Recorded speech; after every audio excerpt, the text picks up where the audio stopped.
Chapter 1. Cast away on a deserted island. Ah, Jiang Xiao slowly rose to his feet, brushing off the sand that clung to him. My head aches and my eyes sting. He then surveyed his surroundings. Before him stretched the sea, shimmering where it met the sky, while the waves rhythmically caressed the rocky shore. Turning around, he noted the seemingly endless coastline behind him, flanked by dense jungle, with fruit-laden coconut trees at the perimeter. Thank goodness, I have drifted to an island. At the age of 28, Jiang Xiao was an exemplary employee at the Han Group. However, he had been abruptly dismissed after inadvertently catching a glimpse of the new, aloof female CEO during a meeting. Seeking to dispel the gloom of unemployment, he embarked on a journey aboard the Harmony of the Oceans for a much-needed respite. Yet, during the voyage, the skies suddenly darkened, and an eerie red light illuminated the night, causing Jiang Xiao to lose consciousness. Upon awakening, he discovered himself stranded on a deserted island. There were over 10,000 passengers on the Harmony of the Oceans. Surely, there must be other survivors who have also washed up on this island. First, I must find them and devise a plan to escape, he thought. As fate would have it, when he turned to search, he spotted a graceful beauty lying not far behind him. Han Yun. Jiang Xiao's gaze turned icy as he fixated on the woman sprawled on the beach, his voice laced with unbridled fury. Han Yun was the mother of his former CEO. Though over 40, her life of luxury had left her seemingly untouched by the passage of time, enhancing her allure. Now, she lay unconscious on the sand, her purple blouse soaked by the sea, accentuating her striking curves. A pair of exceedingly short denim shorts showcased her long, voluptuous legs, further igniting the feelings of embarrassment within Jiang Xiao, who had never encountered such allure. Diverting his gaze from Han Yun, Jiang Xiao resumed his search for other survivors, but found no one else. With only the two of them remaining on this vast island, the odds of escaping diminished significantly. Suddenly, darkness enveloped him, and he staggered backward, his vision fading into obscurity. Ignoring the sand that clung to his hands, he rubbed his eyes furiously. After some time, light began to filter through his fingers once more, and the anxiety that had gripped his heart eased. What false alarm! Jiang Xiao sighed in relief, having feared that the intense light had irreparably damaged his sight. Wait! At that moment, a fly buzzed past his eyes. To his astonishment, he could distinctly perceive the frequency of its wing beats, even counting them with precision. Goodness, how has my vision improved so remarkably? Not only that, but he also noticed something astonishing. The typically swift fly now appeared to move as slowly as a snail in his eyes. Is it an illusion? Driven by curiosity, Jiang Xiao pinched the air with 2 fingers, effortlessly trapping the fly's wing. He found himself at a loss to explain the phenomenon, sensing that something was amiss within himself. He could see that moment. A rustling sound emerged from the thicket 10 meters away from the shore, and Jiang Zhao's ears, as if equipped with sensors, immediately detected the presence of an unknown creature. His instinct warned him of the approaching beast, signaling imminent danger. The wild boars, wolves, and dogs on the island posed a lethal threat to him. Without hesitation, he swiftly bent down and picked up a pebble the size of an egg from a beach, hurling it toward the thicket. The stone whistled through the air with tremendous force. A dull thud echoed, instantly followed by a heart-wrenching howl. At that moment, the creature hidden in the grass was fully revealed to Jiang Xiao wolf, its eye dripping with crimson blood. Jiang Zhao's shot had blinded one of its eyes. Sensing the imminent threat of death, the wolf dared not linger and scampered into the shadowy forest, tail between its legs. Jiang Xiao felt a surge of terror. Had he awakened even a moment later, he might have become the wolf's prey. The series of astonishing events sparked a thought in Jiang Xiao's mind. He realized that he had suddenly become stronger. Clenching his fists, he marveled at his muscular physique, resembling a coiled dragon, brimming with explosive power. He felt capable of toppling a bull with a single blow. Could be due to that red light?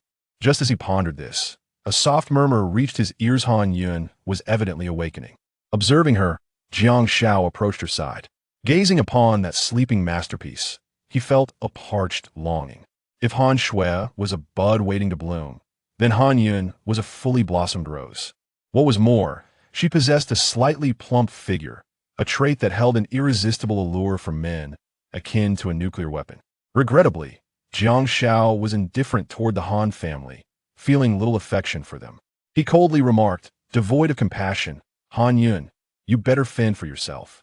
Just as he turned to leave, a dark temptation tugged at his heart, urging him toward Han Yun. Does she think I'm Japanese, expecting me to rescue her? He vividly recalled Han Shui's haughty demeanor. You filthy loser. How dare you look at my chest? You've been expelled. Hurry to finance and complete your resignation. Get lost. The thought of Han Shui filled him with disdain. Yet, he found it difficult to harbor hatred for Han Yun. After all, during her time of influence, Han Yun treated the employees fairly well, often presenting them with small gifts or shopping vouchers during festivals. Although the sums were modest, they conveyed a sense of warmth, acknowledging their efforts. She is she, and you are you, Jiang Xiao murmured. My willingness to save you is solely due to your kindness. With that, he knelt beside Han Yun, assessing her condition and concluding, you've swallowed a considerable amount of seawater. We must expel it immediately. Resolutely, he pressed his hands against her chest, applying firm pressure. The softness of her form momentarily caught him off guard, but remembering the urgency of saving a life, he cast aside any lingering distractions. Soon, with Jiang Zhao's assistance, Han Yun managed to expel the seawater from her belly. After gasping for air, her eyes began to regain their clarity. When she fully comprehended Jiang Zhao's actions, she let out a shriek, sprang to her feet, and instinctively shielded her chest. Ah, you! Han Yun felt both anger and embarrassment. However, recalling the bizarre events of the previous night, and upon observing her surroundings on the island, her gaze fell on the vomit on the beach. She realized that Jiang Xiao had been rescuing her. Her emotions calmed. Are you Jiang Xiao? Han Yun had a vivid impression of him. Aside for being a workaholic, he was a competent leader who had repeatedly brought remarkable achievements to Han's corporation. Jiang Xiao nodded, unwilling to engage deeply with Han Yun, as the situation he found himself in was largely attributed to the Han group. Since immediate escape from the island was not feasible, he resolved to gather food and focus on survival, believing that living would eventually lead to rescue. However, just as he took a step forward, he heard Han Yun's anxious voice behind him. Jiang Xiao, where are you going? It has nothing to do with you, Jiang Xiao replied coldly. Well, I do if you leave. Han Yun, a vulnerable woman, felt the imminent dangers of the island without Jiang Zhao's protection. How could she survive? Instinctively, she sought to cling to him for support. It has nothing to do with me, Jiang Xiao reiterated with an icy demeanor. Han Yun was taken aback. The once warm-hearted Jiang Xiao had transformed into a seemingly heartless man. Protect me, and when we return to the company, I will promote you to supervisor with a guaranteed monthly salary of 20,000. Han Yun gritted her teeth. Surely, such an enticing offer would stir Jiang Zhao's interest. Promotion and salary increase? Jiang Xiao chuckled. Whether we can survive is another matter altogether. Chapter 2. Be My Woman. Han Yun was momentarily stunned. She had presented such an alluring proposition, yet Jiang Xiao still declined. Nevertheless, this did not deter her. If Jiang Xiao was unmoved, she would simply increase the offer. She refused to believe that there was anything in this world that money could not resolve. Jiang Xiao, as long as you ensure my safe escape from this place, upon our return, I will make you the sales director of Han's Corporation. What do you say? The sales director of Han's Corporation earned a yearly salary of 1 million. Along with bonuses, this position was indeed one of great authority. I'm sorry, but I'm not interested. In the past, had Han Yun made such a generous offer, Jiang Xiao would have jumped at the chance. However, after experiencing a ruthless dismissal and finding himself stranded, his perspective had shifted significantly. In life, survival is paramount. Material wealth is merely a transient concern. Money can be earned again, jobs can be sought anew, but once life is lost, all is irretrievably over. What? Han Yun was taken aback, thinking she had misheard. Was the position of general manager not appealing to Jiang Xiao? Had he become arrogant, or had the harsh reality of being marooned affected his senses? Jiang Xiao, what would it take for you to ensure my safety?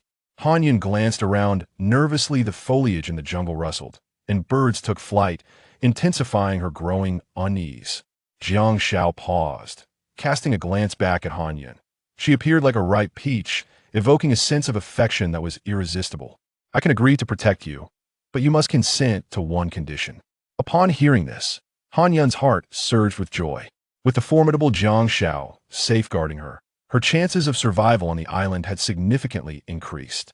As for Jiang Zhao's condition, it was simply a matter of wealth, to which she could easily acquiesce. Her life was priceless. Han Yun hastily replied, "State your condition." Jiang Xiao fixed his gaze upon her. "I want you to be my woman." The words struck Han Yun like a thunderbolt. She never anticipated that Jiang Xiao would set his sights on her. His audacity was astonishing.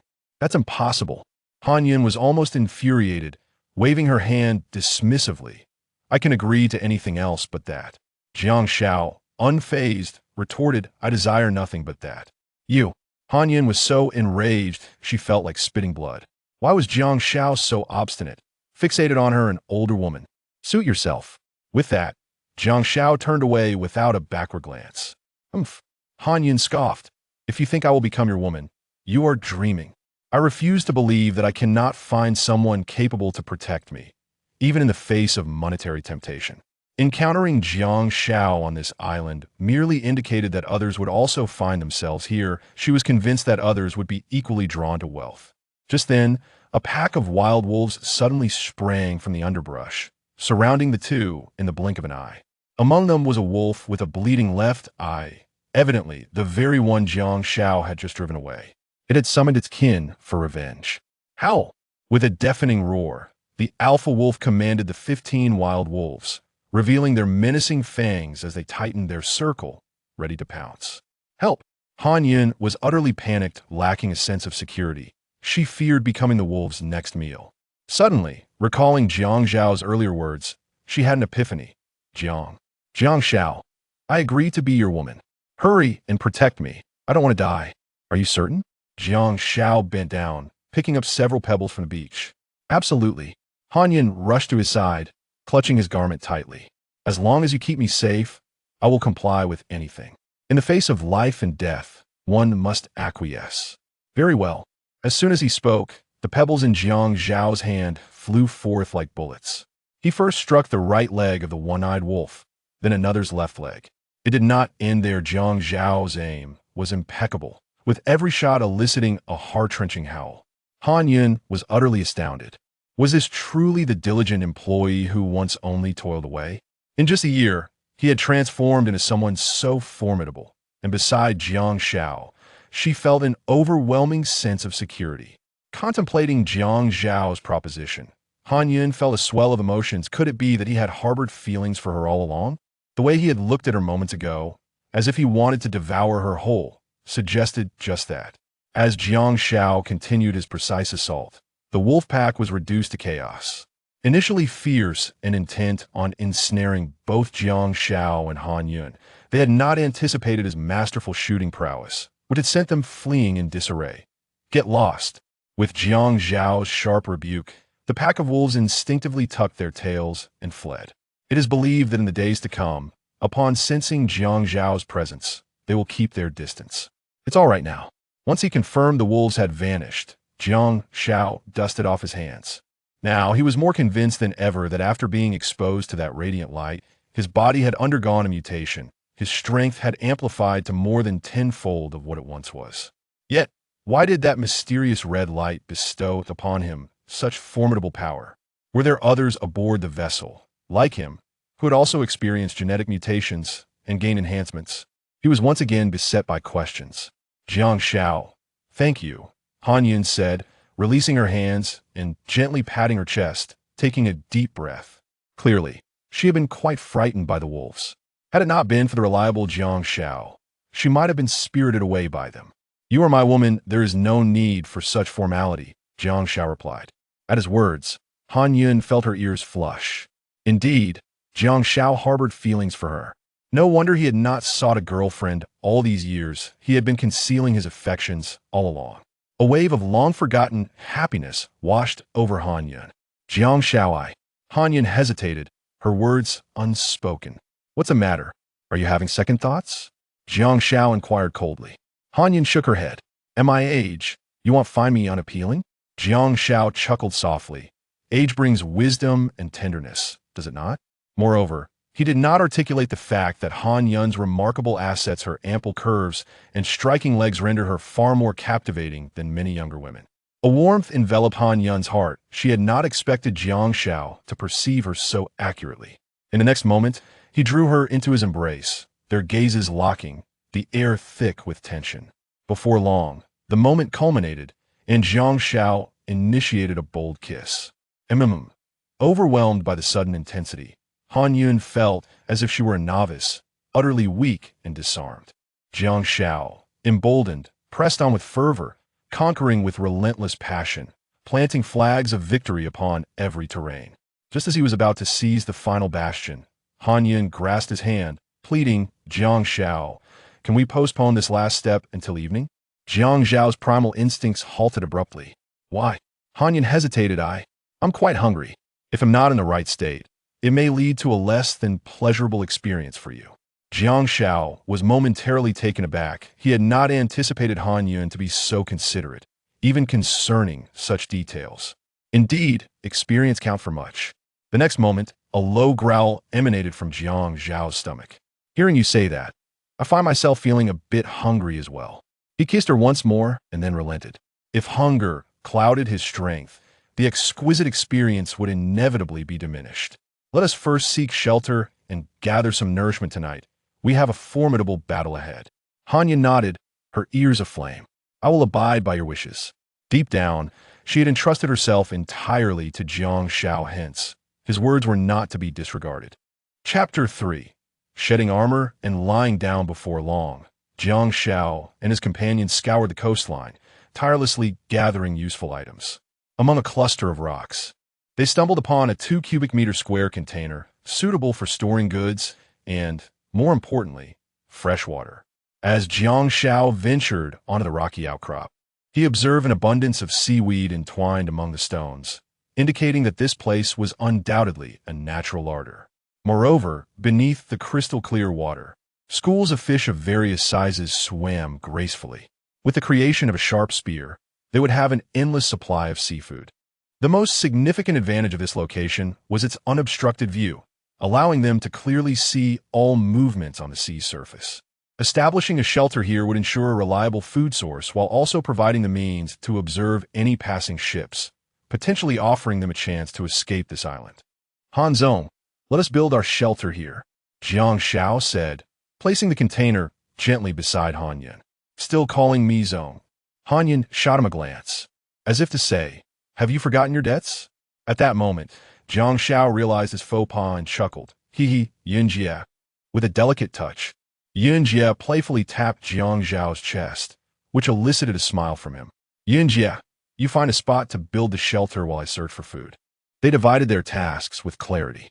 The search for food was indeed arduous, a task more suited for a man. As for the shelter, Jiang Xiao surveyed the area and deemed that a location beside the coconut grove would suffice. Ideally, a cave would be preferable, but despite the presence of cliffs, none could be found. For now, they would make do, and the future could be addressed later. Jiang Xiao, since electronic devices have lost their functionality on this island, why don't we leave a distress signal on the beach? Perhaps someone in a helicopter might see it and come to our rescue, Han Yun suggested. Jiang Xiao gave her a thumbs up. "My sister is brilliant." Han Yun beamed with happiness, though she yearned to leave the island quickly. She found herself unwilling to part with Jiang Xiao. After receiving his nurturing support, she had developed feelings for him that she deemed inappropriate. "I'll get started now. You gather some dry grass to construct a simple shelter," Jiang Xiao instructed. Then, with a teasing tone, he added, "And remember, make the grass thick." "You know what I mean." "You're insufferable," Han Yun replied with a playful pout. "Ha!" Jiang Xiao's smile radiated with warmth. In that moment, the gloom brought on by unemployment seemed to vanish completely. About 5 meters away from Han Yun, Jiang Xiao reached a clearing and began to etch the letters SOS into the sand with branches. To ensure visibility, he marked several locations with the same message. Concerned that rising tides might wash away their signals, he searched for fist-sized pebbles to line the letters. Soon, the SOS was adorned with stones, alleviating his worries about the water's potential to erase their efforts. With that task completed, he set out to forage for food. Finding sustenance was essential for their survival on the island. At that moment, he felt something scuttle beneath his feet. Upon closer inspection, he realized it was merely a hermit crab. As the relentless tide of hermit crabs flowed past Jiang Xiao, he swiftly shed his garments and began feverishly collecting them, wrapping them within his clothing.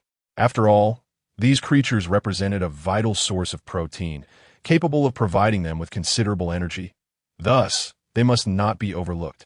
In no time, his attire was laden with an ample collection of hermit crabs, weighing approximately 3 pounds, sufficient to replenish the strength of 2 individuals. Meanwhile, Han Yun was ardently constructing a makeshift shelter. Through her diligent efforts, a rudimentary refuge began to take shape. A layer of dry grass would soon complete the structure. Han Yun smiled sweetly, gently wiping the sweat from her brow, experiencing for the first time the joy of labor. The thought of sharing an evening of profound conversation with Jiang Xiao filled her cheeks with a rosy hue, rendering her utterly charming. Suddenly, the sound of approaching footsteps reached her ears. Instinctively, she assumed Jiang Xiao had returned with provisions. However, as she turned with excitement, her smile faltered abruptly. The figure before her was not Jiang Xiao, but a middle-aged man clad in a naval uniform. In addition, he was toying with a gleaming dagger, its blade measuring 25 centimeters, with an 8-centimeter handle, a sight that sent chills down her spine. Well, I never imagined there would be such a stunning woman aboard the Harmony of the Seas. My luck is truly exceptional. The man's gaze roamed over Han Yun with unabashed desire, as if he longed to devour her whole. Miss, you would do well to disrobe and lie on the ground, awaiting my favor. Otherwise, do not blame me for my rudeness. He licked the blade of his dagger, his words dripping with a menacing threat. Are you also a survivor of the Harmony of the Seas? Are there others nearby? Han Yun inquired, hoping to glean information about her daughter from this man, while simultaneously buying time for Jiang Xiao to arrive and rescue her. Indeed, the man replied confidently, a smirk playing at the corners of his mouth. Now that I've shared this tidbit, let us engage in a discussion about life. Disarm yourself and lie down. Fear gripped Han Yun, causing her to retreat in alarm. She had not anticipated the singular nature of the man's intentions. Noticing her reluctance to comply, the man furrowed his brow, exclaiming with delight, "Ah, a spirited mare." The challenge of taming such a wild creature is far more rewarding than that of a gentle steed, which offers no thrill at all. As the man's words sank in, Han Yun's dread intensified. From his demeanor, it was evident that there had been many women who had suffered at his hands. What if her daughter, Han Shui, had also fallen victim? If her daughter were to be harmed, how could she ever face her deceased husband in the afterlife? While Han Yun spiraled into a vortex of guilt, the man approached her leisurely, extending his hand to tear away her clothing. With a swift motion, Han Yun snapped back to reality and forcefully slapped his hand away, causing him to yelp in pain. "I admire your spirited nature," he remarked, his gaze once more brazenly invading her form. Upon glimpsing her shapely thighs, a smile broke upon his lips. "My beauty, you are mine." With that declaration, he lunged towards Han Yun. Han Yun let out a loud shout and swiftly evaded, leaving the middle-aged man grasping at air. He relished this game of cat and mouse. The man tucked his dagger into his belt, his gaze fixated on Han Yun's voluptuous figure as he clawed at the air. "Here I come." With that, he spread his arms and lunged forward. However, this time, Han Yun unexpectedly raised her hard shoe tip and delivered a fierce kick to the man's groin. A dull thud resonated as he doubled over, clutching his groin and hopping on the sandy ground, accompanied by a wretched wail. "You foul woman," refusing to drink the toast and instead opting for punishment. "I shall send you on your way." The middle-aged man seethed. "You dare," came an indignant voice from behind him. Chapter 4. We shall continue tonight as Han Yun beheld Jiang Xiao emerging like a formidable hero, wielding a wooden stick. Tears welled in her eyes like a deluge. Uncontrollable and overwhelming. Without Jiang Xiao's intervention, she would undoubtedly have fallen victim to the wrath of the furious middle-aged man, or perhaps even worse. The man turned to face Jiang Xiao, sneering, "Kid, do you think you can snatch food from the tiger's mouth?" On the island, armed with a dagger, he regarded Jiang Xiao with disdain. It was still unclear who the true predator was.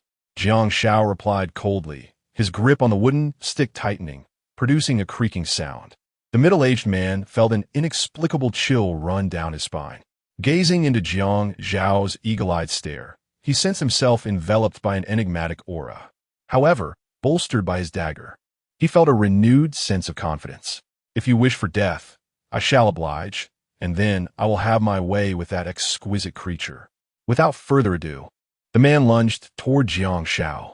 Jiang Xiao, be careful, Han Yun exclaimed, her heart racing as the man's sharp weapon bore down on him. Yet her concern was unwarranted. Jiang Xiao merely sidestepped with a slight movement, evading the attack effortlessly. Well, kid, you possess some skill, the man scoffed, believing Jiang Xiao had merely gotten lucky. In truth, Jiang Xiao observed every movement of the middle-aged man, perceiving them as painfully slow. His vision now allowed him to see through all things and swiftly devise solutions. Fate does not always favor you. I shall grant you one more chance to live. Leave this place, and I will pretend nothing has occurred. The man warned Jiang Xiao solemnly after adjusting his stance. Hearing this, Han Yun's gaze fell upon Jiang Xiao, fearing that if he chose self-preservation and abandoned her, her fate would be dire. However, Jiang Xiao did not flee. Instead, he confronted the man's challenge head-on. A rush of emotion surged within Han Yun. For after the death of her husband, another man had arisen to provide her with solace. She felt an unbreakable bond with Jiang Xiao. Very well, the middle-aged man replied, repeating the phrase thrice, his eyes fixed on Jiang Xiao as he proclaimed, "You tread the path of heaven without heed, yet dare to intrude upon hell. Then let your life be forfeited here." With that, he launched himself toward Jiang Xiao with astonishing speed. Yet just as he closed the distance, Jiang Xiao executed a swift dodge, positioning himself at the man's side and striking down upon his right hand with the wooden stick. In an instant, the man's hand shattered and the dagger clattered onto the sandy beach. A heart-wrenching scream echoed along the vast coastline as the pain surged through him, slicing through his nerves like a razor. To his astonishment, a member of the Navy was bested by a mere villager. Truly, he had lost his stronghold through carelessness. Instinctively, he clutched his injured arm with his left hand, attempting to maintain distance from Jiang Xiao. However, it appeared as though Jiang Xiao had seen through his ruse. Relentlessly closing in, intent on claiming his life, a stick swung toward his forehead. Buzz! The intense sound of air being sliced through carried with it an inexorable destructive force. Crack! At the moment the stick struck the middle-aged man's forehead, a sharp sound of bone fracturing echoed, followed by a crimson fountain of blood gushing forth. The middle-aged man quickly collapsed, rigid, into the pool of blood, his legs kicking thrice before he succumbed to death. In that instant, he finally comprehended the ominous aura that had enveloped him. Indeed, it was the breath of death. As he witnessed the cessation of the man's breath, Jiang Xiao felt a void in his mind, his body trembling uncontrollably. After all, he had extinguished a vibrant life, leaving him momentarily disoriented. The middle-aged man had threatened his life, forcing him to retaliate, an act of self-defense. This thought surged within him. Reflecting on their current situation on the deserted island, he realized that the law could no longer restrain them. Only the law of the jungle prevailed. Thus, Jiang Xiao ceased his chaotic musings, allowing his quaking form to gradually attain tranquility. At that moment, Han Yun dashed to his side, offering solace. "This is not your fault." He struck first. "You merely defended yourself, an act of justified defense. I will ensure the best lawyer represents you in the future." Han Yun assumed Jiang Xiao would react violently to having taken a life. However, he merely replied calmly, "Sister Yun, do not worry. I am fine and can bear this." "Are you truly unscathed?" "En Yun quistent her face betraying her onis." In their desolate island environment, the law had lost its efficacy and moral constraints were rendered futile. The order on the island was likely in disarray. Any mercy shown to an enemy would be cruelty towards oneself. "I am not that fragile," Jiang Xiao asserted. Han Yun paused momentarily, clearly affected by Jiang Xiao's words, which pierced her heart like a sharp blade. The imagery of the middle-aged man's demise, as described by Jiang Xiao, flooded her mind. In this wilderness, survival was paramount. Overwhelmed by emotion, she rushed into Jiang Xiao's embrace, having genuinely feared for his safety and worried he might abandon her. Now that the crisis had subsided, a torrent of feelings surged within her. Jiang Xiao responded fervently, lifting her gently, pressing his warm lips against her soft ones. Han Yun wrapped her long, slender legs around Jiang Xiao's waist, her white arms encircling his neck, expressing her relief at having survived the ordeal. After a brief moment of intimacy, Jiang Xiao interrupted, "First, let us fill our stomachs. We will continue this tonight." Han Yun shyly nodded, reluctantly parting from Jiang Xiao's side.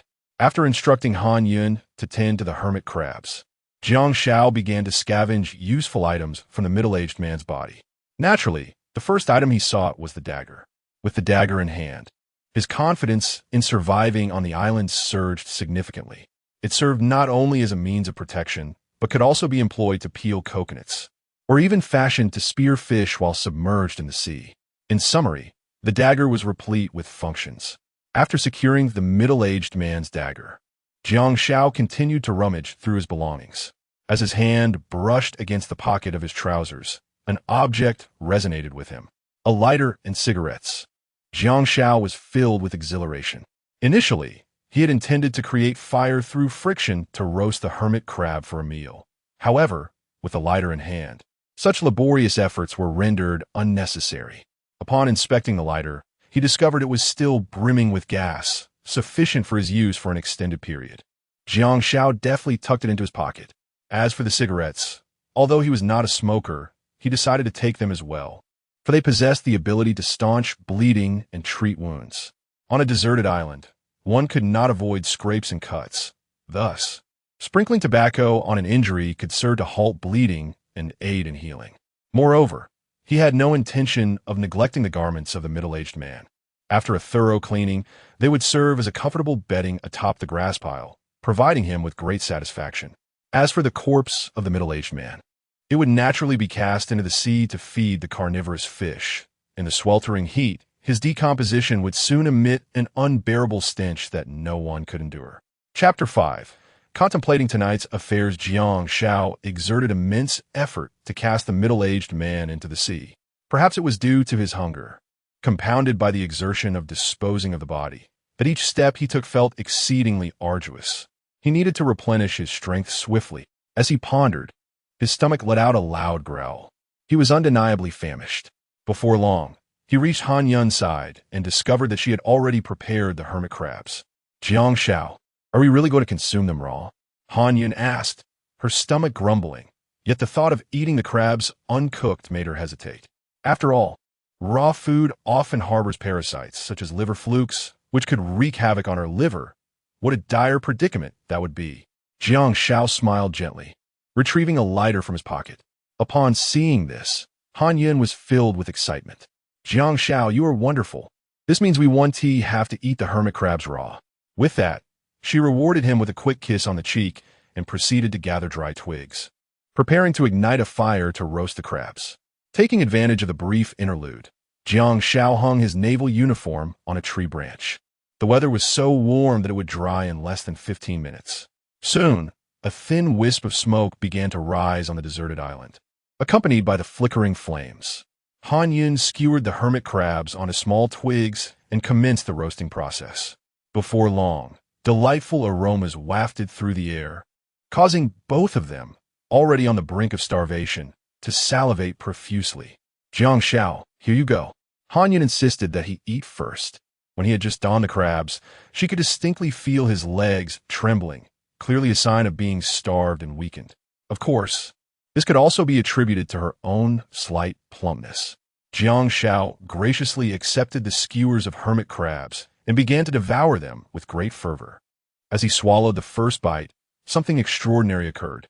He felt a warm sensation spread through his stomach, followed by an influx of warmth coursing through his limbs and body. As these warm currents were digested, Jiang Xiao sensed a significant restoration of his strength. Initially, he attributed this phenomenon to mere hunger, thinking it was only natural to regain energy after consuming food. However, as he swallowed again, the same remarkable occurrence transpired. But this time with an even more astonishing development. The injuries on his fingers began to visibly heal at an astonishing rate. This was utterly miraculous. Elated, he decided to test it further, and each time he ingested food, it instantaneously replenished his energy and facilitated the gradual healing of his wounds. This phenomenon continued until he was fully satiated, at which point it finally ceased. Could this transformation be a result of the red light's radiation? Jiang Xiao mused to himself, meaning that whenever he was exhausted, as long as he could replenish his food supply, he would experience a full revival. And as for injuries, as long as he avoided being instantly killed, could he heal through nourishment? Jiang Xiao was exhilarated.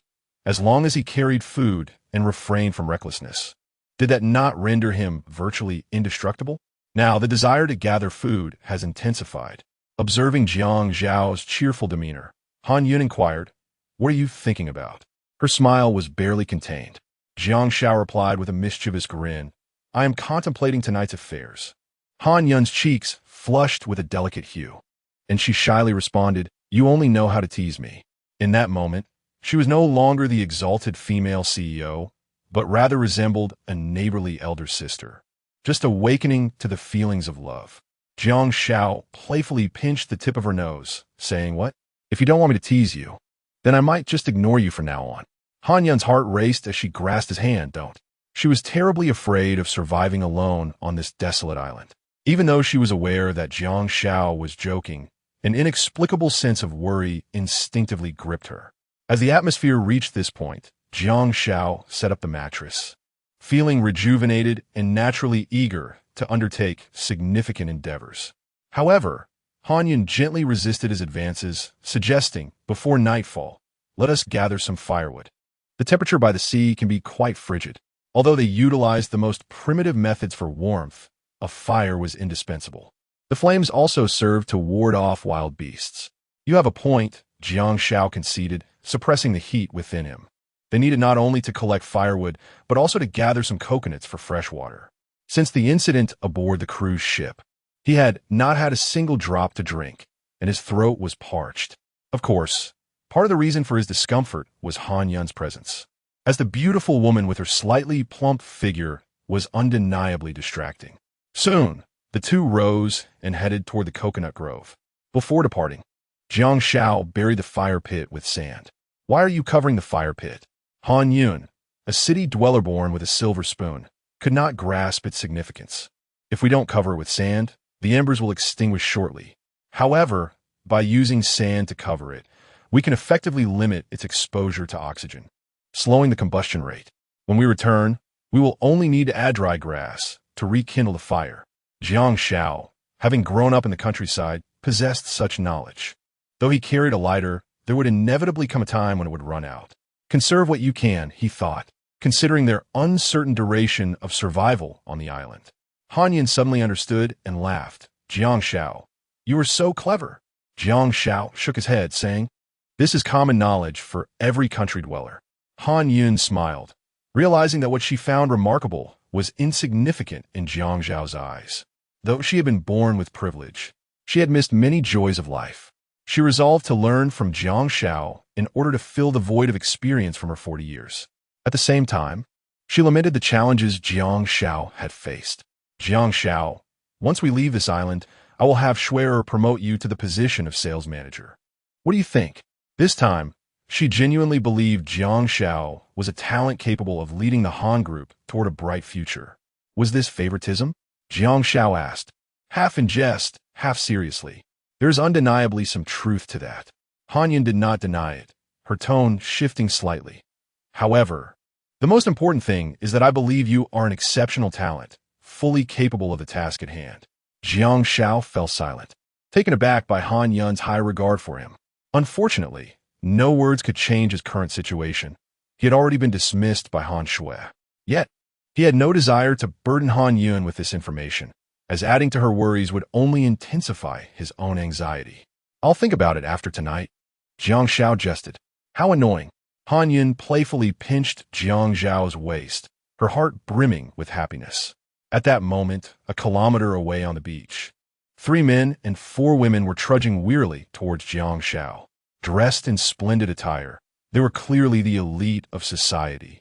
Yet the harsh sun and malnutrition on the island had dulled their former brilliance.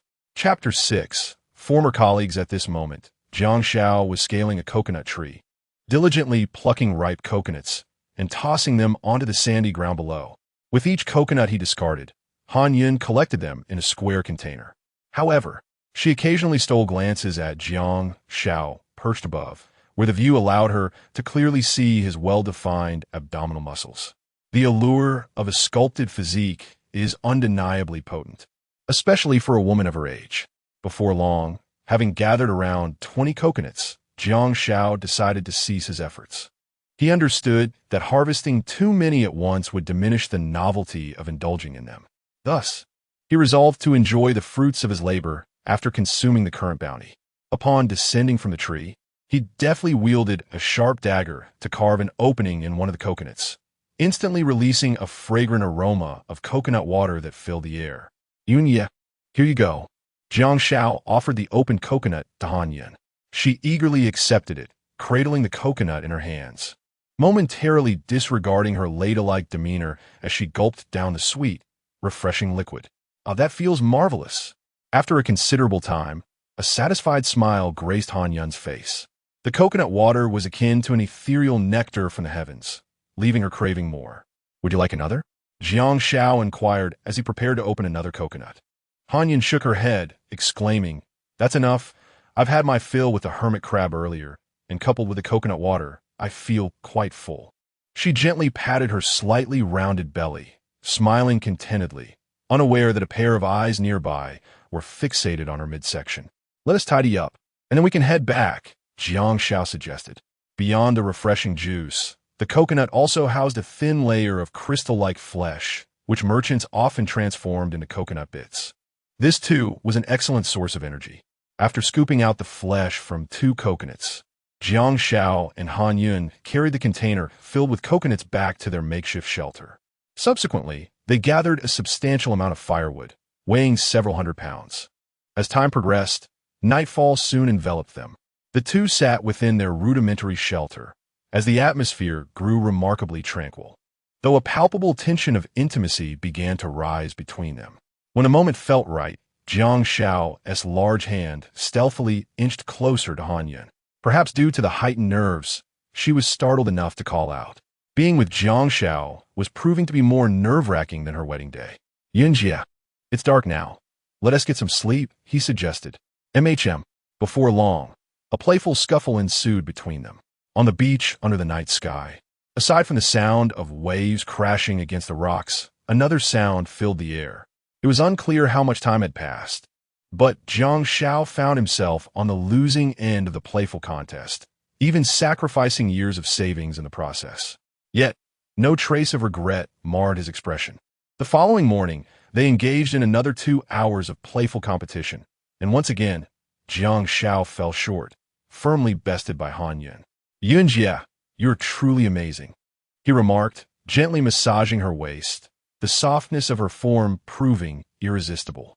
Through these experiences, he finally comprehended why slightly plump women were often deemed so desirable. Lying beside Jiang Xiao, Han Yun's rosy complexion radiated an enchanting allure. After enduring a prolonged drought of affection, she appeared even more captivating and youthful. You truly have no understanding of cherishing beauty," she teased. Although Han Yun emerged victorious from the struggle, she bore the scars of battle. The inexperienced recruits, lacking knowledge of weapon maintenance, treated their arms with reckless abandon. "All right, go wash your Navy uniform. I'm off to find something to eat, as I am quite famished," Jiang Xiao remarked. Han Yun's face flushed crimson. Slowly rising, she rolled up her uniform and shyly departed. Observing Han Yun's enchanting figure limping away, Jiang Xiao couldn't help but smile. It was truly splendid. Simultaneously, he felt astonished by the enhancement of his physical capabilities, which had astonishingly improved in certain aspects. The thought of spending an extended period with Han Yun on this deserted island filled him with boundless excitement. Truly, she was the epitome of allure, captivating in every way. At that moment, Han Yun returned, accompanied by 7 individuals. He recognized them well. The stout, balding man at the forefront was Tang Xiao, the vice general manager of the sales department, known for his cunning and self-serving nature, often appropriating the achievements of others. Jiang Xiao, who belonged to the same department, had seen many of his accomplishments snatched away by Tang Xiao. To Tang Xiao's left stood the slender man named Su Fong, another elite from the sales department, who took pleasure in undermining others to seize clients for himself, with Tang Xiao's tacit approval. To Tang Xiao's right was Li Dehai, who, like Jiang Xiao, hailed from the countryside and had ascended through sheer ability. He generally treated Jiang Xiao well, avoiding friction in their professional interactions. The most striking woman surrounding Han Yun was Li Man, whose captivating beauty often led her to engage in clandestine dealings with Tang Xiao. The remaining three were Chun Mingyao, Zhang Xiaoling, and Lu Xiumian. As elite members of the sales department, their appearances were noteworthy. If Han Yun rated 95, they would be around 85. These three girls shared the same roof as Jiang Xiao, but directed their attention elsewhere, only intrigued by those of Tang Xiao's caliber or higher. Jiang Xiao, how are you still alive? Was Tang Xiao's immediate and cutting remark upon seeing him. The incident involving Jiang Xiao at the conference had implicated the entire sales department, and Tang Xiao's ire flared at the sight of him. Additionally, Jiang Xiao's exceptional work prowess posed a threat to Tang Xiao, breeding animosity. The others smirked at Jiang Xiao, as if to suggest he was no longer their equal. Only Li Dehai offered a gentle wave of acknowledgement. Did you eat something foul this morning, Tang Xiao? Why is your mouth so foul? Jiang Xiao retorted. Even in death, I would not follow you. Tang Xiao let out a cold laugh. Oh, are you feeling unbalanced since being dismissed by Manager Han, leading you to lash out in desperation? He scoffed. Let me make this clear. I have no interest in your tactics. You are destined to walk a different path than ours. Li Man and her companions raised their heads, looking down at Jiang Xiao, clearly echoing Tang Xiao's sentiments.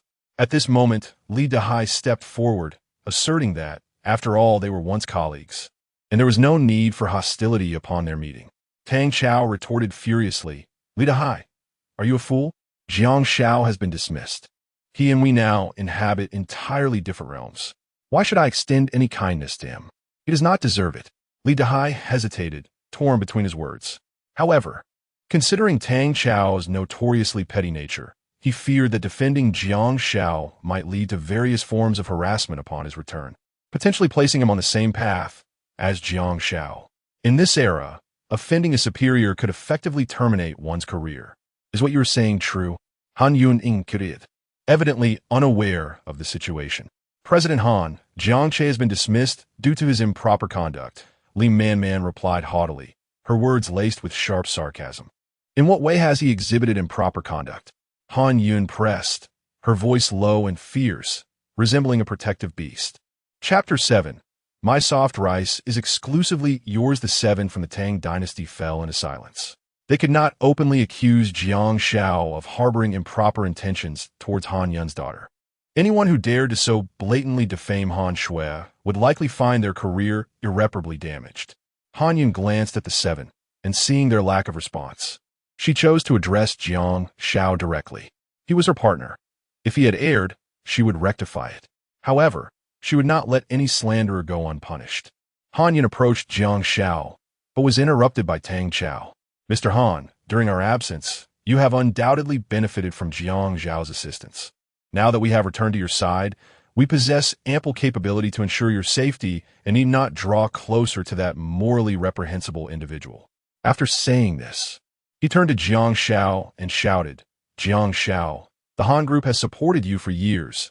You should be grateful. Your protection of Mr. Han yesterday is merely a way to repay the company for its generosity over the years. Do not think to leverage such trivial matters against him. It is your duty to understand this. Jiang Xiao regarded Han Yun with interest. If she chose to side with Tang Xiao and his group, their bond would be severed. Han Yun did not respond to Tang Xiao, but instead walked directly to Jiang Xiao's side. Mr. Han. Tang Xiao was astonished. What virtues did Jiang Xiao possess that could so profoundly attract Han Yun? Honestly, he felt a twinge of envy towards Jiang Xiao. Li Man and the others were equally taken aback. The proud Han Yun had forsaken them for Jiang Xiao. It was unfathomable. Tang, what shall we do? Su Fan Yin Gui. Tang Xiao snapped in response. What can we do? We shall establish a shelter on the beach and ensure Mr. Han's safety. Initially, they had hoped that after locating Han Yun, Han Shui would reward their entire sales department upon their return to the company. However, Han Yun's lack of gratitude infuriated Tang Xiao. Nonetheless, he remained unperturbed. As long as they were on this deserted island, if the 7 of them could gather abundant food, there would be a turning point. When Han Yun grew hungry, she would inevitably gravitate towards their camp. Tang Xiao was confident that their capacity for gathering food far surpassed that of Jiang Xiao. 1 against 7? It was laughable. Thus, he maintained an air of assured victory. Su Feng, Li Dehai, you two construct a shelter. Chen Mingyao, Lu Xiumian, and Zhang Xiaoling, you shall search for food. Tang Xiao began to assign tasks. As for himself and Li Man, they would naturally take refuge in the shade, commanding from the sidelines. The other 5 were well aware of the unusual relationship between Tang Xiao and Li Man. Thus they complied in silence. Meanwhile, Han Yun, having reached Jiang Xiao's side, began to inquire about the reasons behind his dismissal. Through her persistent questioning and gentle persuasion, Jiang Xiao finally divulged the truth. So that's how his Han Yun's expression darkened significantly. She had not anticipated Han Shui's actions to be so excessive. Jiang Xiao was not to blame. Jiang Xiao, I shall certainly seek justice for you, ensuring your return to the company, Han Yun declared, patting her chest. Jiang Xiao waved his hand and smiled. Sister Yun, it's all right. I have no regrets about the company. I do not wish to return. Han Yun was momentarily taken aback. Why? She pondered, wanting to add, is it that even with me, the paragon of the slightly plump realm, I cannot capture your heart? Jiang Xiao chuckled. I have already discovered the meaning of life. Intrigued, Han Yun inquired, what meaning? Living off Sister Yun's generosity, why would I work? The remark lifted Han Yun's previously gloomy disposition, igniting joy within her. Indeed, Jiang Xiao was already her man. Why should he toil? Wasn't it delightful to spend their days entwined together? Moreover, Jiang Xiao's abilities were sufficient to warrant her lavish support, as he was truly remarkable. She eagerly anticipated the nightfall to charge into battle with him once more. In truth, Jiang Xiao wished to convey that one cannot merely bury oneself in labor throughout life. After graduating university, he had worked tirelessly only to amass a modest fortune. If misfortune were to strike during this maritime disaster, would his hard-earned savings not simply benefit some bank manager? Thus, he believed that work was secondary. The foremost priority was to live joyfully. What? You don't wish to support me? Jiang Xiao teased Han Yun. Of course, she quickly replied. I shall offer you my support. My generosity is entirely yours. That is well, Jiang Xiao remarked, gazing at Tang Xiao and his group in the distance. Were it not for their presence, he would undoubtedly express his gratitude to Han Yun more openly. It was undeniable that the allure of the slightly plump goddess was simply irresistible. They had made their residence here too. Han Yun also turned her gaze to see Tang Xiao barking orders at Li Dehai and Su Feng, compelling them to labor while he leisurely relaxed with Li Man. Let them be. The island is vast, and we cannot confine their movements, Jiang Xiao stated calmly, his expression hardening. I merely hope they do not bring us trouble. Han Yun nodded. Regardless, Tang Xiao and his crew were always the elite of the group, providing a semblance of protection being nearby. Moreover, with Han Shui currently unaccounted for, perhaps at some point in the future, Tang Xiao and his associates could aid in locating her. Yet, she hoped they would not act recklessly and provoke Jiang Xiao, for their fate would mirror that of the middle-aged man, lost without a trace. Rest here. I shall procure some fish for you, Jiang Xiao gently said, diverting his gaze from Tang Xiao's group. Fish? Han Yun was taken aback. They had neither fishing hooks nor nets. How could they possibly catch fish? Wait a moment. I will ensure you have a hearty meal, Jiang Xiao replied, his smile as warm as spring, bringing great comfort to Han Yun. However, she was perplexed about how he intended to catch fish. At that moment, she observed Jiang Xiao sharpening a long branch, and realization dawned upon her. You intend to spear the fish, Han Yun exclaimed excitedly. But could fish in the sea be so easily caught? Furthermore, spearing fish would require diving into the water. The ocean is perilous, and one can never be certain of the dangers that lurk beneath its surface. It is evident that Han Yun is rather apprehensive about Jiang Xiao's desire for adventure. Jiang Xiao, perhaps we should simply collect hermit crabs and seashells on the beach. I just noticed there are quite a few scattered about. Jiang Xiao tested his sharpened harpoon and reassured her, "Do not worry. I will definitely catch a big fish for you." Very well then. Han Yun understood the depth of Jiang Xiao's intentions, as he willingly ventured into the treacherous waters for her sake.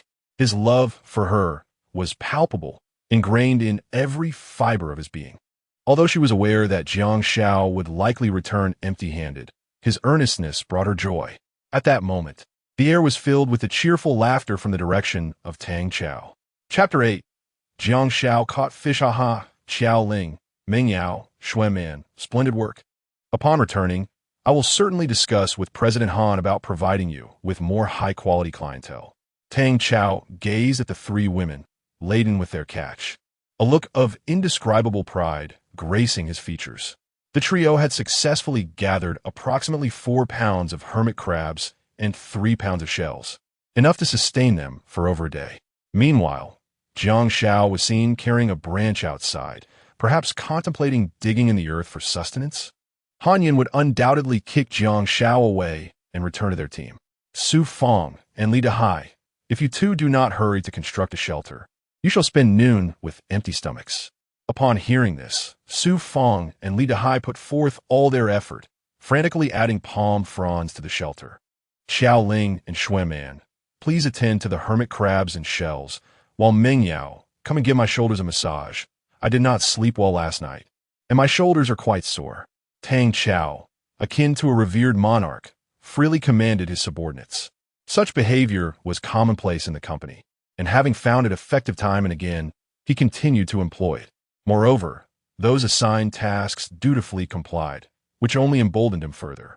Tengu, I desire roasted food, Li Man said coyly while Tang Chao relished the massage from Chun Meng Yao. Ha ha, Man, your appetite is quite discerning, Tang Chao responded with a smirk, enjoying the moment. While Jiang Xiao's group has yet to resolve their hunger, you dare to ask for such luxuries. Zhang Xiao Ling and Lu Xuan Man erupted into laughter. Jiang Xiao's plight was of a different realm. He deserved to starve. However, it was the former president who truly suffered. Tengu, I am simply craving roasted delicacies. Li Man purred, brushing against Tang Chao's arm, her intentions unmistakably flirtatious. Each time she employed this unique charm, Tang Chao found himself at a loss. Very well, we shall have roasted hermit crabs and roasted shells. Tang Chao feigned reproach, yet his tone dripped with mockery aimed at Jiang Xiao. Simultaneously, he subtly reminded his subordinates that obedience would reward them with delightful sustenance. Thank you, Tengu. Li Man fluttered her alluring eyes, igniting a fervent heat within Tang Chao. Under ordinary circumstances, he would have pounced upon her like a ravenous wolf, but the harshness of their current island environment necessitated restraint. Each indulgence would require much time to recuperate. The other three women cast disdainful glances at Li Man, recognizing that her willingness to sacrifice her allure had enabled her to surpass them and reach this point. Otherwise, how could she thrive so effortlessly in the company? They scorned the idea of enticing Tang Chao with their looks. At most, they would occasionally indulge in the thrill of securing a lucrative deal through him. Tang Chao was firmly under Li Man's spell. The three women felt that they needed to seize control over the general manager to feel truly satisfied. Regrettably, the position of sales manager at Han's group remained vacant, or else they would have long ceased to defer to Tang Chao. Look at Jiang Xiao. Just then, Li Dehai shouted, as Jiang Xiao shouldered a colossal snapper. Weighing approximately 10 pounds, Li Dehai exclaimed, "What on earth happened at your home, Li Dehai?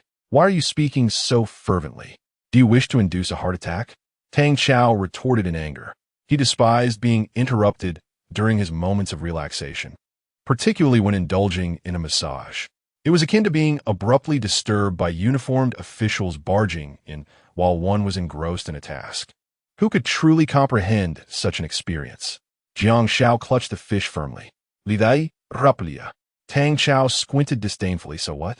With Jiang Xiao's pathetic skills, he could barely catch a fish the size of 2 fingers.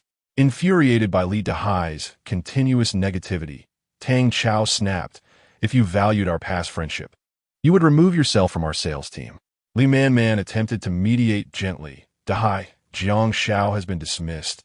He is no longer part of us, and his affairs are no concern of ours. Please refrain from mentioning him in front of Brother Tang." The other 3 women nodded in agreement. Just then, Su Fong shouted, his voice more grating than Li Dahai's.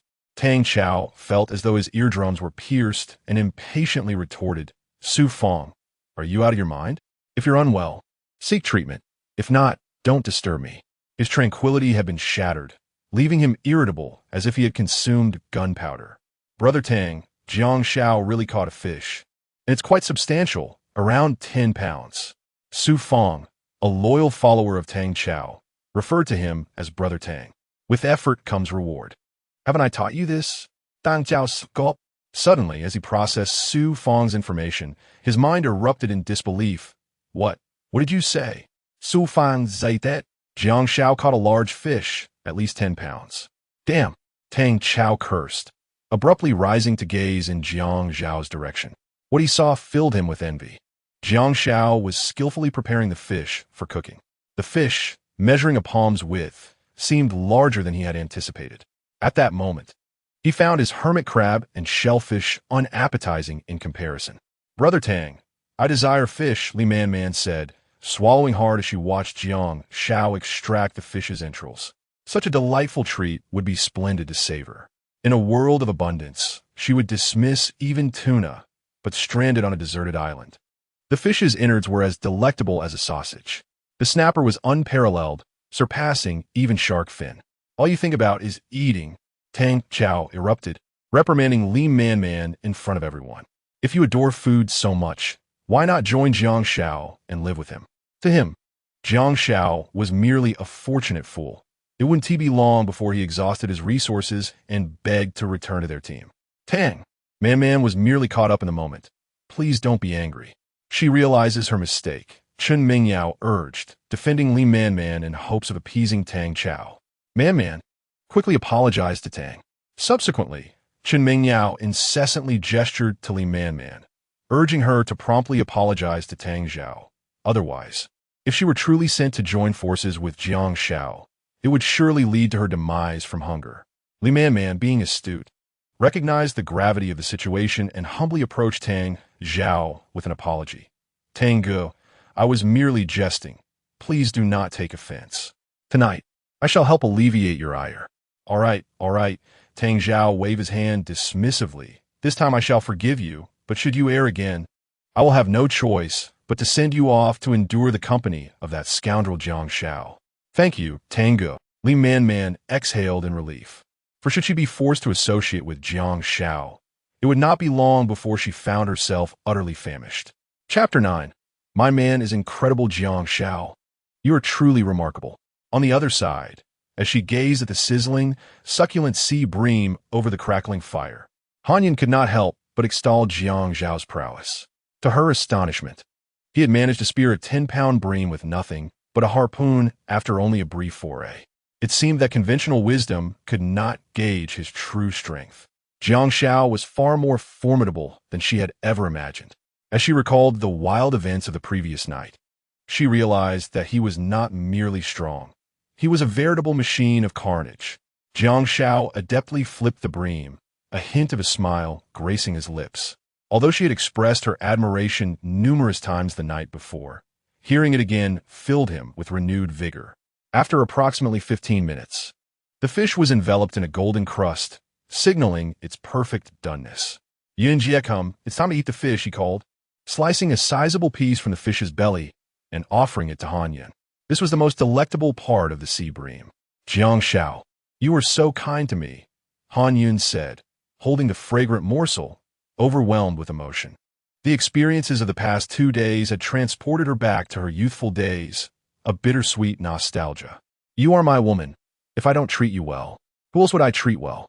Jiang Xiao replied with a chuckle. Hanyan smiled faintly at this. Indeed, given their circumstances, it was only right for Jiang Xiao to care for her. As she brought the tender fish to her lips, she took a gentle bite, the juices bursting forth and flooding her taste buds with a delightful aroma. So delicious. This was her first encounter with such exquisite sea bream. Perhaps it was the hunger for being stranded on a deserted island. But even without seasoning, she savored every bite.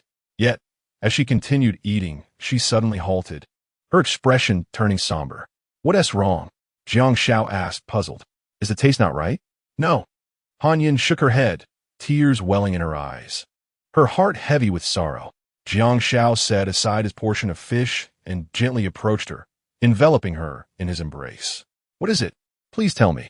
With her cheek resting against his chest, Han Yun thought of her daughter, Han Shui, from the tales of their companions. She learned that their group of about 100 had embarked on the ocean voyage aboard the Harmony. Initially, Han Shui had been among them, but after the sudden maritime disaster, they awoke to find only 7 survivors, with Han Shui missing.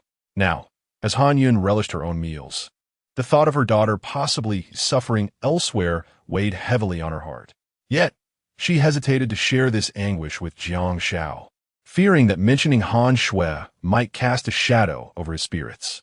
Sensing her turmoil, Jiang Xiao inquired, "Are you thinking of Han Shui?" Han Yun looked up in disbelief, astonished that he could perceive her innermost thoughts. It was not an exaggeration to say he was like a worm in her belly. "Yes," she replied softly, nodding. "Rest assured, she will be fine," Jiang Xiao reassured her. Han Yun could only nod in agreement, hoping fervently that he was right. However, with the current chaos on the island, she could not shake the worry that her daughter might face dangers similar to those posed by the middle-aged man they had encountered before. Upon contemplating this, her heart felt as though it were being mercilessly torn. Once we become acquainted with this desolate island, we shall venture forth in search of Han Shui's whereabouts. You need not fret. The words of Jiang Xiao echoed in Han Yun's ears. She incredulously lifted her gaze to Jiang Xiao once more, questioning how Han Shui had once treated him so. Han Yun had not anticipated Jiang Xiao to be so magnanimous. "After all, she is your daughter," he replied, gently tapping the tip of Han Yun's nose with an affectionate touch. This reasoning warmed Han Yun's heart, affirming that her choice was indeed the right one. "Now, let us hasten to eat," Jiang Xiao urged, picking up a piece of fish and offering her a delectable morsel.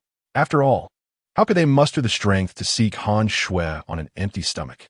Under Jiang Xiao's encouragement, Han Yun's appetite flourished, and she devoured an impressive 2 pounds of fish, disregarding her demure image. Eventually, she let out a satisfied burp. "I find you quite beautiful when you eat," Jiang Xiao remarked with a chuckle. Han Yun blushed, realizing her earlier manner of eating might have appeared rather savage.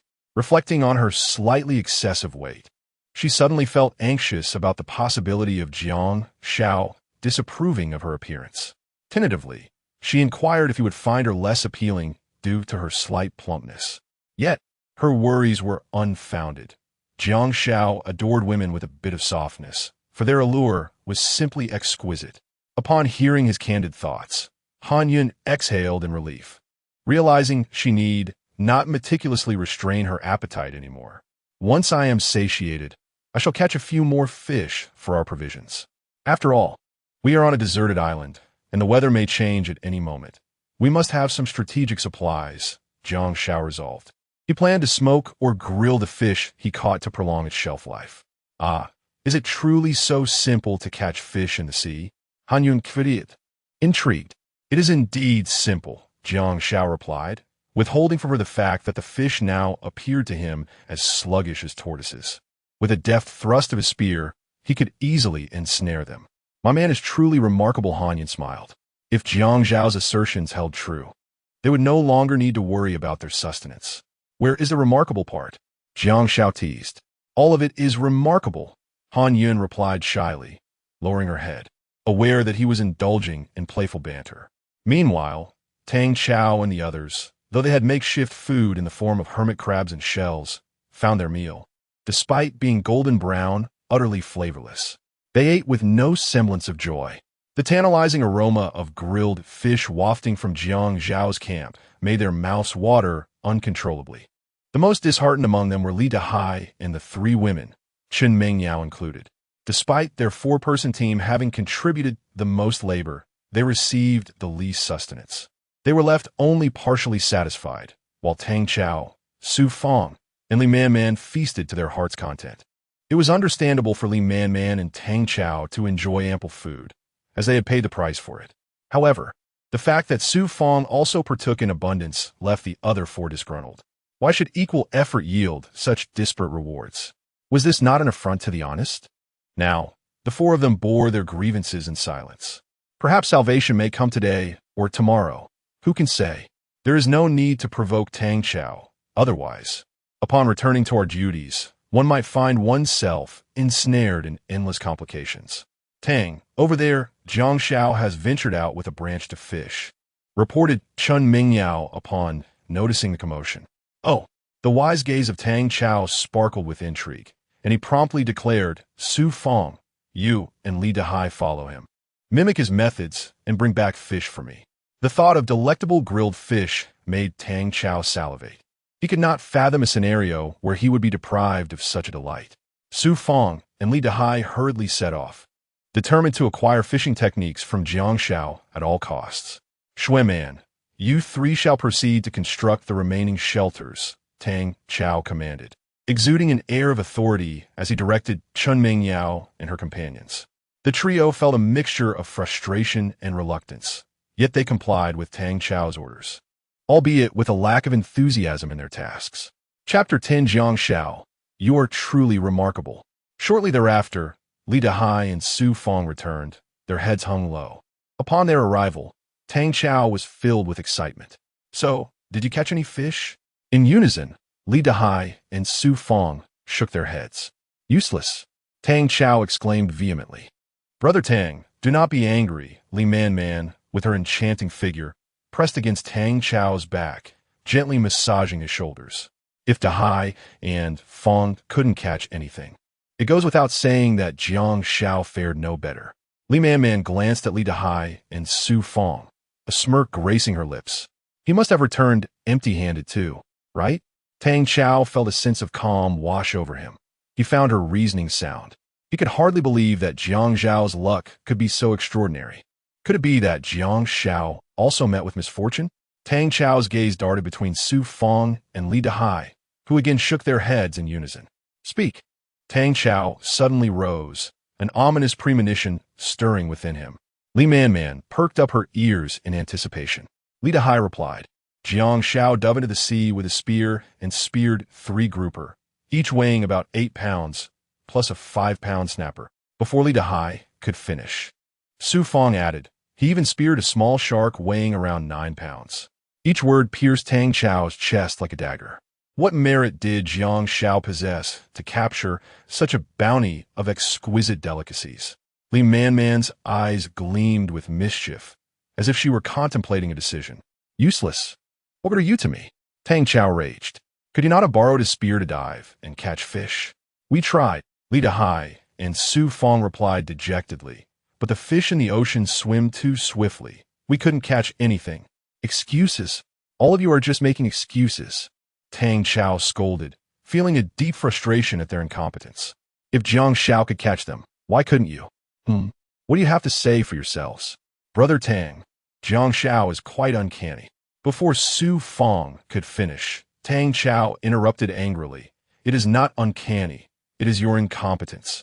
Repeatedly thwarted by Jiang Xiao's prowess. Tang Xiao felt a swell of discontent. At that moment, enticing aromas wafted through the air, and their stomachs began to grumble in unison. You too, hurry and catch some fish for me, or when we return, I will demote you to the lowest ranks and make you start from scratch. Just then, the sky darkened ominously, thick clouds gathered, and thunder roared as torrential rain began to pour. It's raining. Quickly, let us find shelter. Li Man abandoned Tang Xiao and the others, rushing to the shelter first. You too, your tasks are not yet complete. You are not permitted to take refuge in the shelter. Tang Xiao glared at them fiercely. Return only when you have caught fish. Li Dehai and Su Fong were taken aback. They had not anticipated such harshness from Tang Xiao. However, considering his temperament, they had no choice but to brave the downpour and venture to the shore, hoping for a stroke of luck. What are you three doing? Not long after, Tang Xiao's furious voice echoed from the shelter. The shelter was leaking, and not insignificantly. Rainwater streamed through the cracks, drenching him and leaving him utterly uncomfortable. Soon, a gust of wind swept away the roof of the shelter, leaving the five of them completely exposed to the rain. Soaked by the downpour, they emitted pitiful wails. "Brother Tang, I'm freezing." Li Man Man spoke delicately, her lips tinged with a hint of purple. "Am I not cold?" Tang Xiao, resembling a drenched chicken, bore no resemblance to his former spirited self. "Hey, it seems that Jiang Xiao's shelter is intact. Should we seek refuge there?" Chun Mingyao glanced over.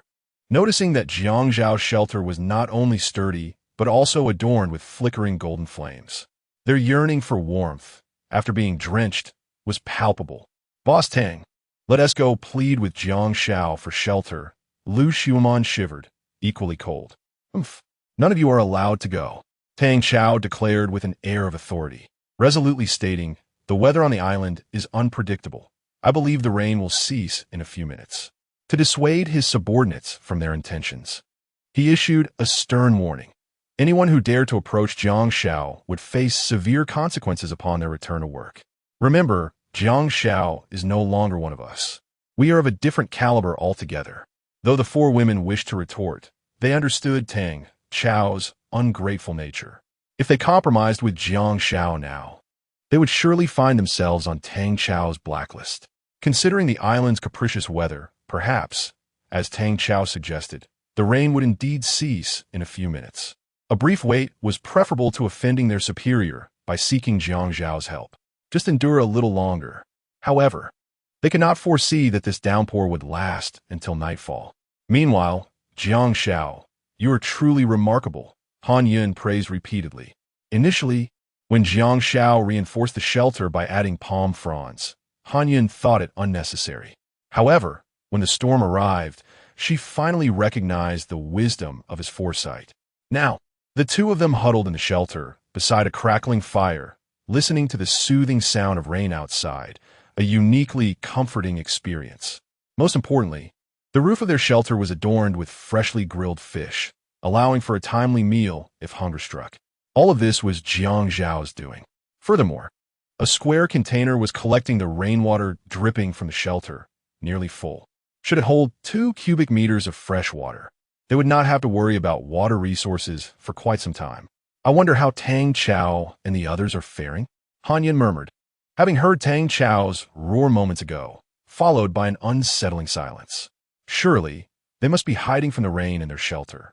Regardless of them, the heavy rain had persisted for half an hour, and Jiang Che gazed at the sky, where black clouds loomed like ink, signaling that the downpour would likely continue for several more hours.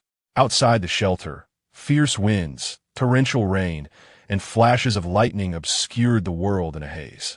During such weather, they could do nothing but stay huddled within the shelter, which was utterly vexing. At that moment, his gaze fell upon Han Yun, who was also looking at him. Their eyes met, and an ambiguous atmosphere suddenly enveloped them as they gradually drew closer, transforming the world around them into a lively scene once more. As night descended, the rain continued to pour relentlessly. "Jiang Xiao, I am hungry." After several hours of labor, Han Yun felt her energy deplete significantly. Although she had consumed a great deal of porridge, it paled in comparison to the rich protein contained in roasted fish. With lingering satisfaction, Jiang Che rose and retrieved a grouper from the shelter's beam, placing it upon the fire to roast. Soon, a rich aroma wafted through the air, filling the space. "Here, have some." Jiang Xiao sliced the fish, offering the succulent flesh to Han Yun. After indulging heartily, she succumbed to sleep.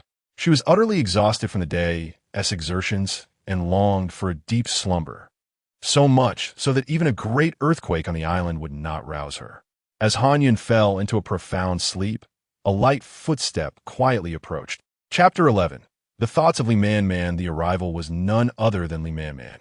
Initially, it was assumed that the torrential rain would cease after a few minutes. However, it persisted relentlessly throughout the entire day. Consequently, they had to brave the deluge to make urgent repairs to the shelter. Fortunately, after several hours of restoration, the structure was finally secured. Yet it still leaked, though it was a significant improvement from before, and they would have to make do with it. Having been drenched for hours, Li Man felt an overwhelming chill enveloping her. In a moment of desperation, she sought an excuse to use the restroom, intending to sneak over to the neighboring shelter for warmth. The cold was unbearable. Her delicate fingertips had turned pale from the water, and without warming herself. How could she endure the long, frigid night ahead? "What are you doing here?" Jiang Xiao asked brusquely upon seeing Li Man. This woman was quite venomous, having exploited her connections at the company to seize several significant contracts from him. If not for her interference, his bank account would not merely boast hundreds of thousands, but rather millions. "I'm sorry, Jiang Xiao," Li Man said, tears welling in her eyes. She spoke in a subdued tone. "It was my fault at the company. I should not have taken your clients. Please forgive me this once." She had initially intended to plead with Han Yun, but was taken aback by her deep slumber, rendering her unable to wake her. Now, she had no choice but to curry favor with Jiang Xiao. Despite their current disparity, one must still make use of any available resources. Jiang Xiao remained unfazed by Li Man's apology. A woman like her, who adeptly shifts with the winds, had no concept of shame.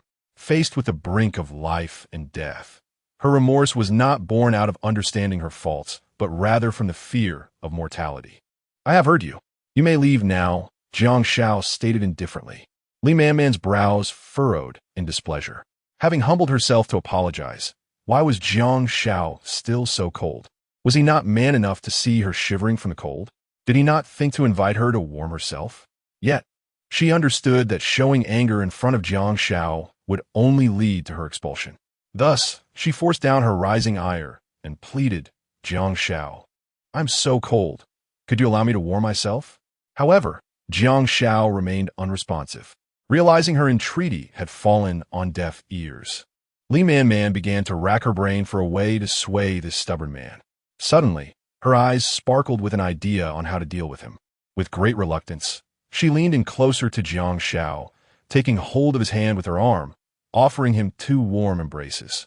She had often employed this tactic successfully, particularly with Tang Chao, who had always succumbed to her charms. Jiang Xiao secretly scoffed at her audacity, recognizing that Li Man was willing to resort to any means necessary to achieve her desires. It was no wonder she had thrived within the Han group over the years. "Very well, have a seat." Jiang Xiao gestured toward an empty space nearby, indicating that she could sit. Li Man felt a surge of triumph within her. Indeed, all men seemed to share a common nature. With just a slight exertion of her charm, she had discerned the limits of his resolve. She had anticipated a greater cost to gain warmth, yet Jiang Xiao had capitulated surprisingly quickly. He had truly been overestimated. Li Man ceased her musings and drew closer to the roaring flames, allowing her body to bask in the warmth. In a surprising turn of events, she boldly removed her damp top before Jiang Xiao, placing it by the fire to dry. This was also part of her strategy. By offering Jiang Xiao a taste of sweetness, she intended to gain the upper hand over him in the future. Jiang Xiao was rendered speechless by Li Man's unabashed behavior. However, it must be said that her allure was undeniably potent, befitting the social butterfly of the Han group. Before long, Li Man's clothes had dried, and her complexion had improved significantly, regaining the air of superiority she once held.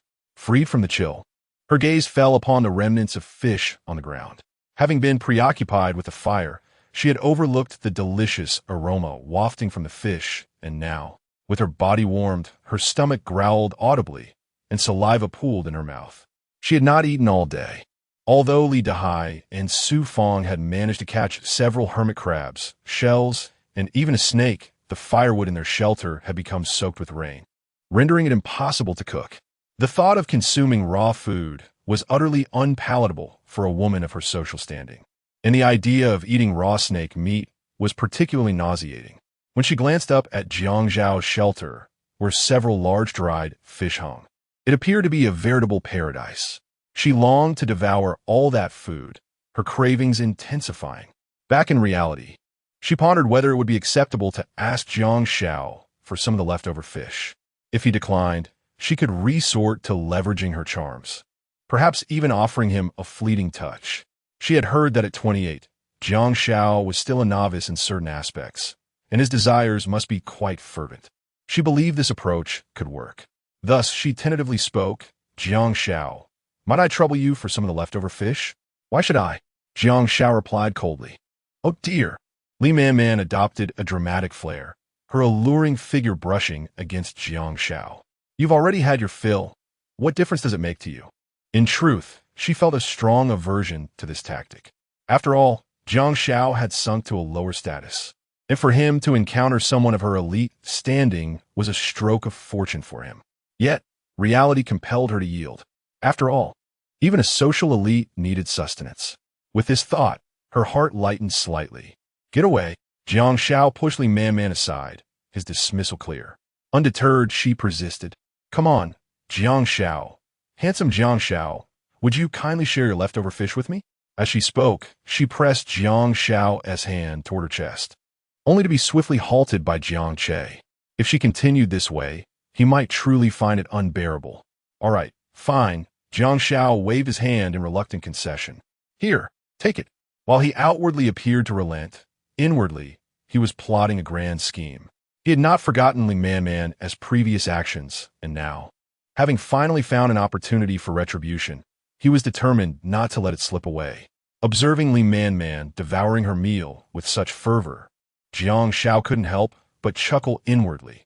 "Feast away, for once you finish this repast, the desire for the next will surely arise. And then I shall craft a most exquisite dish for you." Li Man was indeed ravenous. After relishing the succulent fish, she meticulously licked the bones clean. She even painstakingly broke apart the fish's spine, eagerly extracting every last drop of its essence. At last, she was satiated. This was the first time she had savored such delightful sustenance since being marooned on the deserted island. How splendid it would be to indulge in this daily. Stealing a discreet glance at Jiang Xiao, a new idea took root in her mind. However, she knew she must depart, for having lingered too long would surely invite the wrath of Tang Chao. Swiftly wiping her mouth clean, she bestowed a gentle kiss upon Jiang Xiao before dashing away. This was her way of offering him a taste of sweetness, with the intent of demanding more once he had succumbed to her charms. Little did she realize, her cunning ploy was entirely within Jiang Xiao's grasp. Chapter 12. The cry for help in the dense forest after an extended absence. Li Man returned to the shelter, immediately arousing Tang Chao's suspicion. "Brother Tang, I had a stomach upset." She fabricated an excuse. It is best if it was merely a stomach upset. Just moments ago, Tang Chao had suspected that Li Man had betrayed them, bowing to Jiang Xiao. Now, seeing her return, he felt perhaps he had overthought the situation. "Here, I have some snake meat and hermit crabs saved for you. Hurry and eat," he urged, though the light was dim. The mere thought of the horrifying venomous snakes churned Li Man's stomach, nearly causing her to regurgitate the delicious food she had just consumed. "Thank you, Brother Tang, but I'm not hungry," she managed to say, suppressing her discomfort. "Not hungry?" Tang Chao's brow furrowed as a thought struck him. "Li Man, did you sneak off to eat Jiang Xiao's leftover scraps? If that were true, it would be the gravest insult to their elite society." "Absolutely not," Li Man exclaimed, her anxiety evident as she shook her head. "Even if I were starving, I would never beg Jiang Xiao." "Well, that's more like it." Tang Chao nodded with satisfaction. Perhaps he had been overly suspicious. "Since you're not hungry, let Su Fong eat." Upon hearing this, Su Fong's eyes lit up. "Thank you, Brother Tang." He eagerly accepted the food from Tang Chao and began to devour it ravenously. Witnessing such blatant unfairness, Li Dehai and Chen Mengyao, along with the others, felt a sense of indignation. "Brother Tang, most of this food was found by me. Why do you only allocate it to Su Fong and not share a morsel with the rest of us?" Li Dehai questioned. He had caught the snake, yet he was left with nothing but snake blood to drink. Meanwhile, Chen Mengyao and the others were inherently fearful of snakes. The thought of consuming them raw filled them with dread. Thus, of the 2 pounds of snake meat, Tang Chao flaunted at least 1.5 pounds. The remaining half-pound was to be divided between Su Fong and Li Man. And now, with Li Man abstaining, Su Fong ended up with a hefty portion. Seeing Li Dehai bravely speak up, Chen Mengyao and the others felt a wave of relief. Finally, someone was advocating for them. Their hard labor had yielded little in return. What are you thinking, Li Dahai? Have you lost your mind? Tang Xiao retorted angrily. Su Fong has quietly made substantial contributions to the company, and it is only fair he receives a portion of food. If you are dissatisfied, you are free to leave, and I will inform Mr. Han. A sinister smile crept across his face. But once you leave the Han group, how will you manage your monthly expenses? Your 3,000 yuan mortgage, 500 yuan car loan, elder support, and all the other miscellaneous costs? What will you use to cover them? Upon hearing Tang Xiao's words, Li Dahai, who had been filled with righteous indignation, suddenly lowered his head. Truly, it is difficult to be a hero when every penny counts. Losing his job would place an immense financial burden on his family. Thus, at this moment, he realized he could not oppose Tang Xiao. Enduring a little humiliation would be the wiser choice. After a long silence, Li Dahai's voice broke the stillness in the dimly lit shelter. Brother Tang, I acted impulsively. I hope you won't hold it against me. The other three women echoed his sentiment. Contemplating the loss of their jobs, how would they afford luxury handbags and exquisite clothing? Thus, they have temporarily succumbed to authority. Dahai, it is wise of you to think this way. Tang Xiao, with a benevolent countenance, suggested, when we return to our positions, I shall certainly propose to General Han that the company enhance the basic compensation for the sales department by an increase of 500 yuan. Tang Xiao's art of persuasion was unparalleled, effortlessly diffusing the previously tense atmosphere with just a few simple words. The most daunting aspect of existence lies in living with fervent anticipation. Just like the enticing vision painted by Tang Xiao, it incessantly stimulated the minds of Li Dahai and his companions. Should they return to life, an elevation of basic welfare by 500 yuan would amount to an annual increase of 6,000 yuan. Well then, having endured a day of rain, everyone is weary. Let us quickly find a place to rest, and tomorrow we shall continue to refine our shelter, Tang Xiao declared, promptly assigning various tasks. Su Fong and Li Dahai continued with the laborious work, while the remaining women ventured out to forage for food. He could not fathom that with hands and feet, they could not find fruits or similar sustenance on the island. This time, he enlisted Li Man to join the search for food, sensing a hint of crisis from Li Dahai's discordant voice. As for himself, he would remain at the camp, overseeing the operations of each department. That night, Tang Xiao and the others felt as though time stretched interminably. Due to the leaks in their shelter, they had barely fallen into a deep slumber when the dripping rain roused them once more. Each time Tang Xiao awoke, he would unleash a torrent of curses, inciting a chorus of grievances among the others, who dared not voice their discontent. In contrast, Jiang Xiao's shelter was a sanctuary, impervious to wind and rain, and abundant with provisions. While Tang Xiao and his group fretted over their lack of sleep, Jiang Xiao was engaged in a delightful import-export trade with Han Yun. Only when a ray of light broke through the clouds did they cease their activities. By the time the two of them were fully awake, the sound of rain had abated, yet Tang Xiao's gruff voice resonated in their ears. Li Dahai, Su Fong, hurry up.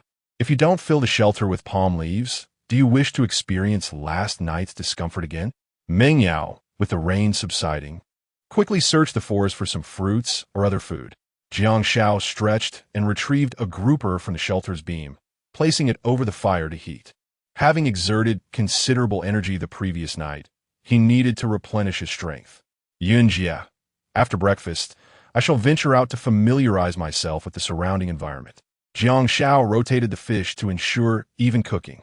I will accompany you, she replied, knowing that Jiang Xiao was searching for his daughter, and she felt compelled to contribute her efforts. The island may be fraught with danger after the rain. It will be best for you to remain here and guard our home. Having endured a full day of rain, their containers were filled with fresh water, alongside a few remaining fish, lest Tang Xiao and his group seize the opportunity to claim the supplies for themselves. Indeed, Han Yun conceded, recognizing the wisdom in Jiang Xiao's words, and promptly advised, be cautious when you go out. If you encounter any danger, flee immediately. Understood? Now, Jiang Xiao had become a vital seasoning in her life. The thought of facing the future devoid of his companionship filled her with despair. "Rest assured, I shall be fine," Jiang Xiao declared with confidence. Soon after, having quickly finished his breakfast, he set off through the jungle.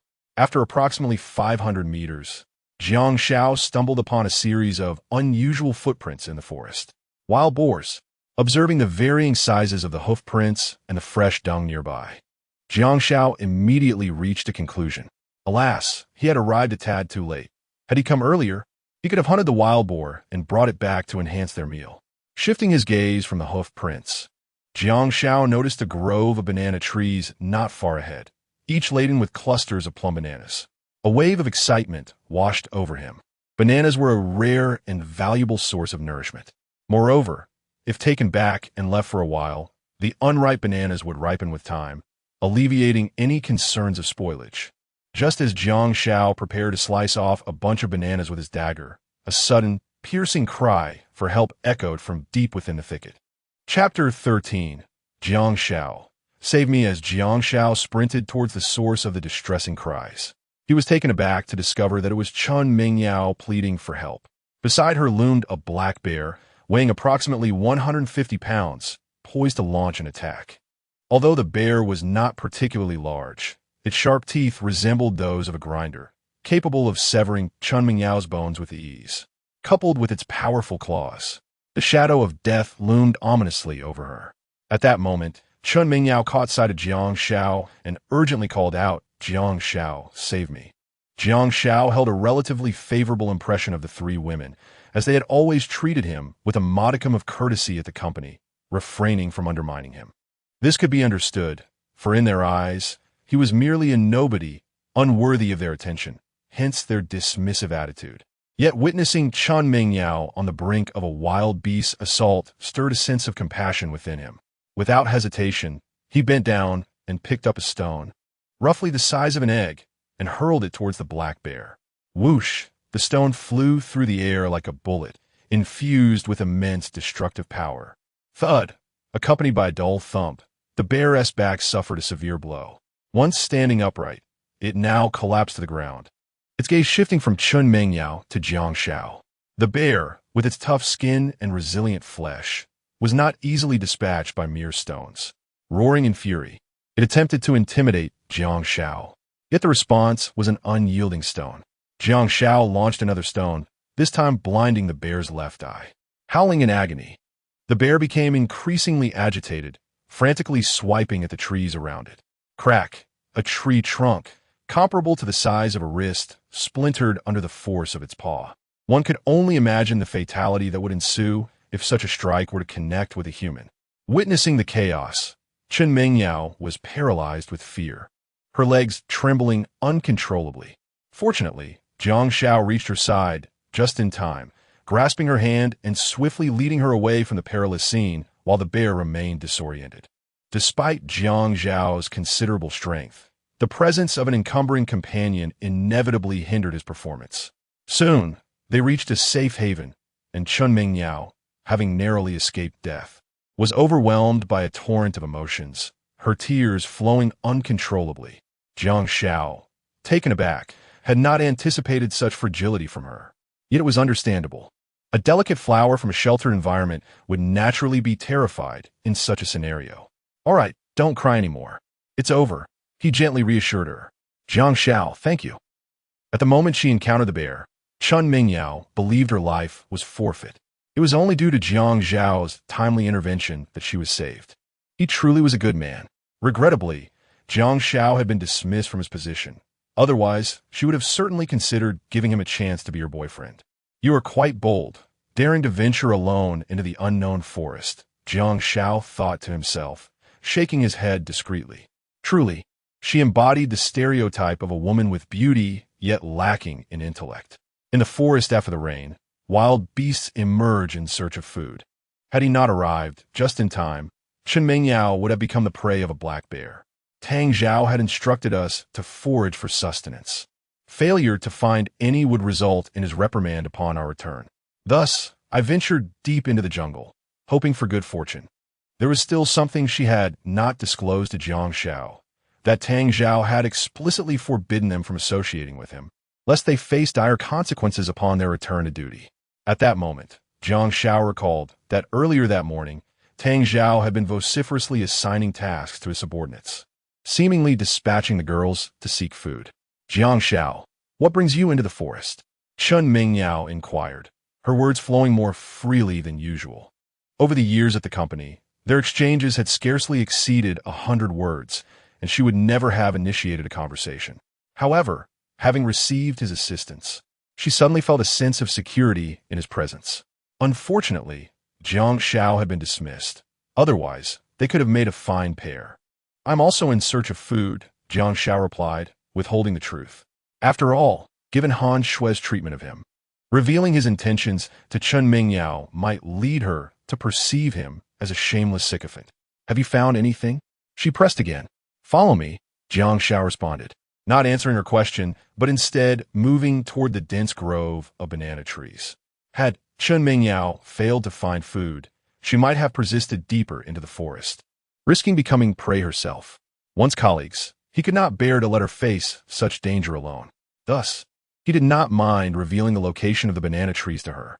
Observing Jiang Zhao's retreating figure, Chun Mingyao hesitated momentarily before deciding to follow him. Soon, they arrived at the banana grove, and upon seeing the multitude of banana trees, she was rendered speechless with excitement. As she beheld the golden bananas, her stomach rumbled incessantly.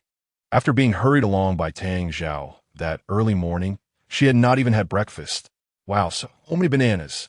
Chun Mingyao's eyes sparkled, as though she had stepped into a wondrous fairy tale. While she marveled, Jiang Xiao, light as a swallow, swiftly climbed to the top of a banana tree. Chun Mingyao's eyes widened in astonishment. Had she not witnessed it firsthand, she would not have believed Jiang Xiao possessed such remarkable agility. In her recollection, he had always been the most diligent employee at the company, tirelessly working day after day, enduring endless overtime and catering to numerous clients. She had assumed that the rigors of work had drained him, yet here he was surprisingly formidable. Gazing up at Jiang Xiao, she could even make out the sculpted muscles on his abdomen. Her heart raced unexpectedly. It seemed Jiang Zhao's life was even more disciplined than hers. In a fleeting moment, Jiang Xiao drew a dagger and severed a large bunch of bananas from their stalk, then carefully descended from the 3-meter-high tree while holding the approximately 50-kilogram cluster. "Let's leave this place," he said, placing the hefty bunch of bananas before Chun Mingyao. Staring at the golden bananas, she momentarily disregarded her ladylike demeanor, breaking off one banana and devouring it voraciously. It was not until she had eaten 3 that she gradually ceased her eating. "Jiang Xiao, thank you," Chun Mingyao sincerely stated. "There is no need for formalities." Before her departure, Jiang Xiao reminded her not to come alone next time. He had just observed from atop the banana trees that wild animals frequently roamed this area, with many banana trees toppled and devoured beyond recognition. Jiang Xiao speculated that it was likely the work of the omnivorous wild boars. "Indeed," Chun Mingyao nodded, gazing at Jiang Xiao. "You should accompany me. This place is too perilous." "You return first. I wish to venture deeper into the forest," Jiang Xiao replied, as he ambled further into the thicket. Meanwhile, Chun Mingyao cheerfully hoisted the bananas and set off towards a shelter. Chapter 14. The ensnared Lima man, Jiang Xiao, ventured deeper into the jungle, traversing approximately 500 meters without encountering any signs of human presence. However, the tracks of wild creatures were abundant within this brief distance. He had already spotted 3 5-step snakes, 2 bamboo vipers, and 7 vine snakes. The serpent activity in this desolate island forest was notably high, and a moment's inattention could lead to a fateful step upon a snake's nest. He silently congratulated himself for wisely deciding not to bring Han Yun along. In addition to snakes, Jiang Xiao also came across wild goats and monkeys. He had intended to chase after a wild goat, but their keen instincts caused them to flee in droves at the sound of alarm from the monkeys perched above. Nevertheless, Jiang Xiao did not return empty-handed. He had just discovered a flock of wild chickens and successfully shot one weighing around 3 pounds with a stone projectile, which was now ensnared by vines and hanging from his waist. After walking another 100 meters, Jiang Xiao felt an overwhelming reluctance to continue due to the abundance of snakes. Thus, he sought refuge in a towering tree, approximately 50 meters tall, to climb and survey the overall expanse of the island.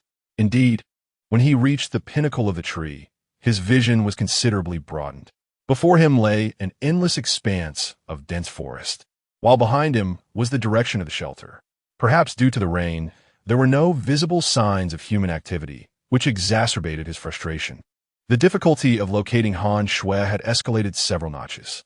He mused to himself, surely, with Han Shui's intellect, she would not recklessly venture into the perilous depths of the jungle. He then cast his gaze towards the coastline, yet still detected no trace.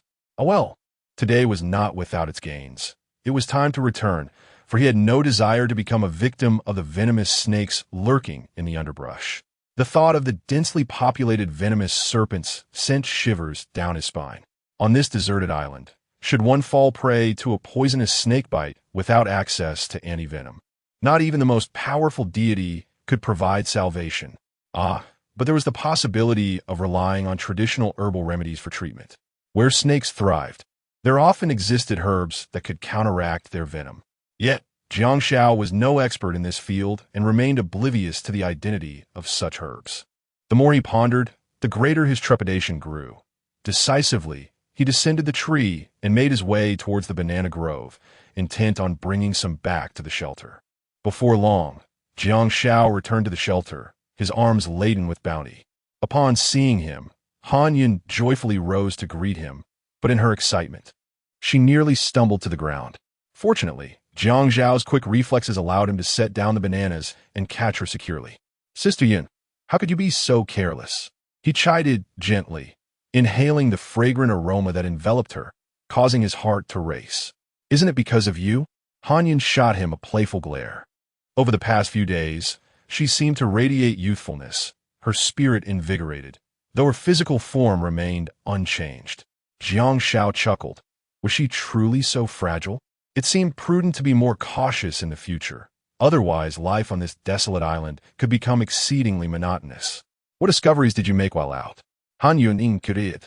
Understanding her concern for Han Shui, Jiang Xiao proceeded to recount all that he had witnessed along his journey. When she learned from Jiang Xiao that there was no news of Han Shui, her spirits sank somewhat. However, upon realizing that Jiang Xiao had braved the perilous territory of venomous snakes, her heart ached for him. Shui must not venture deep into the jungle. Please refrain from entering such dangerous places in the future. I fear for your safety, Han Yun expressed with concern. Let us wait for her by the seaside. Perhaps she will find her way here, Jiang Xiao suggested. Han Yun nodded, resigned to the situation. It was the only course they could take. In her heart, she silently prayed for Han Shui's safety, hoping that she would emerge unscathed from her trials. As evening fell, Jiang Xiao meticulously plucked the feathers from a wild chicken and placed it over the fire to roast. The 3-pound bird, once cleaned, yielded just over a pound of meat. Fortunately, they still had fish and bananas, making their dinner somewhat satisfactory. As for the innards, Jiang Xiao had other plans. He contemplated setting traps in the jungle at dawn, using the innards as bait to lure unsuspecting animals. Perhaps fortune would smile upon him. Although he had promised Han Yun not to enter the forest, the abundant resources within tantalized him. With heightened physical abilities, he felt confident navigating the risks. As the charcoal crackled, a rich aroma wafted towards the adjacent shelter. The discerning Li Man recognized that Jiang Xiao had prepared a feast and devised an excuse to slip away. She quietly approached his shelter, discreetly waving at him. Jiang Xiao, aware of her intentions, asked Han Yun to tend to the chicken while he stepped away to join Li Man. "What brings you here?" he inquired. "What are you roasting?" Li Man asked, her nose twitching at the delightful scent. "Nothing much. I caught a wild chicken in the jungle today and am currently roasting it," Jiang Xiao replied. The mere mention of roast chicken conjured a vivid image in Li Man's mind, and she felt her mouth water. She recalled the others in Tang's group roasting unripe bananas, which tasted akin to chewing on a sponge, quite unpalatable. In contrast, Jiang Xiao's roast chicken represented the lifestyle she yearned for. "Jiang Xiao, may I have a drumstick?" Li Man implored, her eyes sparkling with desire as she struck a beguiling pose. This charm was irresistible to any man. Alas, I cannot. I exerted considerable effort to catch this wild chicken. Jiang Xiao replied, feigning reluctance. Li Man, understanding the underlying meaning, recognized he was merely seeking to gain an advantage. Yet the thought of that golden, crispy chicken made her contemplate whether sacrificing a little would be worth it. Let me touch you a couple of times, and then you can give me a drumstick. She negotiated. Jiang Xiao appeared genuinely troubled. That would be quite an unfair trade for me. Li Man conceded, acknowledging the arduous effort involved in catching the wild chicken, realizing that a significant price must be paid. What must I do for you to agree? She pressed, her desire for the drumstick unwavering. There was no choice. Ever since she savored the delectable fish yesterday, she no longer desired the hermit crabs, the shells, or the insipid bananas. Jiang Xiao noticed that the big fish was already hooked, and it was time to reel it in. Come here, I have something to tell you, Jiang Xiao signaled, indicating that it must be whispered in her ear. Li Man slowly leaned in, straining to listen. However, upon hearing the conditions laid out by Jiang Xiao, she felt a mix of anger and embarrassment. Jiang Xiao, aside from this, I can agree to anything else. Jiang Xiao shook his head with a smile. I desire nothing but this. He added, if you do not wish to indulge in the fragrant chicken leg, then you may return. I am off to roast the chicken. With that, Jiang Xiao immediately turned away, leaving no room for Li Man to contemplate. Wait, I agree. Li Man, for the sake of the chicken leg, was truly willing to go all out. A slight smirk appeared on Jiang Xiao's lips, for he knew that Li Man could not escape his grasp. Let us retreat to a secluded spot and converse at our leisure. Chapter 15. Once more half an hour later, Jiang Xiaoshuang felt rejuvenated. The resentment that had accumulated over the years towards Li Man transformed into strength during this brief interlude. All of it returned to Li Man. Wait here for a moment. I will fetch it for you shortly. In half an hour, Han Yan's cooking must be nearly complete. Hey, you wouldn't be deceiving me, would you? Li Man grasped Jiang Xiao's hand, reluctant to let him depart. Having paid such a hefty price, if Jiang Xiao were to renege on his word, it would mean her efforts were in vain. Rest assured, integrity is paramount in our line of work. Yours is indispensable. Jiang Xiao finally comprehended why Li Man, this enchanting creature, could so easily ensnare Tang Chao as heart and mind. Who could resist such a lure? I trust you. Li Man released his hand, watching as Jiang Xiao walked away. Soon enough, Jiang Xiao returned with a steaming chicken leg, accompanied by an unexpected treat, a chicken butt. Normally, Li Man would discard the chicken but to feed the dogs. But at that moment, it was a delectable delicacy, rich and succulent. It was a true indulgence. With a single bite, she savored the juicy goodness, relishing in the ultimate pleasure as she devoured every morsel, even crunching the bones into submission. All right, I must be on my way. Just as Jiang Xiao prepared to leave, Li Man stopped him. Wait, Jiang Xiao, curious about her intentions, inquired further. Once more Li Man stated.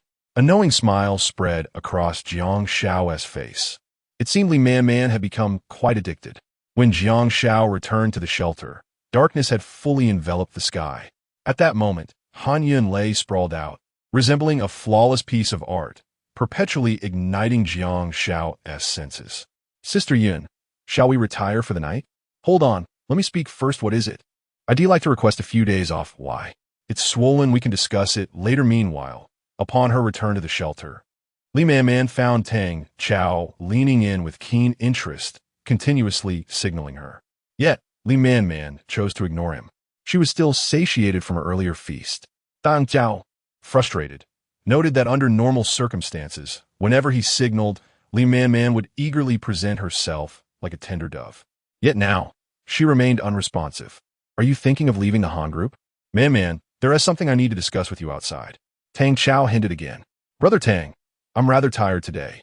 I'd like to rest properly. Li Man felt exasperated by Tang Chao.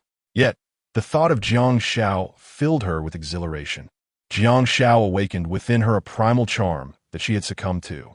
As for Tang Chao, he would surrender after about a minute, stirring her desires yet failing to fulfill them, which was truly disappointing. Very well, then Tang Chao decided not to press further. After all, Having tasked Li Man with gathering food today was quite a burden, given that she had no appetite for dinner after such a tiring day. To further exhaust her would be tantamount to asking for her demise. I'm going to sleep now. You all should rest as well, Li Man declared, making her way toward the haystack. Weakened limbs and cramping feet indeed indicate that rest is in order. Let's take a respite as well. Tang Xiao glanced at Li Dahai and Su Fang.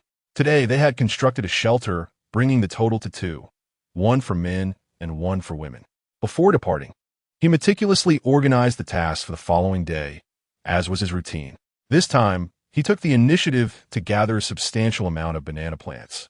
Based on the information provided by Chun Mingyao, this arrangement stemmed from his observation of some discord within the team. Certain individuals were quite resistant to his directives.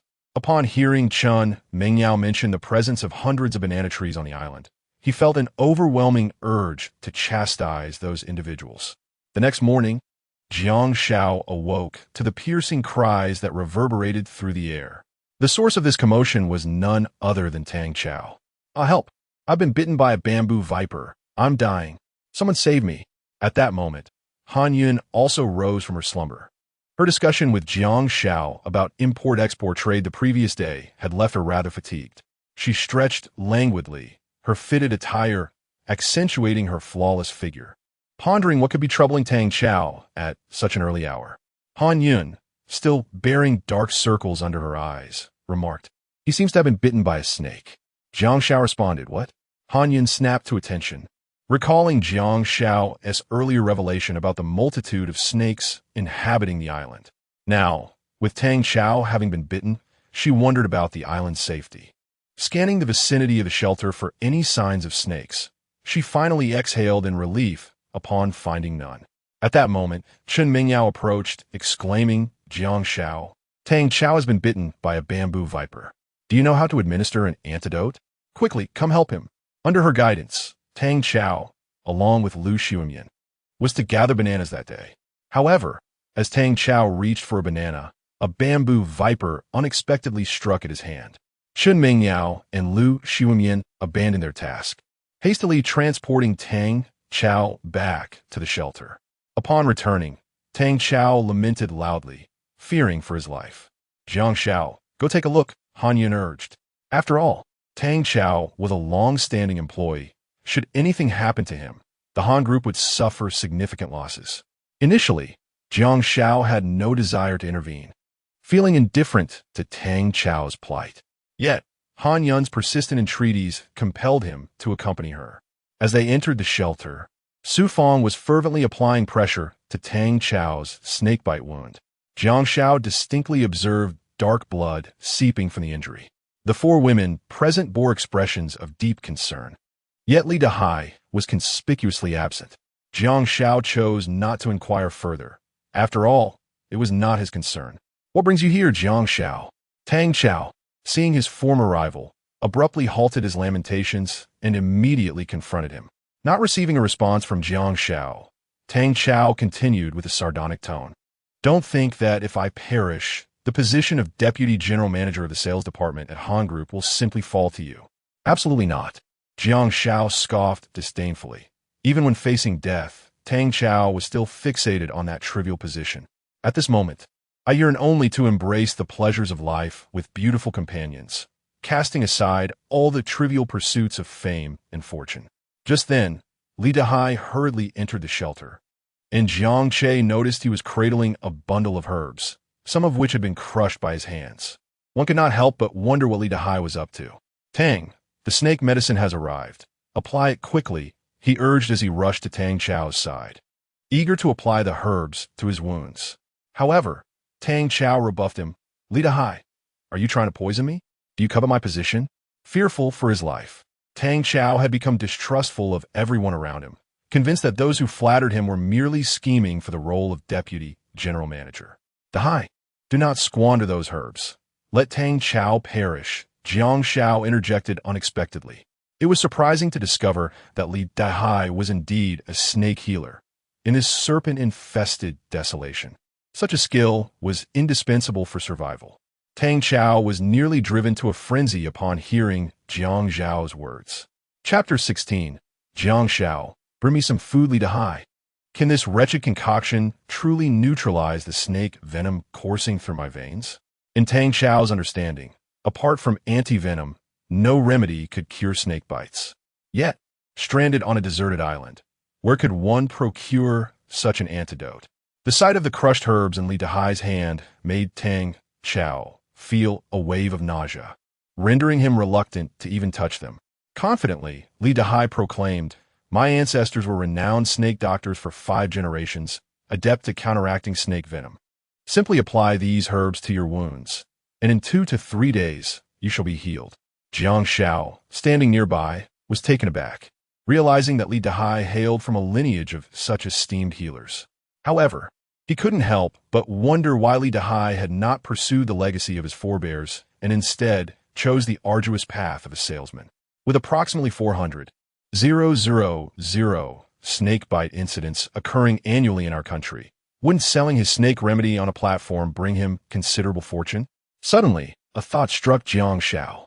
Surely, a rural snake doctor would lack a medical license. In today's society, credentials are paramount. Without them, one is in violation of the law. Any earnings would scarcely suffice to cover potential fines. Much like a certain doctor who, after allegedly curing cancer, found himself imprisoned for practicing medicine without a license, facing a staggering fine of 30 million.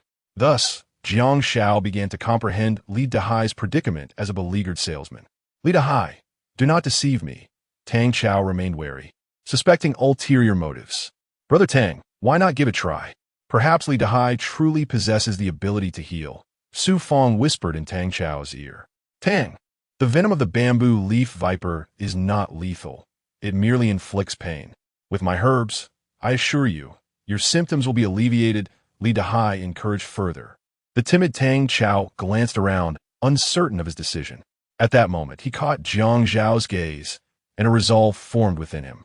Given that Jiang Xiao had always outperformed him at work and was now in relationship with Han Yun, any misstep on Tang Xiao's part would undoubtedly see Jiang Xiao ascend over him. He was determined not to let Jiang Xiao gain the upper hand. "Li Dai, what are you waiting for? Quickly neutralize the snake venom," Tang Xiao shouted. Li Dahai hurried to Tang Xiao's side, applying the prepared herbs around the puncture wounds and then wrapping them with a cloth of unknown origin. Before long, the agonizing expression on Tang Xiao's face began to fade. "Ah, Li Dahai, you're quite impressive." The once searing pain had transformed into a refreshing sensation after Li Dahai's treatment, and Tang Xiao sensed a marked improvement. The benevolent Li Dahai chuckled, asserting that his remedy was indeed effective. "From this day forth, you all shall take turns venturing out to procure food. Understood?" Tang Xiao addressed Su Fong and the others. They fell silent. The jungle was rife with venomous snakes, and the grove of banana trees had become a mental barrier for them. The only viable food source lay in the sea. Yet, they were ill-equipped for fishing. What were they to do? "Li Dahai, you rest today. Let them handle the search for food," he suggested. Unbeknownst to him, Li Dahai's standing in Tang Xiao's esteem had subtly risen. However, at the moment when Tang Xiao uttered these words, Su Fong's expression became exceedingly fierce. Recognizing that the situation had been resolved, Jiang Xiao and Han Yun departed, for their provisions had been depleted, and they needed to forage anew. Upon returning to their shelter, Han Yun continued to assume her role as the guardian of their abode. Exhausted from the past few days, with certain areas of her body bruised, she was reluctant to move. Meanwhile, Jiang Xiao strode toward the seaside, armed with a spear, unaware that a figure was stealthily approaching from behind. Elsewhere, Su Fong was engaged in strategic discussions with Chun Mengyao and her 2 companions. Su Fong persisted in his complaints. "Why should we toil endlessly while Li Dahai enjoys respite?" This clearly illustrates a disparity in treatment. The disdainful gazes of the 3 women fixed upon him, silently questioning his awareness of the situation. Yet, they refrained from voicing their thoughts. He continued, "What if we forwarded apart and form our own team?" To be candid, this notion had long lingered in the minds of the 3 women, though they feared returning to their duties under Tang Xiao's oppressive oversight. They still clung to a flicker of hope for rescue by a search and rescue team. "Sugo, let it go," Lu Xiumon interjected. We have been stranded on this deserted island for 2 days. I suspect the cruise line has already noticed the absence of our signal and has summoned search teams worldwide to rescue us.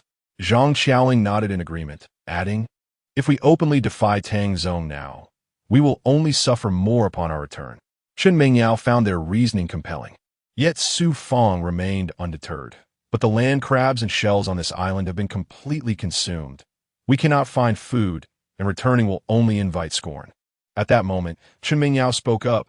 "I have an idea." "Mingyao, do share," both Zhang Xiaoling and Lu Xiuman urged in unison. Chen Mingyao, straightforward in her approach, proposed, "I think we should venture into the banana grove once more." The two women gasped in astonishment, exclaiming, "Mingyao, are you mad? That place is infested with venomous snakes. I have no desire to return there." Unfazed, Chen Mingyao replied, "Precisely because of that, it remains untouched by humans. Hence there is food available. As long as we exercise caution, we shall not be bitten." She further suggested that each companion carry a stick to beat the underbrush as they walked, thereby startling any lurking snakes.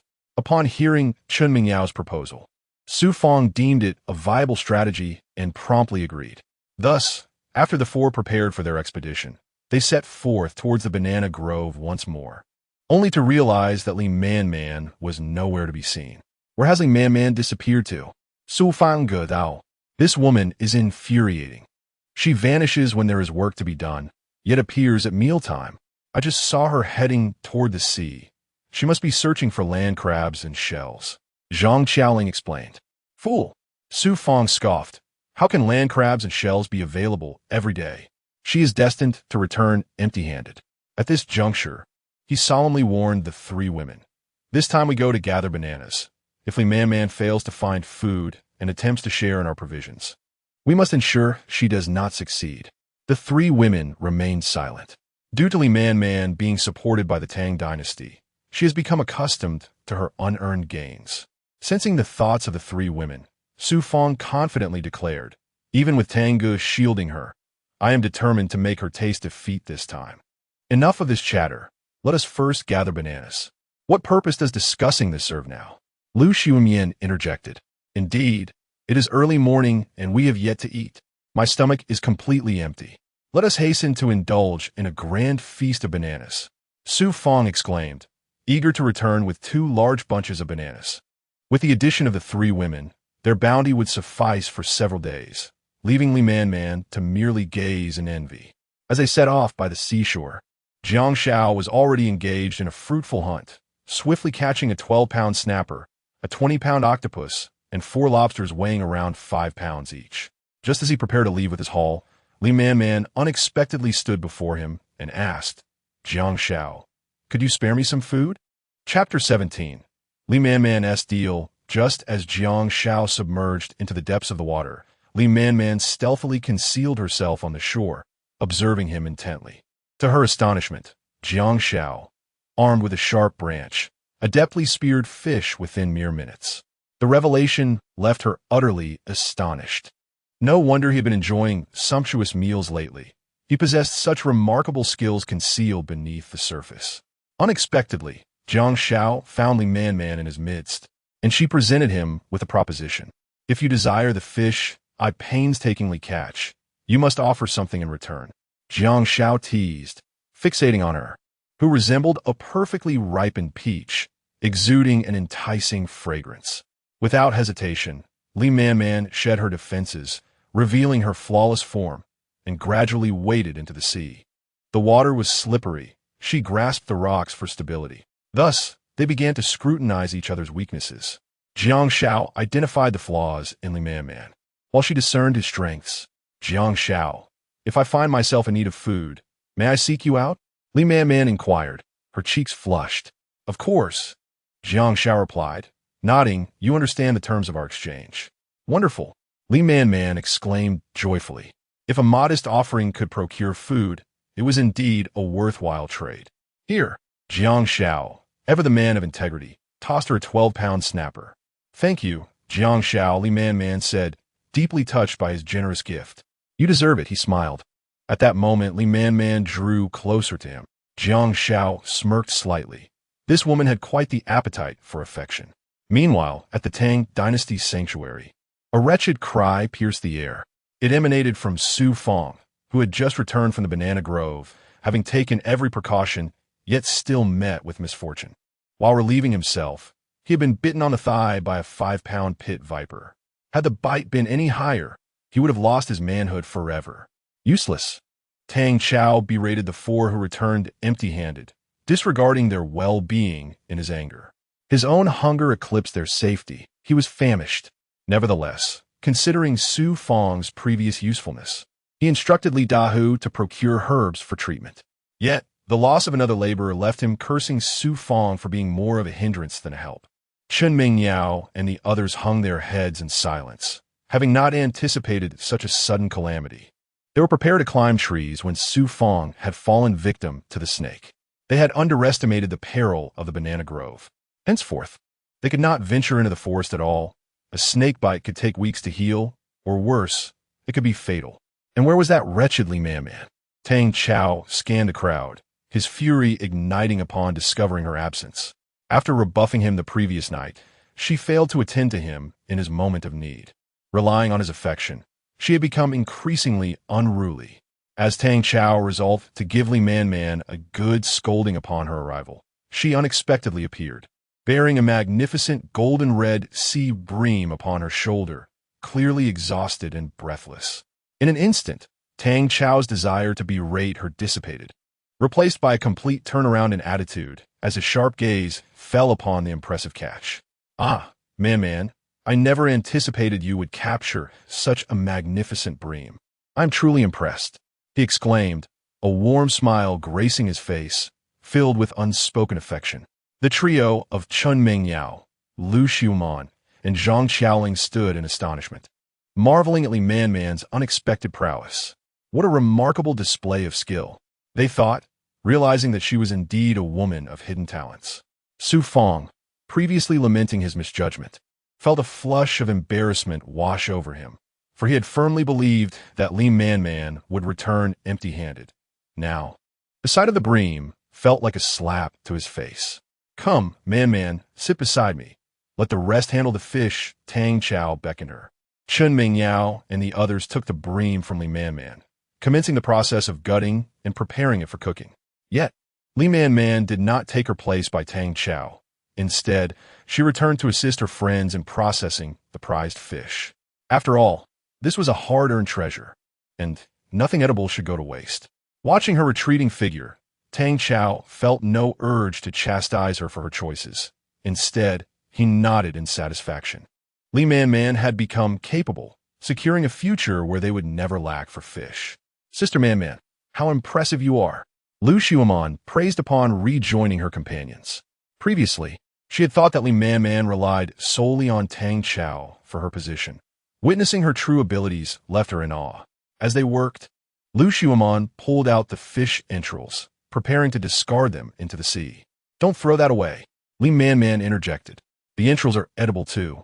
She took the entrails from Lu Xiuman's hand, punctured them with a twig, and meticulously cleaned them before setting them aside. Fully aware of the value of the food she had earned through hard work. Sister Man, with food being scarce, could you teach us the art of fishing? Jiang Xiaoling inquired. Upon hearing this, both Chen Mingyao and Lu Xiuman cast hopeful glances at Li Man. If they could master the skill of fishing, their lives would undoubtedly improve, sparing them from dangerous ventures into the jungle where they risked snake bites. Caught off guard by Jiang Xiaoling's question, Li Man hesitated. She knew little about fishing. Her knowledge came from trading with Jiang Xiao. However, she couldn't divulge this secret to her friends. Doing so would jeopardize her ability to secure high prices from Jiang Xiao in the future. As a savvy professional, she understood the value of scarcity all too well. Perhaps another time, Li Man replied, offering an excuse to deflect the inquiry. Thank you, Sister Man. Chen Mingyao and the others expressed their excitement. Just then, Jiang Xiaoling noticed Jiang Xiao walking into the jungle. Hey, look, what is Jiang Xiao doing in the forest? She pointed towards his departing figure. Hey, should we remind him that snakes lurk in the jungle, advising him not to venture in? Chen Mingyao suggested. Mingyao is right, Lu Xiuman added. Although Jiang Xiao has been dismissed, His character is commendable. We ought to notify him. All right. Let us not fret unnecessarily, Li Man interjected. He may just be stepping out briefly and won't venture too deep. Hurry and clean the fish, then roast it. I am on the verge of starvation, she continued. Rather than worrying about Jiang Xiao, we should prioritize our own well-being. Since Li Man began to engage more closely with Jiang Xiao, she perceived him to be far more formidable than she had initially imagined. His athletic prowess was undeniable. He would hardly regard a mere venomous snake as a threat. The three women found this reasoning sound and chose to cease their concerns. Chapter 18. Li Dahai's misfortune. The three women labored diligently to grill fish. Yet their efforts yielded only a meager portion of sustenance. Tang Xiao first indulged in the succulent fish flesh, subsequently sharing it with Li Man, and finally with Chen Mingyao. As for Su Fong, his standing had diminished, overshadowed by Li Dahai, resulting in his meager share. A single snapper was divided among 7 individuals. Apart from Tang Xiao and Li Man, the others found their hunger far from satiated.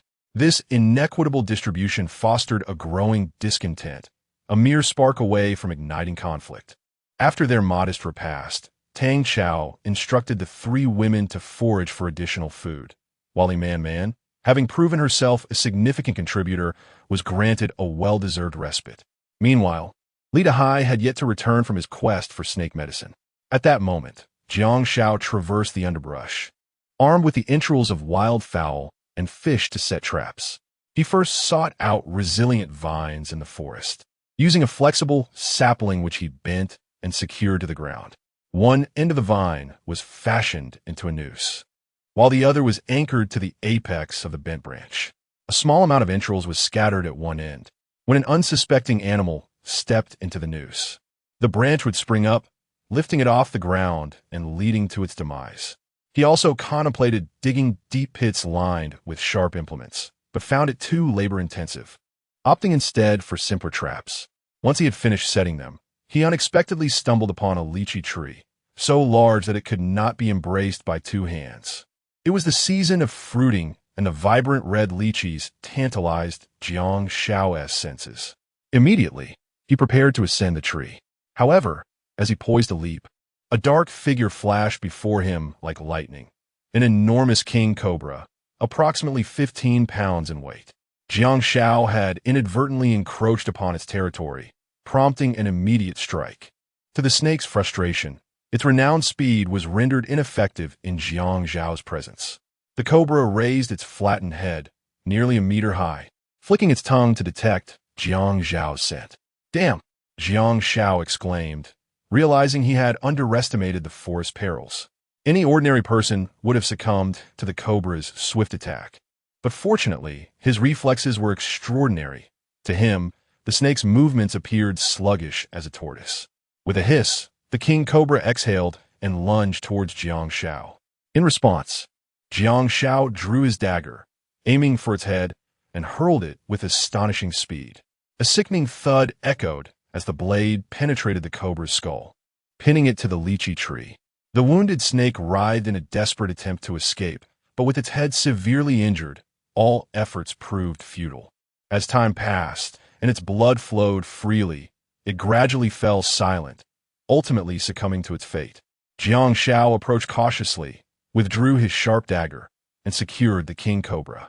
Having lived in the countryside, he had savored snake meat on more than one occasion, especially the king cobra. Its meat is exquisite, and the broth is fragrant. When paired with a native chicken and a cat, a delectable dish, akin to a culinary masterpiece, is born.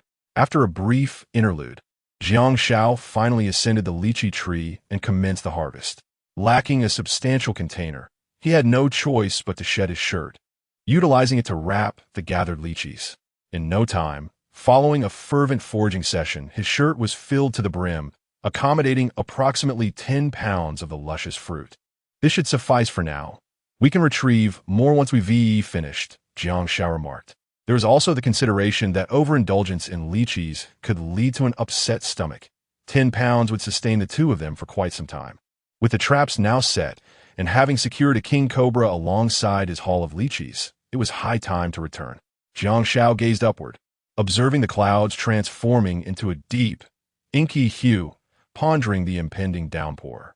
He could not linger any longer, for a rain-soaked chill could prove detrimental. However, just as he prepared to depart, a cry for help echoed from a short distance away. Straining to listen, it seemed to be the voice of Li Dahai. Help! Jiang Xiao secured the king cobra around his waist, sufficient to coil about 4 times, while gripping a dagger in one hand and the bundle of lychees in the other. Navigating through the jungle required constant vigilance. Despite his extraordinary physique, a sudden encounter with an adult black bear or any other wild creature could spell disaster. Although his reflexes were swift, one must always remain cautious when it comes to matters of life and death. He gradually approached the source of the sound. As the cries grew louder, Jiang Xiao realized he had arrived beside Li Dahai. Yet, a glance around revealed no sign of him. Dahai, Jiang Xiao called out. Typically polite at the company, Li Dahai often engaged in conversation with him, hence his casual reference to him as Dahai. Is that you, Jiang Xiao? Came Li Dahai's voice from deeper within, yet Jiang Xiao remained unable to ascertain his exact location. It seemed he had fallen into a pit. Dahai, where are you? Jiang Xiao inquired, keeping a watchful eye on his surroundings. The jungle was fraught with peril. An extra measure of caution could only serve him well. Jiang Xiao, I've fallen into a trap. It's a pit about 4 meters deep, overgrown with weeds above. Be careful not to fall in as well. Li Dahai's voice echoed once more.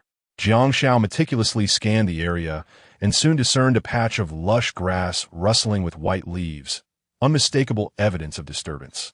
Without hesitation, he placed the lychees down and began to chop a sturdy tree trunk with his dagger. Hang on, Dahai, he called out. Okay, came Li Dahai's response. His voice tinged with apprehension. He felt certain that his fate was sealed.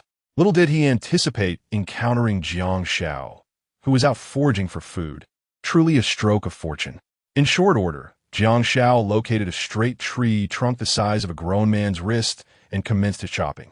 The species of the tree eluded him, but it was remarkably resilient, yielding only a small notch with each strike. However, this was precisely the outcome Jiang Xiao desired. If the trees were too frail, there was a risk that when Li Dahai attempted to climb out, the weight could cause the branches to snap, resulting in further injury to Li Dahai, which would be quite troublesome. Soon, the forest echoed with the sound of chopping, startling numerous birds from their perches. The once tranquil jungle transformed into a bustling scene. After approximately 15 minutes, Jiang Xiao finally felled the tree and made his way towards the pit where Li Dahai was located. Upon clearing away the underbrush that covered the pit, he indeed discovered Li Dahai lying within, seemingly injured. Dahai, I will extend the trunk into the pit. You must find a way to climb up, Jiang Xiao said as he positioned the tree into the pit. Chapter 19. Clues. Li Dahai, upon spotting the tree trunk embedded deep within the pit, summoned every ounce of his strength and began to climb fervently upwards. Within less than 3 minutes, he had escaped the peril. Exhaling deeply, he stood upon solid ground, relieved to find the ominous aura of death had dissipated. Jiang Xiao, thank you, he expressed his gratitude, aware that without Jiang Xiao, his demise in the pit might have gone unnoticed. At that moment, he inadvertently noticed the king cobra coiled around Jiang Xiao's waist and was taken aback. Did you kill that? He inquired, estimating the serpent's weight to be around 15 pounds. Such a formidable king cobra, if it bit him, would surely render him helpless. It was a mere afterthought, Jiang Xiao replied nonchalantly. A mere afterthought? Li Dahai felt a chill run down his spine. The king cobra, a supreme predator among snakes, was casually dispatched by Jiang Xiao as if it were trivial. However, he felt compelled to caution Jiang Xiao, with such venomous snakes, do not take unnecessary risks in the future. The potency of their venom is terrifying. Even my ancestral herbal remedies may not suffice for a cure. At that moment, he caught sight of the lychees wrapped in Jiang Xiao's bundle, and his eyes widened in delight. After spending the entire morning foraging for herbs, he was utterly famished. Sensing Li Dahai's predicament, Jiang Xiao offered him a cluster of lychees. Thank you, Jiang Xiao, Li Dahai exclaimed, seizing the fruit and devouring it ravenously, disregarding any concerns about indigestion. Once satiated, Jiang Xiao inquired, Dahai, how did you end up in the pit? Li Dahai replied, I have no idea which fools set these traps for wild beasts. I accidentally stepped into one. Traps for hunting? Jiang Xiao asked, perplexed. Yes, Li Dahai nodded, then recalled. This trap has been abandoned for years. Had the sharp branches inside not decayed, I would have been impaled like a hedgehog. He gestured to the small wound on his calf, where a branch had grazed him, the blood already congealed. Jiang Xiao pondered aloud. Has there ever been human activity on this island? At that moment, Li Dahai experienced a sudden realization. In his earlier panic to escape, he had not considered the implications of the trap. Now, reminded by Jiang Xiao, it dawned on him that this trap was indeed the handiwork of humans. Moreover, there are numerous remnants of wild beasts within, he informed Jiang Xiao. Jiang Xiao's expression grew grave. The only certainty was that they were not the first humans to set foot on this desolate island. As for the creator of the traps, they may have either fled the island or succumbed to its dangers. Li Dahai's face darkened. Having finally uncovered a glimmer of a clue, it was abruptly severed. Do you think we can receive rescue from the outside world? He asked anxiously after a prolonged silence, staring into the deep pit. Ever since drifting onto this deserted isle, he had been preoccupied with thoughts of returning to his family. His elderly parents and his hungry child awaited his return. We should be able to, Jiang Xiao responded. Understanding that Li Dahai harbored concerns, Jiang Xiao was reluctant to transmit his own despondency to him. Excellent, Li Dahai exclaimed, grasping Jiang Xiao's hand with fervor, his eyes shimmering with vitality. However, Jiang Xiao's heart sank. This bizarre maritime disaster had cast them upon this desolate isle, and he sensed that the circumstances were far from straightforward. As for the specifics of this complexity, he could not articulate at that moment. Perhaps encounters with other survivors would eventually unveil the truth. For now, their sole endeavor was to strive for survival, connect with more survivors, and await external rescue. Let us return, Jiang Xiao proposed. You go ahead. I have matters to attend to, Li Dahai replied, elucidating. Su Fong has been bitten by a 5-step snake, and I ventured out to gather medicinal herbs. I still require one more ingredient. Jiang Xiao comprehended now that Li Dahai had fallen into the pit while assisting Su Fong in his quest for remedies. Indeed, Li Dahai was a commendable individual. Driven by curiosity, Jiang Xiao inquired, Dahai, with your exceptional talents, why do you not inherit your family's esteemed craft and become a serpent healer? Li Dahai offered a wry smile and recounted his predicament to Jiang Xiao. As anticipated, Li Dahai's father had been reported after encroaching upon the local hospital's profits, resulting in a hefty compensation that nearly reached several $100,000.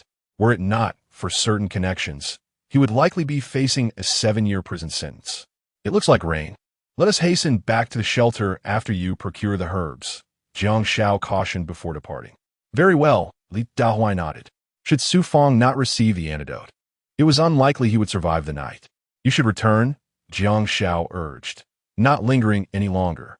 Yet, as he began to leave, Li Dahai called after him.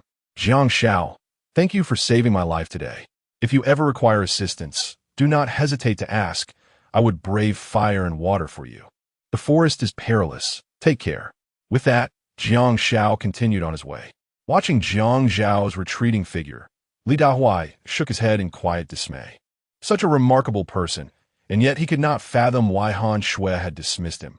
It was truly a squandered talent. After a moment of reflection, he resumed his search for the final herb. Just as Jiang Xiao had indicated, rain was imminent, and lingering in the depths of the forest was untenable. Coupled with the multitude of hidden dangers, each step Li Dahai took was fraught with anxiety. Meanwhile, upon the rocky shore, 3 beautiful figures wore expressions of despair. Their mission from Tang Chao had become unachievable. Having scoured the area for food for some time, they had only managed to collect 3 hermit crabs and 6 shells. Presenting such meager results to Tang Chao would likely invite harsh criticism. Sisters, I long to return home, lamented the timid Lu Xiuman, tears streaming down her face. She had anticipated that accompanying the group on this excursion would yield fond memories. Yet here she was, stranded on a deserted island. In just 2 days, she felt utterly drained, on the verge of collapse. All she desired now was to return home, indulge in a warm bath, and sink into a carefree slumber. Sisters, do not fret. We shall return home soon, Jiang Xiao reassured as she gently patted Lu Xiumian's shoulder. In their daily lives at the company, the bond among the three was exceptionally strong, often sharing the subjects of their research. Xiaoling, by the time we return home, we will likely have faced a storm of reprimands. Chun Mingyao lamented, despair evident in her gaze as she surveyed the meager supplies in her hands. A heavy sigh escaped the trio in unison. Why was it so incredibly challenging to find sustenance on this desolate island? Come now, sisters, do not lose heart. Let us rise and toil, lest we find ourselves drenched in scorn this evening, Jiang Xiao urged. Just then, she noticed a figure emerging from the dense forest. Upon closer inspection, it was none other than Jiang Xiao. Hey, sisters, take a look at what Jiang Xiao is carrying in that bundle. Chun Mingyao and Lu Xiumian followed Jiang Xiaoling's gaze, and their mouths watered at the sight. Chapter 20. The Bewilderment of Jiang Xiao. Chun Mingyao and Lu Xiumian, with sharpened discernment, repeatedly confirmed that what Jiang Xiao was wrapped in was indeed lychee. Instantly, envy washed over them. Why did they endure such hardships while Jiang Xiao reveled in comfort? It seemed an injustice of the heavens. Sisters, let us greet Jiang Xiao, suggested the inventive Jiang Xiaoling, subtly hinting at their intentions. What greeting could it be if not an attempt to seize Jiang Xiao's lychee? The trio had often employed such tactics to engage with wealthy young men and even balding patrons. Before long, they took a shortcut, ensuring they would encounter Jiang Xiao just as he arrived at the sanctuary. Remarkably, their timing was impeccable. Ah, Jiang Xiao, where have you been? Lu Xiumian inquired, batting her doe-like eyes in an alluring manner. Many affluent young men had been captivated by her enchanting gaze, though they could only admire from afar. However, upon noticing the large black serpent coiled around Jiang Xiao's waist, she felt a thrill of fear, mingled with a stronger desire to partake in his bounty. I just returned from the forest, looking for some food, Jiang Xiao replied. He observed the three women before him. Though they had lost some of their former charm, their youth still radiated vibrantly. He felt a competitive urge to engage with them. Did you find anything? Lu Xiumian asked, her inquiry overly direct. Jiang Xiaoling and Chun Mingyao exchanged worried glances. Lu Xiumian's approach was too blatant. It suggested that they had ulterior motives for approaching Jiang Xiao. When flirting with men, one must never overtly reveal intentions, lest everything dissolve into nothingness. The most astute strategy is to entice them, a hallmark of a true siren. Jiang Xiao, well acquainted with their personalities, recognized their beauty, but also their reluctance to pursue romantic relationships, merely biding their time in search of a wealthy partner. He opted for candor, slicing through the pretense. Nothing much, just picked some lychee and caught a king cobra, he stated plainly. The three women were taken aback, surprised by Jiang Xiao's heartfelt honesty, a promising sign indicating he was unwittingly stepping into their web. When they beheld the vibrant, plump lychee as Jiang Xiao unwrapped his bundle, its enticing aroma awakened their appetites, causing their mouths to water. I longed to taste the lychee. Jiang Xiao, could you, in the spirit of our past struggles together, allow us a taste? Lu Xiumian pressed, her request bold. Chun Mingyao and Jiang Xiaoling ceased their reproaches of Lu Xiumian's forthrightness, recognizing that Jiang Xiao was receptive to such advances. Over the years, they had never failed to ensnare those who ventured into their domain, nor had they ever shown mercy. Internally, Jiang Xiao scoffed. Struggles? In the office, these three always looked down upon me, never considering me as a contender, merely perceiving me as a loser. Now, stranded on a deserted island, witnessing their covetous gaze upon his food, he found their true colors all too predictable. In that case, indulging them would not evoke a pang of guilt. Perhaps those affluent second-generation individuals who were deceived by them might even express their gratitude towards him. Noticing that Jiang Xiao remained silent, Lu Xiumian felt a twinge of anxiety. After Chun Mingyao and Jiang Xiaoling exchanged subtle glances, she leaned closer to Jiang Xiao and whispered, Brother Jiang Xiao, if you could share some lychees with us, I would be delighted to go on a date with you afterwards. What do you think? Jiang Xiao couldn't help but chuckle inwardly, amused by their naive expectations of him. Nevertheless, he maintained a composed demeanor and replied with a smile, Xiaoman, why be so formal? You simply wish to enjoy some lychees, right? Here, take some. Lu Xiaoman was momentarily taken aback, suspecting she had misheard him. Chun Mingyao and the others were equally astonished, never anticipating Jiang Xiao would so effortlessly acquiesce. They had initially believed that Lu Xiaoman would need to sacrifice some charm to obtain what they desired, but astonishingly, merely a sweet promise sufficed to procure the coveted lychees. They had perhaps overestimated Jiang Xiao's resistance. No, it was more accurate to say that their allure was simply too potent for an ordinary person to withstand. Here, take them. Jiang Xiao graciously divided 3 bunches of lychees among them, almost resembling a devoted admirer. Chun Mingyao, the first to receive Jiang Xiao's generous offering, found herself lost in a reverie, convinced that his display was intended to leave a favorable impression on her. As she grasped the hefty lychees, weighing over a pound, she wasted no time in devouring them. Zhang Xiaoling and Lu Xiaoman followed suit, their eating habits rather unrefined. It looks like rain is approaching. You should finish up and head back quickly, or you might get caught in the downpour, Jiang Xiao reminded them. As he prepared to leave, he added, "We were once colleagues. Feel free to reach out if you need any assistance." He began to discreetly cast his bait, awaiting their response, much like Man. However, in the eyes of Chen Mingyao and her companions, they perceived Jiang Zhao's actions as overtly flattering, blatantly fawning over them. Upon returning to the shelter, the 3 had satisfied their hunger. "Mingyao, should we seek out more food?" Lu Xiaoman suggested lazily. After all, why labor to find food when it could be effortlessly acquired from others? Food is scarce. What were we even looking for? Chen Mingyao dismissed, indulging in dreams of effortless bounty. But if we fail to provide food, Tang Chao will certainly scold us. Zhang Xiaoling expressed her concern. Chen Mingyao scoffed. Why should he enjoy the fruits of our labor while we toil endlessly to find food? I've never liked him. Mingyao, but what if he makes things difficult for us when we return to our posts? Lu Xiaoman asked worryingly. Come, let me share my plan. Chun Mingyao beckoned her companions and, ensuring they were alone, whispered her strategy into their ears. Yes, that's the way to go. Lu Xiaoman enthusiastically agreed. As long as we have Jiang Xiao as our devoted admirer, we can feast endlessly on this deserted island. What do we have to fear from Tang Chao? Let's head back. The trio returned to the shelter with heads held high, but when Tang Chao beheld their empty hands, the veins on his forehead writhed like worms. Incompetence.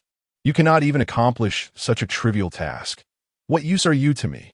Chen Mingyao retorted defiantly, Mr. Tang. All the edible resources in this area have been depleted by us. There is simply no trace of food left. How do you propose we conjure it? Her strategy was to avoid a confrontation with Tang Chao while secretly procuring food from Jiang Xiao. This way, she could prevent Tang Chao from harboring resentment and retaliating against them upon their return to duty. Faced with an unassailable argument, Tang Chao tempered his temper. With 2 injured members among them, he pondered the consequences should these 3 laborers decide to cease their efforts. Who would then procure food for him? Man, it seems you must bear this burden and venture into the sea to catch us some fish, Tang Chao said, turning to Li Man with a playful grin. Just then, the sky erupted with thunder and lightning, followed swiftly by a torrential downpour. Curse this accursed weather, Tang Chao exclaimed, realizing that once again they would face hunger that night. At that moment, Li Dehai returned from his scouting, and the first thing he did upon entering the shelter was to apply the 5-step snake venom antidote to Su Feng's thigh. Chapter 21. The thoughts of Lu Xiaoman in the rain had persisted throughout the day. As evening approached, its intensity diminished slightly, yet the night sky was occasionally rent by streaks of white lightning, sending shivers down one's spine. At this moment, Jiang Xiao was roasting snake meat in the shelter while Han Yun indulged in lychees. Despite the localized swelling she experienced, fully aware that consuming lychees could provoke severe symptoms, she was unable to resist the temptation. Another reason for her refusal to eat snake meat was her inherent aversion to cold-blooded creatures. Yinjia, don't consume so many lychees. Save some room for the snake meat. It's quite nourishing, Jiang Xiao remarked, turning the meat on the skewer, the enticing aroma tantalizing his palate. However, he felt a tinge of dissatisfaction, for the absence of salt and cumin rendered this delectable dish a notch below its potential. Nevertheless, one must make do under challenging circumstances. I want to eat it. Han Yun shook her head. You want to even try such a delicious dish? Jiang Xiao inquired with a smile. After processing the substantial snake, approximately 10 pounds remained, and given the evaporation during roasting, he could not possibly finish it alone. Seeing a snake makes my scalp tingle. I refuse to eat it, Han Yun stated firmly. Jiang Xiao teased. Then how did I find you enamored with it last night? Han Yun's face flushed a deep crimson. He was mocking her, and it was utterly embarrassing. She wished to find a crack in the ground to hide in. You are not allowed to sleep beside me tonight. Go away. She pouted angrily. My apologies, Jiang Xiao quickly reassured her. Without you by my side, I find it hard to sleep. Han Yun felt a warmth in her heart. This was indeed the truth. She too harbored the same sentiment. Without Jiang Xiao's solid presence beside her, she could not slip into a deep slumber. Uncertain of how to articulate her feelings, she realized she had become utterly dependent on him. An ambiguous atmosphere enveloped them. Yet Jiang Xiao was preoccupied with dinner preparations. Otherwise, he would have certainly discussed the intricacies of trade with Han Yun. I'm full now. Shortly after, Han Yun tossed the bare branches into the fire. A cluster of approximately 2 pounds of lychees had been devoured entirely. Jiang Xiao, the forest is perilous. There is no need to venture deeper in the future. If you were to get hurt, I wouldn't know how to cope, she expressed with concern. Jiang Xiao replied, if I don't explore, how will you have lychees to eat? Han Yun found herself momentarily at a loss for words. Indeed, as Jiang Xiao had stated. However, given the choice between food and Jiang Xiao, she would unhesitatingly choose him. Rest assured, I possess the skills to navigate safely. Nothing will happen to me. Once the weather improves, I shall gather some lychees for you, he consoled her. You mentioned that there are traces of previous inhabitants in the forest. Do you think they might still be reproducing somewhere? Could they pose a threat to our lives? Han Yun questioned. Jiang Xiao shook his head. I cannot say for certain. If our lives were ever in danger, I would deal with any troublesome entities. This question had troubled Jiang Xiao throughout the day, yet no matter how much he pondered, he could find no answer. Consequently, he chose to cease his thoughts, unwilling to invite further distress. His current life, replete with ample food and the company of a beautiful companion, was already the life he had longed for. As for anyone who dared to disrupt his dreams, they would have to contend with the dagger in his hand. At that moment, a rustling sound of footsteps approached from outside the shelter, prompting Jiang Xiao to become instantly alert. However, upon recognizing the visitor, a subtle smile crept upon his lips. It was Han Zong, Jiang Xiao, and Lu Xiumon. She arrived with Chun Mengyao and Zhang Qiaoling, seemingly to collect a bit of interest from Jiang Xiao, the devoted admirer. Xiumon, have you eaten? Han Yun greeted her with genuine hospitality. Unbeknownst to her, who had been nurtured by Jiang Xiao, the turmoil in Tang Dynasty was far from her mind. She assumed they were leading a similar existence. Come in, it's pouring outside. Don't just stand there, take a seat. Han Yun thought Lu Xiumon was merely visiting. Having someone drop by on this dull island was a delightful change. As for the earlier harsh words exchanged by a few towards Jiang Xiao, Han Yun felt they were blameless, attributing it all to Han Shui's influence. Thus, she welcomed Lu Xiumon warmly. Very well then. Lu Xiumon feigned modesty. Yet upon seeing the golden snake meat, she could scarcely contain her desire to devour it in one bite. When she gazed up at the beams of the shelter, she was taken aback to find it adorned with large lobsters, colossal octopuses, and grouper. The conditions were simply extraordinary. She silently rejoiced that Jiang Xiao was their devoted admirer. Otherwise, she would never have the opportunity to taste such delicacies. Before long, Jiang Xiao had grilled the snake to perfection. Under Han Yun's guidance, he divided it into 2 portions, one for Lu Xiumon and the other for himself. Xiumon, don't be shy. Make do with what you have, Han Yun graciously urged. Make do? Lu Xiumon was astounded. What a statement to utter, suggesting they were merely managing with what they had. Back in their place, they were nearly reduced to eating sand. A pang of envy struck her towards Han Yun, who had Jiang Xiao devotedly catering to her every need without a care in the world. However, she reassured herself that soon, the 3 sisters would also enjoy the same privileges as Han Yun.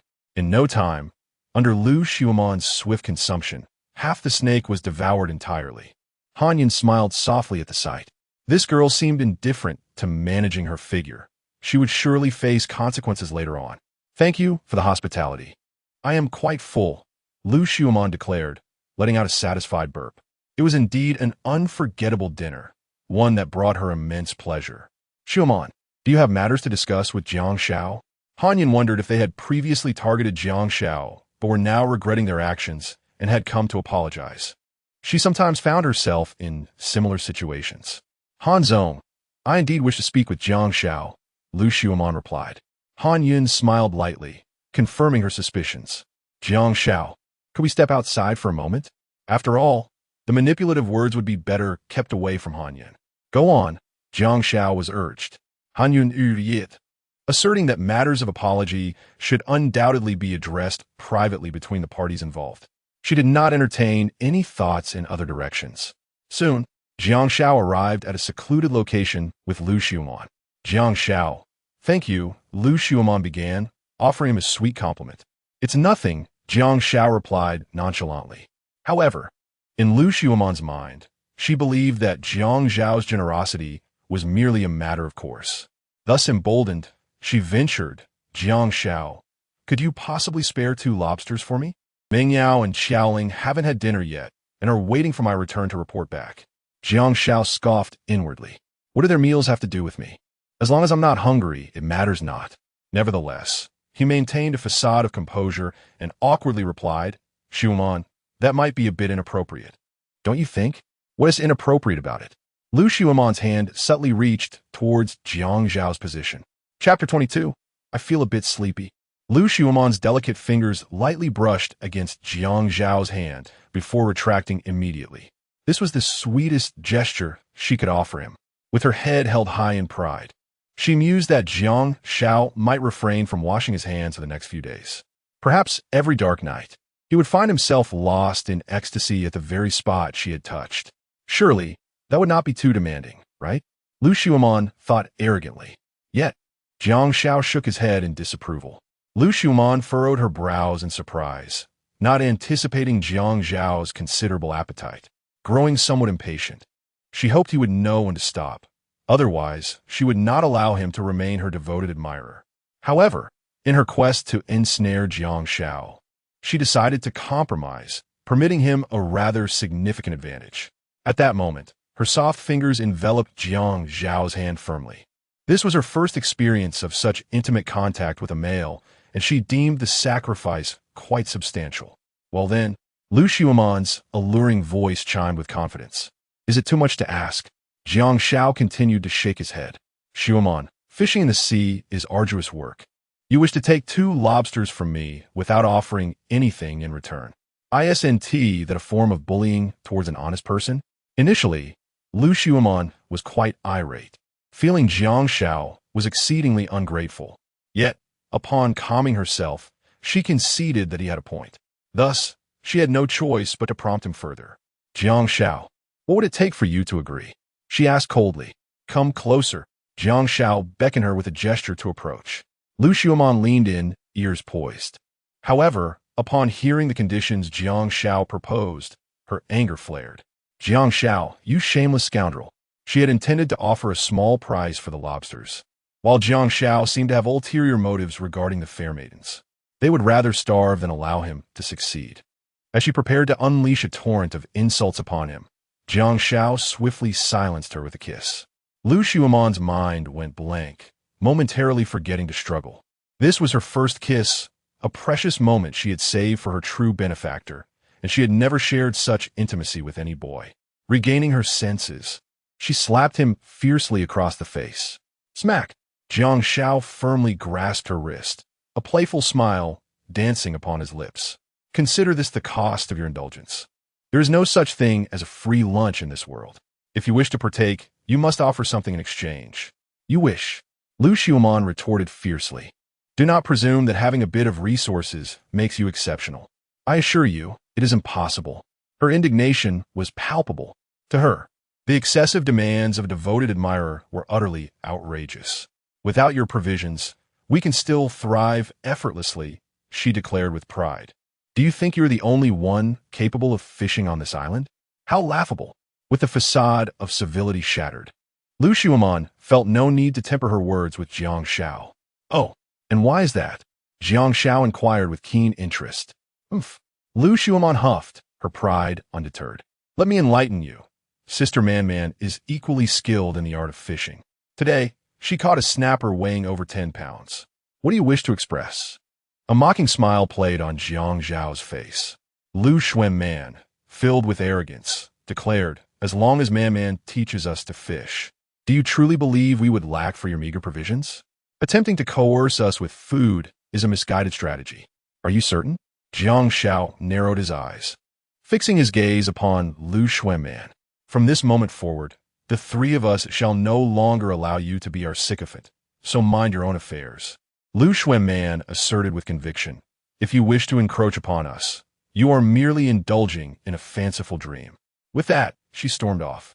Soon, she arrived at the rendezvous point with her sisters, and upon seeing Lu Xuemon, Chen Mingyao, and Zhang Xiaoling were filled with immense joy. Finally, the evening's sustenance seemed assured.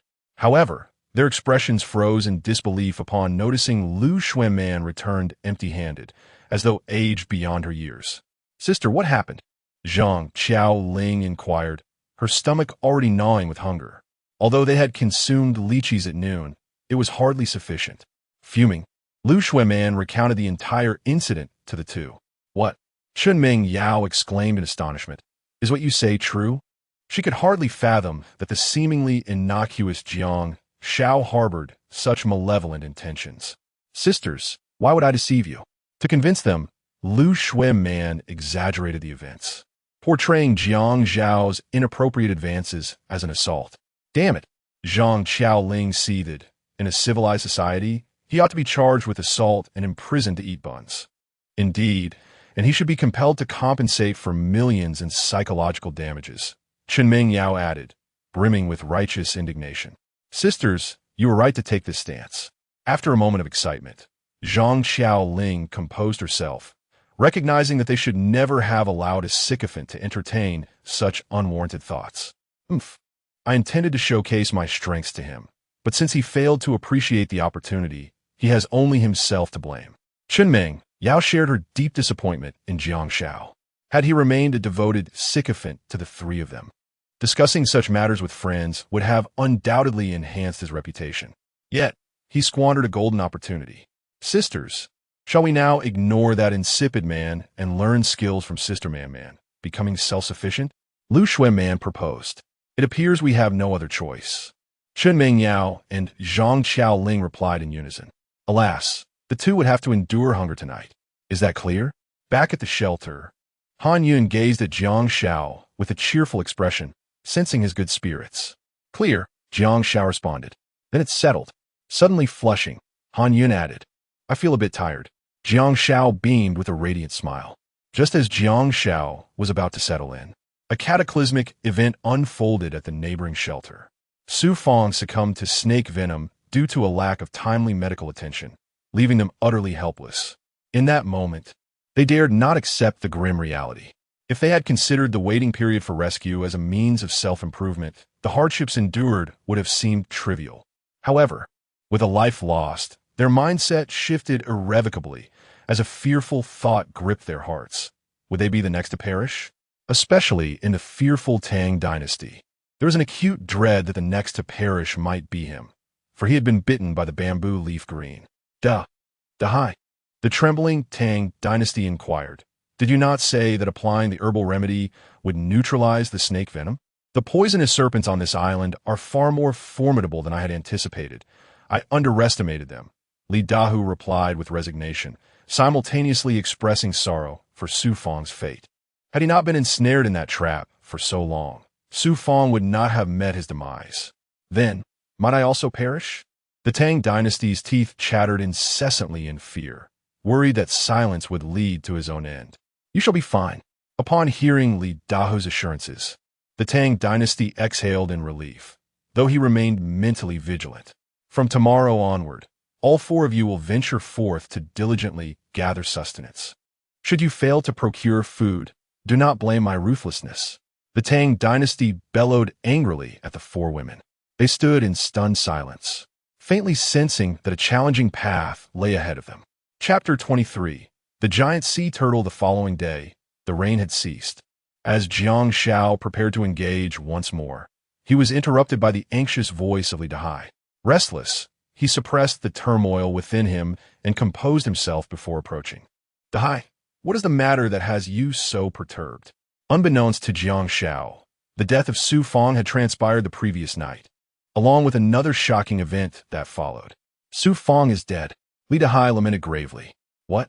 At that moment, Han Yun emerged from the shelter, her face radiant, exuding grace as if she had returned to her youthful days. Upon hearing of Su Fang's demise, she was taken aback with disbelief. Dahai, did your herbs prove ineffective? Jiang Xiao inquired, curiosity piqued. Li Dahai, dejected, replied, the venom of the five-step snake is more potent than we imagined. Without timely intervention, there was no hope. Jiang Xiao gently patted Li Dahai's shoulder, signaling him to release his guilt, for it was Su Fang's fate. Dahai, gather yourself and look ahead, Jiang Xiao consoled. Li Dahai nodded and then divulged a startling revelation.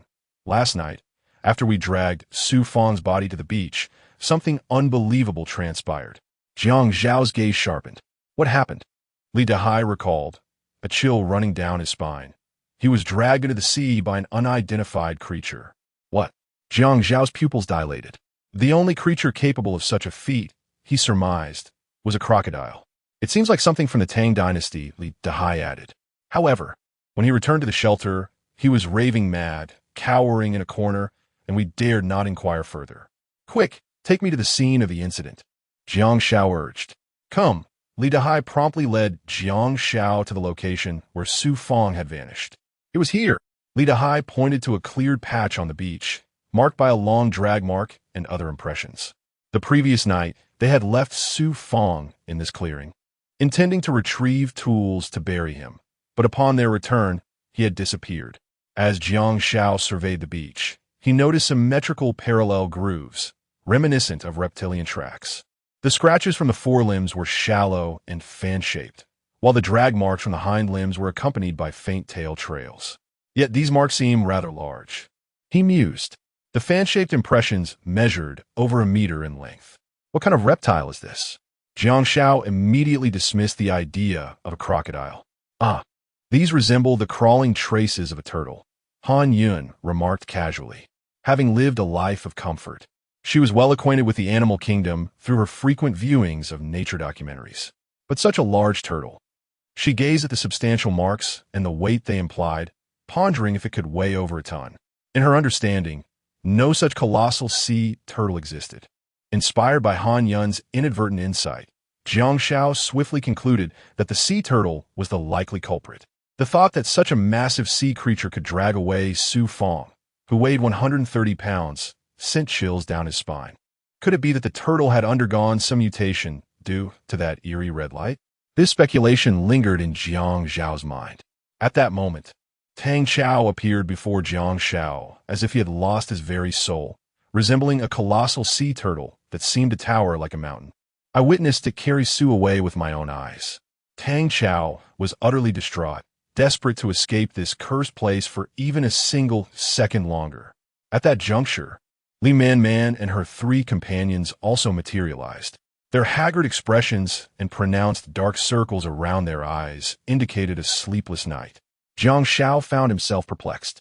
According to Tang Chao's description, the turtle, akin in size to a small mountain, should have been more than capable of carrying Su away. Whether it had been affected by a red light and undergone mutation remained uncertain. In any case, the sudden emergence of such a formidable carnivorous creature on the island necessitated utmost caution. Particularly while fishing, one must be vigilant of the surrounding environment, as one could easily be engulfed by a gigantic marine beast. All right, everyone should exercise caution during our daily excursions. Given the presence of such a ferocious creature, I suspect there may be more than one, Jiang Xiao advised Li Dahan. It would be prudent to assign personnel to keep watch at night, alerting the others at the first sign of any disturbances. Li Dahan nodded in agreement, recognizing the wisdom in Jiang Xiao's words. Suddenly, Tang Xiao let out a frantic cry, declaring that this wretched place was far too perilous, and he wished to leave, pleading for assistance. Man, it's the third day. Why has no one come to rescue us from this desolate island?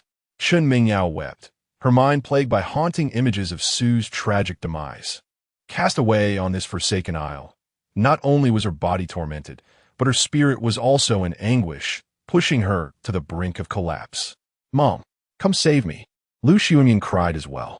On the surface, Jiang Xiaoling appeared strong and silent, yet her eyes were already filled with terror. Jiang Xiao, should you and Mr. Han not join us? Two people alone are too vulnerable. It would be wise to have each other's backs, Li Dehan kindly suggested. Upon hearing this, Tang Xiao erupted in anger. Li Dehan, have you lost your mind? We welcome Mr. Han, but Jiang Xiao is not needed. Tang, can you not set aside past grievances for now? We are stranded on a perilous island and must unite to overcome this challenge to survive. Li Dehan retorted. With a sharp slap, Tang Xiao struck Li Dehan, who staggered back 3 steps, clutching his stinging cheek in disbelief, realizing Tang Xiao had truly lost his sanity. Li Dehan, I know you share a good rapport with Jiang Xiao, but if you think we will shelter him, abandon that thought, Tang Xiao spat, entirely oblivious to Jiang Xiao's gaze, which regarded him with an amusement reserved for a fool.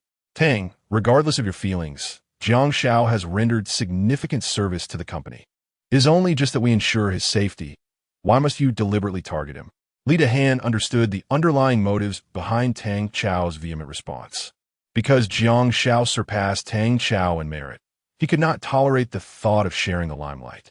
Tang Xiao was taken aback by Li Dehan's unexpected defense of Jiang Xiao, realizing that he could not afford to fall out with Li Dehan at this juncture.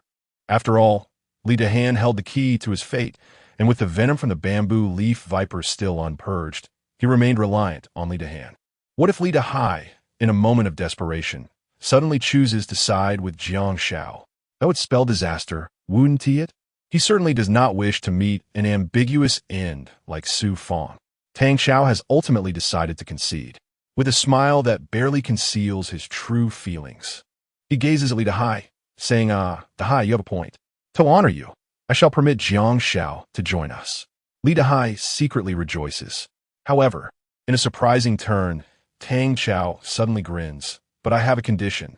What condition? Li Dehai asks eagerly, ready to agree to anything.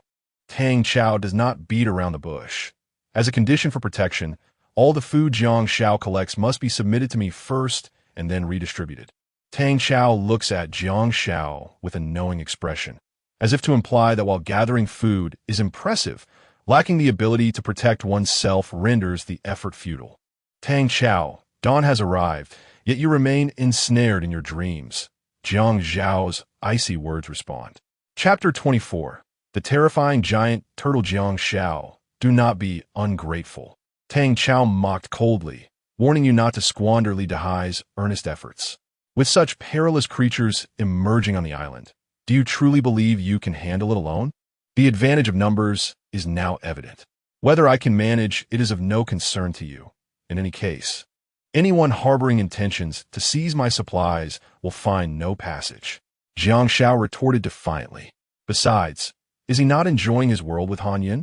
Li Dehai inwardly lamented the situation. Jiang Xiao's lack of rationality was alarming.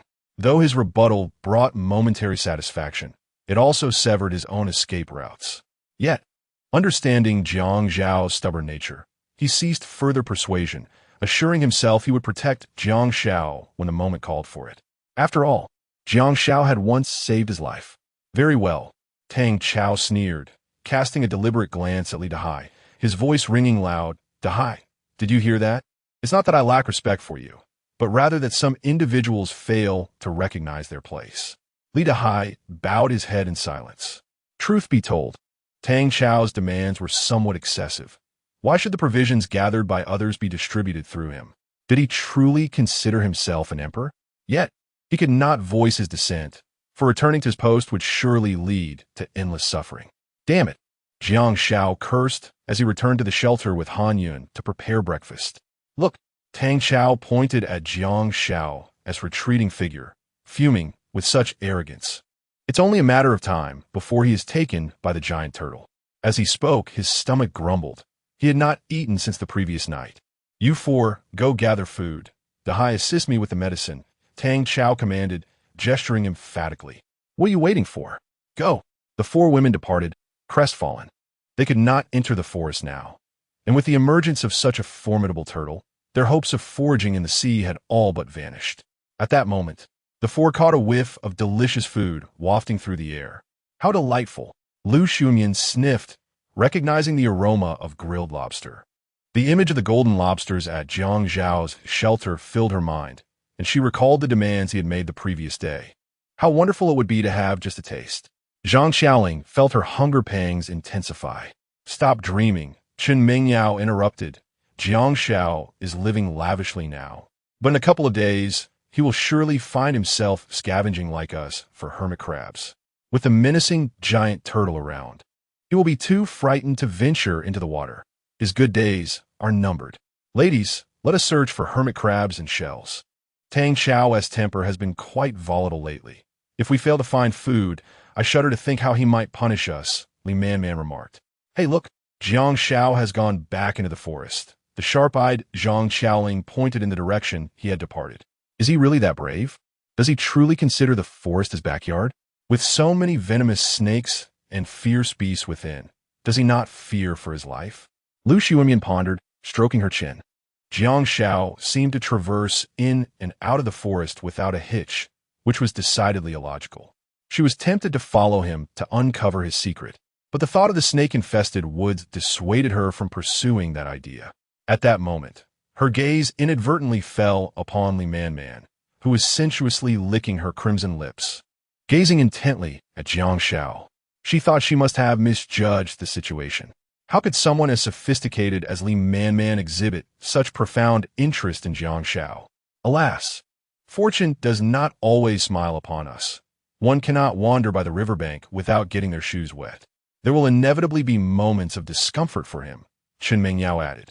Come on, sisters, let us search for hermit crabs and seashells, Lu Xiuman said, shrugging her shoulders in resignation. In the forest, Jiang Xiao began meticulously inspecting the traps he had set, following the markers he had left the day before. However, after checking several traps, he found no signs of life. Surely, after the heavy rain yesterday, the forest creatures have refrained from foraging, he mused. Yet, it mattered little.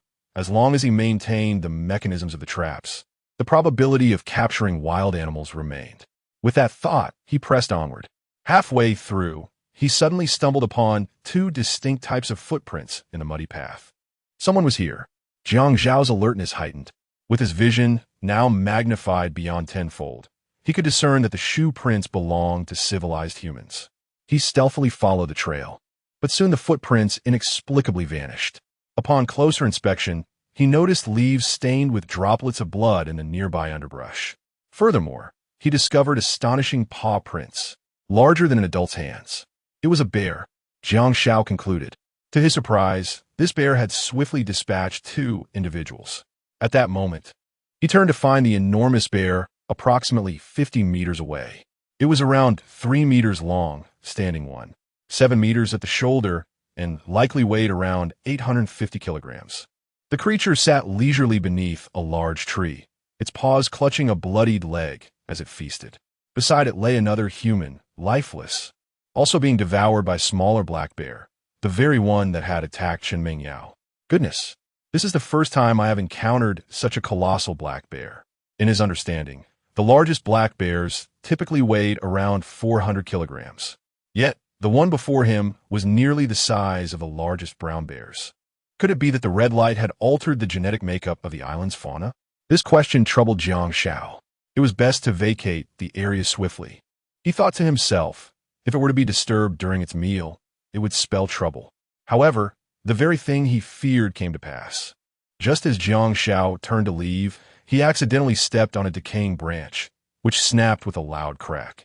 The astute black bear halted its feeding, turning its gaze toward Jiang Xiao. In an instant, the bear erupted into a frenzy, discarding the bloodied leg and charging towards him without a moment's hesitation.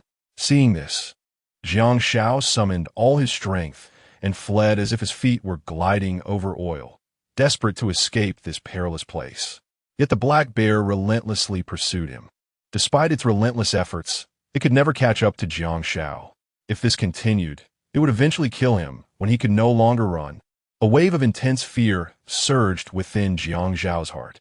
Faced with the tenacious pursuit of the black bear, mere flight was not a viable solution. Jiang Xiao had to devise a strategy to halt its advance. Suddenly, a spark of inspiration ignited in his mind.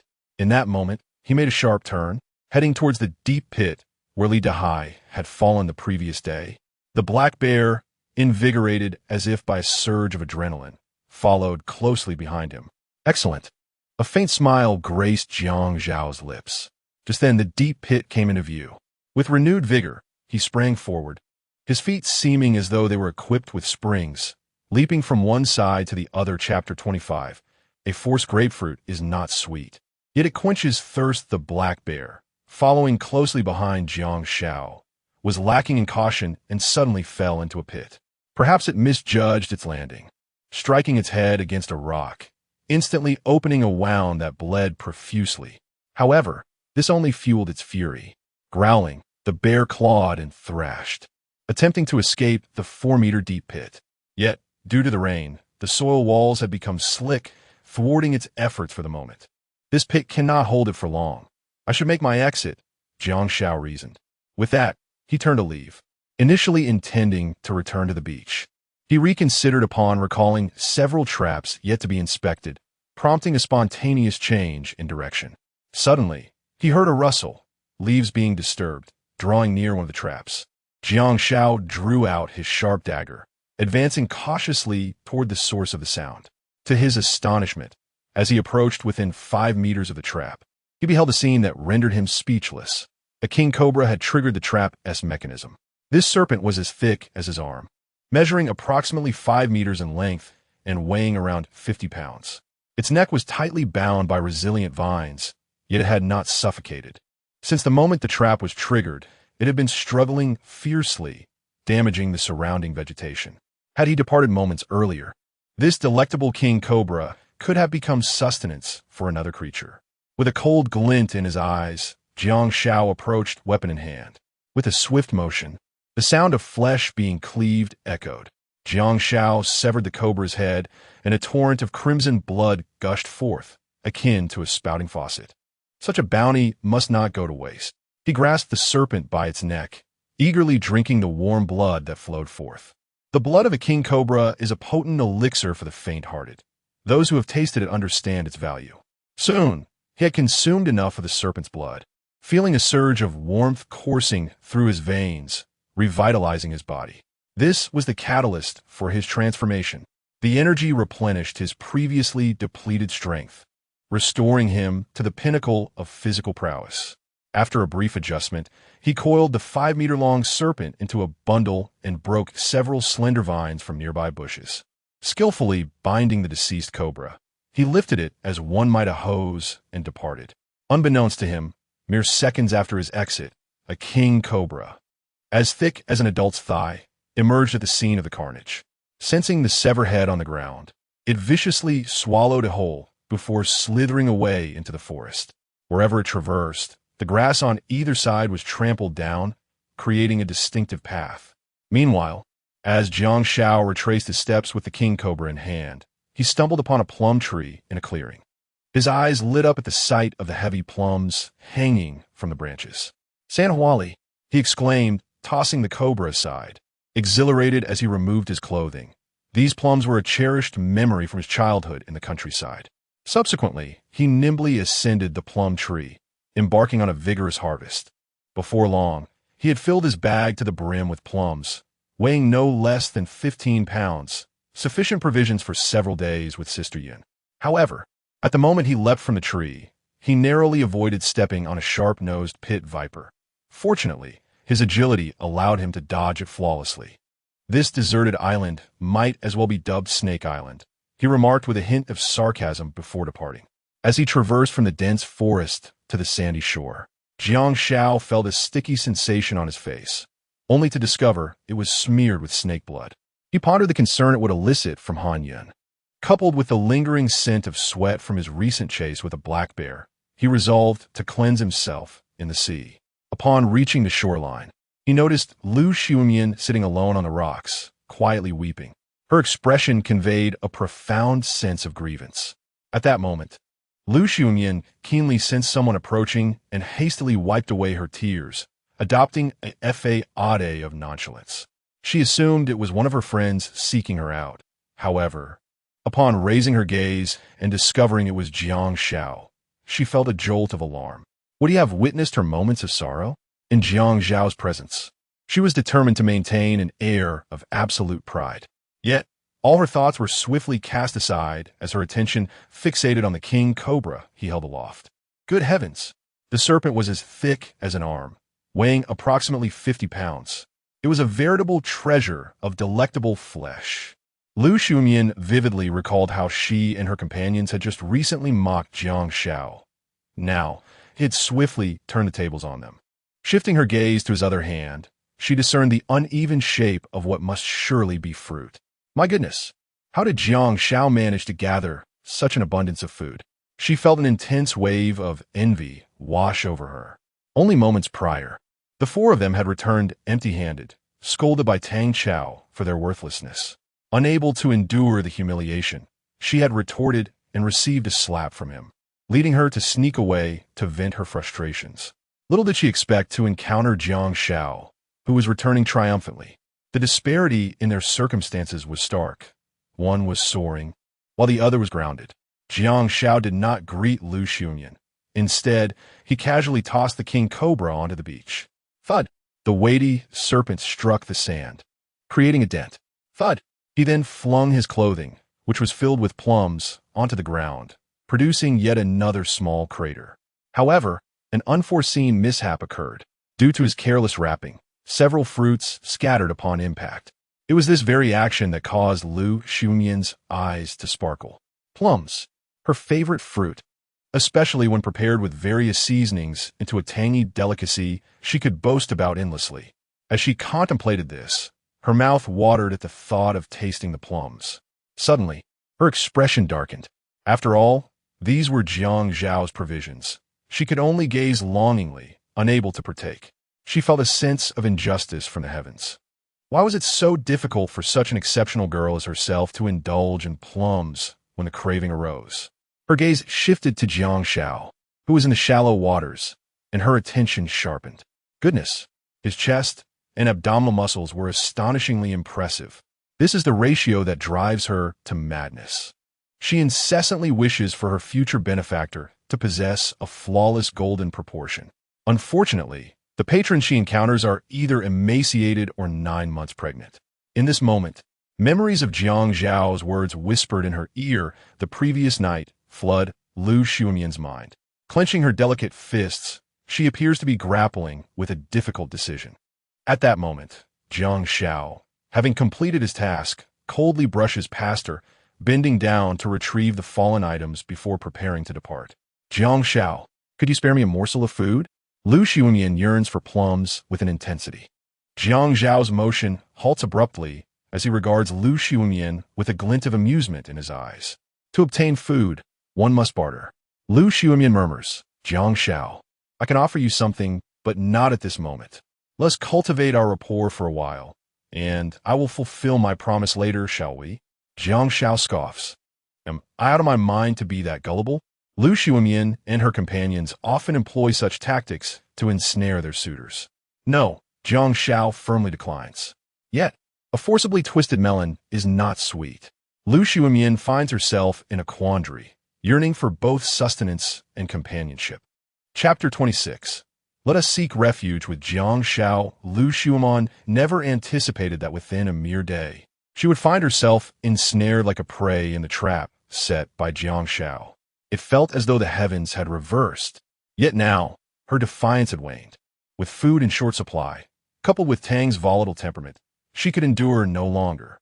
Reluctantly, she conceded to Jiang Xiao's demands. Thus, a slight smile graced her lips as she asked, Jiang Xiao, if I agree to your terms, will you take care of me in the future? No, Jiang Xiao replied coldly. What? Lu Xiaomon exclaimed in astonishment, believing she could secure a permanent solution. Jiang Xiao clarified, to obtain food from me, a transaction is necessary. Jiang Xiao, the thought of selling herself for mere sustenance brought tears to her eyes, her sense of injustice overwhelming. Jiang Xiao had become immune to the enchantments of the gathering beauties. Say what you will. If you wish to starve, I shall not intervene.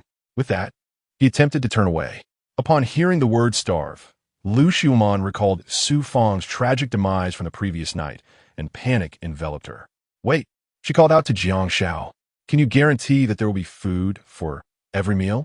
She feared that after offering something precious, she would be left with insufficient nourishment. In the harsh realities of society, many feigned wealth, preying upon individuals like her.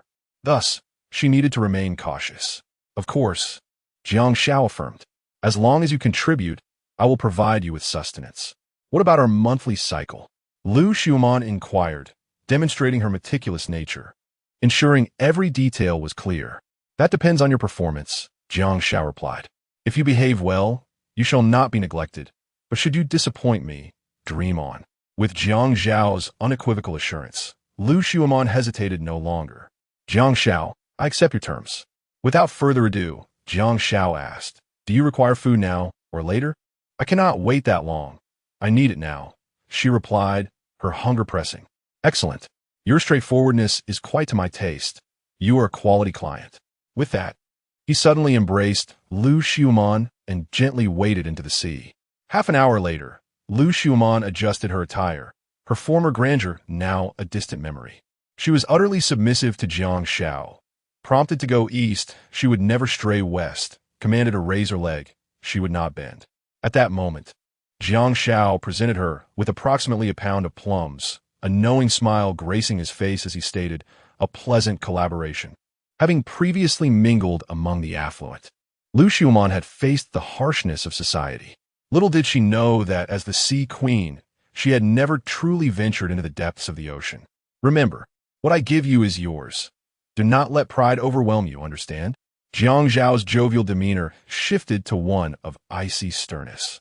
Understood, Lu Xiaomon replied, joyfully cradling the hard-won provisions, continually expressing her loyalty to Jiang Xiao. Moreover, the food I provide you must not be shared with others. Should I discover any breach of this, our transaction will cease immediately, Jiang Xiao warned once more. Aside from Lu Xiaomon, his gaze also fell upon Chun Mingyao and the other two beauties. Yet, much to his surprise, they exhibited remarkable endurance. However, Jiang Xiao sensed that those two beauties would soon reach their limits. Just like Lu Xiaomon, who had been as stubborn as a rock yesterday. Today she too had succumbed to the pressure. I understand, Lu Xiaomon replied softly, acutely aware that Jiang Xiao was her benefactor and would not dare to defy him. After saying this, Jiang Xiao departed, leaving Lu Xiaomon alone to cover her face and weep silently.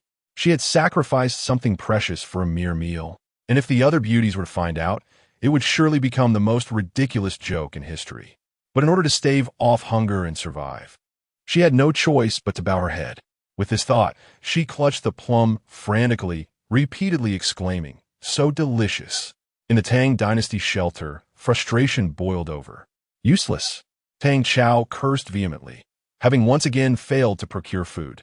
The three women before him remained silent, having searched thoroughly but found no trace of sustenance. If we fail to find food today, you all shall venture into the forest tomorrow, Tang Chao declared angrily. Brother Tang, are you joking? Li Manman questioned, displeased. Tang Chao replied solemnly, do I appear to be the type to jest? In his quest for food, he disregarded the safety of his subordinates, focusing solely on assigning tasks and expecting results. Tang Chao, have you lost your mind? Zhang Qiaoling could no longer contain herself. Since their stranding on the deserted island, Tang Chao had treated the three sisters differently. Now, he brazenly sent them into the forest to face danger, prompting her to speak out. What is the meaning of this? Tang Chao was taken aback by Zhang Qiaoling's defiance. You no longer wish to stay in the company, is that it? Zhang Qiaoling retorted angrily. Your authority is not what dictates our fate. That belongs to President Han.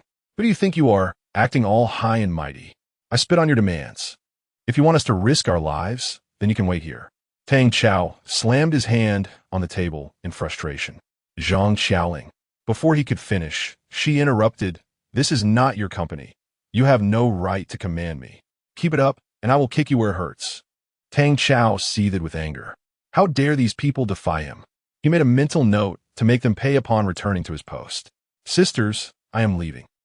Jiang Xiaoling glanced at Chen Mingyao. Without hesitation, Chen Mingyao followed suit, sharing her disdain for Tang Xiao. "What nonsense is this? You expect me to risk my life for food, only to be at your mercy for rations? Am I born to be subservient? Get lost." Tang Xiao erupted in fury. "All of you get out." Li Man observed with sorrow as the once united group began to fracture due to the scarcity of food, leading to some dead and others departing. The scene was indeed tragic. Simultaneously, she felt a deep melancholy, foreseeing that the conflicts would only escalate, and she needed to brace herself for the impending turmoil. As the two women emerged from the Tang Dynasty shelter, they spotted Lu Xiumon limping back, and they joyfully approached her. "Sister, we just had a falling out with Tang Xiao," Jiang Xiaoling announced. "What?" They gazed at each other with a captivating intensity, the two sisters standing beside Lu Xiumon. Has the day finally arrived? However, now, having severed ties with the protection of the Tang Dynasty, the three appeared increasingly vulnerable. "That scoundrel actually sent us to our demise in the forest. Only a fool would comply." Jiang Xiaoling, filled with indignation, raised her fists as if she were ready to deliver a sound thrashing to the Tang Dynasty. "Sisters, from this moment onward, we must rely on ourselves for survival," she declared. At the very least, they possessed absolute authority over the distribution of food. At this juncture, Lu Xiumon cautiously interjected, "I have a suggestion, though I am unsure if it is appropriate to voice it." Chen Mingyao, with a stern expression, replied, "Sister, there is no need to conceal anything from us. Please speak your mind." "Indeed, do not hold back," Jiang Xiaoling chimed in, her arm resting on Lu Xiumon's shoulder, perhaps a tad too forcefully, as she felt a sharp sensation beneath her. Suppressing her discomfort, she whispered, "Why don't we seek refuge with Jiang Xiao?" Upon hearing this, Chen Mingyao and Jiang Xiaoling widened their eyes in disbelief, thinking that Lu Xiumon must have lost her senses. Chapter 27. My choice is Jiang Xiao. Are you out of your mind, sister? Coming to her senses, Chen Mingyao gently placed her fingers on Lu Xiumon's forehead, fearing she might have a fever, and speaking nonsensically. How could the three of them possibly seek refuge with Jiang Xiao? Had they forgotten the conditions he proposed yesterday? To align themselves with him now would be akin to lambs entering the lion's den. "Sister, don't you feel unwell? Your temperature is quite high." Chen Mingyao broke into a cold sweat. "I'm fine," Lu Xiumon replied softly, patting Chen Mingyao's hand. She could not confess her elevated temperature, for it was too embarrassing. She voiced her innermost thoughts. The situation on the island is fraught with both internal and external strife. As three frail women, our survival is exceedingly difficult. Only by attaching ourselves to a formidable ally can we endure. Do you still wish to leave this cursed place? However, that despicable Jiang Xiao, his demands are utterly shameless. How could he think he could lay a hand on such refined women like us? Jiang Xiaoling fumed. "You are absolutely right, sister," Chen Mingyao affirmed. "Even if we starve or are devoured by sea turtles, we shall never give Jiang Xiao the satisfaction." The two exchanged a tacit high five, solidifying their unbreakable pact. Observing her sister's obstinacy, Lu Xiumon ceased her attempts at persuasion. When they faced hunger and the bitter cold, perhaps they would understand the folly of their pride. "All right, sisters, let us first construct a shelter. Otherwise, if it rains, we will suffer terribly." "That sounds reasonable." As Lu Xiumon and her companions set about building their shelter, Jiang Xiao was preoccupied with his own endeavors. It was not until the evening that he concluded his trading activities with Han Yun. "I feel as though you've changed," Han Yun remarked, her face flushed with allure. Jiang Xiao beamed with a radiant smile. "Today I have consumed nearly a pound of king cobra blood. If it does not yield some effect, how could it be deemed the nemesis of cowards?" Shortly thereafter, Jiang Xiao rose to prepare the meat of the king cobra. This particular specimen was significantly larger, necessitating a search for a sturdier branch to serve as a roasting rack. "Oh, more snake meat?" Han Yun exclaimed as she caught sight of the sizzling cobra flesh bubbling over the fire, sending shivers down her spine. Little did she know that what she found unappetizing was considered a delicacy by the others in the shelter. Sister Yun, I suggest you boldly try some of these things. You might just find yourself utterly enamored, Jiang Xiao encouraged. Han Yun savored the moment, sensing a deeper implication in his words. How annoying, she muttered, moving next to Jiang Xiao and playfully pinching the flesh at his waist. You are incorrigibly mischievous. Despite the rugged terrain, Jiang Xiao drove with abandon, leaving her astonished. To her surprise, she found his solid physique impervious to her playful grasp. I think I shall stick to eating lobster and plums, Han Yun decided, retrieving a lobster from the rooftop and setting it on a branch to roast while enjoying her plums. Jiang Xiao, these plums are so sweet, she exclaimed, juice dribbling down her chin, her face illuminated with sheer happiness. Enjoy them. Eat as much as you like. Once you're finished, I'll fetch you more. Jiang Xiao spoke with such ease that Han Yun was led to believe that achieving fruit freedom on the island was a simple matter. Jiang Xiao, you are truly kind to me, she said with a blissful smile. Had she been with Jiang Xiao earlier, she would have undoubtedly bragged to her friends, evoking their envy. Fool, you are my woman. If I do not treat you well, who else could I possibly care for? Jiang Xiao chuckled. At that moment, he perked up, hearing footsteps approaching from a distance. Upon closer inspection, he realized it was Lu Xiumian. She must be hungry. Jiang Xiao, come out. I have something to discuss with you. Jiang Xiao entrusted the grill to Han Yun and followed Lu Xiumian. Jiang Xiao, I'm famished, Lu Xiumian stated directly. Are you proposing a food exchange? Jiang Xiao inquired. Indeed, Lu Xiumian nodded, then cautiously added, Jiang Xiao, the three of us sisters have fallen out with Tang Xiao and are barely surviving. Could you spare me a little more food? Have you forgotten what I told you? Jiang Xiao's expression turned cold. If they were hungry, they should come to trade for themselves. Did she wish to play the martyr? I have not forgotten your words, Lu Xiumian replied, tears welling in her eyes. Were it not for her sisters being so stubborn, she would not have risked asking Jiang Xiao. Consider this a one-time exception, understand? Jiang Xiao warned sternly. Yes. Lu Xiumian nodded tearfully. With that, she departed. Half an hour later, before her meal, Lu Xiumian returned to the shelter after drinking a bowl of heartfelt porridge. Sister, where have you been? We were worried sick. Upon seeing Lu Xiumian, Chen Mingyao and Zhang Qiaoling sighed in relief. I've been eating irregularly these past 2 days and ended up with a stomachache, Lu Xiumian replied with a smile. Alas, Zhang Qiaoling sighed, reminiscing about their once glorious days. Lamenting their current plight, it is truly a tragedy that we, once proud phoenixes, now find ourselves akin to a mere chicken. Chen Mingyao chuckled heartily. Sisters, cheer up. Who knows, we might be rescued in a couple of days and return to reality. Then we can make our grand comeback. Wouldn't that be exhilarating? Let me tell you, upon our return, I will certainly entertain the advances of the steel magnate, Zhang Qiaoling declared earnestly. What? Sisters? Chen Mingyao nearly spat out her drink. Boss Wang is so old. How could you even consider him? Zhang Qiaoling waved her hand dismissively. No need to dissuade me. It is precisely because he is older that he knows how to treat people well, and most importantly, he is wealthy. I might also consider young Master Zhou. Although he is balding and has a pockmarked face, he truly treats me well. What about you, sister? At that moment, Chen Mingyao and Zhang Qiaoling gazed intently at Lu Xiumian. Typically, she had discerning tastes, often fixating on some young master from the gym or perhaps a certain chairman. Me? Lu Xiumian asked. Chen Mingyao and Zhang Qiaoling looked at her seriously, eager to learn of her choice. Lost in thought, Lu Xiumian reflected. Had it been in the past, she would have certainly chosen Boss Su, fit and affluent. However, after her dealings with Jiang Xiao, she suddenly recognized the folly of placing too much importance on material wealth, which had caused her to overlook her spiritual aspirations. If they were to return, she would earnestly pursue a romantic relationship with Jiang Xiao. I choose Jiang Xiao, she blurted out.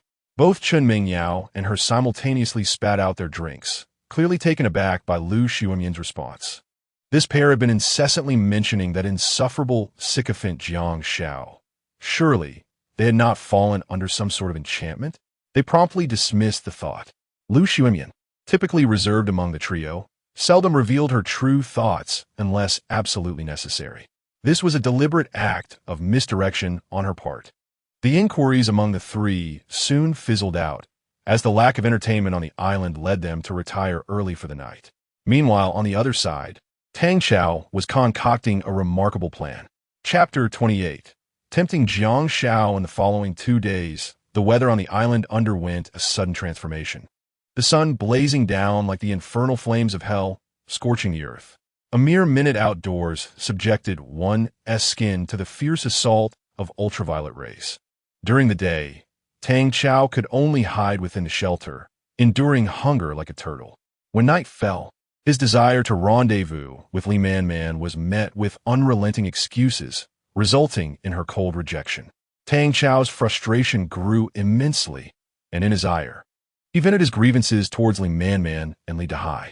The rift within their sanctuary widened, and had it not been for the lingering hope of returning to civilized society and their jobs, they might have parted ways long ago. Speaking of jobs, it had been 5 days since they were stranded on the desolate island, and there was no sign of a rescue team. Some began to lose hope. The 3 sisters, Lu Xuemon and her companions, faced unbearable hardship. They endured hunger during the day and could only venture out at dusk, when the ultraviolet rays waned, to search for food. They had exhausted the supply of hermit crabs, and shells were nowhere to be found. However, Chun Mingyao and Zhang Xiaoling stumbled upon a curious phenomenon, despite their dire circumstances. Lu Xuemon's complexion remained rosy and exuded an irresistible allure, while they were gaunt and weak. In fact, Lu Xuemon's weight was increasing. Perplexed, Chun Mingyao and Zhang Xiaoling pressed Lu Xuemon for an explanation, to which she concocted a tale, claiming that her vitality was due to drinking coconut water. The two were skeptical. In a moment of desperation, Lu Xuemon pointed to her voluptuous attributes, and they were convinced.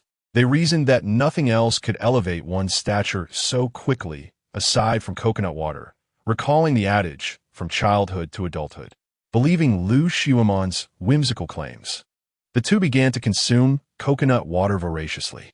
However, their excessive intake led to relentless bouts of diarrhea, causing them to shed weight rapidly. Observing this, Lu Xuemon attributed it to individual physical constitution, insisting she could not be held accountable.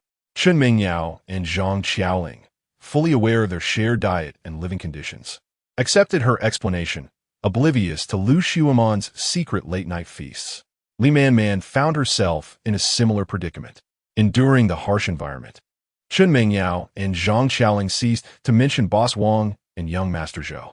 After 5 days, if the outside world were aware of their maritime misfortune, a rescue team would have been dispatched. Resignation set in, and their greatest aspiration became mere survival on this enigmatic island. While others lamented their plight, Jiang Xiao basked in a carefree existence. Perhaps it was due to exposure to a red light more intense than ultraviolet rays that he felt immune. While others hid in shelters, unable to move, he strolled nonchalantly into the forest to gather fruit. Now he resolved to construct a storage room, as the abundance of food was hindering his and Han Yun's ability to engage in export activities. Thus, he made the decision to build anew. The storeroom was filled to the brim with plump plums and vibrant red lychees. Over the past couple of days, Jiang Xiao had also discovered the presence of mangoes, which he promptly gathered and stored away. Now, the abundance of fruit was sufficient to sustain both him and Han Yun for a couple of months without issue. As for seafood, he had also ventured out to catch some. During his recent excursions to the sea, he had managed to catch larger fish than usual. The snapper was notably 2 sizes bigger, and the lobsters were 3 sizes larger. Even more astonishingly, he spotted a sandworm on the beach that was as thick as a water pipe. Such extraordinary creatures made Jiang Xiao wonder if the peculiar red light had caused genetic mutations, prompting them to grow at an alarming rate. This remained to be explored. In recent days, Han Yun's figure had also seen a dramatic increase due to her indulgent diet.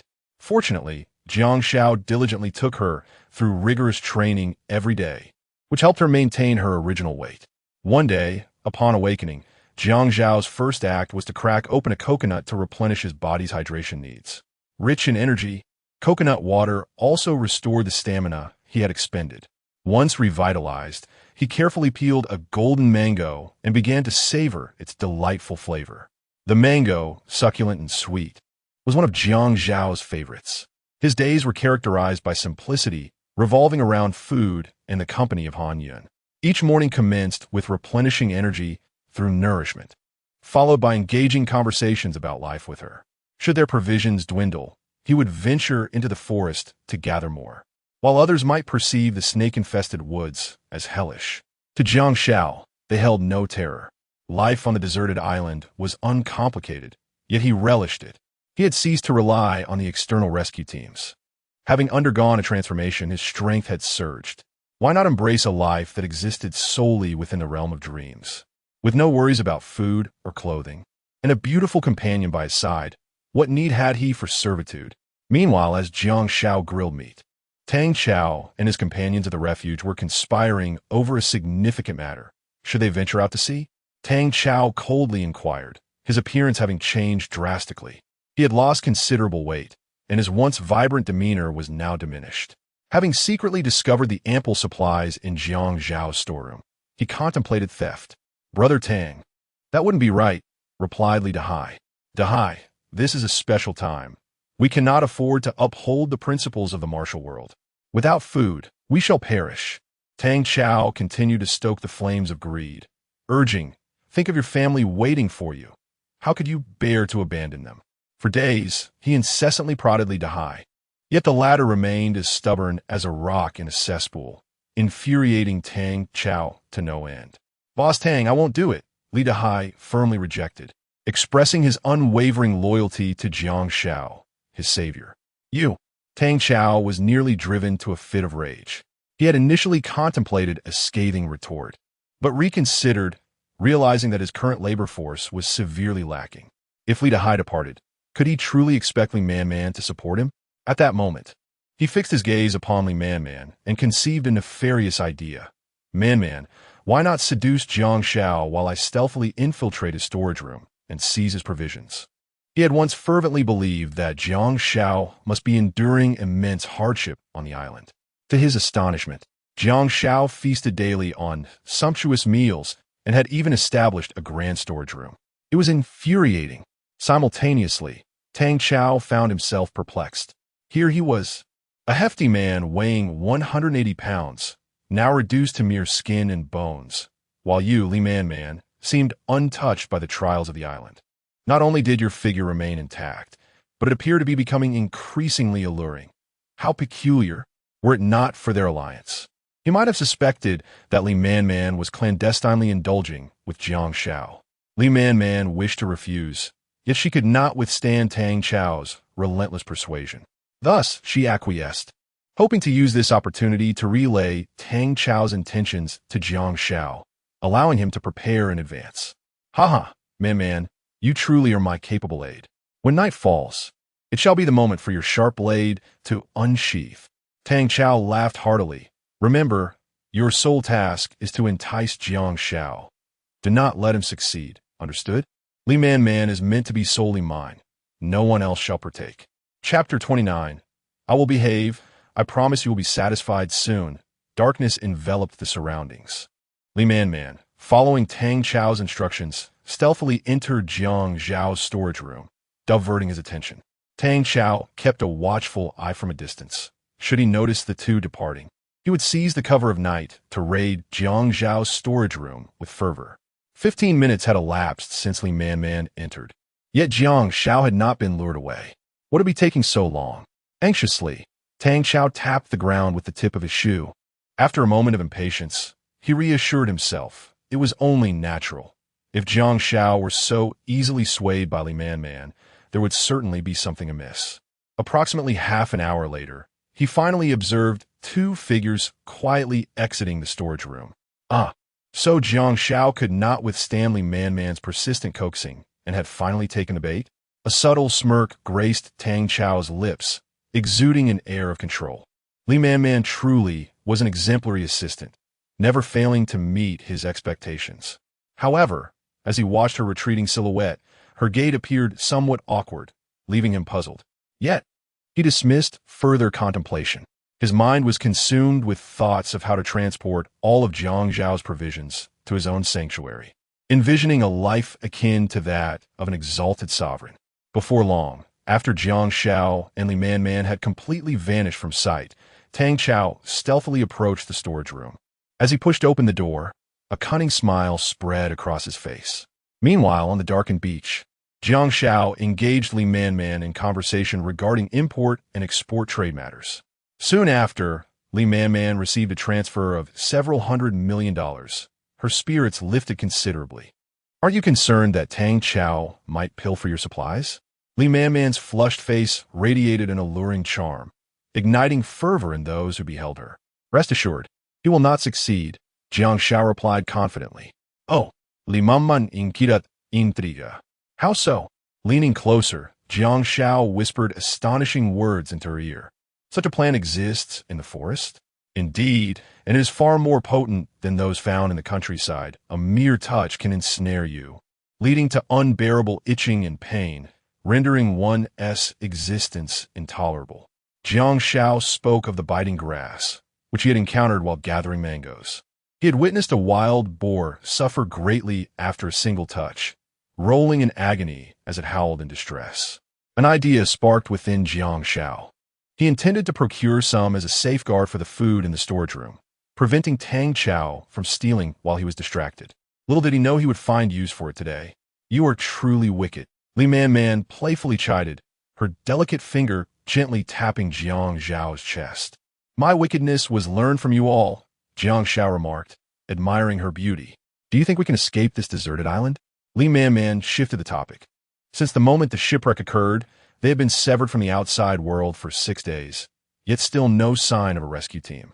The unpredictable weather of the deserted island, alternating between fierce storms and sweltering heat, was driving her to the brink of madness. "You would do well to abandon such unrealistic dreams." Jiang Xiao doused her hopes with a splash of cold water. "Are we destined to be trapped here for eternity?" Li Man Man pouted. "No, I want to return to my designer clothes, carry my luxury bags, dine on delectable Haidaleo, and sleep on my Simmons mattress." Jiang Xiao continued to dampen her spirits. "You are merely indulging in fantasies. The abrupt changes in weather over the past few days have made food acquisition increasingly arduous. Do you comprehend what that signifies?" Li Man Man, puzzled, inquired, "What does it signify?" Jiang Xiao replied, "It indicates that the order on this deserted island has descended into further chaos. The final restraints of law and moral obligation have been shattered. Murder and arson have become commonplace. We are fortunate to survive, yet you still cling to your dreams." Over the past few days, Jiang Xiao had ventured out to gather food and had climbed tall trees to observe the island's developments. He discovered that several locations within a few kilometers had been ravaged by fire, evidence of recent battles. The prolonged adverse conditions had led to food shortages, and coupled with the sweltering weather of the past days, unprecedented turmoil had erupted among the survivors. Jiang Xiao suspected that cannibalism might have emerged on the island. "What?" Li Man Man clutched Jiang Xiao's arm tightly. "Jiang Xiao, if that is indeed the case, will you protect me?" At that moment, Jiang Xiao was her sole lifeline. He replied with an implication, "Of course, as long as you obediently comply, I shall ensure your safety." Li Man Man sighed in relief. "Jiang Xiao, I will be obedient, and I promise to meet your expectations. Is your only strength in words?" Li Man Man revealed a cryptic smile. Meanwhile, Tang Chao was commencing his plans within shelter. "Jiang Xiao, you truly have the luck of the devil, repeatedly entering the forest to gather food without falling prey to venomous snakes. I underestimated you." Tang Chao muttered to himself in the dark as he explored. A smirk crept across his face. "But so what? The fruits of your labor, one at the peril of your life, will soon be mine." The more he spoke, the more animated he became, until he suddenly felt something amiss. In the next moment, sharp stings coursed through his palm, followed by an intense itch that began to consume his entire body. "Ah!" Tang Chao let out a harrowing scream. In a frenzy, he found himself besieged by the prickling thorns of the stinging nettle. Realizing he had fallen into Jiang Xiao's trap, he abandoned all thoughts of the supplies he had painstakingly gathered and sought to flee this wretched place. Remaining any longer could lead to more traps. He never anticipated that his meticulously crafted scheme would unravel. While yelling in agony, he scrambled in the dark for an exit. Even as blood flowed from a gash on his head where he collided with a support beam, he cared not. His cries soon attracted Han Yun and Lu Xiuman. "Tang Xiao, what are you doing?" Han Yun observed as Tang Xiao clawed at his face, leaving behind trails of blood, unable to cease his frantic actions. He resembled a madman. Lu Xiuman and the others found Tang Xiao to be quite terrifying, fearing he might engage in some irrational act. "Han Yun, do you have any involvement in the traps here?" The Tang dynasty had completely descended into chaos. Suppressing his discomfort, he tore at his clothing and began to scratch furiously. Han Yun was utterly bewildered. Had a Tang dynasty lost its mind? "If you treat me this way, do not blame me for being impolite." Without hesitation, Tang Xiao launched himself at Han Yun with reckless abandon. "Mr. Han, run!" Lu Xiuman shouted urgently to Han Yun. Realizing the peril too late, Han Yun dashed to join Lu Xiuman and the others. "You three wretches deserve to die." Upon seeing the three women, his hatred surged to its zenith. He believed that Lu Xiuman and her companions were colluding with Jiang Xiao and Han Yun to conspire against him. "Today, it is either you perish or I shall meet my doom." Grasping a stick from the ground, Tang Xiao's mind was consumed by a singular thought: to eliminate all who defied him. Chapter 30. Betrayal. "Are you insane, Tang Xiao?" At that moment, Li Dahai, hearing a commotion, rushed over to find Tang Xiao poised to unleash a massacre. "Dahai, you've arrived just in time," Tang Xiao said, his face twisted with a terrifying expression as he coldly pointed at the four women. "Join me. Let us slay them and seize their provisions." Fear enveloped Han Yun and her companions. Tang Xiao had completely lost his mind. The timid Lu Xiuman began to weep. "Tang Xiao, please calm down," Li Dahai urged, lowering the wooden stick in his hand. "Let us speak rationally." Having endured hunger for several days, Tang Xiao had begun to assess the dire situation, leading him to devise a bold plan. Now that the scheme had unraveled, he had finally erupted in fury. With a ghastly smile, he replied, "Starving, and you expect me to remain calm? There's nothing left to discuss. Tang Xiao, don't act impulsively. We just need to endure a few more days. Perhaps the rescue team will arrive." Li Dahai gestured, urging Tang Xiao to regain his composure. "Huh, Li Dahai, you are a fool. At this point, do you truly believe a rescue team will come for us?" Tang Xiao sneered, resembling a devil. "But what you're proposing is illegal." Li Dahai slowly attempted to dissuade him. "You must discard that stick and refrain from committing any crimes." "Illegal?" Tang Xiao scoffed dismissively. "Do you think we are bound by law on this deserted island?" His expression darkened. "From this moment forth, the strong shall be the law on this island."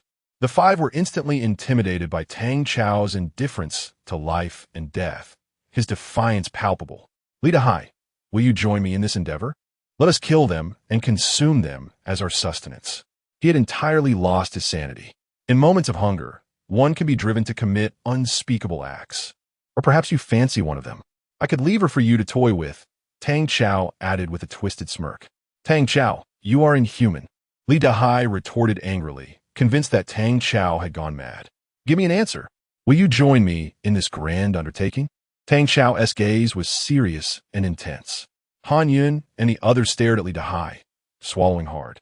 "Please do not ally with Tang Xiao. Otherwise, we are truly doomed. Ask me to commit a crime? You must be dreaming." Li Dahai firmly rejected the notion, causing the women to exhale in relief. "Stubborn and foolish." Tang Xiao's icy stare pierced through the group. "Then I shall start with you, and afterward, I will kill them." With that, he charged at Li Dahai, wielding the wooden stick as a weapon. Without any means of defense, Li Dahai was no match for Tang Xiao and soon found himself battered and bloodied. Han Yun and her friends wished to intervene, yet faced with such a horrifying scene, their fear paralyzed them. "Tang Xiao, stop." Ultimately, Han Yun could only resort to shouting in an attempt to halt Tang Xiao's rampage. "Han Yun, do you wish to hurry your own demise?" Tang Xiao paused his assault on Li Dahai and turned to face her. Damn it! The voluptuous woman thrived on the deserted island, her beauty as captivating as ever. With a generous bosom, an alluring waist, and a curvaceous rear that daunted many men, she was a sight to behold. Tang Xiao, with a grin, altered his intentions. Han Yun, I can ensure your survival, but only if you submit to being my pet. Han Yun resolutely rejected. Dream on, I will never agree to that. Tang Xiao chuckled.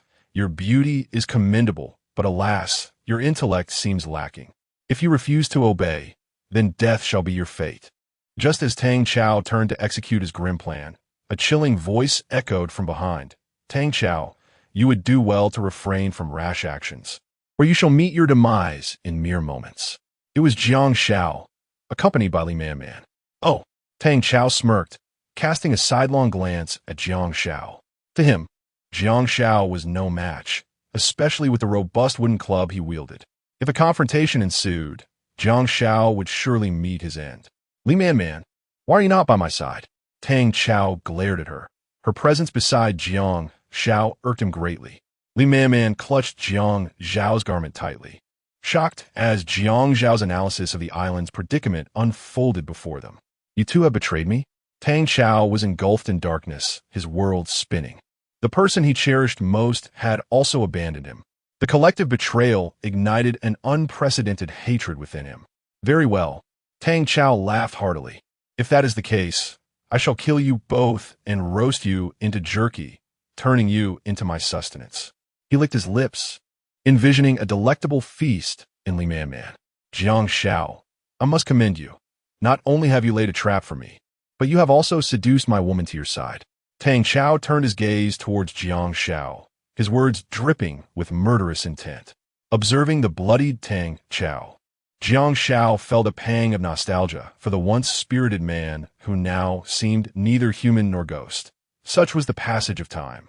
Tang Xiao, cease this madness. I offer you a dignified death, Jiang Xiao stated coldly. Tang Xiao erupted in laughter, as if he had heard the most ludicrous joke in existence. Yet his smile faltered. Jiang Xiao, what delusion grants you such hubris? A vanquished foe dares to be so arrogant? Now prepare to die. I shall claim all the resources left behind. Without further ado, Tang Xiao swung the wooden club towards Jiang Xiao's head. However, inexplicably, he struck nothing but air. Jiang Xiao deftly seized the club, rendering Tang Xiao's efforts futile as he could not break free. What was happening? Tang Xiao found it hard to believe. Jiang Xiao had been but a novice in his memory.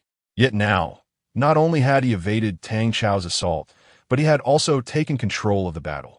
In Tang Xiao's moment of shock, Jiang Xiao produced a sharp dagger, poised to sever Tang Xiao's head. Jiang Xiao, no! Han Yun cried out, feeling a pang of compassion for Tang Xiao, a veteran of their company.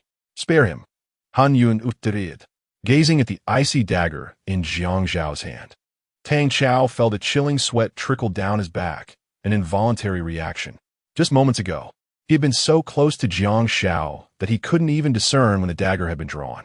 Swift, astonishingly swift in his movements. Tang Xiao was convinced that, had it not been for Han Yun's intervention, he would have already met his demise. Get lost. Jiang Xiao coldly spat, delivering a kick to Tang Xiao's waist. Killing you. This worthless fool would only sully my blade.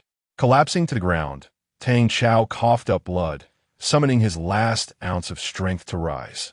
Staggering 10 meters away, he declared defiantly, Jiang Xiao, if you do not slay me today, I shall assuredly seek vengeance upon you in the future. Prepare your neck for the day of reckoning.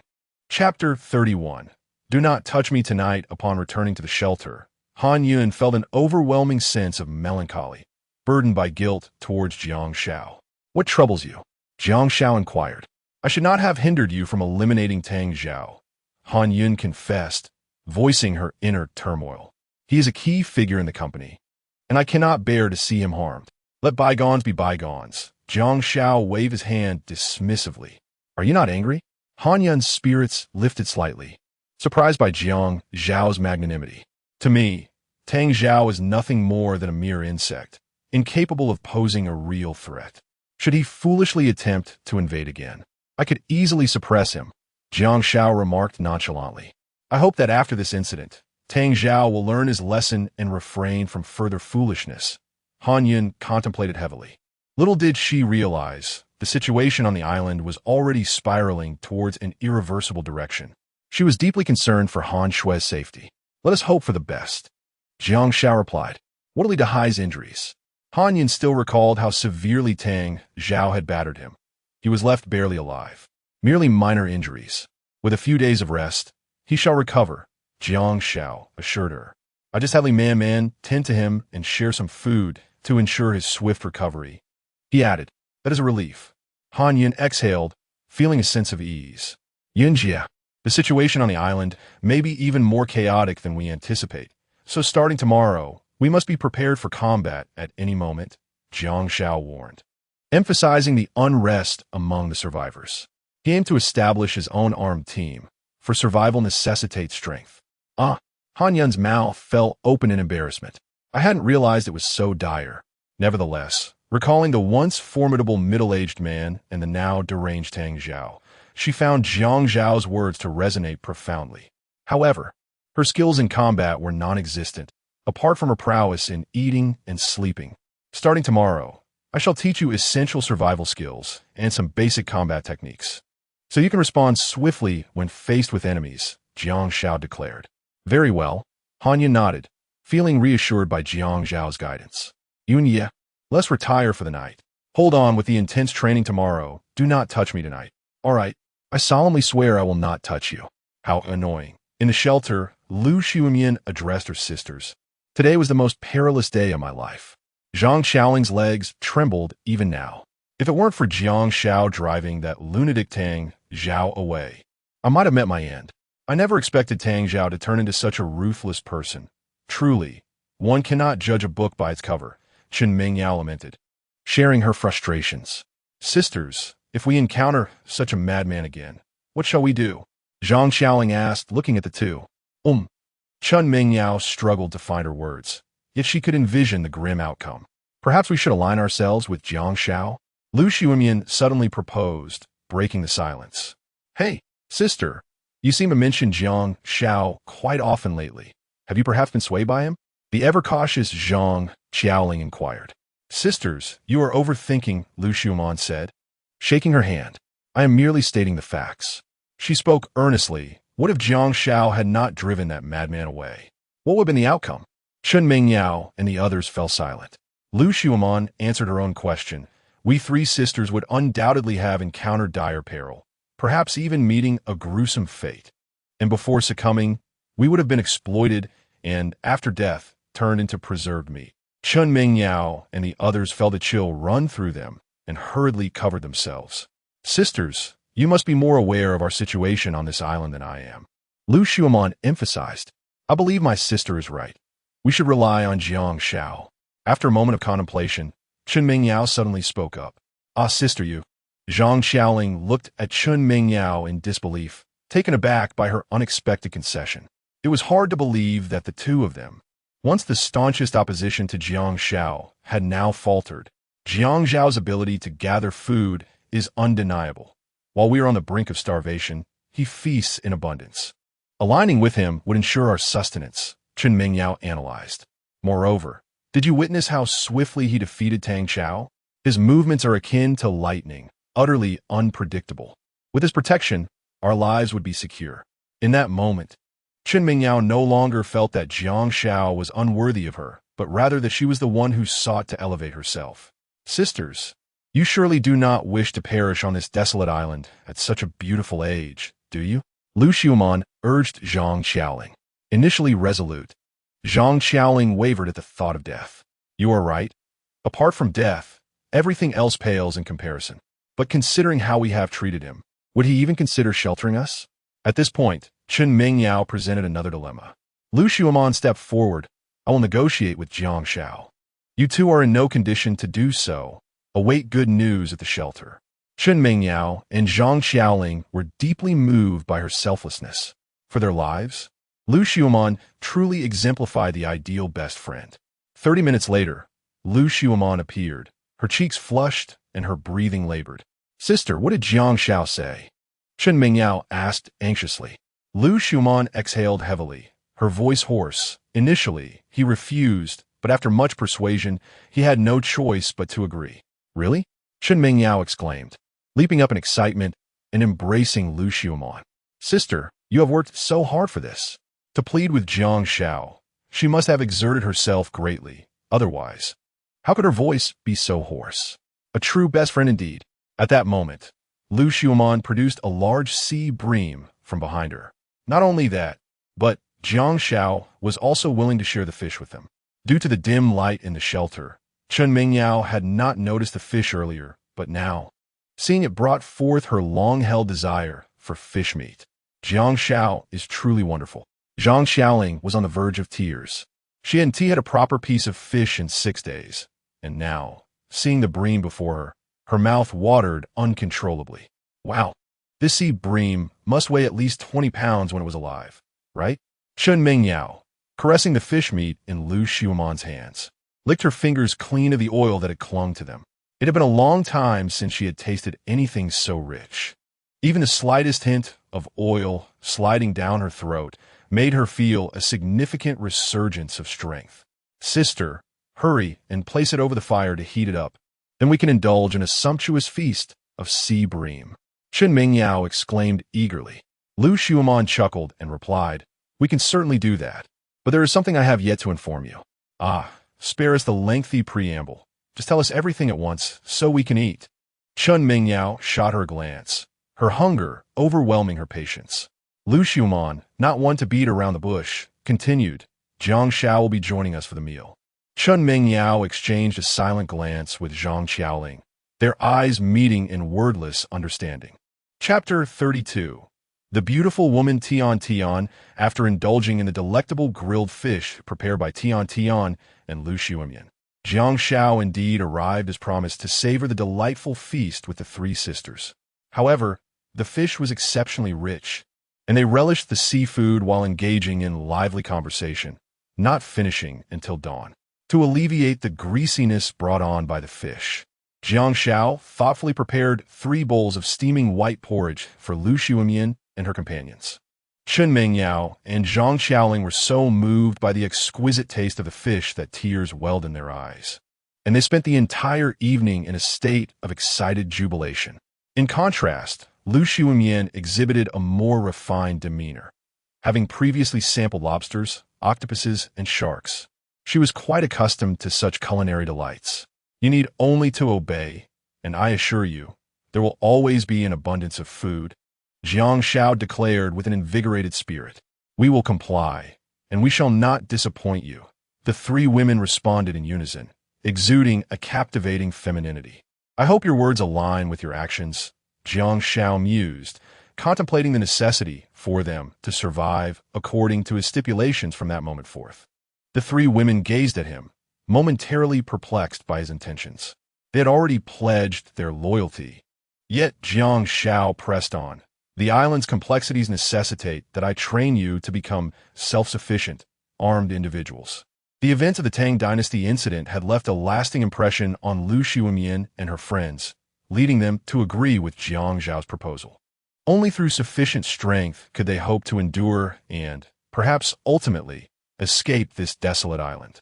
"Prepare yourselves. We shall soon commence rigorous physical training," Jiang Xiao announced before departing to seek out Li Man and another individual, inviting them to join his team.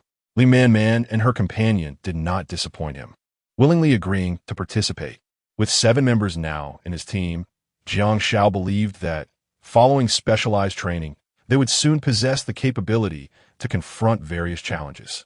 Once everything was in place, Jiang Xiao began imparting fundamental combat theories to the group. Meanwhile, Li Dahai, still recovering from his injuries, quietly listened from the sidelines. After explaining the theories, Jiang Xiao instructed the women to engage in mock combat using specially crafted branches. This practical exercise significantly enhanced their skills as novices. In the end, he would personally assess their progress. Beyond theoretical and practical training, Jiang Xiao also focused on honing the women's endurance.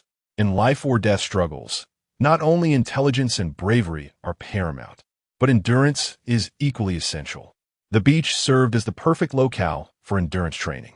Through Jiang Zhao's relentless efforts, after 2.5 days, the women had made remarkable strides. They had now mastered basic combat techniques and exhibited outstanding endurance. Any ordinary person who underestimated them would undoubtedly pay with their life. During these 2 days, Li Dahai's injuries had healed, allowing him to join the training team, where he also made significant progress. In addition to overseeing the training, Jiang Xiao did not neglect the task of fishing during the day. However, he found it perplexing that, while the shallow waters typically teemed with fish, they had been nearly absent these past few days. After a meticulous observation, Jiang Xiao discovered that the colossal creatures of the ocean were sweeping through the shallow waters, voraciously devouring the fish within. A chill ran down his spine, prompting him to reconsider his strategy for safety's sake, opting to source his food from the forest instead.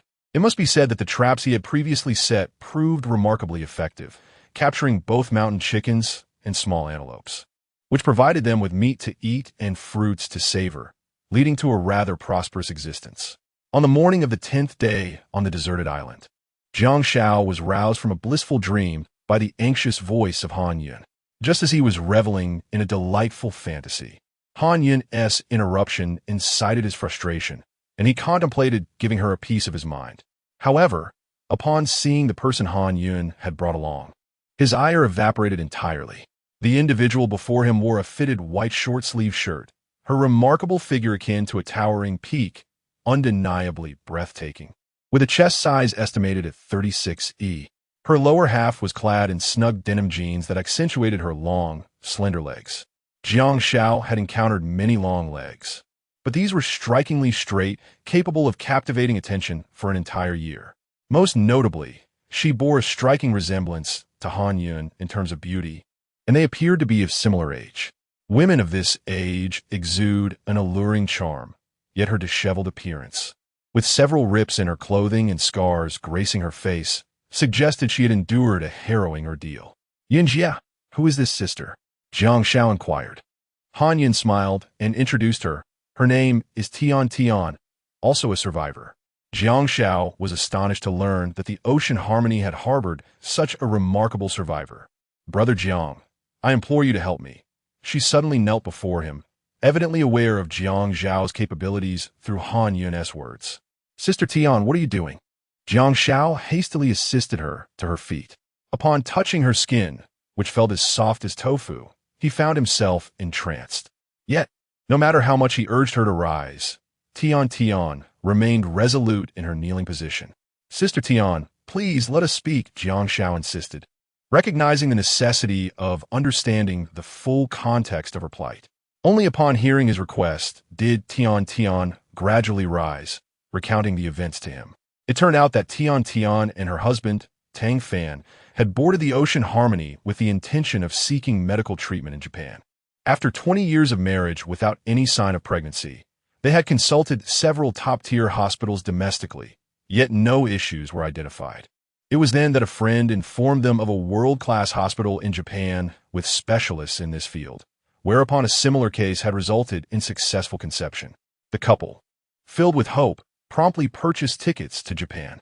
However, fate dealt a cruel hand as they encountered a maritime disaster, and tragically, her husband was captured by a formidable group after they washed ashore on the deserted island.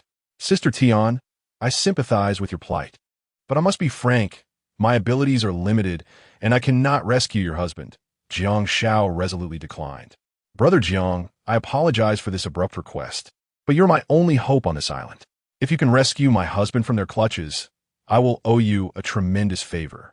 "I'm afraid I cannot do that," Jiang Xiao replied once more. Tian cried out, "Brother Jiang, I implore you, save my husband. If we do not act swiftly, he may very well become fodder for others." The days spent on this desolate island have been akin to a hellish ordeal, leaving Tian in despair. The venomous snake-infested forests, the predatory sea turtles, and the most terrifying of all, humans turning on each other in a desperate struggle for sustenance. Ultimately, as food became increasingly scarce, people began to form large groups, mercilessly seizing food and prey.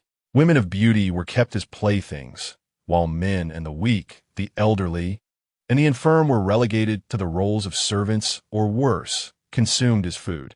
Meanwhile, a group of 20 was making its way toward Jiang Xiao's location. Among them a familiar face. Chapter 33. A sense of helplessness surrounds Tian's plea for assistance, left Jiang Xiao feeling utterly powerless. As the leader of their group, he bore the heavy burden of responsibility for his comrades. To offer help would inevitably draw him into the tumult of conflict, where lives would be at stake, and he was unwilling to jeopardize the safety of his team members. Their acquaintance had been fleeting, and they had yet to reach a bond that warranted such sacrifice. Brother Jiang, I possess considerable wealth in City XX, approximately 1 billion. If you can rescue my husband, I am willing to bestow it all upon you. Tian was desperate. Her love for Tang Fan was profound, and she was determined to bring him back at any cost. Standing nearby, Han Yun felt a tumult of emotions. She admired Tian's romantic devotion and wished to contribute in some way. Yet Jiang Xiao's word was law, leaving her with no choice but to comply. Jiang Xiao remained noncommittal. Sister Tian, we are stranded on this deserted island. I advise against harboring unrealistic dreams. The likelihood of returning to the world we once knew is exceedingly low. His hope for the outside world had all but vanished. Upon hearing this, Tian's body went limp with despair. 10 days had passed without a sign of the rescue team. She feared they had been forgotten. Moreover, her request seemed excessively burdensome. Even if Jiang Xiao were remarkably skilled, could he truly rescue her husband from such a formidable group? She recalled that among their assailants were numerous individuals with naval backgrounds, and their leader was a seasoned special forces operative. This realization left her in a state of confusion. Was her husband's fate sealed? Jiang Xiao, come out. At that moment, a brash voice pierced the air, signaling trouble. The voice sounded oddly familiar. As Jiang Xiao stepped out of the shelter, he discovered it was Tang Chao, exuding confidence, hands on his hips, with an air of superiority. However, the scars on his face, still healing and marked with dark scabs, told a different story. The source of his arrogance was likely the scarred man beside him, clad in a naval uniform. Jiang Xiao scrutinized the newcomer. The scarred man stood approximately 6 feet tall, with a dark complexion and a muscular build, radiating an aura of menace. A sword hung at his waist, amplifying his intimidating presence. His subordinates bore fierce expressions, clearly seasoned by numerous battles.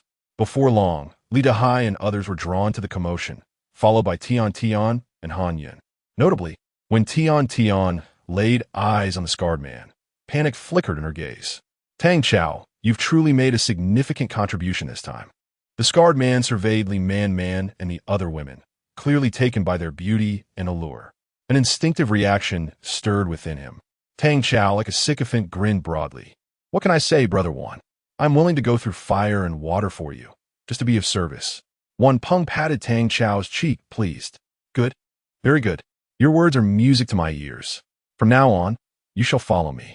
Thank you, Brother Wan, thank you. Tang Chao bowed deeply, filled with an unspoken reverence for Wan Peng. A few days ago, after being released by Jiang Xiao, he fled to the Wampum camp, initially destined for execution. His revelation of an astonishing secret piqued Wan Peng's interest. The secret was that Jiang Xiao was surrounded by numerous enchanting women, voluptuous and alluring, sure to captivate Wan Peng. Upon seeing them, Wan Peng's imagination began to wander, contemplating which beauty to pursue first that very night. Are you Jiang Xiao? Wan Peng inquired, pointing at Li Dahai. As he perceived Li Dahai's robust physique and thought him to be the notorious Jiang Xiao of Tang Chao's tales. Brother Wan, this simple-minded, brawny fellow is Li Dahai. The true Jiang Xiao stands over there. Tang Chao awkwardly interjected. Oh.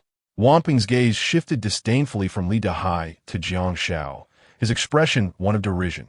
TSK. Hardly impressive. The other subordinates erupted into laughter, having anticipated that the feared figure Tang Chao described would be a muscular brute, only to find him so feeble. They could drown him with a mere spit. Did you bully Tang Chao? Wan Peng fixed his gaze on Jiang Xiao, a smirk playing at the corners of his mouth. Jiang Xiao replied indifferently, yes. Acknowledgement is all I seek. Wan Peng's demeanor hardened.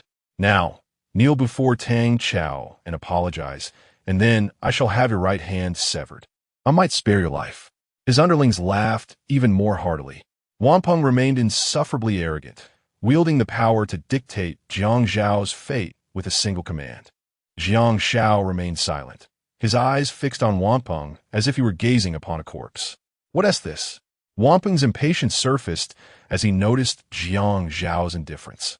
"You've harmed my subordinate and wish for nothing to come of it? To speak plainly, should your apology displease Tang Qiao, you will face dire consequences." Tang Qiao regarded Jiang Xiao with an air of superiority.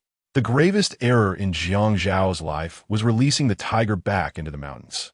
He must be regretting it now, if only belatedly. At that moment, Tian cautiously approached Jiang Xiao, trembling as she spoke. "Brother Jiang, these people are formidable. It would be wise to heed his advice, or today may not end well." Tian felt particularly sensitive towards those clad in navy uniforms, for it was they who had precipitated her current plight. However, she was uncertain whether the scarred man had participated in the attack against them. "Have we met, beauty?" Tian's sudden appearance quickly captured Wamping's attention. Her long, slender legs and towering curves were truly captivating. "Brother Wan, it seems she is that couple from not long ago." One of his subordinates chimed in. "Oh." Wamping's eyes lit up with realization. Was she not the one who sacrificed herself to ensure her partner's escape? A subordinate gave a thumbs up. Brother Wan is indeed astute. Wampung grinned with pride, thinking that fate had smiled upon him. That Knight's attack had obscured his view, preventing him from recognizing Tian's true allure, but now she was breathtaking. He resolved to pursue Tian first that evening, while the others would depend on his mood. Hearing their conversation, Tian became agitated. "What have you done to my husband?" It became evident that the scarred man had also been involved. She glared fiercely at him, her eyes filled with lethal intent. If looks could kill, he would have perished countless times. "Fair lady, do not gaze at me in such a manner.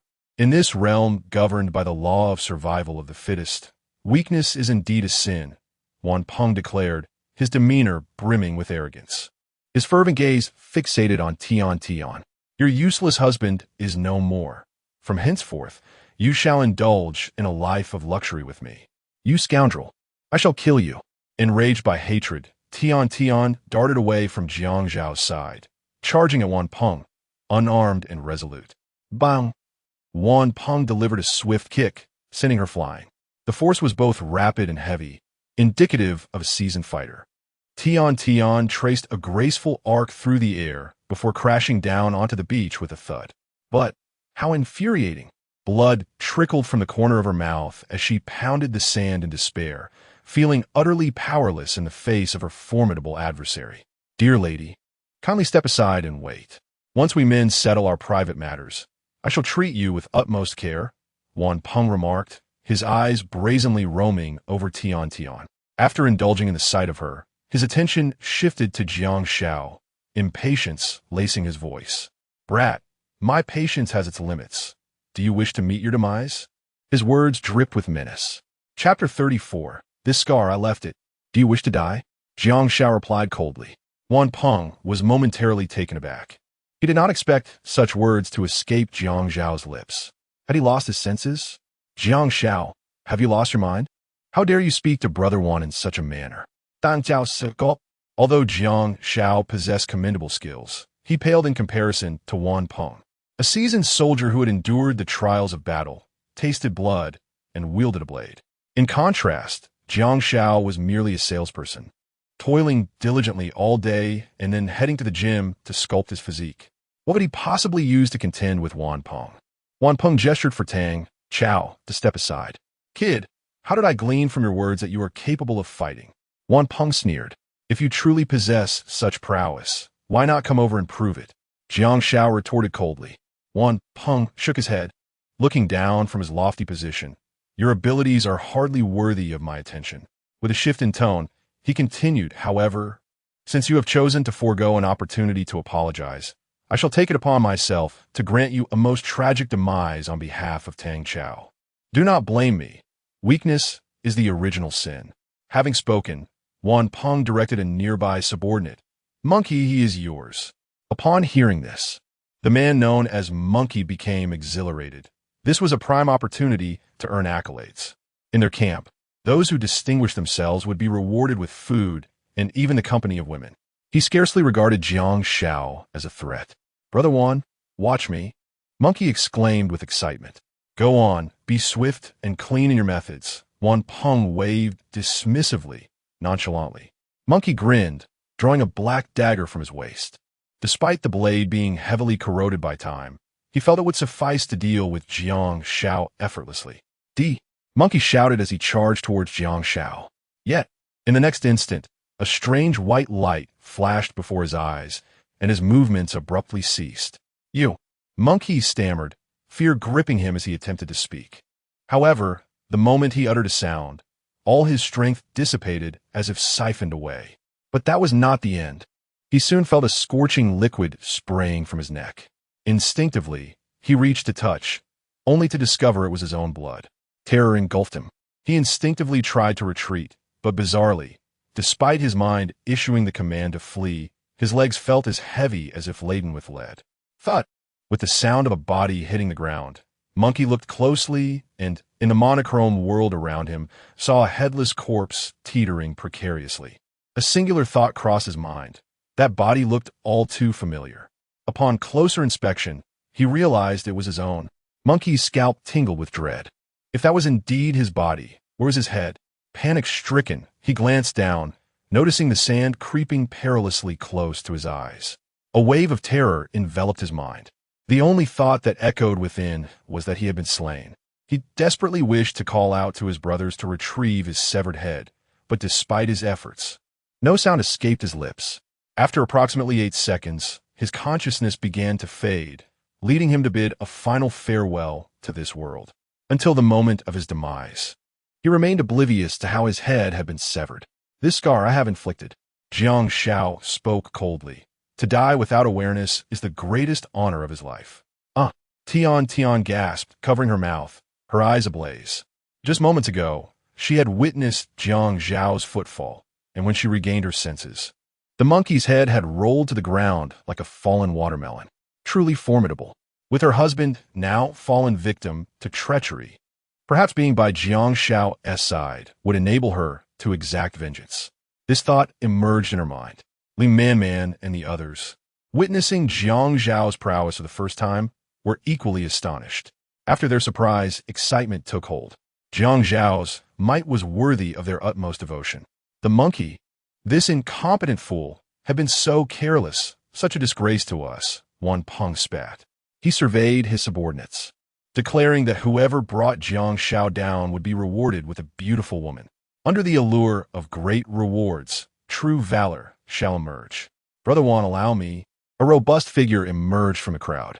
It was a stocky middle-aged man with a muscular build. Very well, go, Wan Peng waved his hand, and the stout man confidently charged towards Jiang Xiao. However, he too could not escape the fate of death. Jiang Xiao delivered a kick to the man's chest, shattering ribs and piercing his heart. After a brief struggle, the man ceased to breathe. Hiss! Jiang Xiao continued to dispatch Wan Peng's fierce subordinates with alarming ease, causing cold sweat to break out on many brows. If the first death was a mere stroke of luck, one could accept it. But the second death, following a similar fate, was an affront to the intelligence of onlookers. Wan Peng's gaze sharpened as he regarded Jiang Xiao. He could no longer afford to be careless. Impressive. Wan Peng clapped his hands, but the gap between us remains vast. All of you attack. Jiang Xiao beckoned to Wan Peng's group. Wan Peng was taken aback. Was he truly willing to challenge a whole group alone? Such audacity. Nevertheless, Wan Peng dismissed concerns about overwhelming numbers, coldly commanding his men, go. As the words left his lips, 16 men charged at Jiang Xiao. With fervor, Jiang Xiao plunged into the fray, engaging them in fierce combat. He first sent one man flying with a kick, then swiftly sliced another's throat with his sharp dagger. After dispatching 2 foes, he executed a sweeping kick, shattering the skulls of 2 more. With each strike, another unfortunate member of the gang fell into a pool of blood. The 16-man squad was swiftly decimated, leaving not a single survivor. It was a brutal spectacle, unstoppable in its ferocity. As he witnessed his men fall one after another, beads of sweat formed on Wan Peng's brow. He had never encountered a killing machine as formidable as Jiang Xiao. Today he struck a steel plate. Wan Peng truly wished to throttle Tang Chao. In Tang Chao's depiction, Jiang Xiao merely appeared as a workaholic, occasionally taking the time to engage in physical exercise. Yet, through his own observations, it was evident that this was far from the case. He was unmistakably a martial artist. Tang Xiao, you have led me to this predicament. Wan Peng glared furiously at Tang Xiao. Tang Xiao seemed as if he had lost his very spirit. His mind inundated with the chilling imagery of Jiang Xiao mercilessly taking lives. Your turn. Jiang Xiao gestured towards Wan Peng. He chuckled nervously. Jiang. Brother Jiang. Let us speak amicably. Wan Peng was evidently lacking the earlier bravado. With a swift kick, he sent Tang Xiao crashing into Jiang Xiao, insisting. The misunderstandings between us stem from Tang Xiao's instigation. You must believe my words. Jiang Xiao, Jiang Xiao. Tang Xiao's face turned ashen, his knees leaving two long trails on the ground as he knelt before Jiang Xiao, pleading, I was wrong. Please show mercy and allow me to leave. Jiang Xiao wore a smile that did not reach his eyes. I preferred the haughty demeanor you exhibited just moments ago. Tang Xiao was engulfed by an overwhelming sense of dread. Chapter 35, Transformation. Jiang Xiao, please, don't kill me. Dang Jiao Dam. His trousers dampened by a stream of yellow liquid. I have given you the chance. It is your failure to cherish it that I cannot be blamed for. Jiang Xiao brandished a cold dagger, poised to sever Tang Xiao's artery. Brother Jiang, wait. Tang Xiao interjected hastily, if you spare my life, I will give you all my savings and several women as well. Yet, before he could finish, a searing heat erupted from his neck, and in the next moment, blood gushed forth. You! Tang Xiao's trembling finger pointed at Jiang Xiao. It was ruthlessly cold-blooded. There was no opportunity for negotiation. Tang Xiao had never dreamed that he would meet his demise at the hands of Jiang Xiao. As blood continued to flow, he collapsed, his breath extinguished entirely. Jiang Xiao's gaze shifted from Tang Xiao to Wan Peng, his knife glinting menacingly. Wan Peng swallowed hard, discomfort washing over him. With a thud, he fell to his knees, trembling. Brother Jiang, please don't kill me. My boss is a mutant. If you take my life, he will surely not spare you. The term mutant struck a discordant note. Jiang Xiao lowered the knife he had raised. He had long been puzzled by the enigmatic red light, and now, having learned from Wan Peng of the existence of other mutants, he sought to extract information about the maritime disaster from him. Take me to meet your boss. Wan Peng dared not defy him, fully aware that should he incur Jiang Xiao's wrath, his fate would be sealed. Soon the two set off.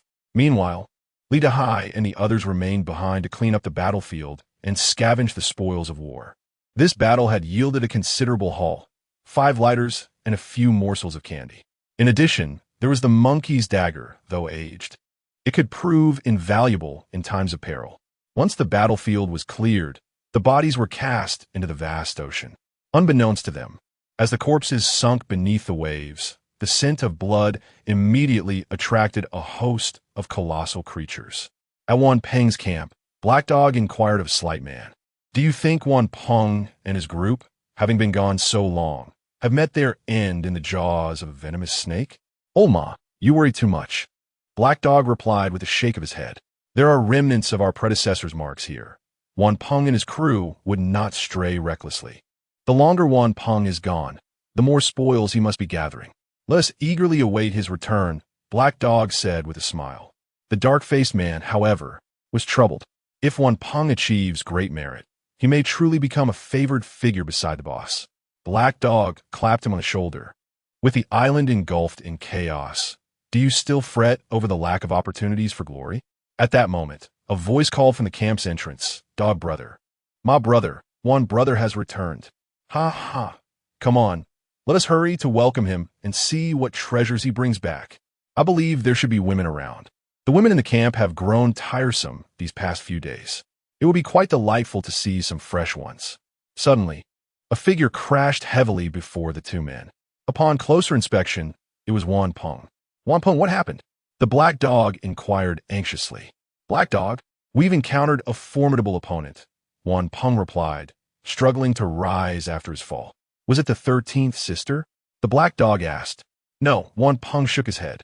Was it the foreigners? The burly man queried. Not them either. Wan Peng found it laborious to respond, the impact having taken its toll. Who dares to cause trouble in our territory? They exclaimed in unison. "It is I." At that moment, Jiang Xiao appeared, effortlessly kicking several minions aside. The burly man and the black dog sprang to their feet, calling upon their numerous subordinates to surround Jiang Xiao. "Who are you? What audacity to stir chaos in our camp?" The black dog inquired coldly. "My time is precious. Summon your leader to meet me," Jiang Xiao replied icily. "You dare speak such nonsense? Our leader is not someone you can simply demand to see." The burly man drew an axe from his waist, ready to engage Jiang Xiao in a fierce battle. "Old Ma, do not act rashly."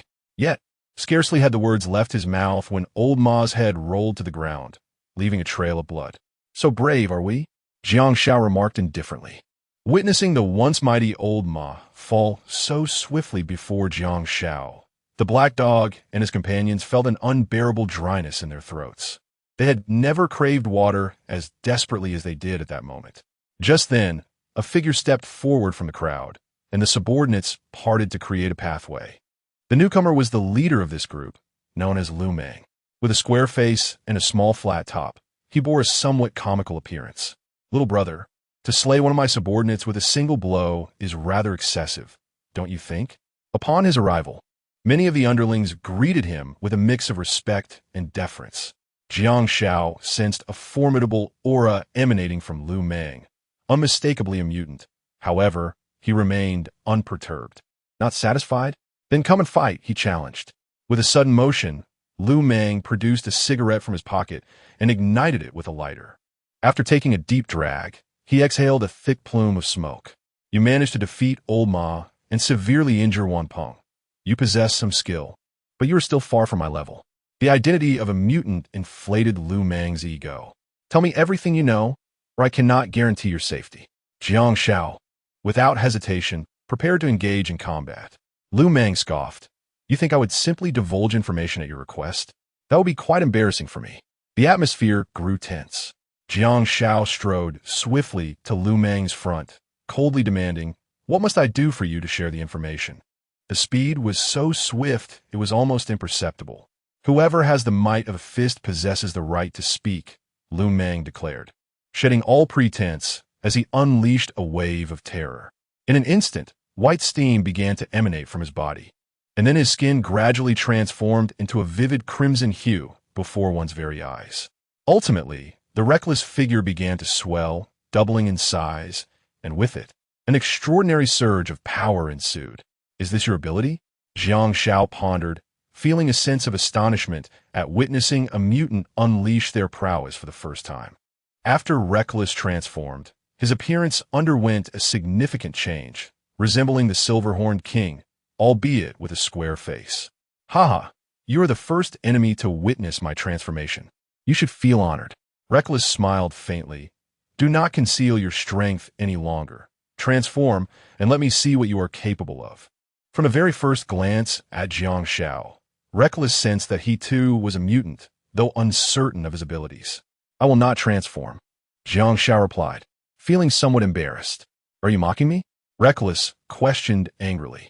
"I truly cannot," Jiang Xiao responded, exasperated and raising his hands in resignation.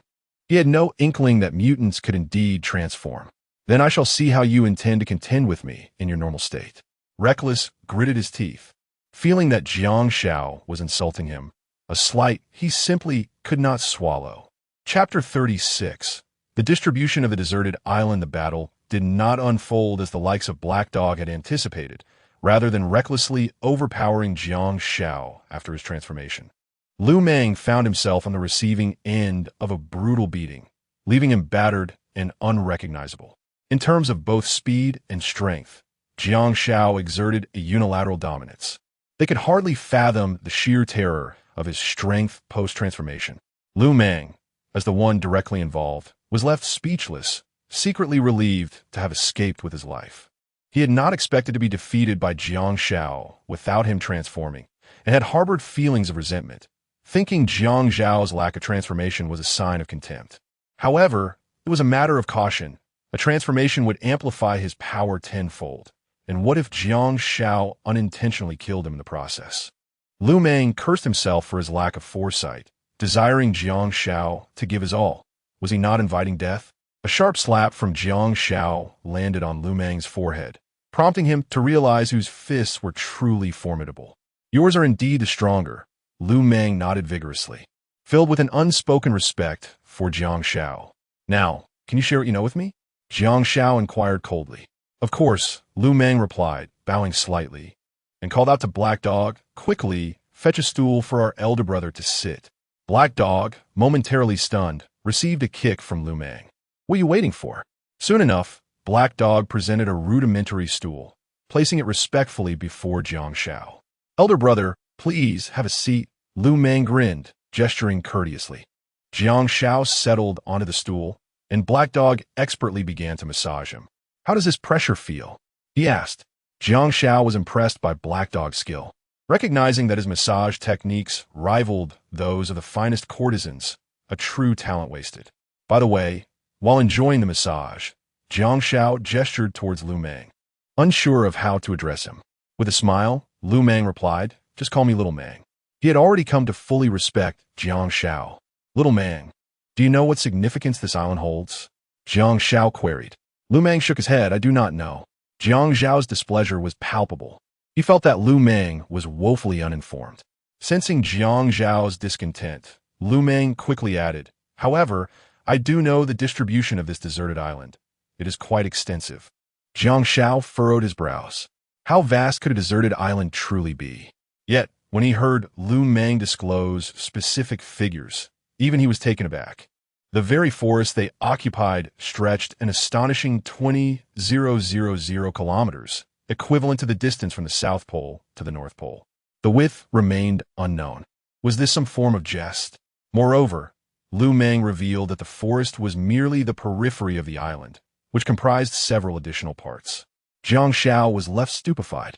This deserted island was far larger than he had ever imagined, and he struggled to believe it. Brother Lu's words are indeed true, Black Dog whispered in Jiang Xiao's ear. We have discovered this in ancient human texts.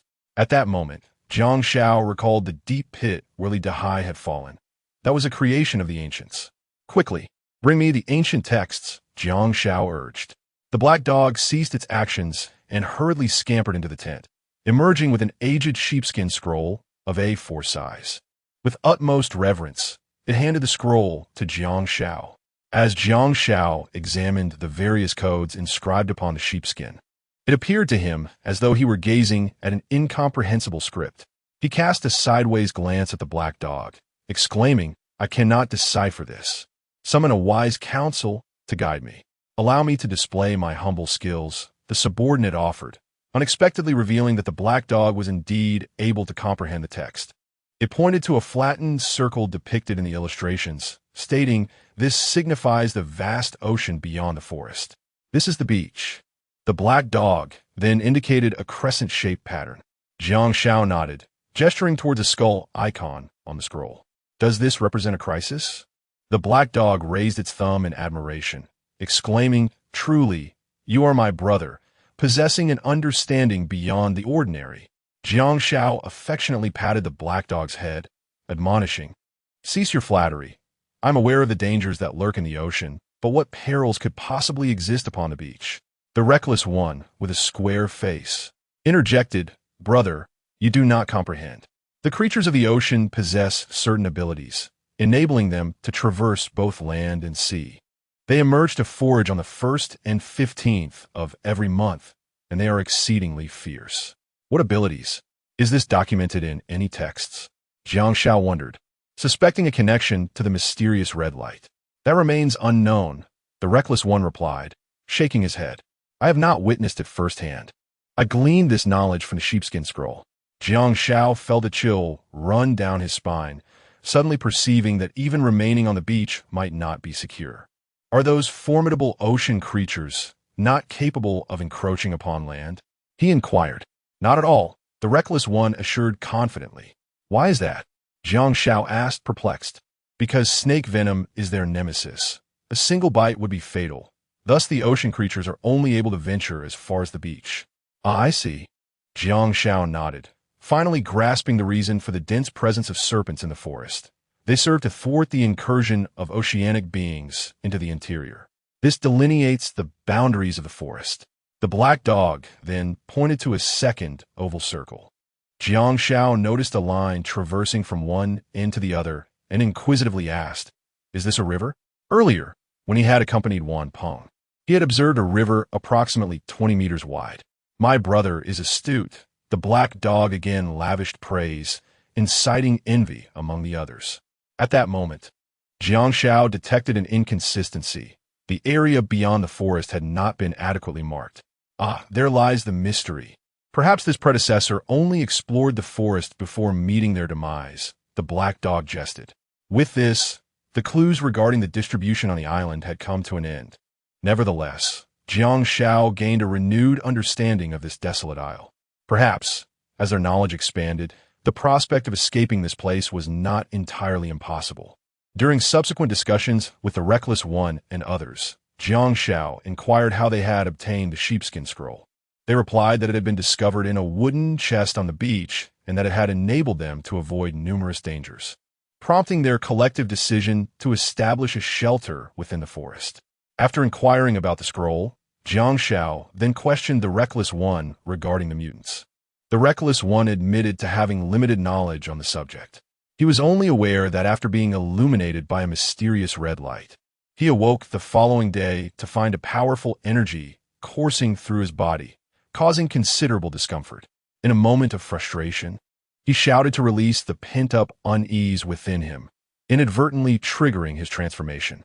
Following this metamorphosis, his overall strength surged to more than tenfold compared to before. Jiang Xiao pondered the recklessness of this transformation process, deeming it too arbitrary in contrast to his own experience. However, upon reflection, he considered that perhaps it varied from person to person. Through his encounter with the Reckless One, Jiang Xiao realized he was not the sole mutant. Others like him existed. During his subsequent life on the deserted island, he anticipated encountering numerous other mutants. Moreover, their prowess might far exceed that of the reckless individual. For reasons unknown, following his confrontations with these mutants, Jiang Xiao developed a fervent desire for combat, eagerly seeking confrontation with formidable adversaries. Ultimately, after gathering intelligence from the Reckless One, Jiang Xiao intended to depart, but was halted by the latter. Chapter 37. The Enigmatic Pearl, What Else Is There? Jiang Xiao turned to gaze at Lu Meng, suspecting that the latter's reckless nature had resurfaced. Lu Meng trembled, a nervous chuckle escaping his lips as he mustered the courage to voice his thoughts. "Brother, please become our leader in this perilous island. Having a strong leader increases our chances of survival." The other subordinates nodded in agreement. Having witnessed Jiang Xiao's formidable prowess when he had reduced Lu Meng to a mere child, if they could align themselves with him, they would not only navigate the island with confidence, but also avoid being bullied. This left Jiang Xiao momentarily bewildered. Was Lu Meng's head truly addled from the beating he had received? "Brother, I beg you to lead us. With such a powerful leader as our support, we can escape this predicament and return to the realm of reality," Lu Meng implored, fearing that Jiang Xiao might depart. Jiang Xiao furrowed his brow, sensing that Lu Meng might be attempting to exploit him for nefarious purposes. Lu Meng quickly sensed the misunderstanding and waved his hands dismissively. "Brother, please do not misconstrue my intentions. We are all unfortunate souls stranded on this desolate island, seeking warmth and unity, hoping you can guide us through thorns and back to our homeland." The black dog, with tears glistening in his eyes, echoed the sentiment. "Brother, please agree to our plea. I have an elderly mother waiting for me at home. I have dependents who rely on me to support them. I have yet to earn the betrothal gifts, and my family awaits my return to continue our lineage." The other subordinates shared their heartfelt desires to return home. Upon hearing this, a myriad of emotions surged within Jiang Xiao. In that instant, these survivors appeared less like wrongdoers and more like the pillars of their families, embodying the struggles of countless ordinary citizens. Under the fervent insistence of Lu Meng and the others, a flicker of hesitation ignited within Jiang Xiao. Given the island's harsh environment, forming a cohesive group might enable them to confront various challenges together, be it fending off wild beasts, gathering sustenance, or repelling invading foes. This was precisely why he had initially established an armed faction. By uniting all possible forces, they might one day find their way back to a civilized society. Do you truly wish for me to be your leader? Jiang Xiao inquired earnestly. Lu Meng and the others nodded enthusiastically. Brother, the position of leader is rightfully yours. Each resolved silently to remain steadfastly loyal. From now on, shall we cease the brutal acts of violence? Jiang Xiao surveyed the group, presenting his proposal. He had learned from Tian that this band had indulged in plunder and brutality. Lu Meng discerned the underlying tone. Boss, our previous acts of theft were driven by food shortages. We indeed took more than we should have and caused the death of many innocents. From this point forward, we shall refrain from such behavior. Yes, we will amend our previous wrongs. I will release those we have captured, the black dog chimed in. Ultimately, Jiang Xiao declared his principle. My creed is simple. I do not initiate conflict unless provoked. If one dares to offend me, I shall retaliate against their entire kin. He did not wish for his subordinates to be mere lambs, yet he understood the necessity of upholding one's principles. Upon hearing the words, Ramon was filled with trepidation. Was this not a bit too ruthless? However, amidst the desolation of an uninhabited island, how could one hope to survive without a fierce resolve? We shall heed the words of our leader, declared the others, each affirming their determination. If you are capable, I shall not decline. From this day forth, I shall be your chief, proclaimed Jiang Xiao with a resonant voice. Ramon gestured to his companions behind him, signaling, all brothers, greet the chief. Long live the chief. Long live the chief. Long live the chief. The shouts rang out, vigorous and uplifting. Jiang Xiao waved his hand to silence the exuberant crowd, then turned to Ramon. Xiaomong, release all those you have captured. Understood, Ramon replied, hastening to fulfill the command. Soon, 6 men and 7 women appeared before Jiang Xiao, their faces smeared with dirt, hair disheveled, and bodies frail, clearly not having received humane treatment. The 7 women, in particular, bore disordered garments and marks upon their necks, indicative of unspeakable indignities. Is there a man named Tang Fan among you? Jiang Xiao inquired of the group. Almost immediately, a middle-aged man clad in a suit stepped forward. I am Tang Fan. Kill me or torture me as you wish. His demeanor was unwavering, embracing death without fear. Jiang Zhao's gaze fell upon Tang Fan, and he nodded, realizing that this was the man Tang Tian was determined to rescue, indeed possessing a modicum of spirit. You are free now. You may leave, Jiang Xiao announced. Tang Fan and the others were utterly astonished, believing they had misheard. What? What did you say? Tang Fan asked tentatively. You wish to let us go? Upon their emergence from captivity, they had expected their fate to be sealed, yet the turn of events was utterly unexpected. Brother, you truly will not kill us? Someone ventured cautiously. The chief has commanded your release. If you dally, do you wish to perish here? Ramon retorted with a scowl. After a few moments of confirmation, smiles broke out upon the faces of the 13. Their fears had dissipated. Yet, with their families shattered and the island rife with conflict, what awaited them outside but inevitable death? Thus, one voiced softly, Brother, might we serve as your laborers? As long as you can spare us a morsel of food, we will be content. Another chimed in, Indeed, if we venture out, we could be captured by other gangs. It would be wiser to stay with you. Brother, please take us in. Before long, all 12, save for Tang Fan, had knelt, pleading for Jiang Zhao's protection.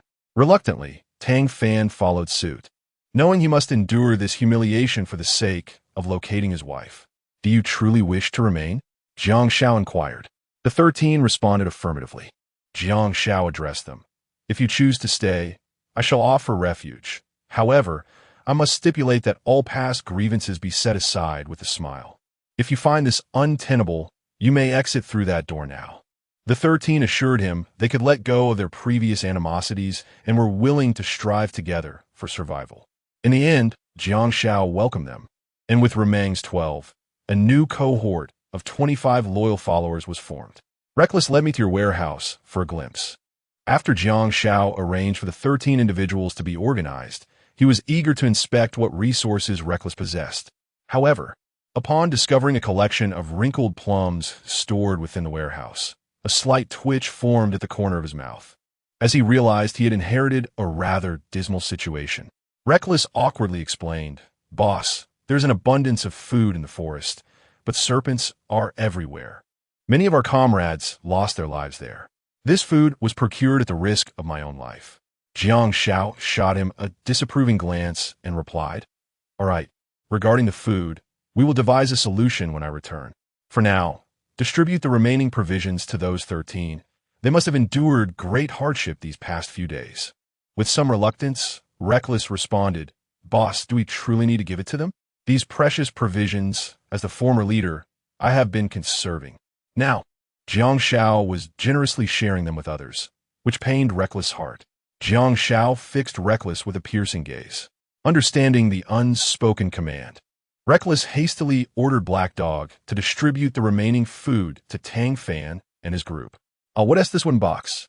At that moment, Jiang Xiao noticed an ancient black wooden box. It appeared to be a mere dilapidated container, housing several rusted axes within. Reckless chuckled in response. "Just a broken wooden box. It holds a few rusty axes. Open it for me to see," Jiang Xiao urged. Reckless swiftly complied.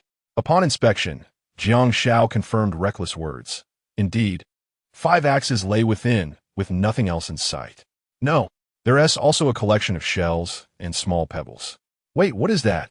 Jiang Xiao inquired, his attention drawn to a pearl the size of a glass orb, emanating an eerie glow. "A luminescent pearl," Reckless remarked with a smile.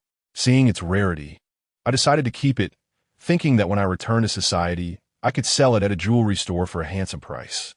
Jiang Xiao remained silent, reaching out to grasp the pearl for closer examination. However, the moment his fingers brushed against it, an inexplicable phenomenon began to unfold. Chapter 38. Oceanic Beasts. Suddenly, a mysterious force surged from Jiang Xiao's fingertips into his body, clashing with the energy that already resided within him. At that moment, 2 distinct powers battled fiercely within him, akin to an epic clash of legions. Fortunately, the innate energy ultimately prevailed, vanquishing and consuming the unexpected external force, achieving a hard-fought victory. It was only then that the pearl he had touched fell silent. It was profoundly strange.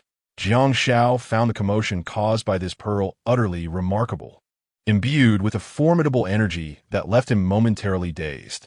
Perhaps the predecessors who had left the wooden boxes on the island could divulge some insights. Jiang Xiao mused inwardly. "Boss, are you all right?" At that moment, Lu Meng patted Jiang Xiao on the shoulder. Since earlier, Jiang Xiao seemed lost in a trance, unresponsive to any calls. Lu Meng suspected he might be unwell. "I'm fine." Jiang Xiao shook his head, looking at Lu Meng, and tentatively inquired, "Have you ever touched this pearl?" Lu Meng replied honestly. Who could resist such a beautiful pearl? He often fantasized about returning to the real world and selling it for a handsome price, dreaming of a life of luxury. Jiang Xiao frowned. From Lu Meng's response, it was evident that nothing extraordinary had occurred when he had interacted with the pearl. This left Jiang Xiao perplexed. As fellow aberrants, why was Lu Meng impervious to its effects? Was it truly a matter of individual sensitivity? Perhaps in the future, as understanding deepens, the truth would eventually be uncovered. "Lu Meng, could you possibly give me this pearl?" Jiang Xiao asked, somewhat bashfully. The enigmatic pearl was no ordinary object. It might conceal monumental secrets. "Oh, boss, your words are truly overwhelming," Lu Meng replied, taken aback. "As the leader of our team, everything is yours to distribute. So this pearl is undoubtedly a personal possession of yours." Jiang Xiao chuckled, agreeing with Lu Meng's reasoning. He graciously accepted the pearl. This expedition not only expanded his understanding of the deserted island, but also garnered him 25 new followers, and more importantly, a wondrous treasure. Although its secrets remained elusive for now, Jiang Xiao considered it a significant gain. Aside from this, the warehouse held no other supplies. Of course, there were pots and pans. "Boss, from now on, we must toil for our provisions," Lu Meng noted. The increasing population compounded their already meager existence, especially with the forest fraught with dangers. He felt apprehensive about the path ahead. "Rest assured, with me around, I promise you shall not go hungry," Jiang Xiao declared confidently. Lu Mang Juke Hakwadi Li, still harboring some doubts about Jiang Xiao's assurances. However, he refrained from voicing them. After all, Jiang Xiao was the boss, and he had his own plans. As a subordinate, Lu Meng could merely focus on carrying out orders. Xiao Meng, could you arrange for the brothers to venture out and procure some timber to reinforce the camp? Jiang Xiao observed meticulously along the way, noting that Lu Meng and his companions had chosen a spacious, flat area by the riverside for their encampment, a location quite advantageous. However, the fortifications of the camp needed considerable improvement. For instance, the palisades surrounding the camp would be utterly inadequate should ferocious beasts decide to invade. Take the previous encounter with an 850-kilogram black bear, which could effortlessly leap into the camp and wreak havoc. To endure on this desolate island, it was imperative to ensure the safety of their living environment. It is feasible, yet we must limit our woodcutting to the relatively safe periphery, he added, understanding the risks involved. Lu Meng chuckled awkwardly. The venomous snakes lurking in the forest were a nightmare for everyone, leaving them too fearful to venture deeper. All right, you may proceed with the arrangements. Jiang Xiao gestured for Lu Meng to lead the brothers in this endeavor while offering him some suggestions. Lu Meng agreed with Jiang Xiao's insights and eagerly summoned a few brothers, including Tang Fan, to begin felling trees. Once all matters were arranged, Jiang Xiao retraced his steps back to the beach, preparing to receive Han Yun and the others as they settled into their new shelter. Unbeknownst to him, a cataclysmic event was unfolding on the beach. At the beach, within Jiang Xiao and the other's shelter, Han Yun's voice trembled with fear. Am I seeing things? Just moments ago, colossal waves had surged from the sea, leading them to believe a great earthquake was imminent. Suddenly, various creatures began surfacing, reinforcing Han Yun's conviction that a seismic event was upon them. However, as time passed, an increasing number of creatures emerged, their sizes becoming increasingly outrageous.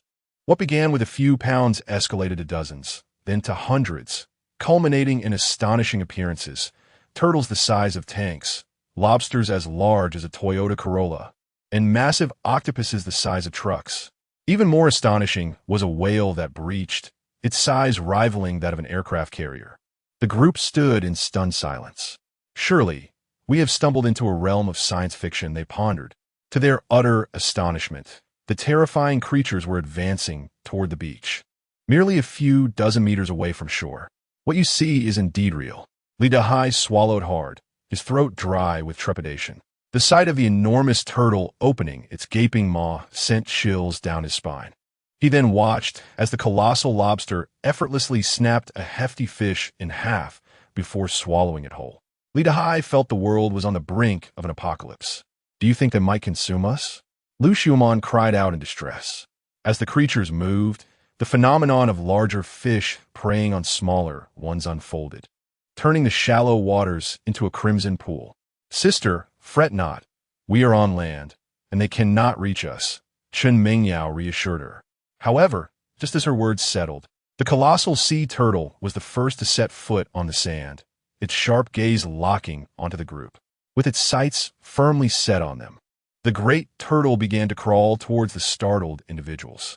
All eyes were fixated on Lu Xiumian, who had become an unfortunate harbinger of doom. Lu Xiumian cried out, desperate for salvation. Help! Chen Mingyao and Zhang Qiaoling clung tightly to one another, echoing her pleas for rescue. Li Dahai, embodying the spirit of a man, brandished a wooden stick, positioning himself protectively in front of the four women, ready to confront the monstrous threat. Just as the situation reached a critical juncture, a sharp sound pierced the air, followed by a thud that left a mark on the giant turtle's head. It let out a pained wail and turned to see a man's fierce gaze fixed upon it. Jiang Xiao had arrived. Upon hearing Lu Xiumian's cry, he sensed something was amiss and hastily grabbed a pebble, racing towards the shelter. To his dismay, he discovered a multitude of marine creatures advancing towards the group. Without hesitation, he hurled the stone. Jiang Xiao. The women felt a rush of tears, their hearts swelling with relief at his timely arrival in the face of peril. Jiang Xiao dashed before the colossal turtle, brandishing a sharp dagger, aiming to sever its head. However, to his astonishment, his full-force strike merely grazed the turtle's skin, causing no blood to flow. If he couldn't even pierce its flesh, the shell was an insurmountable barrier. The turtle's formidable defense was terrifying.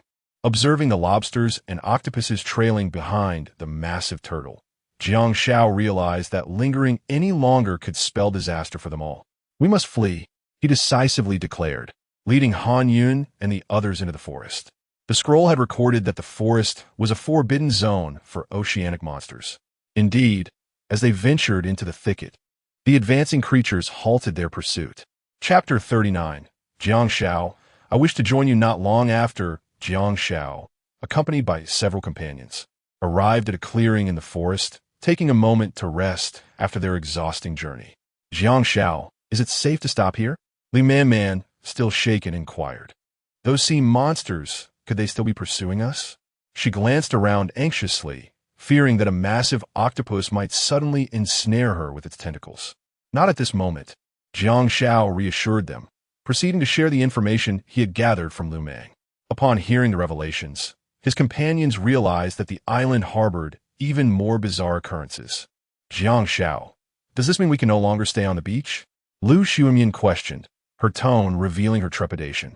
The thought of closing her eyes one day and awakening to find herself in utter darkness, consumed by a great fish, filled her with dread.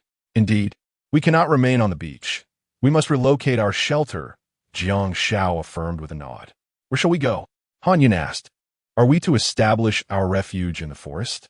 "Please, that is the domain of venomous snakes." The peril of the coastline was equally daunting. At that moment, Han Yun felt as though the vast expanse of land offered no sanctuary for her. "To the forest," Jiang Xiao replied. "What?" The group gasped in astonishment. "Is it truly wise to venture into such a dangerous forest?" Jiang Xiao elaborated on his reasoning. The forest was abundant in freshwater resources and food, and with caution, they could survive. Furthermore, with Li Dahai, the snake healer, their chances of survival significantly increased. Listening intently, the group nodded in agreement. Jiang Xiao, at this juncture, Tian timidly raised her hand, trembling. Previously, she had inquired with Han Yun about the possibility of joining Jiang Xiao's team. Han Yun had relayed the conditions for joining, causing Tian's face to flush with embarrassment. After facing danger, she had finally made her decision. "What is it?" Jiang Xiao turned to Tian, preparing to share the news of Tang Fan's survival, hoping it would bring her joy. "Jiang Xiao, I wish to join you all. Do you think that would be acceptable?" Tian asked cautiously, fearing Jiang Xiao might refuse, leaving her to struggle alone on this desolate island. "Jiang Xiao, Tian has endured much hardship. Let her join us." Han Yun interjected in support. "Very well," Jiang Xiao nodded, momentarily forgetting to mention Tang Fan's situation due to the interruption. "Ah!" Tian exclaimed, overwhelmed with excitement and unable to articulate her joy. She had finally secured her place with a formidable ally, making her quest for vengeance seem all the more attainable. As for the conditions of her joining, she had not forgotten and resolved to find an opportunity to offer herself to Jiang Xiao. Once they had rested sufficiently, Jiang Xiao slowly rose, gazing towards the direction of their new shelter, approximately 2 kilometers away. "Jiang Xiao, there are many snakes in there. What if we do not reach the new shelter before nightfall?" Lu Xiumian voiced her concern. Jiang Xiao smiled reassuringly. "The path we are taking has been frequently traversed by others. Snakes do not commonly appear here. We shall reach our destination in due time." "That is splendid," Han Yun replied, visibly relieved. She harbored an aversion to snakes. As they prepared to depart, she realized she had forgotten her Huawei phone, which contained precious items. However, the beach was rife with dangers, and there was no guarantee she would retrieve it. Soon they set off, initially believing that retracing the steps of their predecessors would spare them from fears of serpents. Yet, they encountered numerous threats along the way. Fortunately, Jiang Xiao adeptly dealt with these troubles, and the group ultimately arrived at their new sanctuary unscathed. Upon entering the grand doors of the new refuge, the reckless leader and his entourage greeted them with exuberance. He warmly acknowledged Han Yun and her companions, even addressing them as sisters-in-law, which left the women blushing with embarrassment. Meanwhile, Wan Peng, upon seeing Han Yun and the others, broke into a cold sweat. Never before had he wished to sever ties with his brothers as he did today. Just a short while ago, he had considered them fair game, but now the women's elevated status left him fearing for his life should they pursue retribution. Overwhelmed by anxiety, he collapsed to his knees, repeatedly bowing in supplication. Han Yun and her companions, however, displayed great magnanimity, choosing not to stoop to pettiness. Wan Peng breathed a heavy sigh of relief, silently vowing that he would risk his life to protect these esteemed ladies from now on. At that moment, a voice filled with excitement rang out from the crowd. Tang Fan spotted Tian Tian amidst the throng. Upon hearing the familiar voice, Tian Tian turned and was met with the sight of her longed-for partner. Their eyes locked, and it felt as though time had stood still. With overwhelming emotion, Tian Tian rushed into Tang Fan's embrace, tears streaming down her face. Husband. She had believed him to be dead. Tang Fan, too, had thought Tian Tian perished. So their reunion was a profound relief. Realizing this, Jiang Xiao smacked his thigh, chiding himself for forgetting to inform Tian Tian of Tang Fan's survival. Yet, it was not too late. After enduring hardship, they could truly appreciate the value of love, their bond now fortified. My dear, you have suffered. Tang Fan held Tian Tian closely. Yet, unbeknownst to him, a flicker of barely contained rage sparked in his eyes. My love, what hardship can I not endure for you? Tian Tian reassured him. Little did she know, her words only fueled Tang Fan's burgeoning resentment. During his captivity, he had witnessed the tragic fates of women reduced to mere playthings, and he could not bear the thought of Tian Tian facing a similar plight. The one who could encroach upon his wife was none other than Jiang Xiao, the leader. The mere thought of Jiang Xiao bestowing upon him the ultimate betrayal filled Tang Fan with anguish. He loathed his own helplessness, wishing he could exact vengeance upon Jiang Xiao with his own hands. For now, he could only feign compliance, biding his time for the opportune moment to settle the score. Following their brief reunion, the camp sprang into action with renewed urgency. Jiang Xiao outlined a system of allocation, instructing his subordinates to earn their sustenance through labor. This method was widely embraced, especially by the recently captured brothers and sisters, who were relieved to no longer worry about hunger. As Jiang Xiao arranged for 10 individuals to fell trees while the remaining members dug holes, everything unfolded in an orderly fashion. Ultimately, it was his turn to take action. The camp had run out of provisions, and now over 30 mouths awaited sustenance. Naturally, he had to venture into the forest in search of food. However, he required a few brave souls to accompany him, as he could not carry an ample supply alone. I'll go with you, Jiang Xiao. Tian Tian eagerly volunteered. Having recently joined the team, she sought to shine and contribute. Witnessing Tian Tian's enthusiastic response to Jiang Xiao, Tang Fan, who was busy digging, clenched his teeth in frustration. Am I not your husband? Is Jiang Xiao your husband? He felt a sense of betrayal.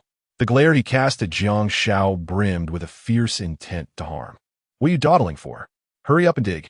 Black Dog slapped the back of Tang Fan's head, prompting him to redirect his vengeful gaze and focus on his task. Jiang Xiao remained oblivious to Tang Fan's disquiet. After inquiring further, Li Man and Zhang Xiaoling also expressed their willingness to join him in the quest for food in the forest. Chapter 40. Deceived by Li Man, before venturing into the forest, Jiang Xiao meticulously prepared weapons for the 3 women to ensure their safety. Li Man wielded a sword, while the other 2 carried daggers.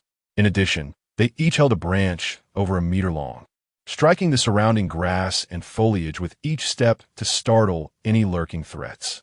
As for Jiang Xiao, a dagger was sufficient for him to forge a path ahead. Soon, they arrived at the outskirts of the forest, the very area where reckless individuals claimed to have encountered serpents. This locale was dotted with plum and peach trees. Though their branches stood bare, the edible provisions had mostly been scavenged by survivors. Jiang Xiao pressed deeper into the woods. However, as they traversed a slippery slope, Tian Tian inadvertently twisted her ankle. With a stumble, she nearly struck the back of her head against a sharp rock. Quick as a flash, Jiang Zhao's arm encircled her slender waist, catching her with precision. Jiang Xiao, Tian Tian, recovering from her panic, had thought her situation was dire. Are you all right, Tianjie? Jiang Xiao inquired. Tian did not respond, her expression revealing her agony. This is serious. Tianjie's ankle is swollen to the size of a fist. Zhang Xiaoling exclaimed, alarmed. Upon seeing for themselves, Jiang Xiao and Li Man confirmed the severity. I'm sorry, everyone. I've held you back, Tian apologized. Li Man shook her head. It was an unintentional mishap. There is no need for self-reproach. Casting a glance at Jiang Xiao, she asked, what should we do now? First, we need to find a flat area to rest and tend to Tianjie's injury. Jiang Xiao replied, look, there's a slab of blue stone ahead. Let us rest there, Zhang Xiaoling pointed out, spotting a gentle clearing about 200 meters away. All right, let's head there, Jiang Xiao affirmed, then squatted before Tian. I'll carry you. This, Tian felt a tinge of embarrassment. Zhang Xiaoling urged, Tianjie, don't hesitate. Your injured foot must not touch the ground. Otherwise, it could lead to serious complications. You would want that, would you? Li Man concurred. Zhang Xiaoling is right. Don't hesitate any longer. A faint flush appeared on Tian's pained face. Very well. With that, she climbed onto Jiang Xiao's back. Jiang Xiao rose slowly, the weight on his back making his breath come out in heavy gusts. Behind him, Tian, feeling the strength of his broad shoulders, sensed her heart racing inexplicably.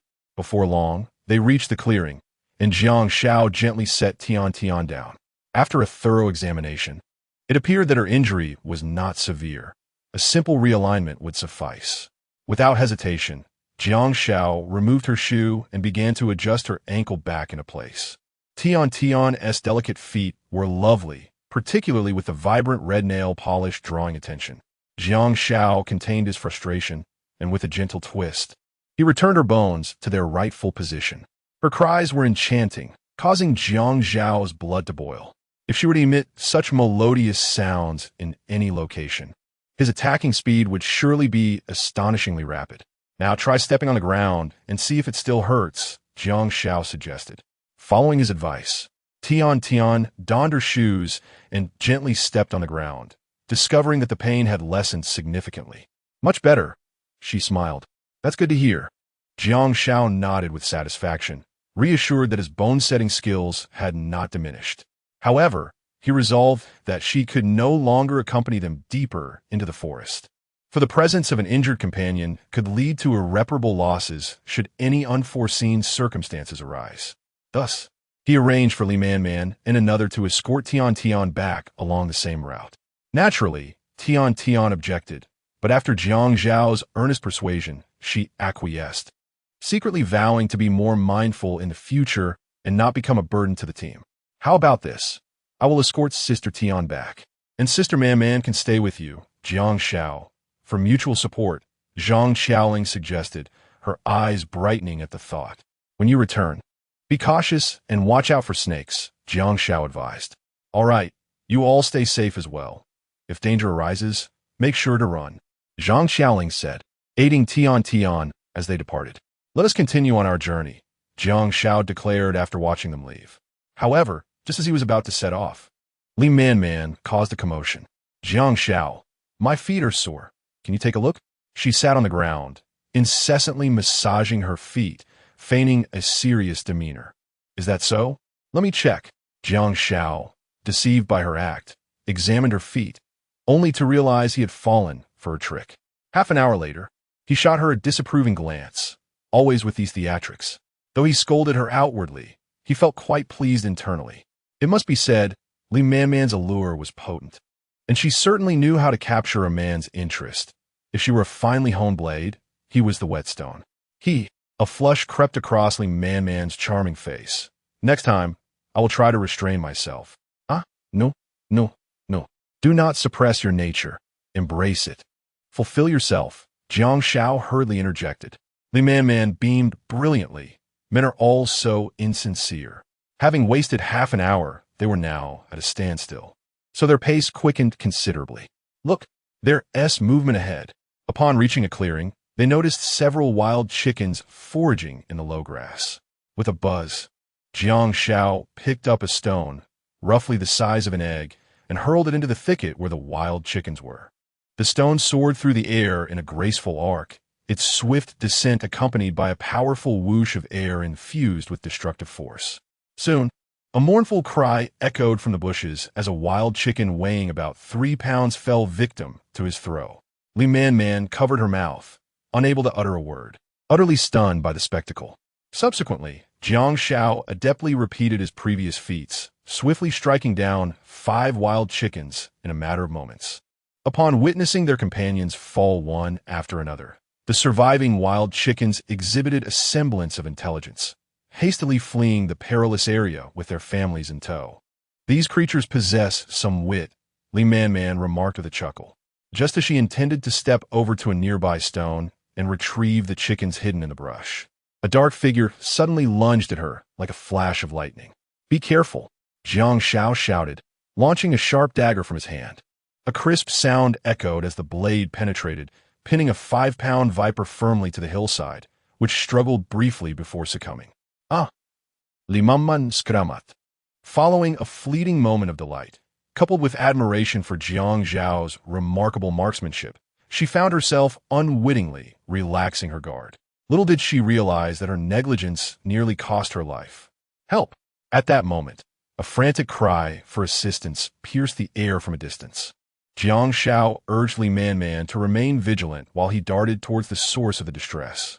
Chapter 41. He is handsome at this moment.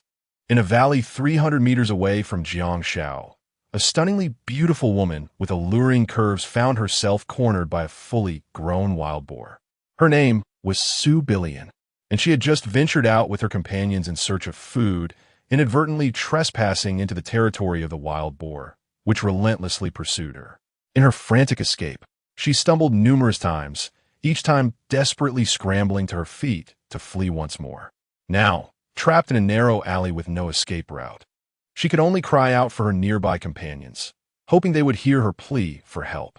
Su Billion clutched her left shoulder with her right hand, her body trembling as her gaze remained fixed on the wild boar before her. The creature weighed approximately 200 pounds, its crimson eyes glaring at Su Billion. Frothy saliva dripping from its mouth, panting heavily. Its 10-centimeter-long tusks sent a shiver of terror coursing through her. With a roar, the boar charged forward, its powerful head lowering as it aimed its sharp tusks at her waist. In a surge of adrenaline, Su Billion instinctively shrank back, narrowly avoiding a fatal blow.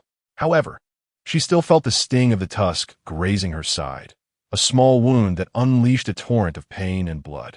Enraged by its failed attack, the boar stomped its front hooves against the ground, releasing its fury. Its bristled back hair stood on end, a clear sign of its escalating anger. Just then, as it prepared to charge at Su Billion again, a sudden sound of footsteps behind it caught its attention. Indeed, as it turned, it was met with the sight of a wild figure. Jiang Xiao had arrived. Upon seeing the wild boar, a slight smile played on his lips. Tonight's dinner seemed secured. "Help me," Su Billion pleaded, her eyes filled with desperation. At that moment, Jiang Xiao was her only hope. His presence immediately redirected the boar's rage toward him. It pivoted, gearing up for a confrontation with Jiang Xiao. In an instant, it lunged forward, charging like a small locomotive, brimming with unstoppable force. Yet to Jiang Xiao, the boar's speed appeared as sluggish as a snail. "Be careful," Su Billion shouted. The 200-pound boar possessed a devastating force that was no trifling matter. Armed with its razor-sharp tusks, even the fiercest carnivores would think twice before risking their lives to confront it. She cautioned Jiang Xiao against a head-on clash. However, in the next moment, she watched in disbelief as Jiang Xiao seized the boar's ear with his left hand, effortlessly pinning it to the ground like a ferocious tiger. Despite the boar's frantic struggle, it could not budge an inch. Su Billion was stunned. How could this man possess such terrifying strength? It was awe-inspiring. As she marveled at his prowess, a sharp dagger had somehow appeared in Jiang Xiao's hand. With a swift motion, he plunged it into the boar's chest. The blade piercing through flesh, blood erupting in a gushing fountain from the wound. The entire forest echoed with the tragic cries of the wild boar. After approximately a minute and a half, the creature's blood gradually drained away, and its lamentations diminished slowly. Ultimately, it succumbed to silence. Witnessing this scene, Su Billion was so astounded that she momentarily forgot her own pain. The notion of a single person overcoming a wild boar was almost unbelievable. At that moment, Jiang Xiao removed his shirt. What was he planning to do? Su Billion was perplexed. It was at this juncture that she began to discern one of the reasons behind Jiang Xiao's formidable strength. His body was adorned with dense muscles, unmistakable signs of someone who regularly engaged in physical training. Then an even more astonishing event unfolded. Jiang Xiao, with his bare torso, approached the wild boar, expertly bent down, and with both hands gripping its front and hind legs, heaved the 200-pound beast onto his shoulders and strode away as if it were a mere trifle. He was akin to a strong man. "Good man, what is your name?"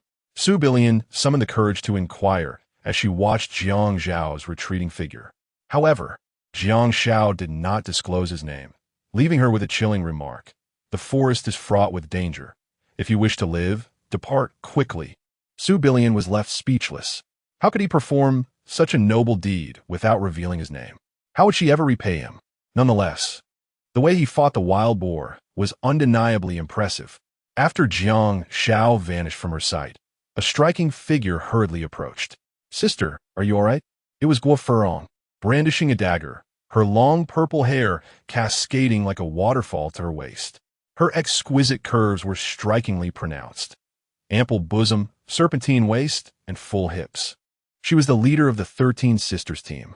"Sister, Su Billion, recalling the harrowing events, buried her face in Guo Furong's bosom and began to weep softly. If it had not been for that man, she might never have seen Guo Furong again. "I was chasing after a wild goat when I heard your cries for help, and I rushed over. Thankfully, you seem to be unharmed," Guo Furong exhaled slowly. Upon hearing the wild boar's anguished cries, she surmised that Su Billion had managed to drive it away in a moment of peril. At that moment, her gaze fell upon a pool of crimson blood on the ground. "Sister, what happened here?" Su Billion recounted the entire incident to Guo Furong. "How is that possible?" Guo Furong expressed disbelief. "How could anyone possibly kill a 200-pound wild boar alone? Are you jesting?"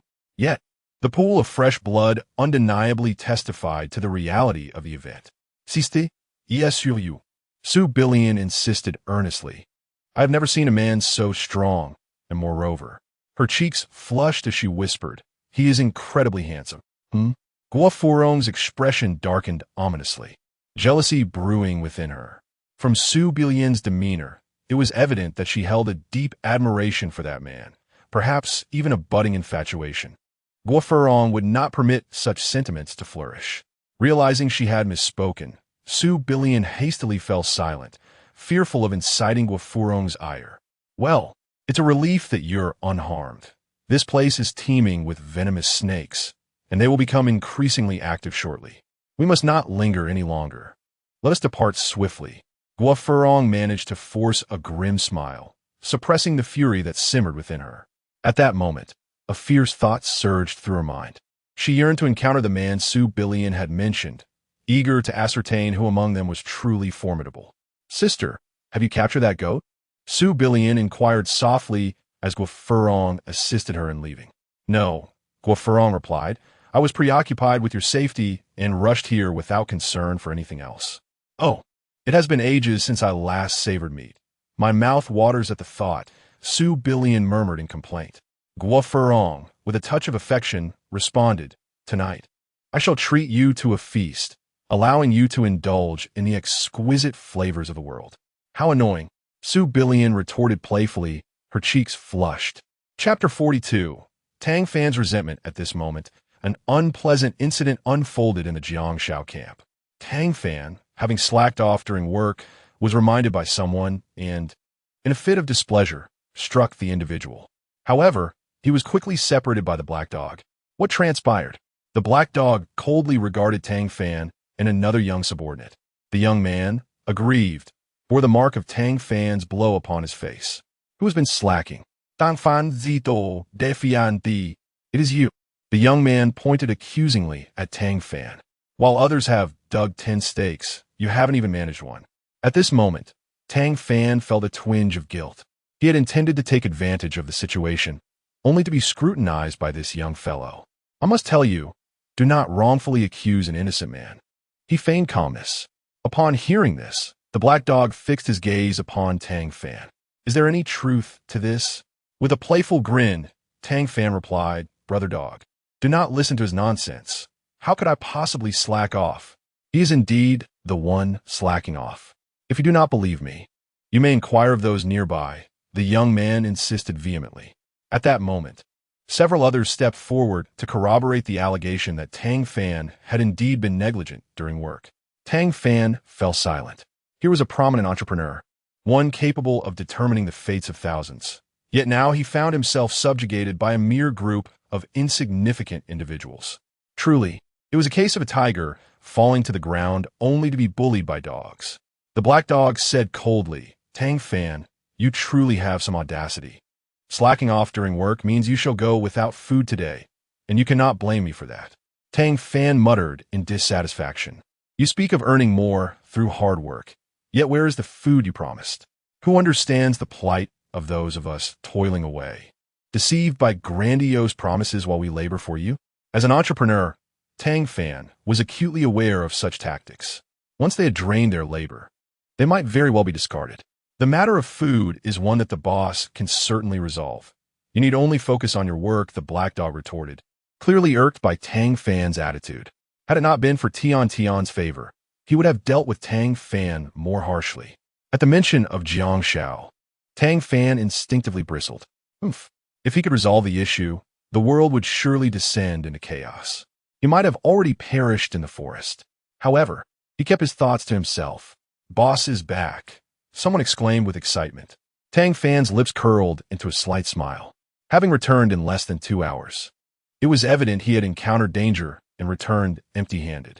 He had stated that Jiang Xiao could not resolve the food crisis. Yet the black dog and others continued to support him. These foolish individuals, perhaps their wits had momentarily abandoned them, had chosen such an inexperienced leader. They were merely awaiting their downfall. The fact that Jiang Xiao had not perished in the forest was indeed a mystery of fate.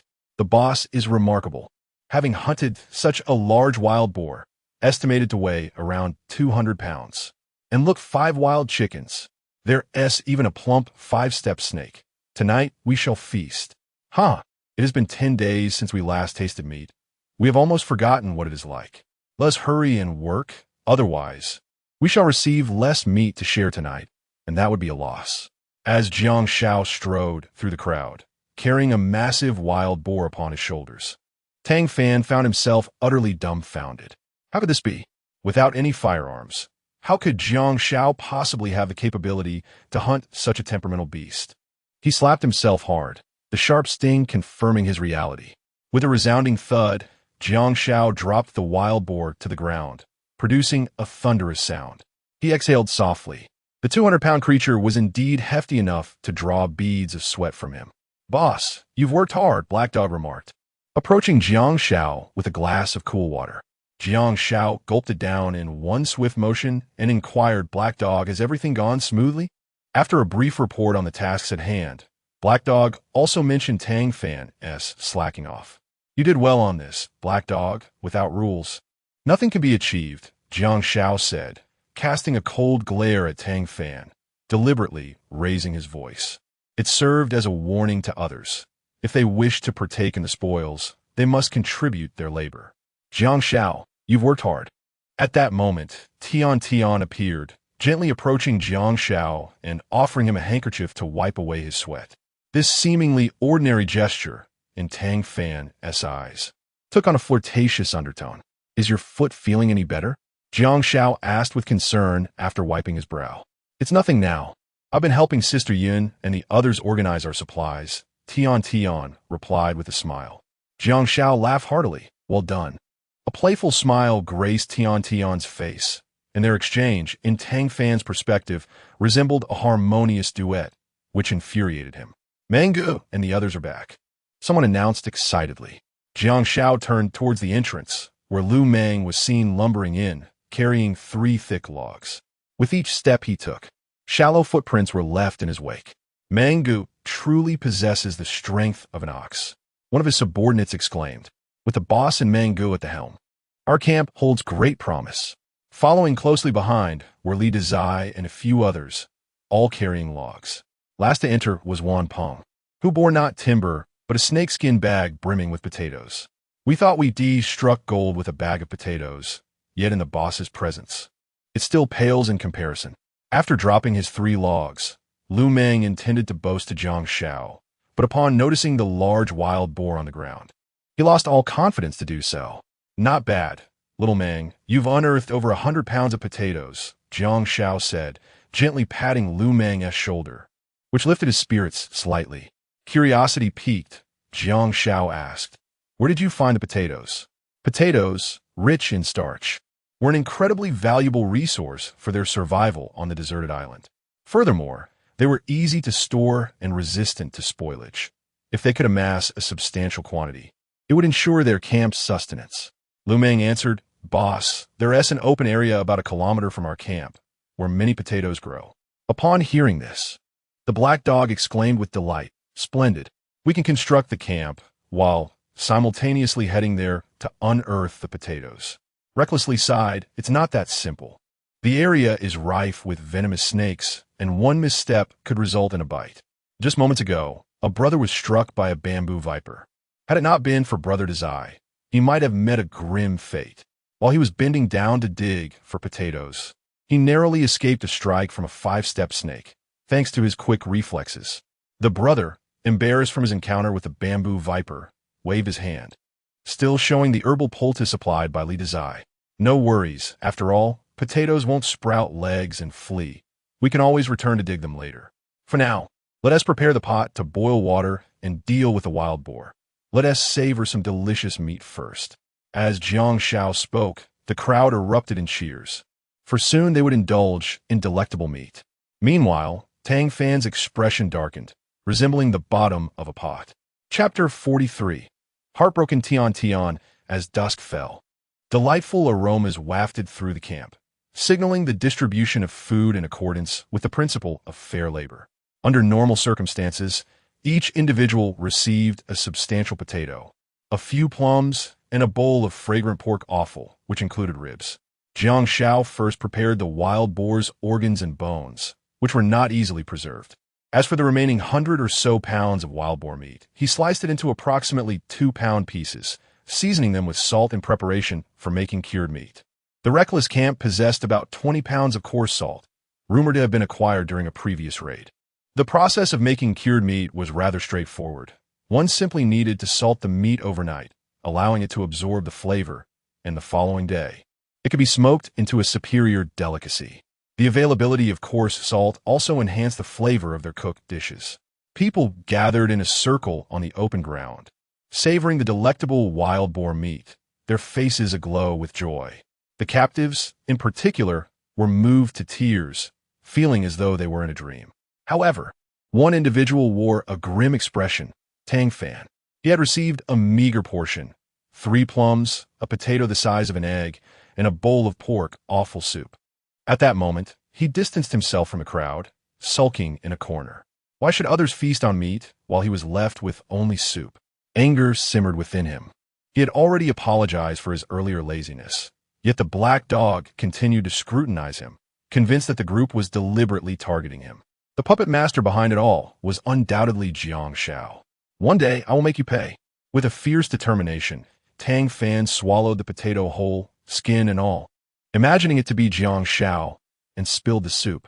At that moment, a graceful figure approached from behind. Tian had arrived. She held a bowl of pork offal and gently sat beside Tang Fan. Darling, this is for you. She was well aware of the punishment Tang Fan had received and found it reasonable, for in the struggle for survival on a deserted island, food did not come without effort. Tang Fan cast a sidelong glance at Tian. Are you here to mock me? His tone was harsh. He understood that the generous bowl of meat she had brought was a result of her pleading with Jiang Xiao, and he knew what that implied, sacrificing her dignity.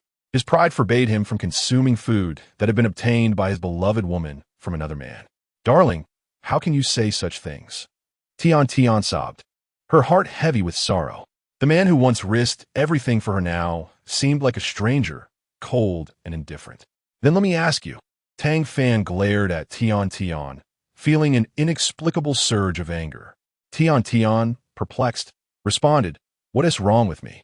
"You know exactly what you've done," Tang Fan retorted, suppressing his fury. "What have I done?" Tian Tian's eyes glistened with tears, feeling bewildered and irrationally accused. Tang Fan sneered, "Ah, Tian Tian, continue your charade. I'm watching." Tian Tian's tears streamed down her face as she exclaimed, "Husband, what are you saying? I can't understand a word." Tang Fan felt a deep sense of disappointment. Even at this juncture, Tian Tian continued to play the innocent, making him question her gullibility. "Tian Tian, if you confess your mistakes now, I can overlook the past, and we can start anew." Tang Fan inhaled deeply, as if making a monumental decision. "Husband, I haven't done anything wrong. How can you expect me to say that?" Tian Tian sobbed, her heart breaking, feeling as though her world had collapsed. "Are you still in denial?" Tang Fan's icy gaze fixed on Tian Tian. He was filled with revulsion for her betrayal. With a sense of humility, Tian Tian pleaded, "Husband, could you give me a hint? Perhaps then I could remember. Let me ask you this. Did you promise Jiang Xiao any benefits?" Tang Fan in quit gon li. Ah. Tian Tian froze. Indeed, she had promised Jiang Xiao that if he allowed her to join, she would be willing to offer her body. But that was contingent upon Tang Fan's death. She could swear that had she known Tang Fan was alive, she would never have made such a promise to Jiang Xiao. Evidently, Tang Fan, seeing her silence, understood completely. This woman had indeed succumbed to Jiang Xiao's advances. No wonder it had been so easy for her to beg Jiang Xiao for lavish meals. "Husband, I did not betray you," Tian Tian insisted. "I can swear before heaven." Tang Fan scoffed. "Swear? Does he truly think I am a child? Leave. I do not wish to see you." Tian Tian's heart ached, feeling that Tang Fan's misunderstanding of her was profound. He was angry, and the more she tried to explain, the more confused he seemed. Thus, she resolved to wait until tomorrow when he had calmed down to clarify things. However, before that, she wanted him to have a bowl of pork. He had been suffering these past few days. Tonight, she had only consumed a single potato, and all the pork she had been allotted remained untouched, saved for Tang Fan. Yet, he held such deep misconceptions about her. Tian Tian felt utterly wronged. "Husband, eat it while it's hot. It's very delicious," she offered cautiously. With a sudden slap, Tang Fan knocked the food from her hands, sending it crashing to the ground. Tian Tian wept even more sorrowfully. What he had overturned was not merely food, but her very heart. "Husband, how have you become like this? I feel so estranged." She bent down to gather the scattered food, stuffing it into her mouth, her heart aching. This was the fruit of her labor. How could it go to waste? "Stop eating." Tang Fan kicked her away. Seeing her consume the food Jiang Xiao had provided made him feel utterly uneasy, even disgusted.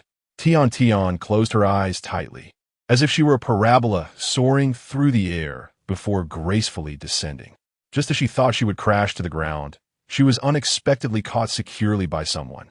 Tian Tian opened her eyes wide, her pupils reflecting Jiang Xiao's silhouette. "Are you all right?" Jiang Xiao gently set her down and inquired. "It is of no consequence." Tian Tian maintained a smile at the corners of her lips, desperately attempting to conceal the discord that had transpired with Tang Fan. Yet, the remnants of tears in her eyes betrayed her. "Are you even a man?" Jiang Xiao's icy gaze bore into Tang Fan. Tian Tian hurriedly interjected on Tang Fan's behalf. "Jiang Xiao, that's not the case. It was my clumsiness that caused me to stumble. It has nothing to do with Tang Fan." Even now, she still harbored love for Tang Fan, clinging to the hope that they could return to their initial bliss. However, in Tang Fan's eyes, all of this was merely Tian Tian's elaborate masquerade of deep affection aimed at winning his forgiveness. A cold laugh resonated within Tang Fan. Did he truly seem so naive? "Jiang Xiao, do you not wish to be with that wretched woman?" Tang Fan suddenly felt a surge of boldness. "If you agree to one condition of mine, I shall facilitate your union with her. What say you?" Upon hearing this, Tian Tian felt darkness envelop her, her world spinning. How could Tang Fan utter such heartless words? Chapter 44. A vicious assault on Tang Fan proclaimed, Jiang Xiao, hand over the remaining wild boar meat to me. And in exchange, Tian Sweet shall be yours. After all, she is no longer pure, and keeping her around will only serve to shroud you in perpetual shame. It would be far more satisfying to barter her for resources. Tian Sweet, do not heed his nonsensical words, she hastily interjected. Fear not, I know my boundaries. Jiang Xiao replied coolly. Tian Sweet, why do you feign such profound emotion in my presence? I am merely facilitating your union, Tang Fan sneered. Before he could finish, Jiang Xiao appeared before him like a specter. Slap! Jiang Xiao struck Tang Fan's left cheek, declaring, this blow is for your inability to discern right from wrong, for distorting the truth. Slap! This one is for betraying Tian Sweet. Slap! And this slap is for tarnishing her reputation.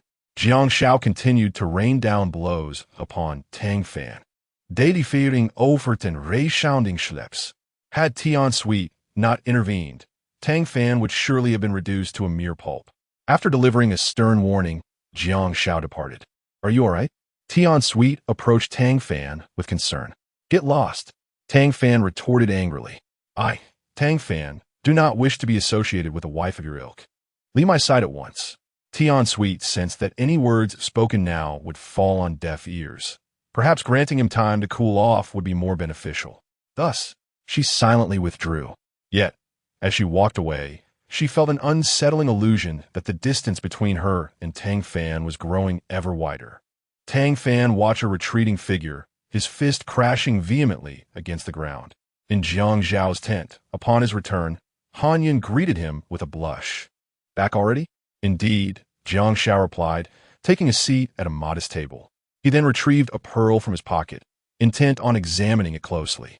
In the darkness, the pearl radiated a purity beyond compare. However, despite his scrutiny from every angle, he could not unravel the mysteries it held. Wherever did you find such a beautiful pearl? Han Yun asked, her eyes sparkling as she caught sight of the precious gem in Jiang Xiao's hand. It was gifted to me today by Lu Meng and his companions. I sense there is something extraordinary about it. Jiang Xiao mused, his expression pensive. Indeed, it is extraordinary. Han Yun smiled enchantingly. If it were but a tad larger, it could rival the one worn by the Empress Dowager herself, fetching an astronomical sum. Jiang Xiao shot her a glance. When I say extraordinary, I mean it possesses an intangible energy. Han Yun, intrigued, approached Jiang Xiao and took the pearl for closer examination, yet found nothing amiss. Are you perhaps feeling overwhelmed lately, leading to such heightened sensitivity? She inquired. Jiang Xiao embraced Han Yun, acknowledging the mounting pressures he faced. I didn't need an outlet. Tonight, I desire to indulge. Han Yun's cheeks flushed crimson. The vigor of this man was almost too much for her to bear. However, she relished the life of being cherished. Meanwhile, at the 13th sister's camp, 8th sister, are you still craving? On the grand bed, two glistening bodies nestled together, as if weaving a narrative of classic tales. Eldest sister, you still care for me.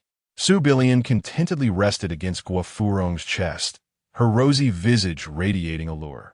Ha! If I do not care for you, who will? Guo Furong laughed heartily, feeling in that moment as if she were the strongest person in the world. Eldest sister, I heard that Lu Meng and his crew are currently busy fortifying the camp's construction, Su Bilian remarked. Those foreigners are making moves? Guo Furong inquired, astonished. Su Bilian replied, the foreigners are momentarily stationary. That is curious, Guo Furong continued. That fool Lu Meng is expanding his endeavors, tempting fate by dealing with venomous snakes. He will inevitably meet his demise. Su Bilian added, I just received reliable news that Lu Meng and his team have discovered a substantial potato cultivation area. Guo Furong's body twitched with excitement. Do you know the exact location? It remains unclear, but we shall find out in the next couple of days. Su Bilian replied confidently. Well done. Guo Furong's delicate fingers glided along Su Bilian's chin. We must keep a close watch on Lu Meng, and the foreigners cannot be underestimated either. By the way, there is another crucial piece of information regarding the foreigners, Su Bilian suddenly recalled. Do share. They have discovered a treasure. The following morning, after Jiang Xiao simply distributed food as breakfast, the camp began another bustling day. Yesterday, they had only managed to fell a few dozen trees, far from their expectations. So Jiang Xiao arranged for Lu Meng to lead the brothers in further tree felling. However, at this moment, Tang Fan unexpectedly volunteered, eager to join the lumberjacks. Jiang Zhao's eyes brightened. It seemed that after being beaten yesterday, Tang Fan had come to his senses. This was a positive development. He promptly allowed Tang Fan to join. The most delighted was Tian Tian. Seeing Tang Fan harboring less animosity towards Jiang Xiao, she felt that Tang Fan had finally calmed down and ceased his unreasonable antics. Be careful, and do not let a venomous snake bite you, Jiang Xiao cautioned. Boss, do not worry. Even if we were to get bitten, as long as Brother Hai is here, we will be saved, said the young man who had been bitten by a bamboo viper yesterday. He too joined the tree-felling team today. Jiang Xiao raised his voice. Always be vigilant. Your life is your own responsibility. Lu Meng and the others cordially replied, understood. With that, they eagerly ventured into the depths of the forest. Seizing this opportunity, Jiang Xiao also headed into the woods to gather bamboo to craft fishing tools. He had previously observed the river in front of the camp and noted the frequent emergence of large fish, pondering how to catch them. Then, while handling the innards of a wild chicken yesterday, he conceived an excellent idea: to weave a fish basket from bamboo, designed with a funnel-shaped entrance, wide inside, narrow outside, allowing fish to enter easily but exit with difficulty. Then, placing the intestines of wild chickens and chicken liver inside the cage serves to attract fish and shrimp. This fishing tool, which Jiang Xiao often crafted by hand in his childhood in the countryside, posed no challenge for him. I wish to accompany you, Jiang Xiao. As he departed, Li Man called out to him, you cannot carry so many bamboo poles alone. Jiang Zhao's lips twitched slightly. He was well aware of the calculations in Li Man's mind. She was feeling adventurous.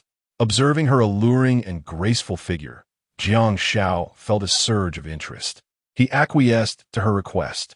However, just as he was about to speak, Lu Xiumon also expressed her desire to join, determined to alleviate some of Jiang Zhao's burden.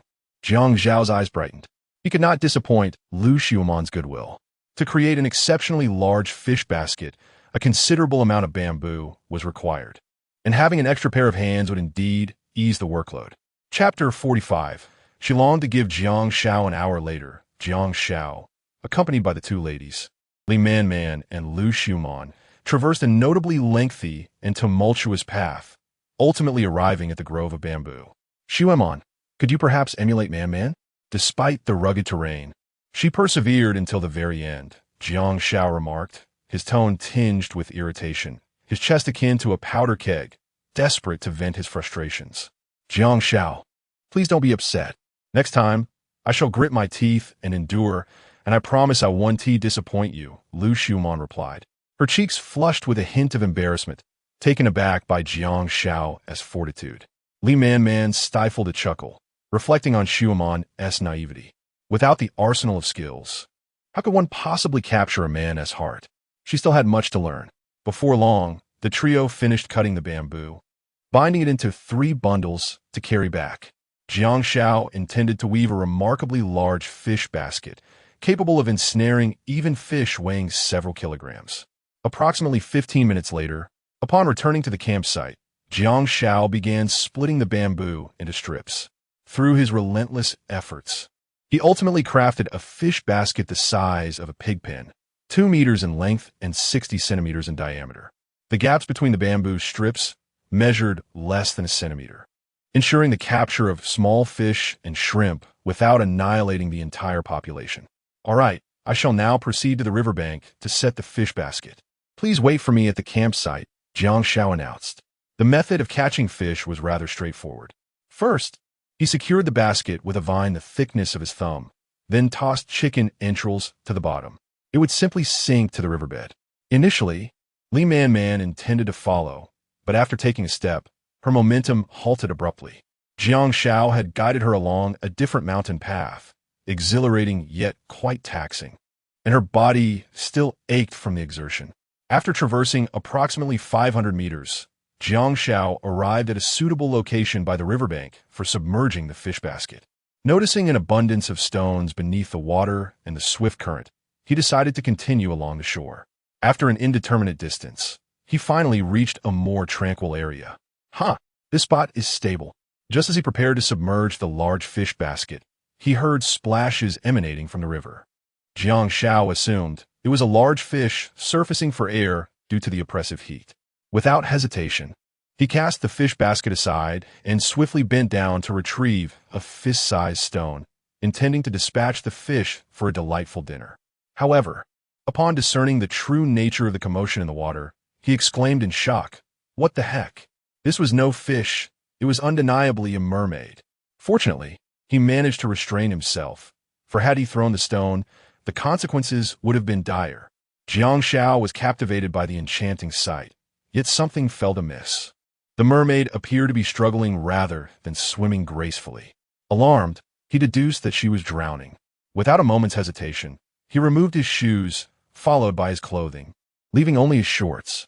It is well known that when rescuing a drowning person, it is best to avoid wearing clothes, lest the victim grasp onto them, resulting in grave consequences. With a splash, he leaped into the water. Jiang Xiao plunged into the river, swimming towards the woman in distress.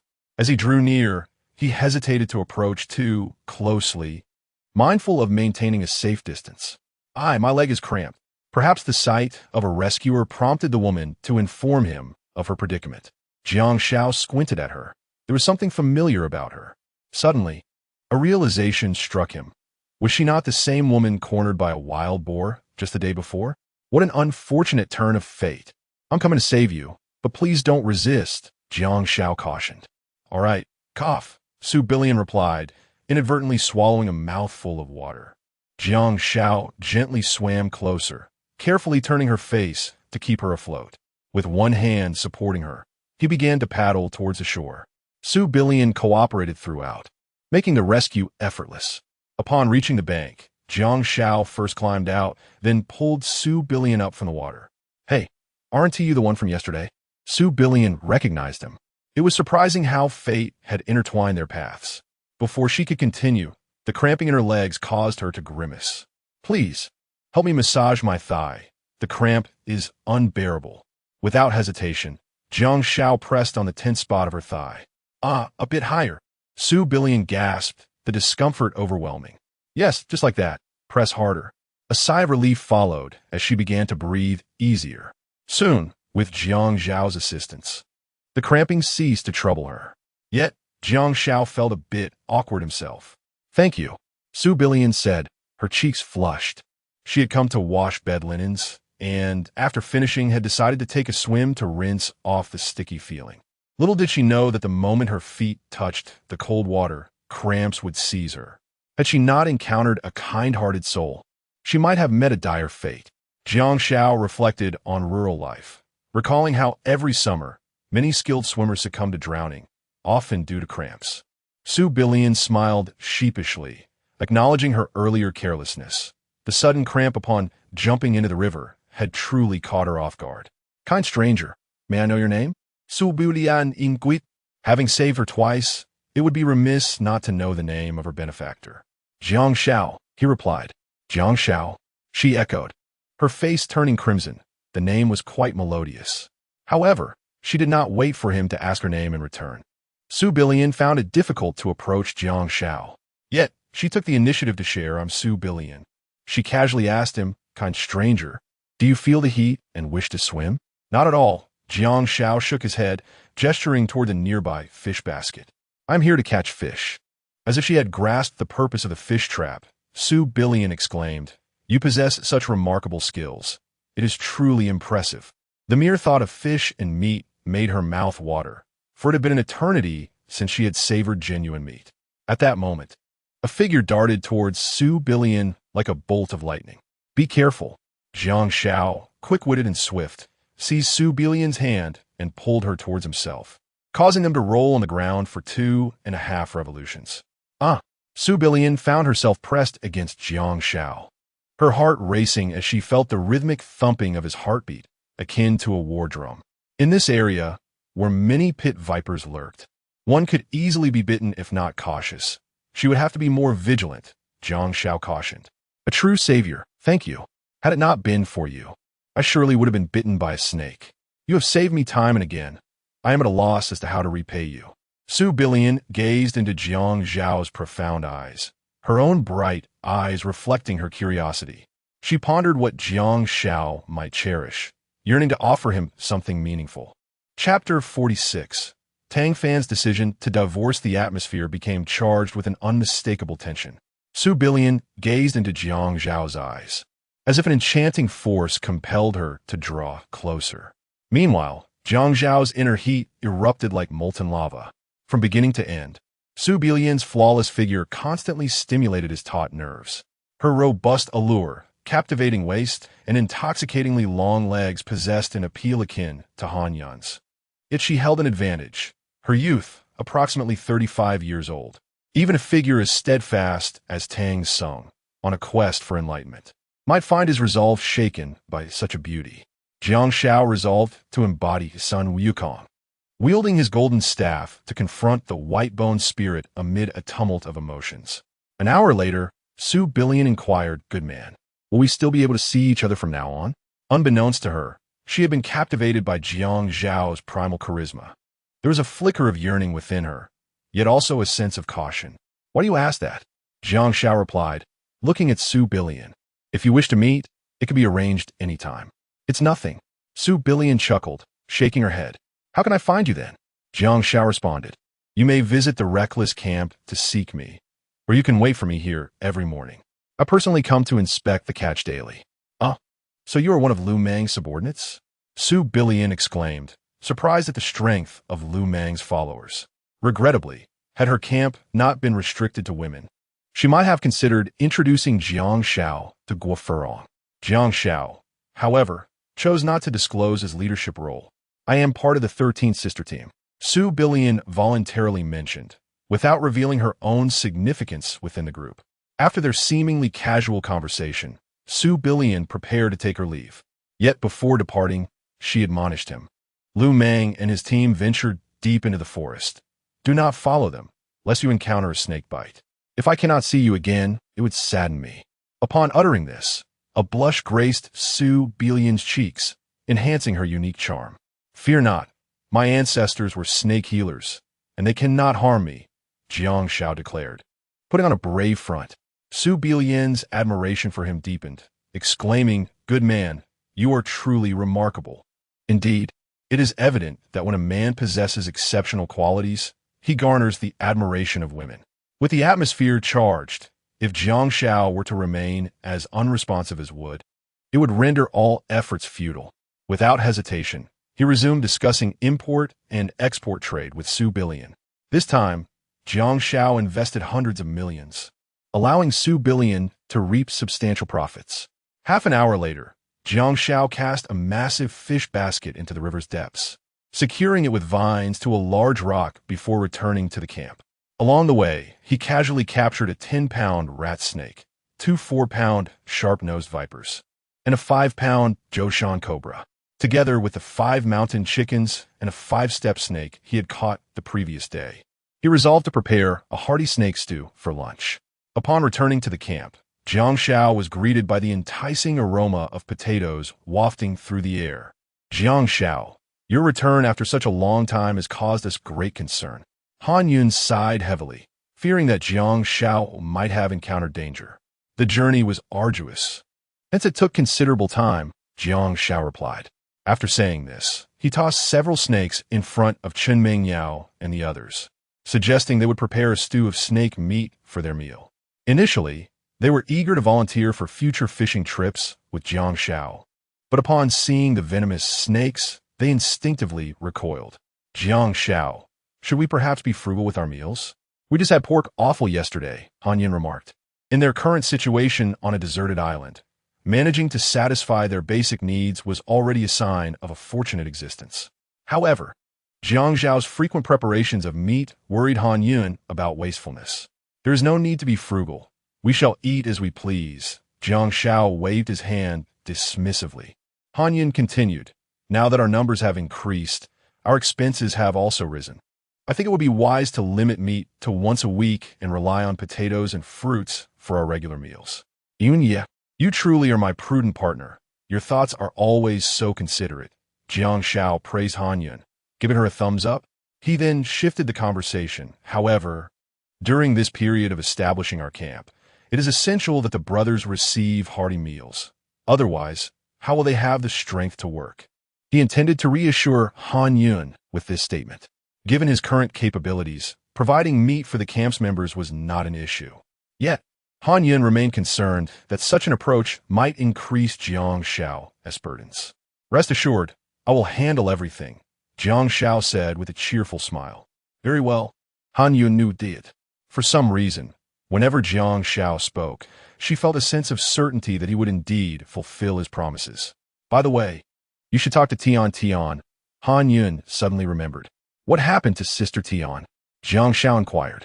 Han Yun shook her head helplessly. She just came to see me, crying heartbrokenly. She must have been through something distressing. If it weren't for preparing lunch for everyone, I would have stayed to comfort her. All right, I will go check on her, Jiang Xiao replied. Go ahead, we will take care of things here, Han Yun assured him. As Jiang Xiao entered the tent, he found Tian sitting on a stool, looking as though her spirit had been lost, with traces of tears still glistening in her eyes. Sister Tian, what has happened? Jiang Xiao approached her cautiously and asked. Woo! Tian suddenly sprang up and rushed into Jiang Xiao's embrace, exclaiming, Jiang Xiao. I feel so miserable, feeling the weight on his chest. Jiang Xiao gently patted Tian's back. What is wrong? He then gestured for her to sit back down. Tang Fan wants to divorce me, Tian cried out.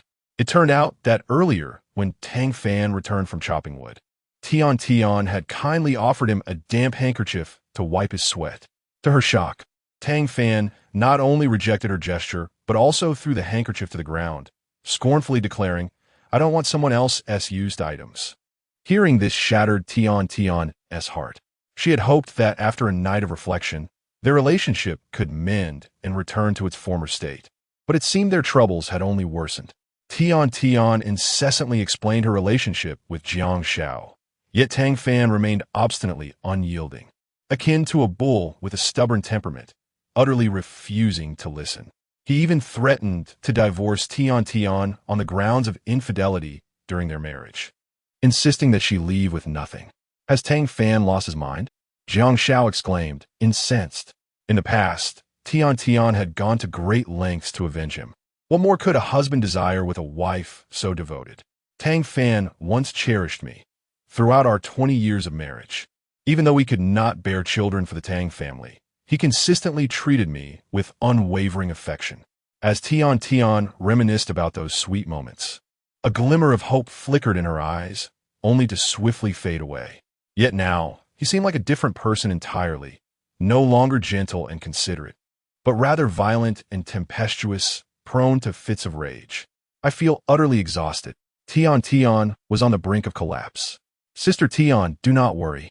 When he returns, I will personally confront him and clarify everything, Jiang Xiao reassured her. He understood that Tang Fan's current demeanor was largely fueled by suspicions regarding Tian's supposed affair with him. Though Tian was undeniably alluring and vibrant, Jiang Xiao could swear to the heavens that he had never laid a hand on her. Chapter 47. Agreeing to Tian's request, it was futile. Once Tang Fan made a decision, not even 10 oxen could pull him back. After 20 years of marriage, Tian understood Tang Fan's character all too well. Aware that their marriage was beyond salvaging, she no longer insisted. Yet, the thought of living without Tang Fan left her feeling desolate and alone. Thus, she sought out Jiang Xiao, hoping he could lend her a hand. Sister Tian, it's all my fault, Jiang Xiao lamented, burdened with guilt. Otherwise, you and your husband wouldn't be in this predicament. He consoled her one day. Tang Fan will regret losing the one thing he could never afford to lose in his life. Tian reassured him, it's not your fault. The fragility of our relationship is what created this rift. Then, feeling a bit shy, she ventured, Jiang Xiao, could you promise me something? Jiang Xiao replied, Sister Tian, please speak freely. If it is within my capacity, I will go through fire and water for you. A flicker of joy ignited in Tian's heart. Really? Jiang Xiao affirmed, of course.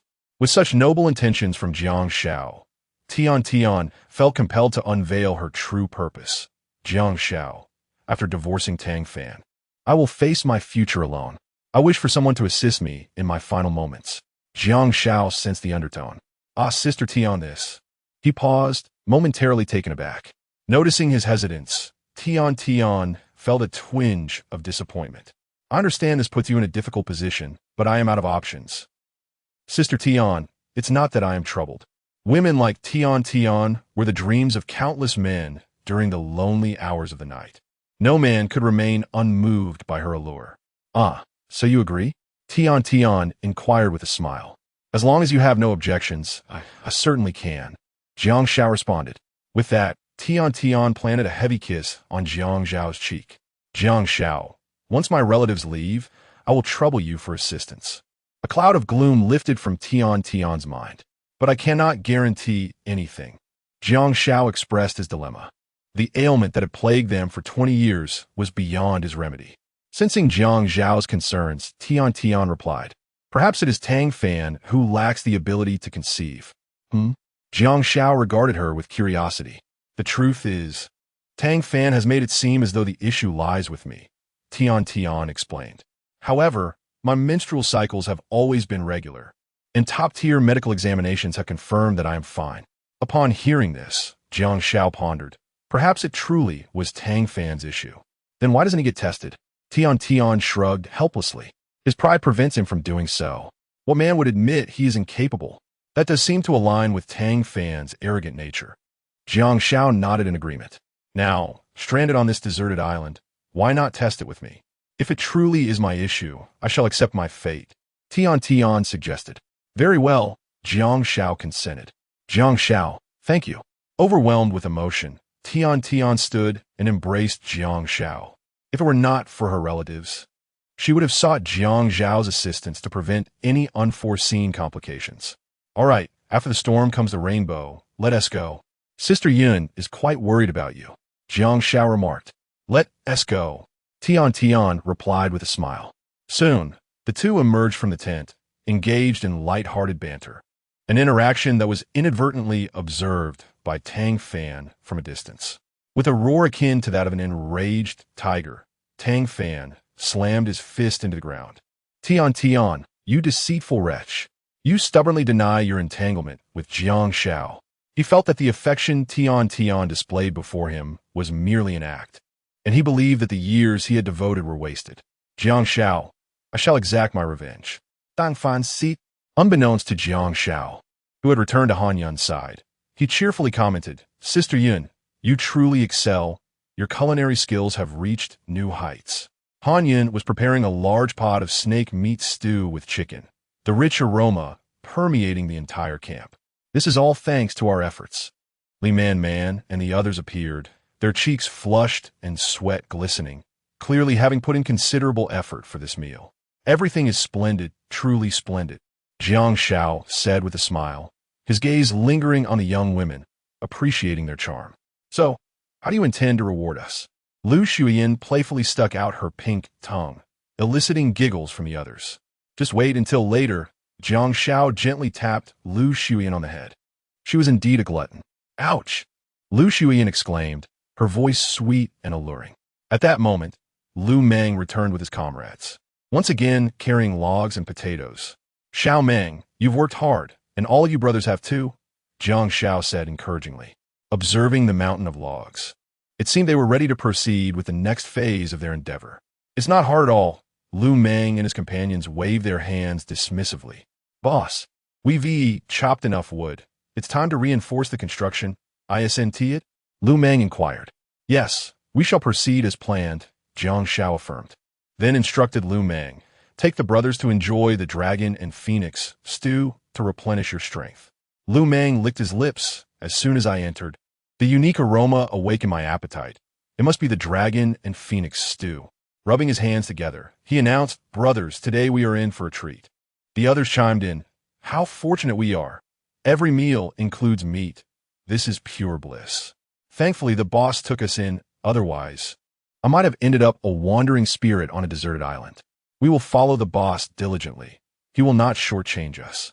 That is assured. Just as everyone eagerly headed to enjoy the meal, Jiang Xiao noticed Li Dezai still preoccupied with a pile of herbs. To be precise, medicinal herbs. Dazai, why are you not eating? Jiang Xiao approached Li Dazai and inquired curiously, are these herbs specifically for treating snake bites? Among them are the half-moon lotus, the seven-leaf flower, fish mint, ghost needlegrass, the gourd plant, the hundred-flower snake tongue herb, and the longing for jiangnan. Many of these plants can be found in the fields, such as the ghost needlegrass. Li Dahai chuckled warmly. Indeed, I have compiled various antidotes for snake bites, so that timely treatment can be administered when bitten. The death of Su Fong has always been a burden in his heart, which is why Li Dahai holds himself to such high standards now. Dahai, may I impose upon you for a favor? Jiang Xiao expressed his interest in learning about snake antidotes from Li Dahai. With venomous snakes rampant on the island, acquiring life-saving skills is by no means excessive. However, this knowledge has been passed down through Li Dahai's family, making Jiang Xiao's request seem somewhat abrupt. Dahai, there's no need for formality. We are all comrades. Just speak your mind, Li Dahai replied, taken aback. Dahai, I wish to learn your ancestral remedy for snake bites. Would you be willing to teach me? Jiang Xiao asked with a sense of apprehension. Oh, I thought it was something of great importance, Li Dahai responded readily. I will teach you right now. Chapter 48, The Ninth Sister. Han Shui Jiang Xiao was utterly astonished by Li Dahai's willingness to impart his family's treasured skills to him. Dahai, I meant to inquire about your ancestral secret formula for snake medicine, Jiang Xiao reiterated, suspecting that Li Dahai might have misheard him. Not a problem at all, Li Dahai replied earnestly. This is a legacy passed down through your ancestors, a truly precious gift. Jiang Xiao struggled to articulate his thoughts. Such a lineage of knowledge should not be easily bestowed upon others. Ah, but it's lost its value now, Li Dahai remarked with a shake of his head and a smile. With such severe suppression, few are willing to learn it. If you wish to study it, I couldn't be more delighted. At this juncture, Li Dahai recalled the incident involving his father's lawsuit. Yet he felt a sense of joy that Jiang Xiao was interested in this skill. Then, Dahai, please teach me, Jiang Xiao implored, now understanding the significance of the moment. Li Dahai began to share his knowledge with Jiang Xiao, imparting every detail without reservation. He meticulously listed the medicinal properties of each herb used for treating five-step snake bites, along with their respective growing environments. In approximately half an hour, he conveyed everything he had learned throughout his life to Jiang Xiao. To Li Dahai's astonishment, Jiang Xiao absorbed the information with remarkable speed, able to recite the names, characteristics, efficacy, and habitats of the herbs after just one explanation. Li Dahai couldn't help but admire him in silence. Had Jiang Xiao lived in ancient times, he would have undoubtedly become a renowned healer. Yet in the current era, there was no opportunity for prominence, as he lacked the necessary certification. Nevertheless, Li Dahai felt a profound sense of satisfaction in being able to pass on this knowledge. What he remained unaware of was that Jiang Xiao's body had undergone a peculiar mutation after being exposed to a strange red light, endowing him with a comprehension ability akin to artificial intelligence. As long as he was provided with knowledge, he could learn and apply it instantaneously. Even if he were to read a dictionary, he could memorize it verbatim and accurately cite its sources. That concludes the exclusive remedies for snake bites. Should you encounter anything unfamiliar in the future, feel free to ask me, Li Dahai stated. Dahai, I believe I won't need to ask, Jiang Xiao said bashfully, for I have already committed it all to memory. He found it to be less daunting than he had anticipated. Jiang Xiao, you truly are remarkable, Li Dahai exclaimed, giving him a thumbs up. It took me half a lifetime to master these herbs, yet you have effortlessly grasped them in less than an hour. It's astonishing how some people can outshine others.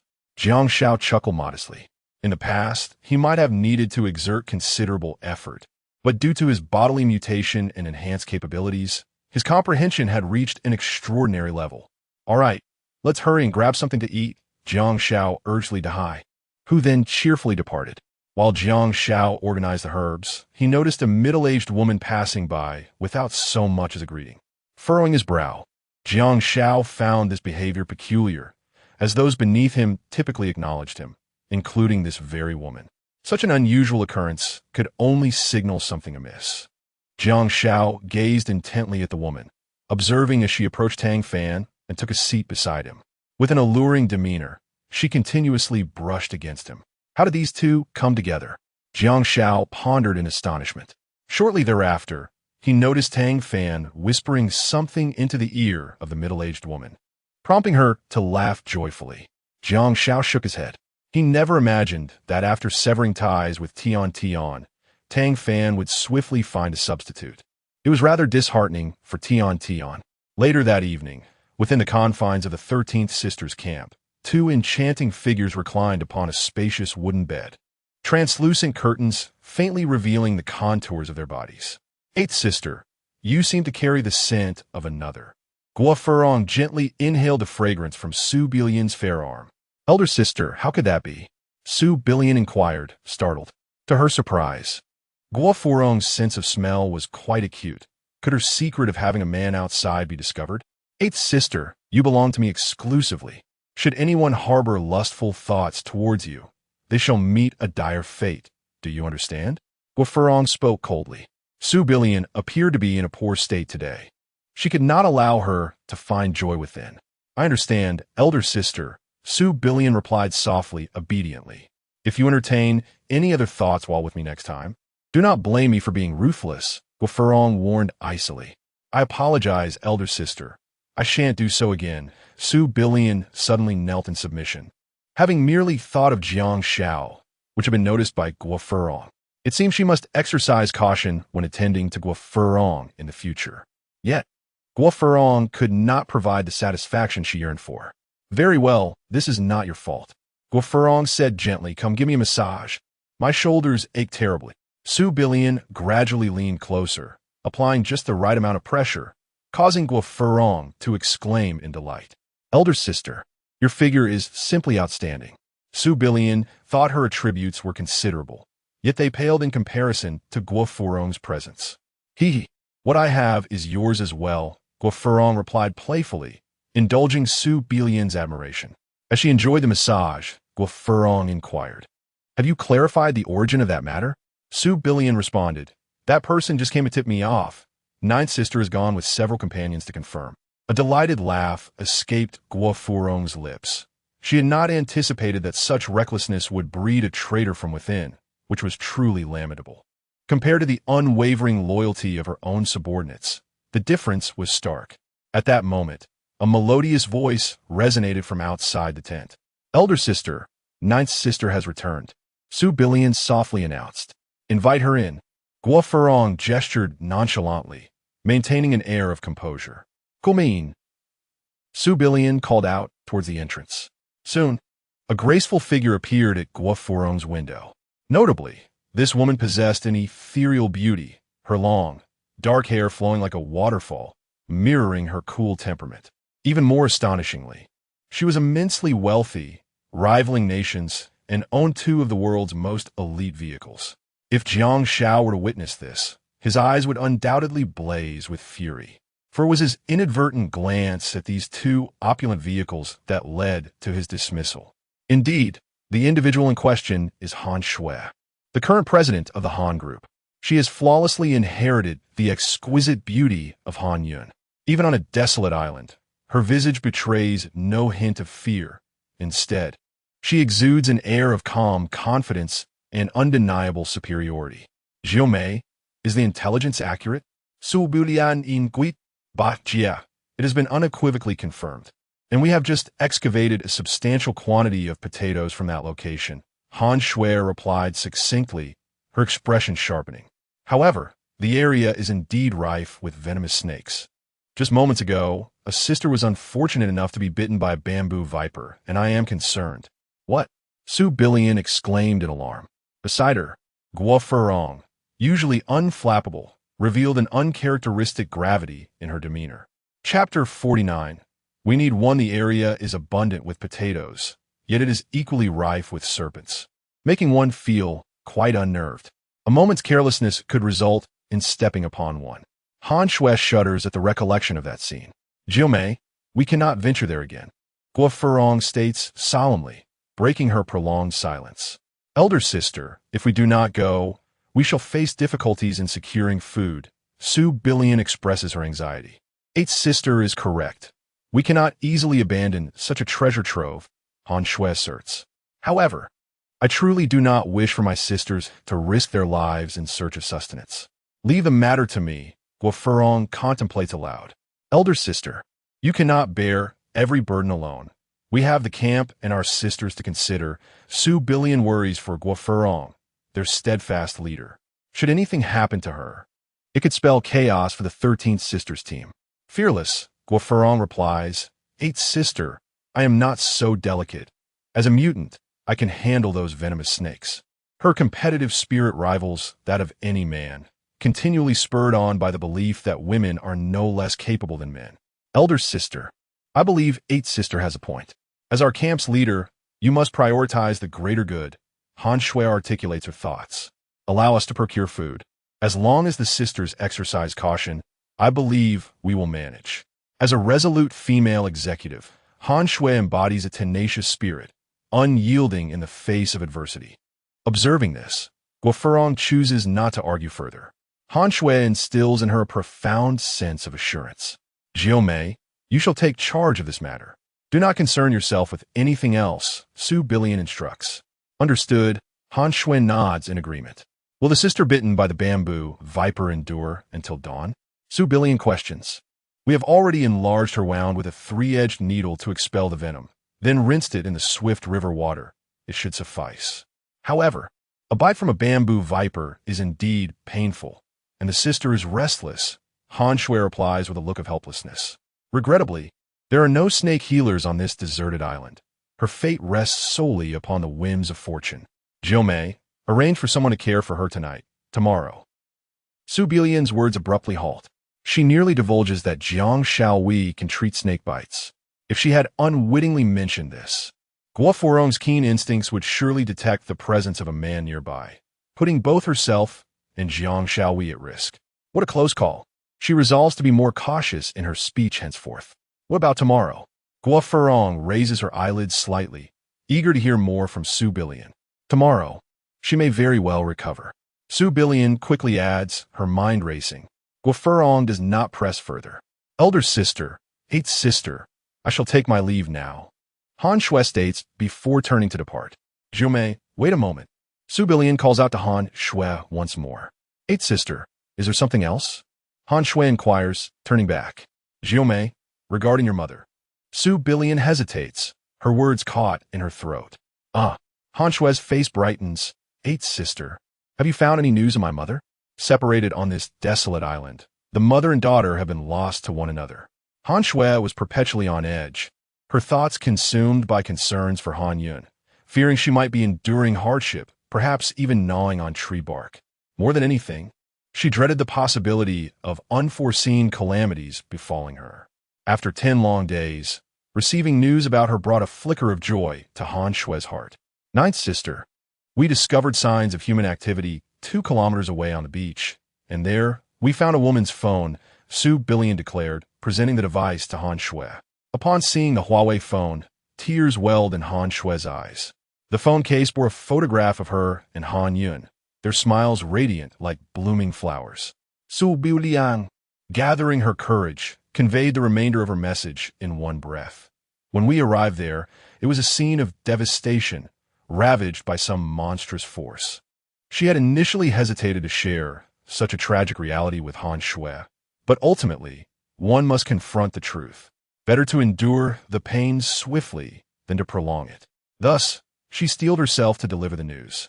8th sister, thank you, Han Shui said, clutching the phone tightly, tears tracing down her beautiful cheeks as the grim reality dawned upon her, that her mother had likely met with misfortune.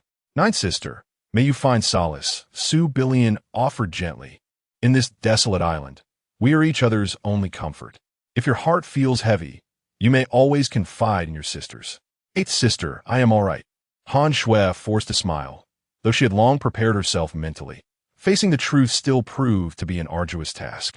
Eldest sister, 8th sister, I shall take my leave, Han Shui spoke, her voice choked with emotion. Eldest sister, am I being cruel? After Han Shui departed, tears involuntarily spilled from Su Billion's eyes. This is not your fault. Guo Furong gently wiped the tears from Su Billion's eyes. On this isolated island, our spirits are already frayed. We should not allow ninth sister to harbor excessive hopes.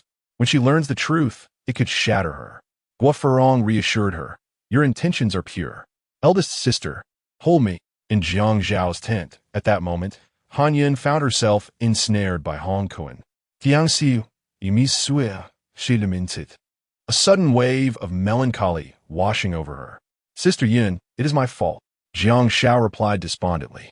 10 days had passed without any word from Han Shui, and he felt overwhelmed by a sense of defeat. Jiang Xiao, do not speak like that. It is not your fault, Han Yun said, realizing her words had inadvertently placed immense pressure on him, leaving her filled with guilt. Sister Yun, rest assured, I will do everything in my power to find Han Shui. Jiang Xiao vowed earnestly.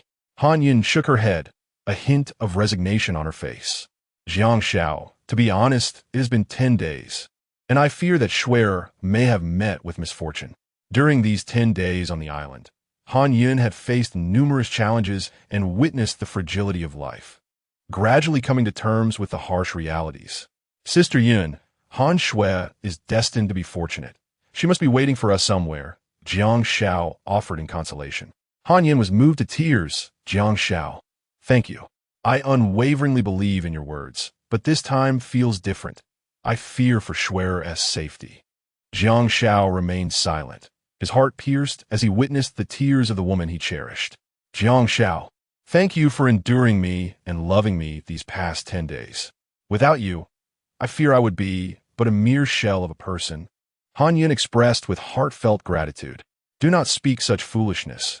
You are the woman I am destined to care for unconditionally throughout my life. I will not allow you to say otherwise. Jiang Xiao gently pressed his fingertip against Han Yun's rosy lips. Jiang Xiao, perhaps we should consider having a child. Han Yun suddenly suggested, her cheeks flushed. If Shui were to meet with misfortune, I would need a source of emotional support to survive. Would I not? Your future includes me, Jiang Xiao retorted, casting her a knowing glance. Yet Han Yun was insistent. That only strengthens the need for a bond. Jiang Xiao conceded. Very well, then we shall. A sweet smile graced Han Yun's lips as she shifted slightly. But at that moment, a sudden, urgent voice pierced the air. Catch the thief. Chapter 50. As the night deepened, Jiang Xiao hastily made his way to the camp, which was now in a state of utter disarray. Wanpeng, what has transpired? Jiang Xiao inquired, observing the palpable panic among Wanpeng and the others. Boss, while I was on duty, I noticed 2 figures fleeing through the main gate. When I rushed to investigate, I found the gate ajar, but the individuals had vanished without a trace. Wanpeng exclaimed, slapping his thigh in frustration, his voice laced with profound remorse. Summon everyone. I must ascertain who is responsible. Jiang Xiao commanded, and soon the camp was teeming with individuals gathering around. Boss, that scoundrel Tang Fan has gone missing. Wanpeng reported after a thorough inspection. There is also a middle-aged woman. Tang Fan, Tian gasped, her expression rife with anxiety. Suddenly, her vision darkened, and she collapsed. Man, take Sister Tian to a safe place and tend to her, Jiang Xiao instructed. I had seen Tang Fan in secretive conversation with that woman. It appears this was their scheme all along. It is no wonder Tian cannot bear this outcome. Boss, that wretched Tang Fan has audaciously stolen our hard-earned cured meat. Approximately 50 pounds. Black Dog returned from the storeroom, delivering the grim news. Is there anything else? Jiang Xiao pressed. About 50 pounds of potatoes were taken as well, Black Dog replied in a hushed tone. 50 pounds of cured meat and 50 pounds of potatoes, significant supplies, had been pilfered. Gu Set Dang Fan. Someone cursed vehemently. How could he betray us after all the kindness the boss has shown, providing us with food and shelter? His actions are nothing short of ingratitude. And that woman, had I known, I should have eliminated her from the start. The group simmered with righteous indignation over Tang Fan's betrayal alongside the middle-aged woman. At that moment, Wanpeng stepped forward, guilt-ridden. Boss, this is all my fault. Had I been more vigilant, this would not have occurred. Punish me as you see fit. In times of trouble, someone must take responsibility. Jiang Xiao waved his hand dismissively. This is not your fault. Do not blame yourself. Just ensure you fulfill your duties going forward. Jiang Xiao understood that Tang Fan's betrayal was calculated. No one could have anticipated such treachery. However, He recognized that Tang Fan's disloyalty stemmed from his misguided belief that he had a relationship with Tian Tian, which incited his treasonous thoughts. His defection had taken everyone by surprise. It was unwarranted to fault the on-duty personnel for their lack of diligence. Wan Peng, filled with gratitude, vowed to remain vigilant, ensuring such a misfortune would never occur again. At this juncture, Lu Meng also stepped forward. "Boss, given our significant losses, I will lead a team to capture those scoundrels and ensure they are brought before you for your judgment." Lu Meng's teeth clenched in anger. He resolved that even if Tang Fan fled to the ends of the earth, he would not escape retribution. "Indeed, we shall follow Brother Lu to hunt down Tang Fan. He must pay for his deeds." "Absolutely. Let us pursue Tang Fan." The crowd erupted in furious agreement. "There's no need to waste our time and energy pursuing Tang Fan," Jiang Xiao interjected. "We should focus on building our camp instead." "Boss, letting Tang Fan go feels like we're giving him an advantage," Lu Meng remarked impulsively. Jiang Xiao chuckled with a knowing smile. "Let him go. That is hardly a possibility." "Boss, your words are rather profound. I'm struggling to grasp their meaning." Lu Meng replied in confusion. Jiang Xiao explained at a measured pace. "Even if the other survivors do not kill him, the forest is teeming with venomous snakes. Do you truly believe that with Tang Fan's abysmal survival skills, he can endure out there? Rather than risking our lives in pursuit of him, it is far wiser to invest our thoughts in the construction of our camp." Realization dawned on Lu Meng and the others, acknowledging Jiang Xiao's superior foresight. "However, what if Tang Fan seeks refuge with another group?" Black Dog questioned. "Then, that would be even better. We can relish in the sight of him meeting his demise at our hands," Jiang Xiao replied, confident that Tang Fan's death was an inevitability. "Indeed, the boss makes a compelling point," Lu Meng laughed, convinced that Tang Fan's desperate escape would ultimately lead to his downfall. "That scoundrel, from a moment he stepped out of our camp, has already found his name on Yama's death list," Wan Peng stated. "Let's consider the matter of Tang Fan settled. As for the losses incurred, fret not. As long as I am here, you shall not go hungry," Jiang Xiao assured them. The group lowered their heads, perceiving Jiang Xiao's words as mere consolation. 50 pounds of meat and 50 pounds of potatoes. What camp wouldn't he feel the ache of such a loss for weeks? Finally, Jiang Xiao surveyed the assembly. "If anyone here feels dissatisfied and wishes to leave, now is your chance. To the death, we pledge our loyalty." Lu Meng was the first to declare. The others echoed in unison. "To the death, we pledge our loyalty. To the death, we pledge our loyalty." Jiang Xiao waved his hand. "All right, you've all had a long day. Go rest. There are important matters to attend to tomorrow." He proceeded to assign tasks. Wan Peng, organize the duty roster. Ensure everyone gets enough rest. Wan Peng nodded, understood. "Now, disperse," Jiang Xiao commanded. As the group scattered, some retired to rest while others took up their shifts. Jiang Xiao entered the tent, where Han Yun, with a hint of resentment, remarked, "I never imagined Tang Fan capable of such actions. He shows no consideration for Tian Tian at all." Jiang Xiao shared the details of Tang Fan and Tian Tian's situation with Han Yun, though he withheld certain aspects, aware that women can be quite emotional, and he feared Han Yun might feel jealous. "Is that truly the case?" Han Yun asked in disbelief. Her mood had soured earlier due to Tang Fan's revelation of his desire for divorce. Upon hearing this, Han Yun nodded. "I see." She sighed.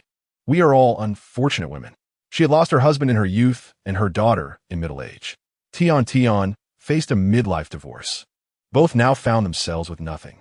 No, Han Yun silently refuted this notion. At the very least, she was more fortunate than Tian Tian. Now she had Jiang Xiao, who cared for her deeply. As the night deepened, Jiang Xiao found herself yearning for distraction.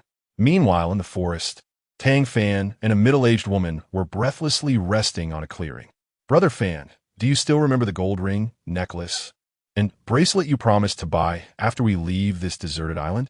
The woman inquired anxiously. "Of course," Tang Fan replied, painting a vivid picture of the future. "I will even make you the wife of the chairman of the XXX group." The woman gasped, clutching Tang Fan's arm tightly. "Is that truly the case, Brother Fan?" "Absolutely," he assured her. The woman's excitement bubbled over. "Once I become the chairman's wife, I will drive luxury cars, reside in opulent houses, wear designer clothes, and carry branded bags. She was already lost in dreams of a lavish lifestyle. Tang Fan's words further solidified her resolve. Indeed, as the chairman's wife, you shall have whatever your heart desires. That's marvelous. She quivered, then composed herself. So what shall we do next? Tang Fan's cold gaze pierced through the darkness like a chilling blade. We will align ourselves with others, using them to eliminate Jiang Xiao. Chapter 51. Jealousy. The following morning, Jiang Xiao awoke, invigorated and refreshed.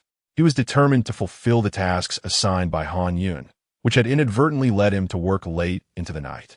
While others might find themselves aching and weary from such relentless labor, Jiang Xiao, with his transformed physique, experienced none of these trivial inconveniences. His enhanced physical capabilities had surged to an astonishing level.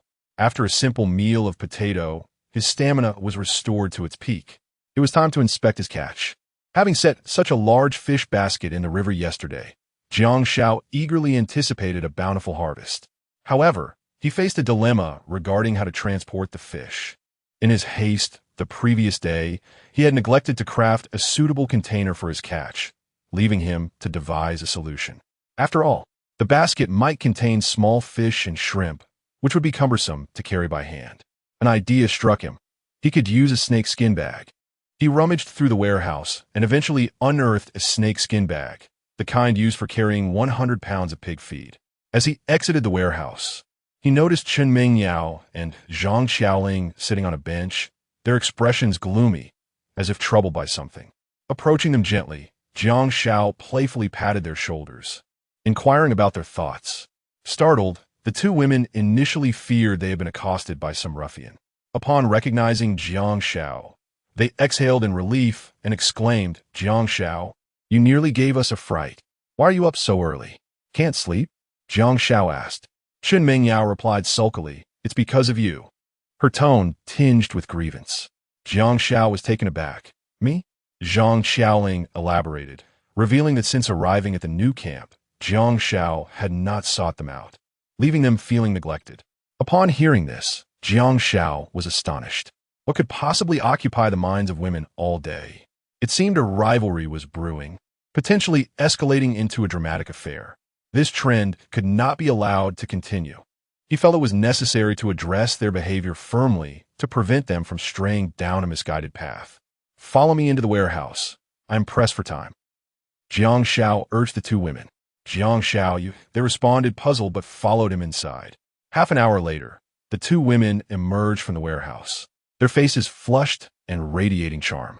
"If not for my time constraints, I would have imposed a strict punishment upon you both for the entire day," Jiang Xiao chided playfully. "In the future, should anyone encourage such behavior, I shall not hesitate to discipline you. We were wrong. We won't dwell on such thoughts again." Zhang Xiaoling admitted shyly. Jiang Xiao, harboring affection for them, appreciated their willingness to amend their ways. "By the way, please wash the potatoes and prepare breakfast for everyone. I shall go and collect the fish," he instructed before preparing to leave, only to be halted by Chen Mingyao. "Jiang Xiao, may I accompany you to help catch the fish?" she asked. Jiang Xiao, understanding her intentions, declined, stating, "The path is treacherous, fraught with snakes.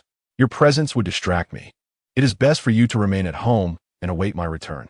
His primary concern was the possibility of Su Billion waiting by the river, where an encounter between the two women would undoubtedly ignite jealousy and rivalry. Jiang Xiao couldn't help but lament, being a man is indeed challenging. This requires careful consideration. Every aspect must be taken into account. "Good morning." As Jiang Xiao approached the camp's entrance, Wan Peng greeted him. "You can't possibly be on duty until dawn, can you?" Jiang Xiao inquired. Wan Peng remained silent, clearly confirming the assumption. Jiang Xiao admonished, "Your dedication is commendable, yet such behavior is unacceptable. Should you disregard my orders again, you shall be expelled from our camp." Understanding that Wan Peng was burdened with guilt over Tang Fan's betrayal, Jiang Xiao hoped to redirect his remorse into something constructive. However, excessive fatigue would impose a significant strain on his body, making it impossible for him to participate in the following day's work. It is unwise to neglect one's health for the sake of duty. "Boss, Wan Peng attempted to explain, but Jiang Xiao interrupted him. Call for Hego and then rest for a few hours. This is a warning, understood? Yes, Wan Peng replied, visibly relieved. As Jiang Xiao set off on his path, he arrived at a clearing where he discovered remnants of a body ravaged by wild beasts. Beside the remains lay garments stained with crimson blood. The image of the middle-aged woman, who had fled with Tang Fan the day before, flashed in Jiang Xiao's mind. The torn clothing on the ground matched her attire perfectly. It was evident that she had been consumed by the beasts. However, what Jiang Xiao could not fathom was that the foolish woman, while dreaming of a life of luxury, had been struck from behind by Tang Fan, who raised a large stone and brought it down upon her skull. Even in her final moments, she could not comprehend how Tang Fan, who had professed his unwavering love during the day, could so ruthlessly shatter her life. Her eyes remained open in death. After her demise, the scent of blood attracted carnivorous beasts, reducing her remains to mere fragments of bone. Witnessing the fate of the middle-aged woman, Jiang Xiao lamented. Had I known this would be the outcome, would she have still followed Tang Fan out of the camp? Alas, there are no what-ifs in life. As for Tang Fan, Jiang Xiao scanned the surroundings but found no trace of him. Could he have been taken by the beasts? Never mind. He could not escape death. So why should he linger on the matter of corpse? It was best to check on the fish catch. With that, Jiang Xiao departed. At this moment, in the 13th Sister's camp. Sister, there's a man seeking an audience outside the camp. Han Shui delivered the message to Guo Furong in her tent. Jiumei, have you lost your senses? Guo Furong replied coldly. Have you forgotten the rules of our camp? Han Shui shook her head. I haven't forgotten. Our camp does not permit men to set foot here, and intruders are to be killed. Are we to let him stay for the new year? Guo Furong raised her eyelids slightly. Han Shui explained respectfully. He is the one who provided us with intelligence. He brings 50 pounds of cured meat and 50 pounds of potatoes, seeking to ally with us. Oh, the traitor under Lu Mang's command. How intriguing. Bring him in. Soon, Tang Fan was escorted into Guo Furong's tent by Han Shui. As he gazed through the translucent tent curtains at the alluring figure within, he could not help but swallow hard. The 13th Sister's camp was indeed a veritable paradise for men, each woman possessing exceptional beauty. He felt that he had come to the right place this time, believing that with his silver tongue, he could easily charm a beautiful woman. Tang Fan? Guo Furong inquired with an unfriendly tone. From the moment Tang Fan entered, she had already noticed him, his gaze shamelessly roaming over her form. That intense aggressiveness filled her with a profound sense of aversion. Your Majesty, it is I, Tang Fan replied respectfully. What brings you here? Guo Furong asked calmly. I come with utmost sincerity, seeking to pledge my allegiance to your Majesty, Tang Fan asserted confidently. 50 pounds of cured meat and 50 pounds of potatoes are valuable resources for other camps. I believe no one would dare to refuse such offerings. I accept your sincerity. You may leave, Guo Furong coldly responded. Tang Fan joyfully clasped his hands together, thanking the Empress, but suddenly realizing something, his expression fell. Your Majesty, what? What does this mean? Leave the supplies, now. Do you understand my words? Guo Furong's icy voice inquired. Tang Fan was left dumbfounded. What was happening? Get out. Han Shui kicked him out with a swift motion. Sister 8, come serve this king. Elder sister, Sister 8 has gone out. Chapter 52. Su Billian's shock at this moment. By the riverbank, Su Billian sat upon a stone, appearing from a distance like a fallen celestial being. She felt an overwhelming sense of agitation. That insufferable man, who had promised to arrive in the morning, yet here she was, waiting for nearly an hour without a trace of him. Several times, she contemplated leaving, fearing that Guo Furong might become lost and venture out to search for her, which could lead to an unfortunate encounter with Jiang Xiao. Yet, the thought of not seeing Jiang Xiao left her unwilling to depart. Suddenly, in her moment of distraction, she was swept up in a princess carry. Su Billian initially feared she had encountered an enemy, but upon closer inspection, it was none other than the very Jiang Xiao she had longed for. Why do I hear someone speaking ill of me? Jiang Xiao observed Su Billian with a teasing glint in his eyes.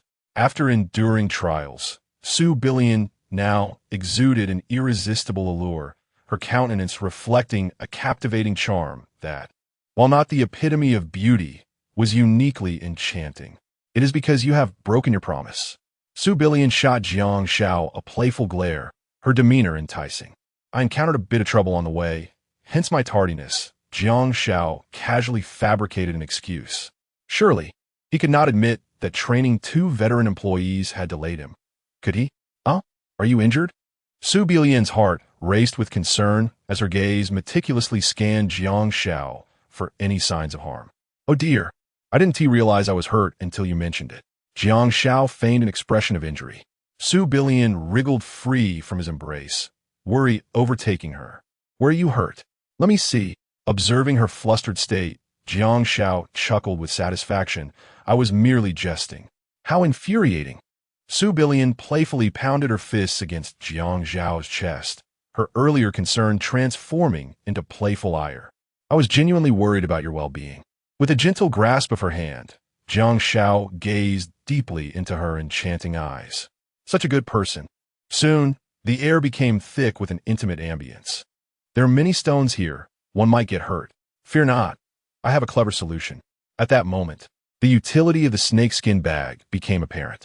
Half an hour later, Su Billion inquired, by the way, you mentioned yesterday that you could treat snake bites. Could you do me a favor? The two nestled closely together upon the azure stone by the river, observing the relentless flow of water.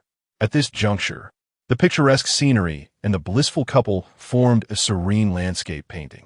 There is no need for formality between us, Jiang Xiao remarked, tenderly massaging a delightful spot. Your affairs are my affairs. Su Billion felt deeply moved.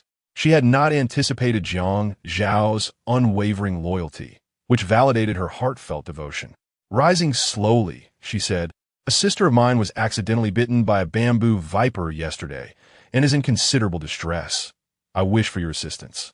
Jiang Xiao, drawing upon his studies with Li Dahai, responded, a bamboo viper bite is not fatal.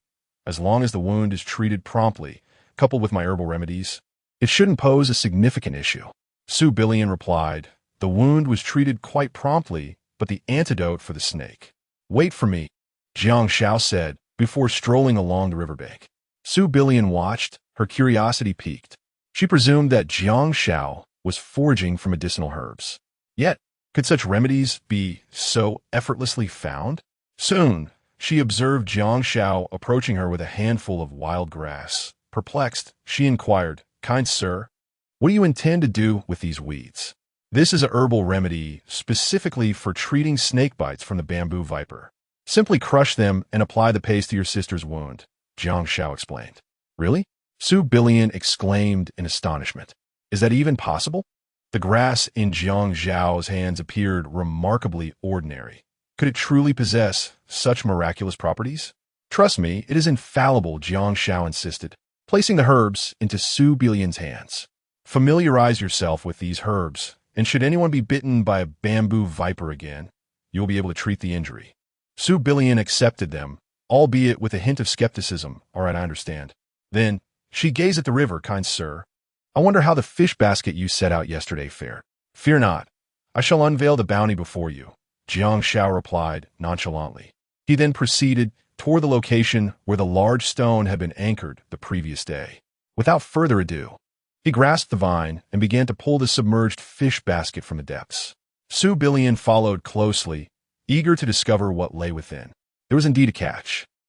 As Jiang Xiao tugged, he felt a formidable resistance, indicating an abundance of fish and shrimp within.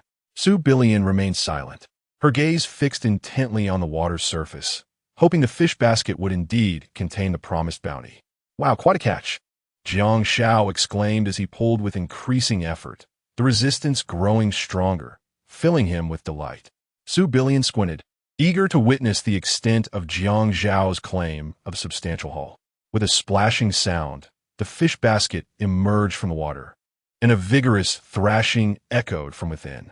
I can't believe it, there's a big catch, Jiang Xiao exclaimed, his excitement palpable. Su Billion covered her mouth in disbelief. That commotion had suggested a fish weighing at least 10 pounds. In the next moment, the sound from the fish basket intensified, clearly indicating a remarkable catch. Su Billion was astounded, never anticipating that Jiang Xiao possessed such remarkable skills. fishing, foraging for herbs, and charming those around him with equal finesse. What a triumph! At least 100 pounds of bounty, she thought, as Jiang Xiao's exuberant voice reached her ears. Soon enough, Jiang Xiao raised the fish basket to the surface and began to tally their spoils. This base should weigh around 10 pounds, he remarked, reaching into the basket to extract a sizable base. The fresh fish, brimming with vitality, wriggled vigorously, seemingly attempting to escape Jiang Xiao's grasp. With a firm grip, he held it down, his nails sinking into the fish's flesh, drawing forth a stream of bright red blood. Here you go.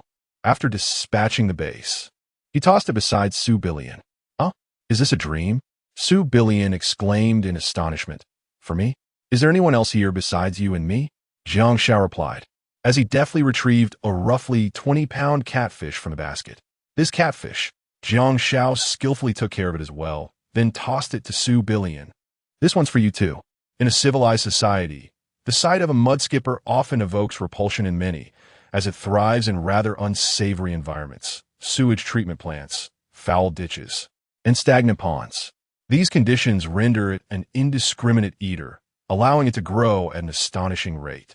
Moreover, its flesh is rich and oily, yet affordable. Many resort to feeding it to pets or larger carnivorous animals. However, on this desolate island, it is undoubtedly a delicacy that rivals the finest dishes. Su Billion was left astounded as Jiang Xiao presented her with a sizable fish. Continuing his inspection, he found no more large fish. Thus, gently opening the bottom of the fish basket over the snakeskin bag, countless small fish and shrimp filled the bag to the brim. Finally, he placed the remaining innards of a wild chicken back into the fish basket before submerging it into the depths of the water. Su Billion was taken aback. With Jiang Xiao's method, the river's bounty of fish and shrimp seemed inexhaustible, making daily feasts of meat entirely feasible. She couldn't help but feel envious. Chapter 53. Waiting for you every day after organizing the catch. Jiang Xiao pulled a vine from the grass and helped Su Billion string the two large fish together for easier handling. Such a generous act. Truly for me? Su Billion felt as if she were in a dream, finding it difficult to believe the reality before her. This was fish meat, a rich source of protein.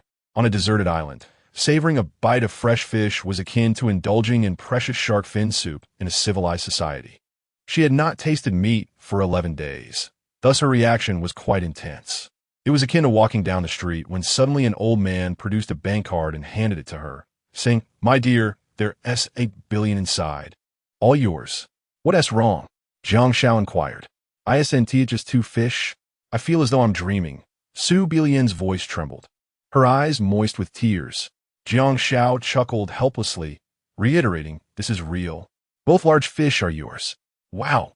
Su Billion moved, wrapped her arms around Jiang Xiao, and the atmosphere became charged with unspoken emotions. "Give me 30 seconds to wash my hands." Those who have handled fish know that once they leave the water, they secrete a slimy substance that leaves one feeling quite uncomfortable, especially with species like the tilapia, which are particularly slimy. Half an hour later, "Such a good man. I've been out too long. I must return, or I shall be scolded." Su Billion gasped, her face flushed. "Nonsense.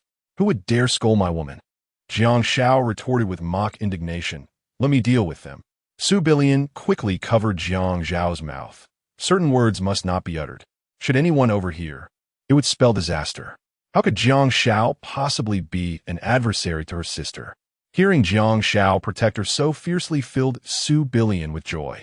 He truly regarded her as a beloved woman. Basking in the exclusive affection of Jiang Xiao, she felt like the happiest woman in the world. "Good man. May I wait for you here every day?" Su Billion asked, her cheeks flushed. She realized she had become deeply enchanted by Jiang Xiao. "Of course," Jiang Xiao replied cheerfully, pleased to share a portion of fish with Su Billion each day. "My woman must never suffer." "Wonderful." Su Billion's heart raced with excitement as she gently kissed Jiang Xiao's cheek. This time, they restrained themselves, as Su Billion felt they had lingered too long. If Guo Furong grew impatient and came looking for her, discovering her entangled with Jiang Xiao would surely lead to dire consequences. Guo Furong's possessiveness was formidable. "Oh no!" I forgot the fish. Su Billion hurriedly left, having almost forgotten the precious fish meat. Fortunately, Jiang Xiao reminded her from behind. Ah, my memory. Su Billion chuckled awkwardly as she bent down in front of Jiang Xiao to pick up the roughly 30 pounds of fish. Without realizing it, the dark abyss stirred a fervor within Jiang Xiao's blood. Good man, I'm leaving, struggling to lift the large fish. Su Billion reluctantly bid farewell to Jiang Xiao. Take care on your way. Jiang Xiao waved, utterly captivated by the enchanting spirit before him. Su Billion soon vanished from Jiang Xiao's sight, and he, burdened with a hefty catch of small fish and shrimp, embarked on his journey back. At the 13th Sisters Camp, Guo Furong sat in the tent, her expression dark and foreboding. She had repeatedly sought Su Billion's assistance, yet her efforts were met with disappointment as the girl was nowhere to be found, which infuriated her further. The other sisters bowed their heads in silence, fearful of provoking Guo Furong's ire. Suddenly, an anxious voice broke through from outside the tent. Han Shui soon appeared, supporting a young woman whose face was contorted in pain. Ninth sister, what happened? Guo Furong inquired, her tone laced with irritation. Big sister, we were digging for potatoes, and this sister accidentally got bitten by a bamboo viper, Han Shui replied, her urgency palpable. What? Guo Furong's mind raced. In just 2 days, 2 sisters had fallen victim to snake bites. It was utterly intolerable. Coupled with Su Billion's sudden disappearance, Guo Furong felt an overwhelming agitation, her chest akin to a powder keg, ready to explode at any moment. Ninth sister, has the wound been treated? She asked, her gaze fixed on the suffering sister. It has been treated, but Han Shui hesitated, her words hanging in the air. But what? Guo Furong's expression darkened, resembling a fierce beast as her voice took on a sharper edge. The venom intake was too severe. Her condition is worse than yesterday's sister, Han Shui revealed, her heart sinking. The young woman, bitten by the viper, murmured weakly, hot, so hot. Her consciousness was slipping away. Han Shui quickly checked her temperature. Astonished. How can her temperature be so high? Approaching 40 degrees. If we do not act swiftly, she won't survive until noon. Guo Furong hurried to the young woman's side, taking her temperature herself. Heavens, we must use a damp cloth to cool her down, or it will scorch her brain. Given the dire circumstances, this was the only remedy she could conceive. Damn it! Guo Furong clenched her fists in frustration. If 8th sister were here, perhaps there would have been a solution. But now, she was nowhere to be found. Su Billion was the cleverest among them, often resolving myriad issues with her insights and empathetic nature, which Guo Furong cherished deeply. Now, at this critical moment, her absence ignited Guo Furong's fury. Just then, someone exclaimed, 8th sister is back. Guo Furong's gaze sharpened with newfound intensity. Wow, 8th sister actually caught 2 large fish. How impressive. This is delicious fish meat. I haven't had meat in ages. Wait, what are those weeds in 8th sister's hands for? Hearing her sister's chatter, Guo Furong's expression softened slightly. At that moment, Su Billion, her cheeks flushed and breathless from the effort of hauling the hefty fish, approached Guo Furong. Clearly, the 30-pound catch had taken a toll on her. However, there was another layer to her weariness. Guo Furong's keen eyes fell upon the 2 large fish Su Billion held. 8th sister, you. Guo Furong was utterly taken aback that Su Billion had ventured to the river to catch fish. For the sake of the camp, Su Billion truly devoted herself wholeheartedly. It turned out that she had been misunderstood. Reflecting on her earlier thoughts of punishment, Guo Furong felt an overwhelming sense of guilt. With just a few words, Su Billion had conveyed the matter of fishing to Guo Furong, which only deepened her remorse. She resolved to cherish Su Billion more in the future. By the way, Ba Mei, another sister, has been bitten by a bamboo leaf green, and her temperature is rising rapidly. The situation is critical. Do you have any means to bring her temperature down? Guo Furong inquired anxiously. I will give it a try. Su Billion glanced at the herbs in her hand and began to crush them according to Jiang Xiao's instructions. What is Ba Jie doing? Could the herbs in her hand be those that reduce fever? Several young women whispered among themselves. Guo Furong looked at Su Billion in confusion. Sensing that she had seemingly transformed over the past few days, yet unable to pinpoint the change. In her moment of distraction, Su Billion finally crushed the herbs, revealing that they were snake medicine, which would alleviate the issue when applied. What? Guo Furong and the others were left speechless. Chapter 54. The well-funded Tian snake medicine? How could this be possible? Some gazed in astonishment at Su Billion, unable to believe that the weeds she referred to were indeed the snake medicine. Are you certain? Eighth sister? Han Shui inquired, observing the crushed herbs in Su Billion's hands, a ghastly green juice oozing from them. Su Billion also found it hard to believe, but recalling that Jiang Xiao would not deceive her, she confidently replied, Ninth sister, this is indeed true. Guo Furong's skeptical gaze remained fixed. How could this girl return with such a remarkable find? It was rather peculiar. Then let us hurry and apply it to our sister. Otherwise, she may lose her life, Han Shui urged, her heart finally beginning to ease. All right, I will help her apply it now. Under the puzzled stares of the onlookers, Su Billion followed Jiang Xiao's instructions to apply the crushed herbs to the young woman's wounds, wrapping it with a piece of white cloth to prevent any spillage. Sister, do you think it will work? I don't know. I feel that these herbs cannot possibly be snake medicine.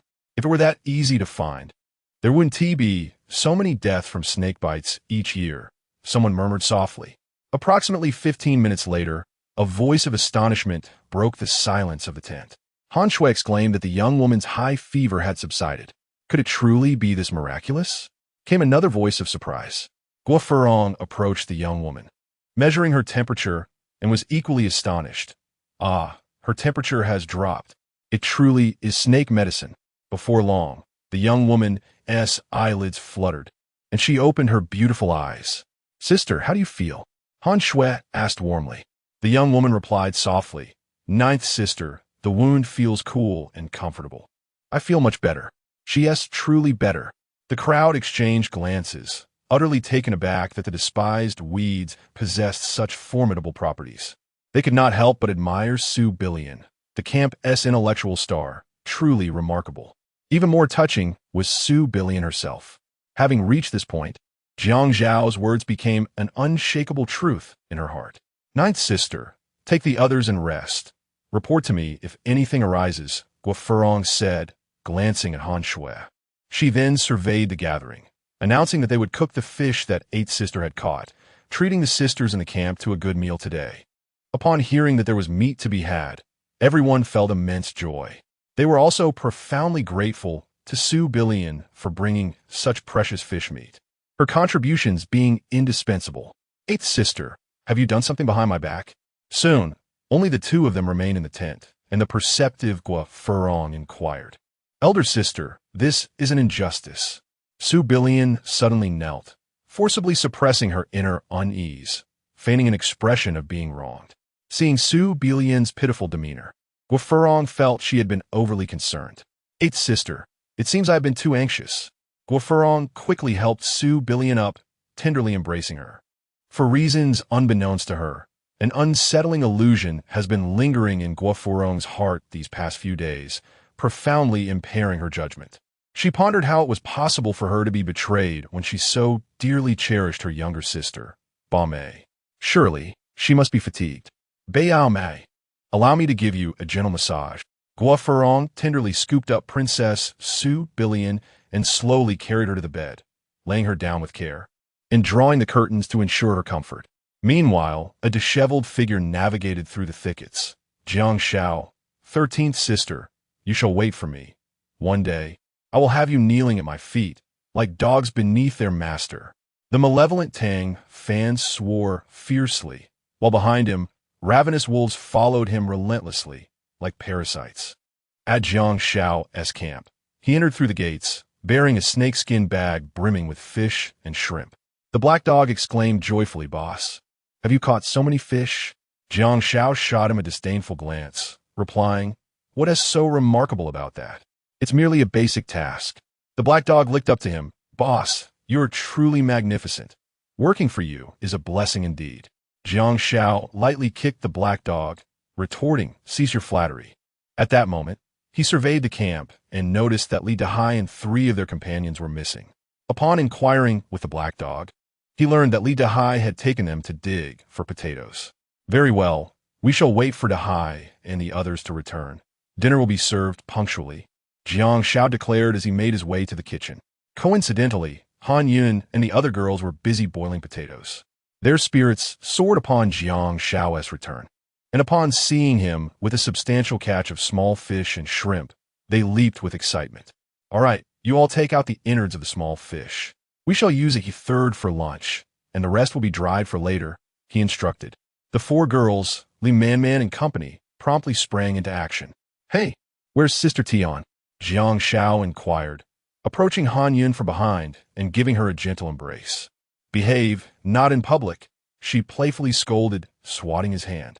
Jiang Xiao chuckled, but last night you did not say so. Yet, he quelled that spark and inquired about Tian. She is currently despondent. I have instructed her to remain in the tent and not to work. We cannot afford any mishaps, Han Yun replied, being betrayed by her husband. It is impossible for any woman to recover quickly, she added with sympathy. Tian is indeed pitiful, Jiang Xiao remarked, praising Han Yun for her diligence. Leaning in, he playfully patted her on the back. Ah, you distract me from my work. Han Yun rolled her eyes at him. Go speak with Tian, otherwise, she may spiral into madness. Jiang Xiao remained resolute. If she is to lose her mind, then so be it. All right, I shall check on her, he said with a smile, making his way toward Tian's tent. Upon entering the tent, Jiang Xiao found Tian sitting despondently at the table, her fingers tightly clutching a diamond ring, their wedding band. Memories of their once blissful moments together flashed through her mind like a film reel. Yet, as she recalled how swiftly Tang Fan had brought their love to an end, tears fell uncontrollably from her eyes. Take it easy. Suddenly, a voice resonated, and Tian abruptly turned around, discovering Jiang Xiao approaching her slowly.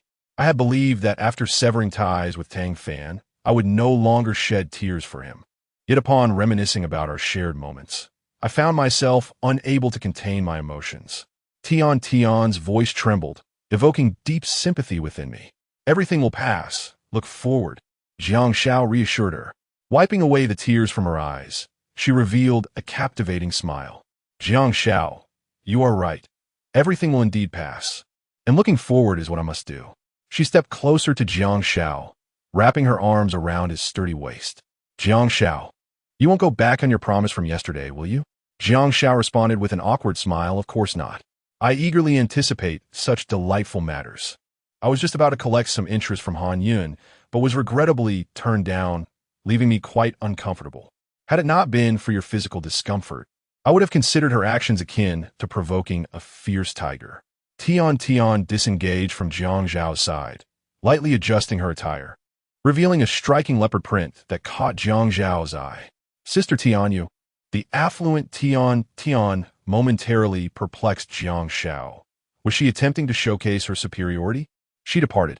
Jiang Xiao gazed at Tian in astonishment, as a surge of energy akin to molten lava erupted from his feet, ascending towards the crown of his head. Chapter 55. Entangled in great trouble in the end, Jiang Xiao prepared a bowl of heartfelt porridge for Tian. The rosy glow on Tian's face radiated satisfaction. Jiang Xiao, I will be relying on you from now on. Jiang Xiao, with a charming smile, replied, What nonsense are you saying? I will steadfastly fulfill my promises to you. Overcome with emotion, Tian wept, Jiang Xiao, without you, I would have been but a walking corpse, aimlessly drifting through life. The failure of her marriage had once extinguished her hope for existence. Yet Jiang Xiao shone upon her like a beacon in the dark night. Embrace the new life with a smile. Do not let past grievances taint your spirit. Besides, you have me, Jiang Xiao reassured her. Tian nodded joyfully. Rest assured, I shall no longer wallow in despair. For she had already embarked on a new plan. Perhaps in the near future, she would welcome fresh hope. Until then, she must maintain an optimistic outlook and foster frequent interactions with Jiang Xiao. Jiang Xiao, lunch is ready. At that moment, Han Yun entered the room. Upon seeing the smile gracing Tian's face, Han Yun let out a sigh of relief. Jiang Xiao's comforting words had indeed pulled Tian back from the brink of despair. Sister, You look 10 years younger and incredibly beautiful, Han Yun remarked with envy. She continued, there is no obstacle that cannot be overcome. With a positive attitude, everything will eventually turn around. Tian responded with a smile, Sister Han, I apologize for worrying you. I will face life with optimism from now on. That's the spirit. Han Yun gently embraced Tian. It seemed Tian had successfully crossed this hurdle, yet she still felt solitary, unlike herself, who had someone to cherish her. In comparison, Tian's plight remained quite arduous. Han Yun secretly vowed to make time to connect with Tian, for living alone could be profoundly lonely. Having walked this path herself, she felt particularly compelled. All right, let's go out for a meal. Dahai and the others have just returned to camp, and they even caught a small wild boar. Tian's spirits lifted. The news of Li Dahai's catch brought joy to Han Yun as well. Soon, the three returned to the dining area, where Jiang Xiao spotted a wild boar weighing approximately 70 pounds lying in an open space. Wan Peng and the others had encircled the boar, continually giving Li Dahai thumbs up, displaying their admiration. Jiang Xiao chuckled, realizing that Li Dahai's status in the camp was steadily rising. He approached him, praising, Dahai, well done. Upon Jiang Xiao's arrival, everyone greeted him, boss. Jiang Xiao waved his hand. If everyone could learn from Dahai, we would not be far from a prosperous life. Li Dahai smiled shyly, flattered by the unexpected praise, feeling somewhat elated. Jiang Xiao, we have encountered a bit of trouble, Li Dahai suddenly said. Oh, what trouble? Jiang Xiao inquired nonchalantly, deeming it normal to face challenges while hunting wild boars in the forest. However, Li Dahai informed him that the trouble stemmed not from the wild boars, but rather from a group of foreigners. Just moments ago, after Li Dahai and his companions had slain the wild boar, 4 foreigners emerged, seeking to seize their hard-won spoils. They were met with a thorough beating, leaving them bruised and battered. Dahai, you acted correctly on this deserted island. Anyone who dares to snatch food from our mouths should be dealt with accordingly, Jiang Xiao affirmed. Simultaneously, he noticed some swelling on Li Dahai and his companions, likely a result of their earlier altercation. However, it was not a grave concern. Boss, things don't look good. Wan Peng suddenly interjected, his expression fraught with anxiety. Jiang Xiao furrowed his brow. What do you mean? At that moment, Lu Meng appeared, his demeanor serious. The leader of the foreigners is named Chalmers, and he possesses formidable strength. We should avoid conflict with them. My instincts tell me we have stirred up trouble. Jiang Xiao was taken aback, intrigued by the revelation. You can't handle him, even? Lu Meng offered an awkward smile. Chalmers could defeat me with just a single finger. From Lu Meng's words, Jiang Xiao inferred that the foreign leader was undoubtedly a mutant, and the fear he instilled in Lu Meng spoke volumes about his prowess. So what? Jiang Xiao replied dismissively. Despite the formidable adversary before him, he felt an inexplicable, invincible conviction surging within him, a belief that a single punch could obliterate any foe. If one strike proved insufficient, then he would follow with a second, a third. Lu Meng was taken aback, unsure of Jiang Xiao's confidence in making such bold claims. He recognized Jiang Xiao's strength, but compared to Chalmers, there remained a significant disparity. Moreover, what troubled Lu Meng was the knowledge that the foreigners were not merely led by one mutant. This was the source of their terror. To emphasize the gravity of the situation, Lu Meng divulged all the intelligence he had gathered. Oh, the foreigners possess such a multitude of mutants? This is becoming increasingly interesting. Jiang Xiao's piercing gaze sparkled with eagerness. Witnessing Jiang Xiao's fervor, Lu Meng and the others were left speechless. Isn't it absurd? Faced with such powerful foes, you are not filled with dread, but rather with valiant resolve. They pondered whether Jiang Xiao was being overly audacious in considering a confrontation with the foreigners. However, as their leader, they could only harbor such thoughts internally, refraining from voicing them aloud. All they could do was remain vigilant against any potential retaliation from the foreigners. Boss, perhaps we should negotiate with the foreigners, Lu Meng suggested, believing it prudent to carry off the wild boar and offer a sincere apology to the foreigners, which seemed imperative at that moment. If the foreigners were amenable to an apology, it would be a relief. Otherwise, their camp might face dire consequences. Negotiate? Nonsense. Jiang Xiao shot Lu Meng a scornful glance. What is there to apologize for? I fear the foreigners not at all. If they fail to recognize our goodwill, then we shall fight. Boss, I truly believe it would be wise to apologize to the foreigners.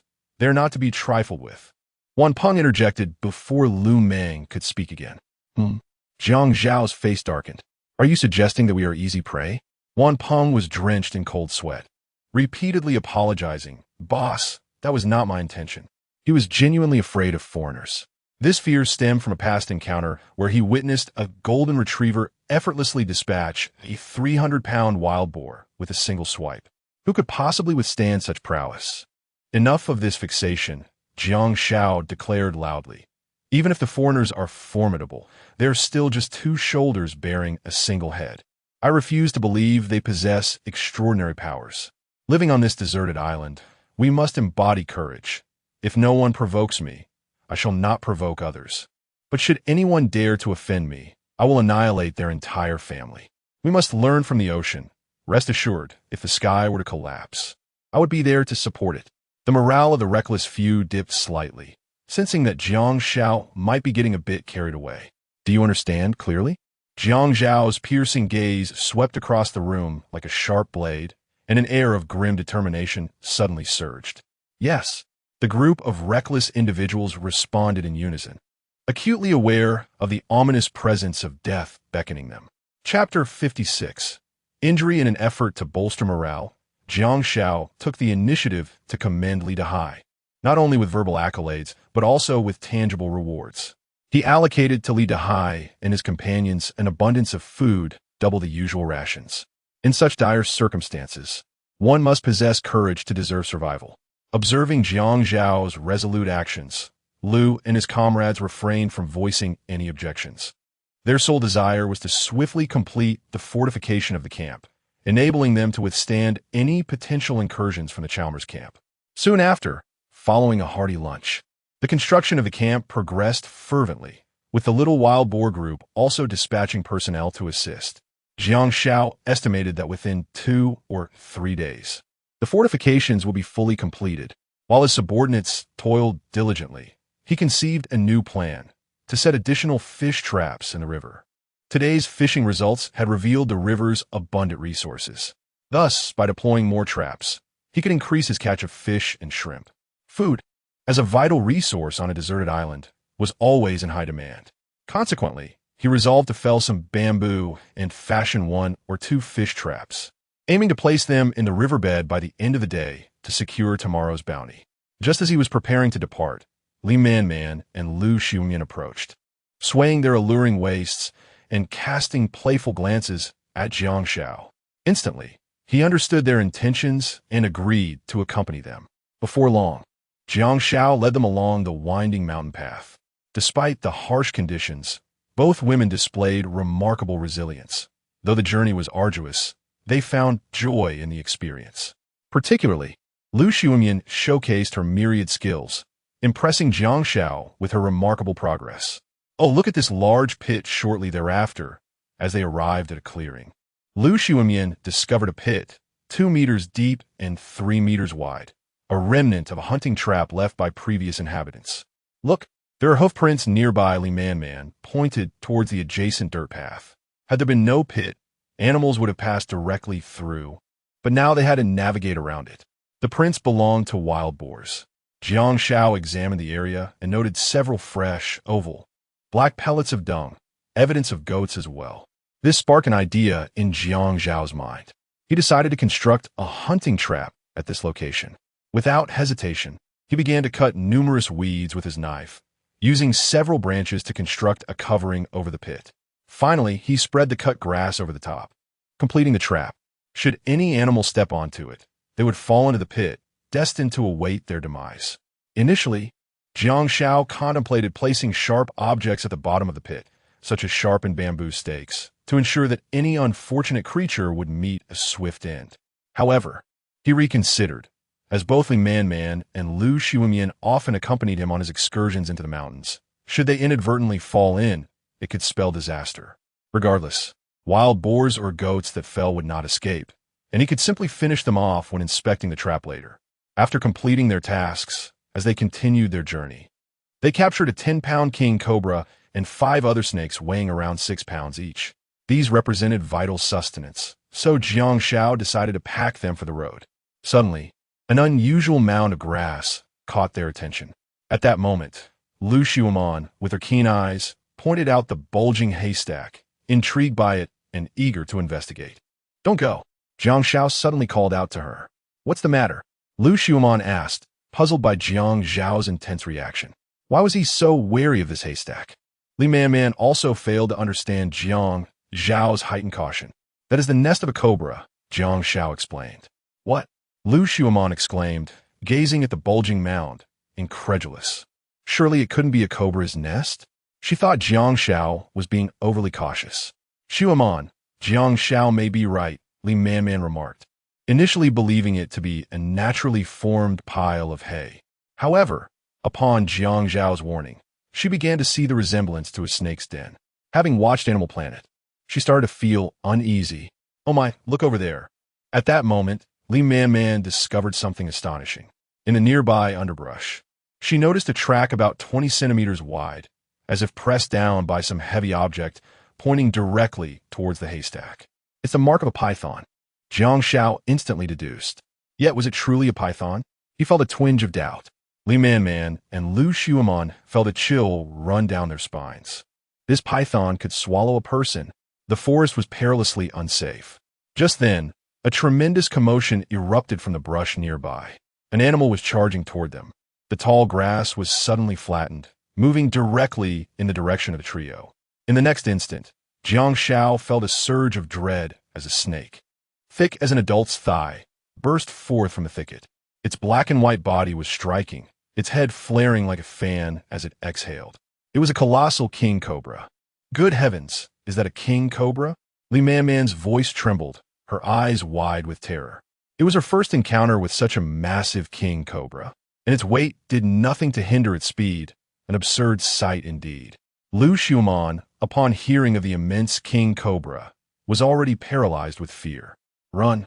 Without waiting for the two to react, Jiang Xiao seized them and fled. King cobras are fiercely territorial. Any intruding creature that enters their domain is driven away or even devoured. Furthermore, this particular cobra was in the midst of laying eggs, making it even more aggressive as it relentlessly pursued the trio. At that moment, Lu Xiaoman stepped on a slick stone, slipping and falling to the ground. The situation worsened as she twisted her ankle. Just then, she saw the massive king cobra behind her, its gaping maw ready to strike. "Watch out!" In a split second, Jiang Xiao pulled her to safety, but inadvertently sustained a scratch from the cobra's venomous fangs. In an instant, a gaping wound appeared on Jiang Xiao's hand, and the injury visibly darkened at an alarming rate. The venom was exceptionally potent. "Jiang Xiao, you have been bitten by a snake," Lu Xiaoman exclaimed in a panic, realizing that Jiang Xiao had been harmed while rescuing her. Had it not been for Jiang Xiao, she would now bear the marks of 2 venomous fangs. In that moment, she was at a loss for what to do. Li Man rushed to Jiang Xiao's side, her heart aching as she gazed upon the grotesque wound. Being bitten by a king cobra, the situation was dire. Particularly given the size of the serpent, the venom was unimaginable. If things went awry, Jiang Xiao might not survive this ordeal. The unease within Li Man was palpable. "We must leave this place." Jiang Xiao gritted his teeth, enduring the pain as he pushed the 2 women away from him. "Jiang Xiao, I want to leave." Lu Xiaoman felt a surge of guilt, wishing to remain by his side, to share in both life and death. At that moment, the king cobra raised its imposing head, flicking its dark tongue as it sensed the presence of Jiang Xiao and the others. Hiss! In the next heartbeat, it lunged at Jiang Xiao with lightning speed once more. Chapter 57, Is He Dead? Lu Xiaoman let out a piercing scream. Li Man was equally startled. Just as they feared that Jiang Xiao would be bitten again, they suddenly witnessed a remarkable turn of events. With a swift motion, he unleashed a flash of white brilliance. To their astonishment, the enormous serpent's head fell to the ground with a thud, and in the next moment, a crimson jet of blood erupted like a gushing faucet. The king snake had been decapitated. Its body thrashed about in the grass for a brief moment before succumbing to the inevitable. Jiang Xiao's speed was astonishing. However, they had little time to process their shock. They needed to assess Jiang Xiao's condition, for he had been envenomed. Moreover, it was the venom of the formidable king cobra. Jiang Xiao, how do you feel? The two women inquired as they approached him, noticing his waning vitality, which instilled a profound sense of dread within them. This is not good, Jiang Xiao murmured weakly, his vision shrouded in a haze. The two hastened to support him, fearing he might collapse at any moment. Yet, at that moment, Jiang Xiao lost consciousness entirely. He found himself enveloped in a dreamlike state, floating in the air, where he could clearly see the anxious expressions on the faces of the two women, as well as his own lifeless body on the ground. Is this death? Jiang Xiao pondered aloud. The superstitious folk of the countryside believed that one soul would depart upon death. It's all my fault. I have brought harm to Jiang Xiao. Lu Xiaomon lamented, filled with guilt at the sight of him lying unconscious. Enough with the self-blame, Li Man chided gently. He still has a faint heartbeat. We must devise a plan to save him. I'm sorry, Man. Lu Xiaomon wiped the tears from her eyes and nodded vigorously. You are right. The snake venom in Jiang Xiao's system cannot wait. We must act swiftly. Xiaomon, you stay here to watch over Jiang Xiao. I will seek help from Li Dahai. Li Man declared. Their current location was approximately a kilometer from the camp. Initially, Li Man had considered carrying Jiang Xiao back for the quickest treatment. But weighing around 140 pounds, coupled with the treacherous terrain of the forest, she realized it was beyond her strength alone. With two, it might be manageable. Yet Lu Xiaomon had twisted her ankle. She had no choice but to run alone for assistance, leaving Lu Xiaomon to guard Jiang Xiao, ensuring he was safe from any wild beasts. All right, Lu Xiaomon replied, her gaze resolute. Remember, even in death, you must not allow Jiang Xiao to suffer any further harm. Do you understand? Before departing, Li Man imparted this urgent reminder. My life was given by Jiang Xiao. Even if I must sacrifice myself, I shall not permit him to endure any more injury, Lu Xiaomon vowed. Indeed, Li Man nodded. She took a sharp dagger from Jiang Xiao's hand and handed it to Lu Xiaomon. Take this dagger for protection. Use it if danger arises. Lu Xiaomon accepted the dagger, saying, I understand. Man, please hurry back. I fear Jiang Xiao may not hold on much longer. I will return, Li Man promised, and then she swiftly departed. El Xiaomian incessantly murmured, Jiang Xiao, you'll be all right. Hold on until Sister Man returns. After uttering these words, she scanned her surroundings, remaining vigilant and constantly on guard against any wild animals that might threaten Jiang Xiao. Indeed, these two women were commendable. Hovering in the air, Jiang Xiao felt a sense of satisfaction with their performance. He had anticipated that in his time of distress, the women would unhesitatingly abandon him, perhaps even distancing themselves from their relationship with him back at the camp. For in civilized society, they were the type of women driven solely by self-interest. However, after enduring the trials of survival on a deserted island, they had transformed, becoming more loyal and compassionate. Alas, he lamented, it is a pity that I am now deceased, and I can no longer be kind to you in the future. Just then, a faint rustling sound emanated from the underbrush. Who is there? El Xiaomian shouted cautiously towards the source of the noise. A moment later, a few piglets stumbled into view, momentarily bewildered. Get out of here, El Xiaomian scolded. She then picked up several stones from the ground and hurled them at the little wild boars. This is not a place for you. Scram! The piglets, startled by El Xiaomian's assertive demeanor, quickly fled the scene. The area was rife with wildlife. Groups of goats wandered by, wild chickens scuttled with their young, and lively rabbits darted about. Each time El Xiaomian heard a commotion, her heart raced with anxiety, fearing the presence of formidable carnivores or venomous snakes. Fortunately, luck was on their side, as every encounter with these creatures resulted in them being frightened away by El Xiaomian's presence. At that moment, the sound of human voices reached her ears. El Xiaomian initially believed it to be Li Man returning, and her heart swelled with joy. However, her smile faltered instantaneously upon realizing that the Mandarin spoken by the newcomers was heavily accented, indicating they were not part of her group. Moreover, the voices were approaching her in Jiang Xiao's location, igniting a sense of unease within her. Damn it, If I find those reckless subordinates, I will not let them off easily, the leader, Green, cursed vehemently.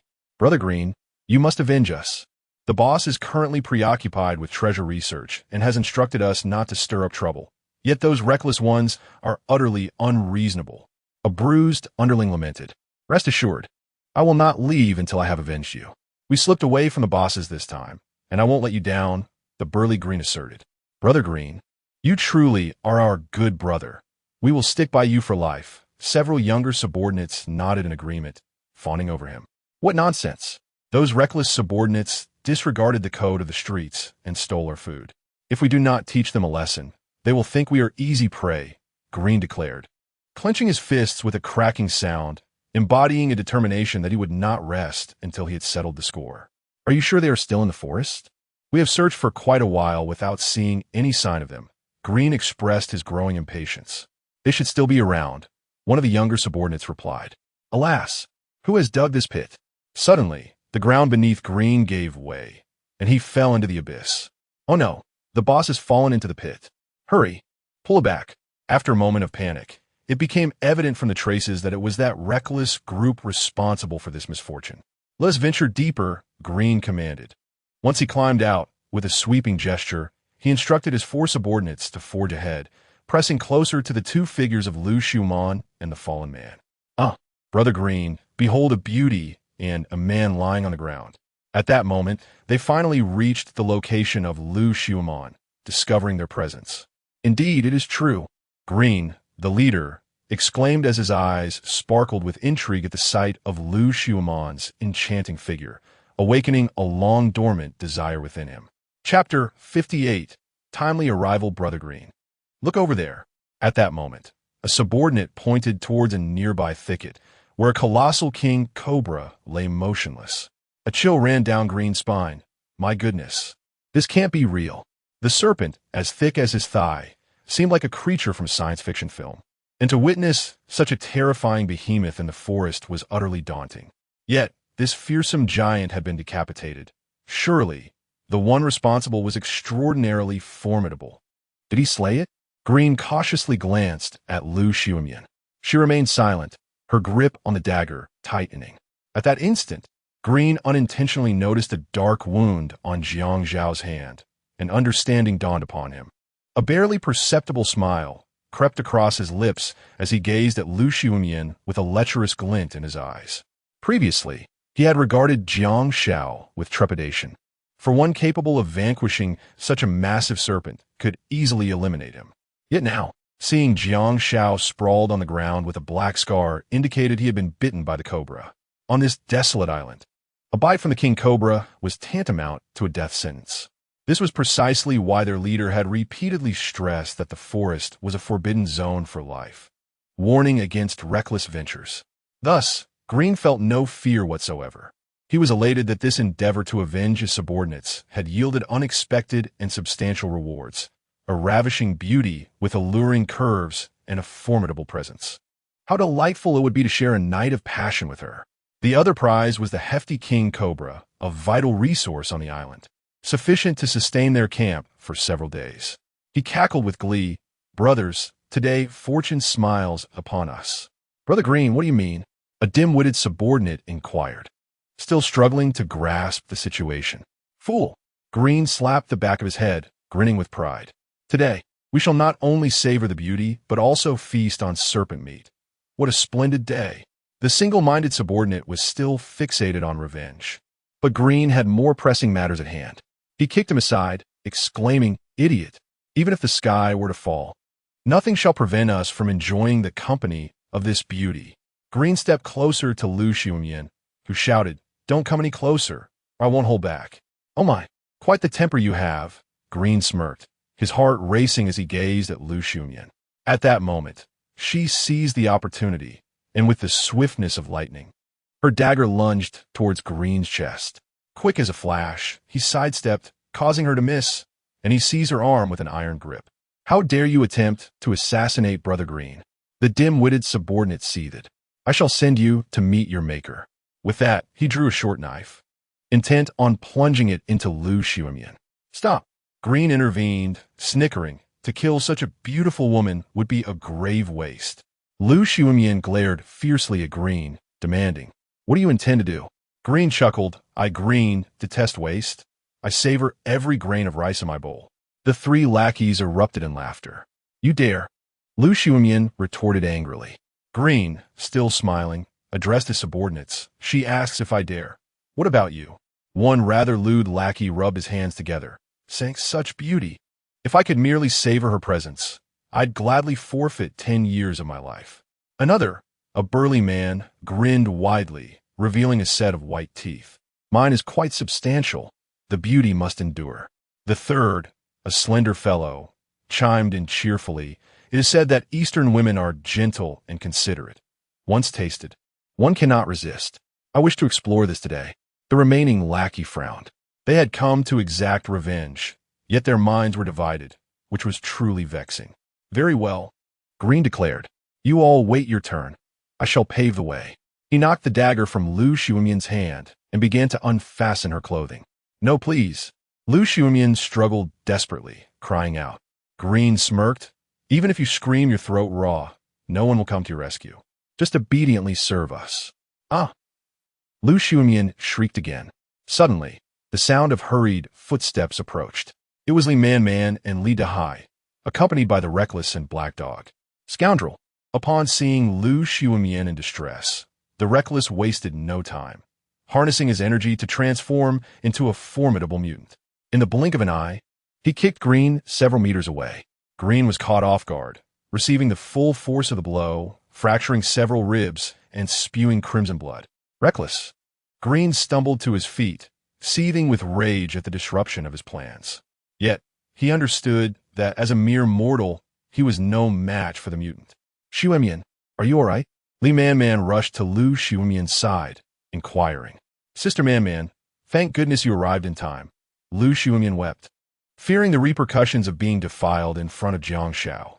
It's all right. Li Man gently embraced her, offering continuous comfort. "Brother Dahai, please take care of Jiang Xiao swiftly."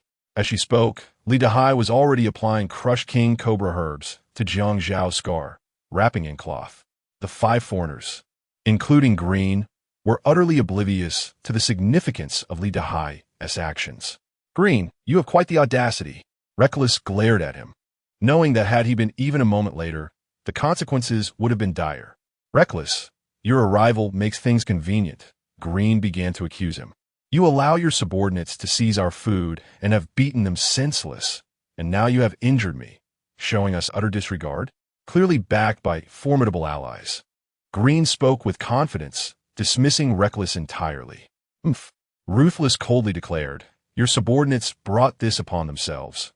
We bear no blame, and you, too, deserve this fate. As for your grievances, if you choose to perceive it that way, I shall accept it." Green was on the verge of being consumed by rage. He had anticipated that upon hearing of his formidable backing, Ruthless would humbly apologize, perhaps even offering 2 stunning beauties to placate the situation. Yet Ruthless stood resolute, leaving Green to ponder the source of his audacity. He yearned to inquire further, but the ferocity in Ruthless' gaze instilled a sense of dread within him, fearing that a single punch could extinguish him. "Leave," Ruthless barked. "Should you dare to cause further trouble, do not blame me for my merciless blows." "Ruthless, you shall await your reckoning. This matter is far from over," Green retorted fiercely before hastily retreating. Chapter 59.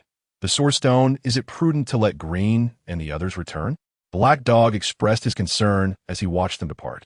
"Alas," Ruma sighed deeply.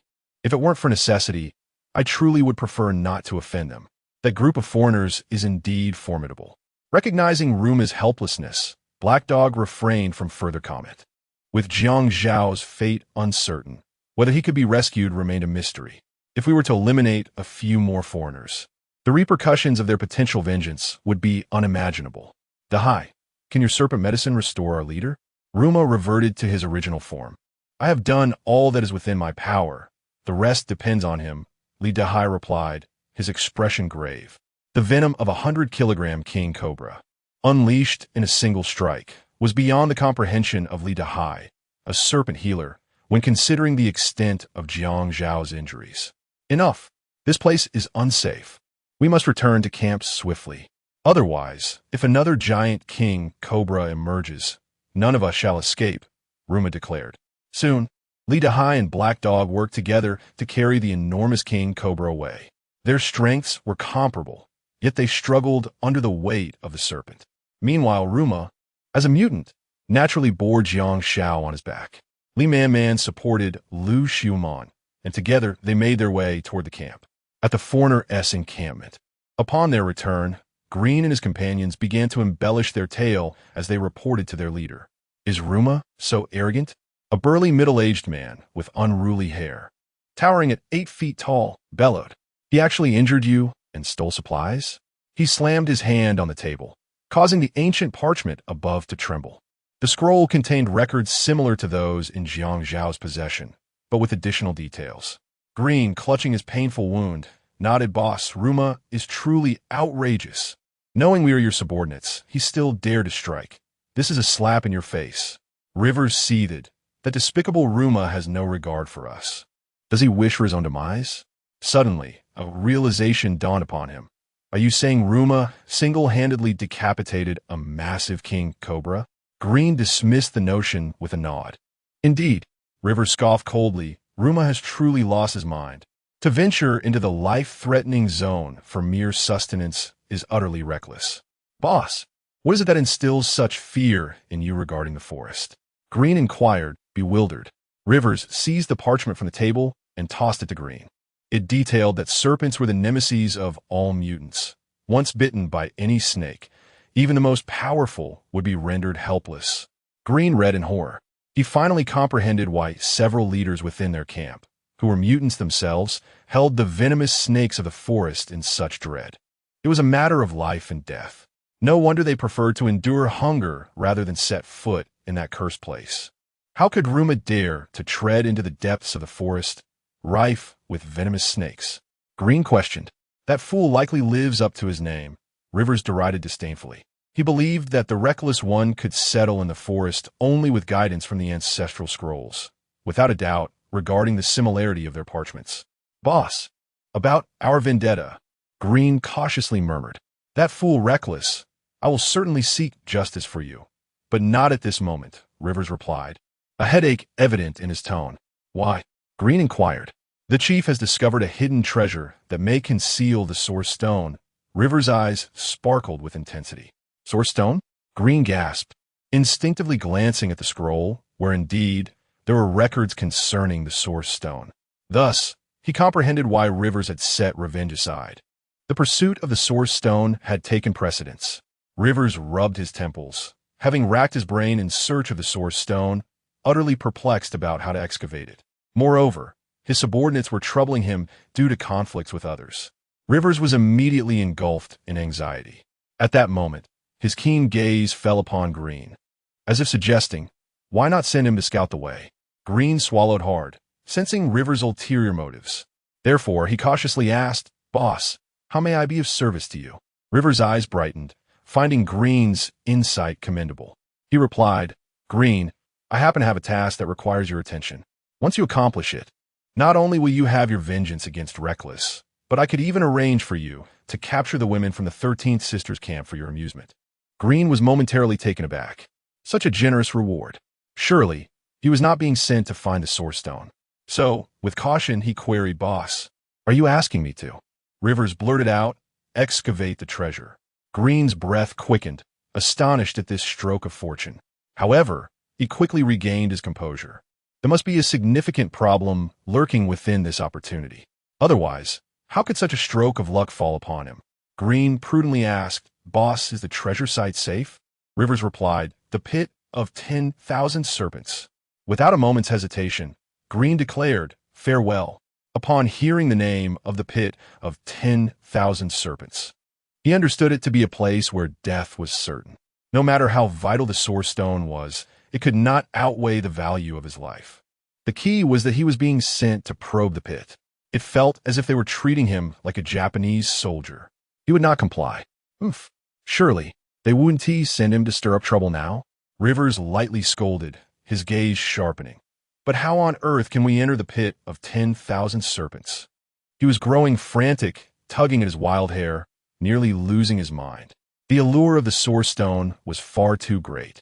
Every mutant desired to claim it for themselves. Just then, a figure appeared in his tent. The newcomer, golden-haired and blue-eyed, emanated a powerful aura. It was Chalmers, the leader of the camp. "Boss, you've arrived?" Rivers rose, gesturing for Chalmers to take the seat of honor. "Rivers, have you devised any strategy to enter the pit of 10,000 serpents and seize that damned Source Stone?" Chalmers' expression was fraught with anxiety. He too had exhausted his mind, unable to think of any solution. Rivers shook his head, declaring, "Boss, the Serpent's Den is a forbidden realm for us mutants. To venture there, we must enlist individuals immune to serpent venom. But do such people even exist in this world?" Chalmers, plagued by a headache, contemplated. "Should we consider collaborating with 13 Sister and Reckless?" Rivers inquired, perplexed. "What do you mean?" Chalmers replied cunningly, "We can provide them with the location of the treasure, allowing them to excavate it while we reap the benefits." Rivers felt uncertain. While his reasoning was sound, he feared that neither side would be deceived, leaving us in a quandary. If they were aware that the treasure contained Source Stones, I believe they would be inclined to collaborate with us, Chalmers asserted confidently. Chapter 60. Awakening in Jiang Xiao's sanctuary. At this moment, Lu Meng and his companions were hastening the construction of the camp's defenses. Given Jiang Xiao's current injuries and the looming threat from the foreign encampment, fortifying their camp was essential to withstand external assaults. Through their collective determination, all fortifications were completed. Now, the entire perimeter of the camp was encircled by sturdy barriers standing at a height of 3.5 meters, providing reassurance against attacks from formidable beasts. With the defensive capabilities enhanced, combat readiness naturally followed. In accordance with Jiang Xiao's counsel, Lu Meng and the others erected a structure within the enclosure, laden with stones. Should enemies approach, they could ascend the framework and hurl stones down upon them. "Brother Meng, we've finally completed the work. Now, we can relax our vigilance," Wan Peng remarked, a hint of relief gracing his features as he surveyed the impregnable fortifications. Inside the camp, a profound sense of security enveloped them. Indeed, Lu Meng exhaled deeply. With the camp fortified at such a critical juncture, even if they faced retribution from the foreigners, as long as they remained within the camp, their lives would be spared.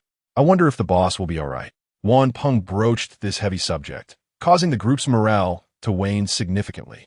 "With the Sea's serpent medicine, I have faith our leader will pull through." Lu Meng offered a comforting word, though a trace of barely perceptible despair flickered in his eyes. Meanwhile, within Jiang Xiao's tent, Han Yun sat at the bedside, persistently wiping the sweat from Jiang Xiao's forehead with a damp cloth. Enduring the torment of snake venom, Jiang Xiao appeared dazed, yet his expression revealed profound agony. "Jiang Xiao, please don't leave us. What will I do if something happens to you?" Han Yun's voice trembled, her face ashen. In that moment, the allure of her beauty seemed to age significantly. At that instant, Jiang Xiao, in a state of helplessness, shook his head. The venom of this king cobra was indeed terrifying, threatening his very life. The thought of leaving Han Yun to navigate a sea of loneliness was heart-wrenching. Just then, Tian Tian and others entered, having just participated in the construction efforts. With the work completed, they had come to inquire about Jiang Xiao's condition. "Sister Yun, how is Jiang Xiao faring?" Tian Tian asked anxiously. Han Yun responded with sorrow. "The situation is far from optimistic." "Perhaps." Upon hearing this, Tian Tian felt darkness envelop her vision, the world spinning around her. Just yesterday, Jiang Xiao had been as fierce as a tiger descending the mountain. How could he have changed so drastically today? Was fate truly intent on tormenting her? "It's all my fault, all my fault." Lu Xueman gazed at the sorrowful faces of her companions, overwhelmed with guilt, and couldn't help but weep. "It's my fault that Jiang Xiao is in this predicament. I truly deserve to die." "Xueman, you mustn't blame yourself. Jiang Xiao saved you because he wanted you to live happily. If he knew you were burdened by guilt, it would only sadden him," Han Yun consoled. At this juncture, no amount of self-reproach would be of any use. Jiang Xiao would not awaken because of it. Alas, these women held such deep affection, and the thought of losing him was profoundly unbearable. Perhaps due to an overwhelming obsession with life, Jiang Xiao, suspended in the air, was suddenly drawn into his own body by a powerful force. It was at this moment that a faint, almost imperceptible glow emanated from the wounds upon him. Gradually, this light began to erode the surrounding black toxins, leading to a slow but noticeable healing process. Sisters, you should all go and rest.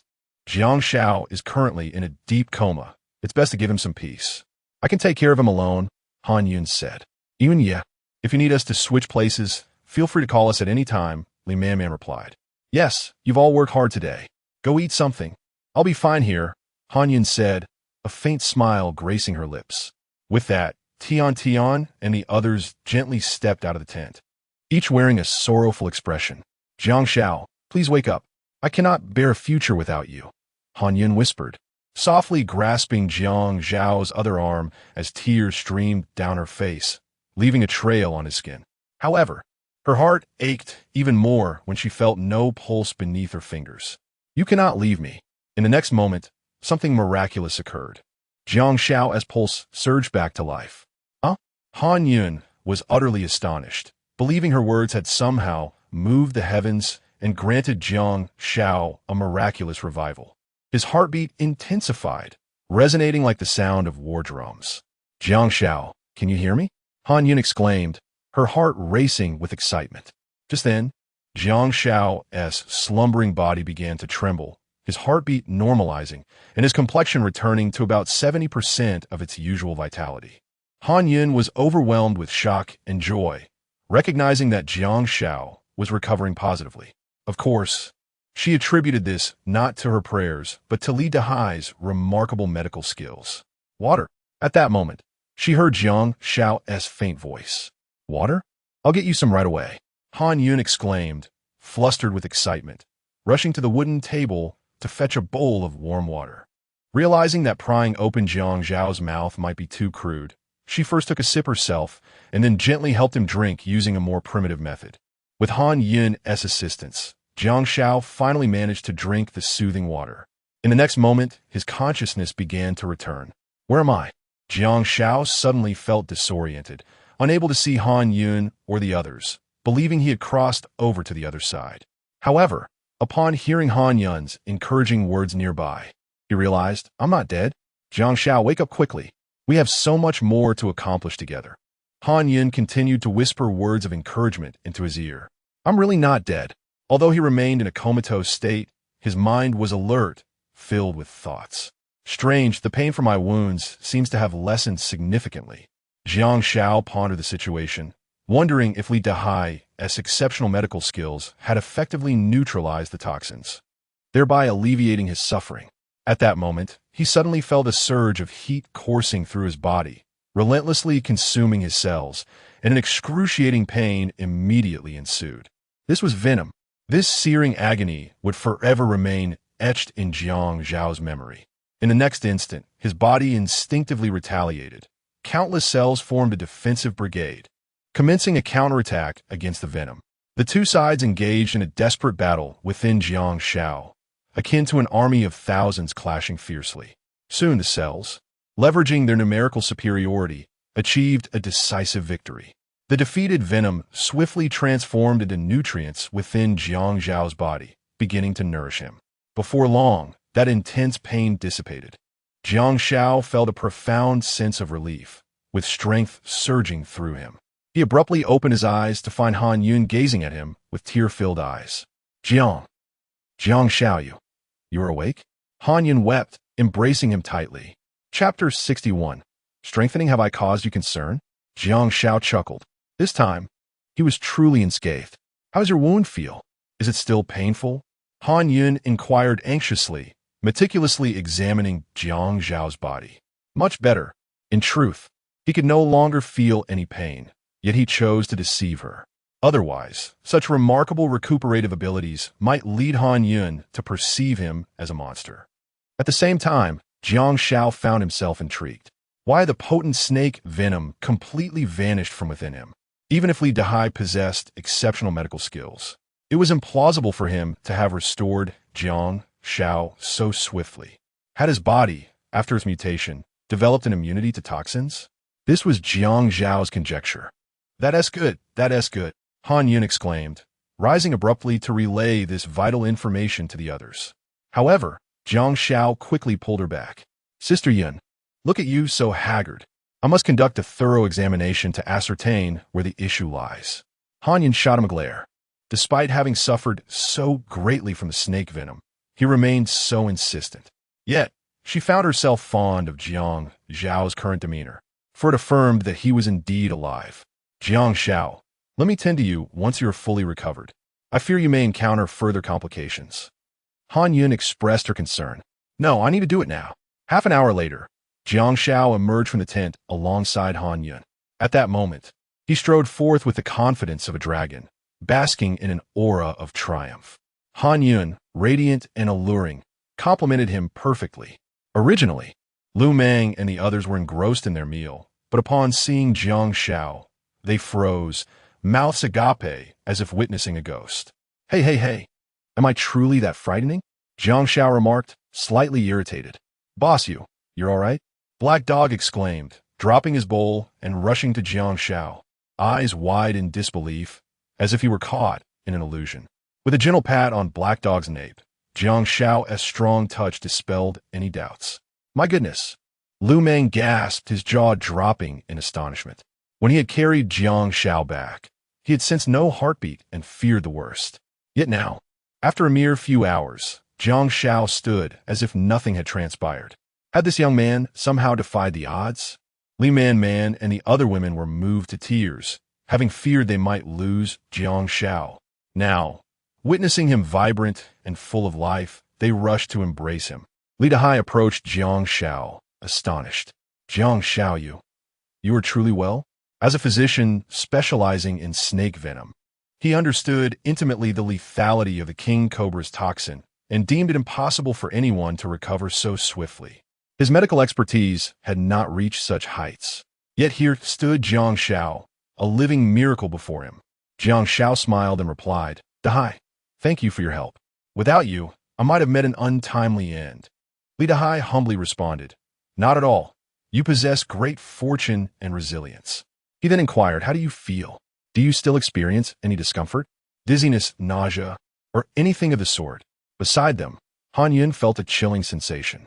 Li Dahai's inquiry was unnecessary. She had already conducted an examination, revealing no issues whatsoever. And in fact, she was even more robust than before. Thanks to you, Dahai, I am free of these symptoms. If there is still discomfort, it is only at the site of the wound, which still aches a bit, Jiang Xiao replied. Good, Li Dahai repeated thrice. Jiang Xiao, being the cornerstone of the camp, alleviated the collective anxiety of the others with his recovery. Boss, are you truly all right? Lu Meng approached Jiang Xiao, his square face almost touching Jiang Xiao's, eager to assess his condition thoroughly. Perhaps a moment of clarity? Many have met their demise this way. Little Meng, why don't you come at me and see? Jiang Xiao beckoned Lu Meng with a hand gesture. Without hesitation, Lu Meng transformed. As his aura surged to its peak, he launched an attack towards Jiang Xiao. Bang! Within mere moments, Jiang Xiao sent him flying with a single kick. Oh no! Lu Meng landed 5 meters away, akin to a deflated ball, slowly rising to his feet, utterly astonished by what had just transpired. During their previous skirmish, he had managed to hold his own for a few exchanges at the outset, yet now he was dispatched in an instant. How terrifying! Moreover, Jiang Xiao had deliberately restrained his strength, using just enough force to send him flying. Otherwise, Lu Meng would have found himself bedridden for at least 10 days. Internally shaken, Lu Meng pondered if Jiang Xiao had indeed grown so formidable after enduring this ordeal. Was this what they referred to as fortune arising from misfortune? At this juncture, he ceased to worry about Jiang Xiao's health. He was, without a doubt, in impeccable condition. Mango, are you all right? At that moment, Black Dog approached Lu Meng, inquiring about his injuries.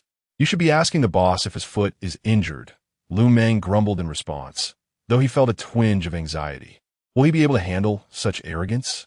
Black Dog shot him a disapproving glance, surprised that Lu Meng had been so audacious. Little Meng, how is it? Hearing Jiang Xiao's voice from a distance, Lu Meng hurriedly ran to him, giving a thumbs up.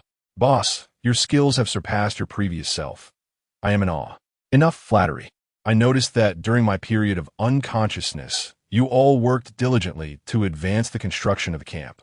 Let us celebrate and treat our brothers and sisters well tonight, Jiang Xiao stated.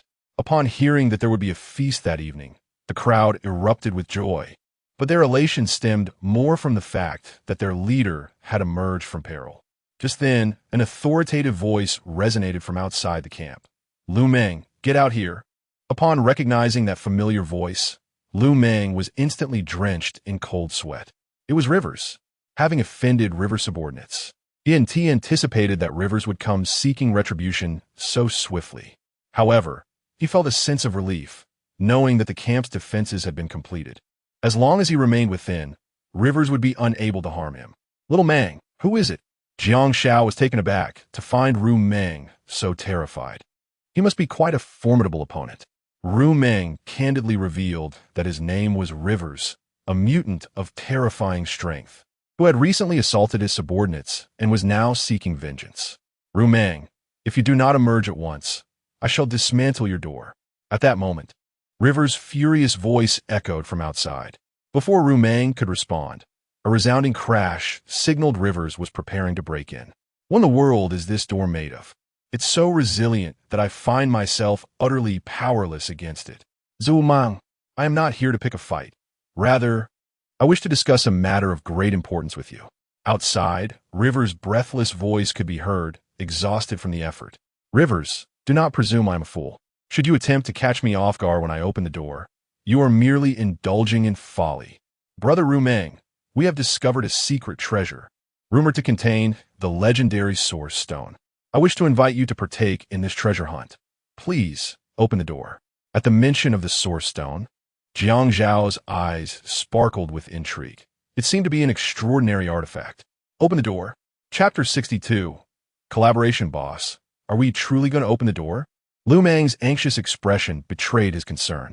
He feared that Rivers might use this as an excuse to lure them into opening the door, only to annihilate them in the end.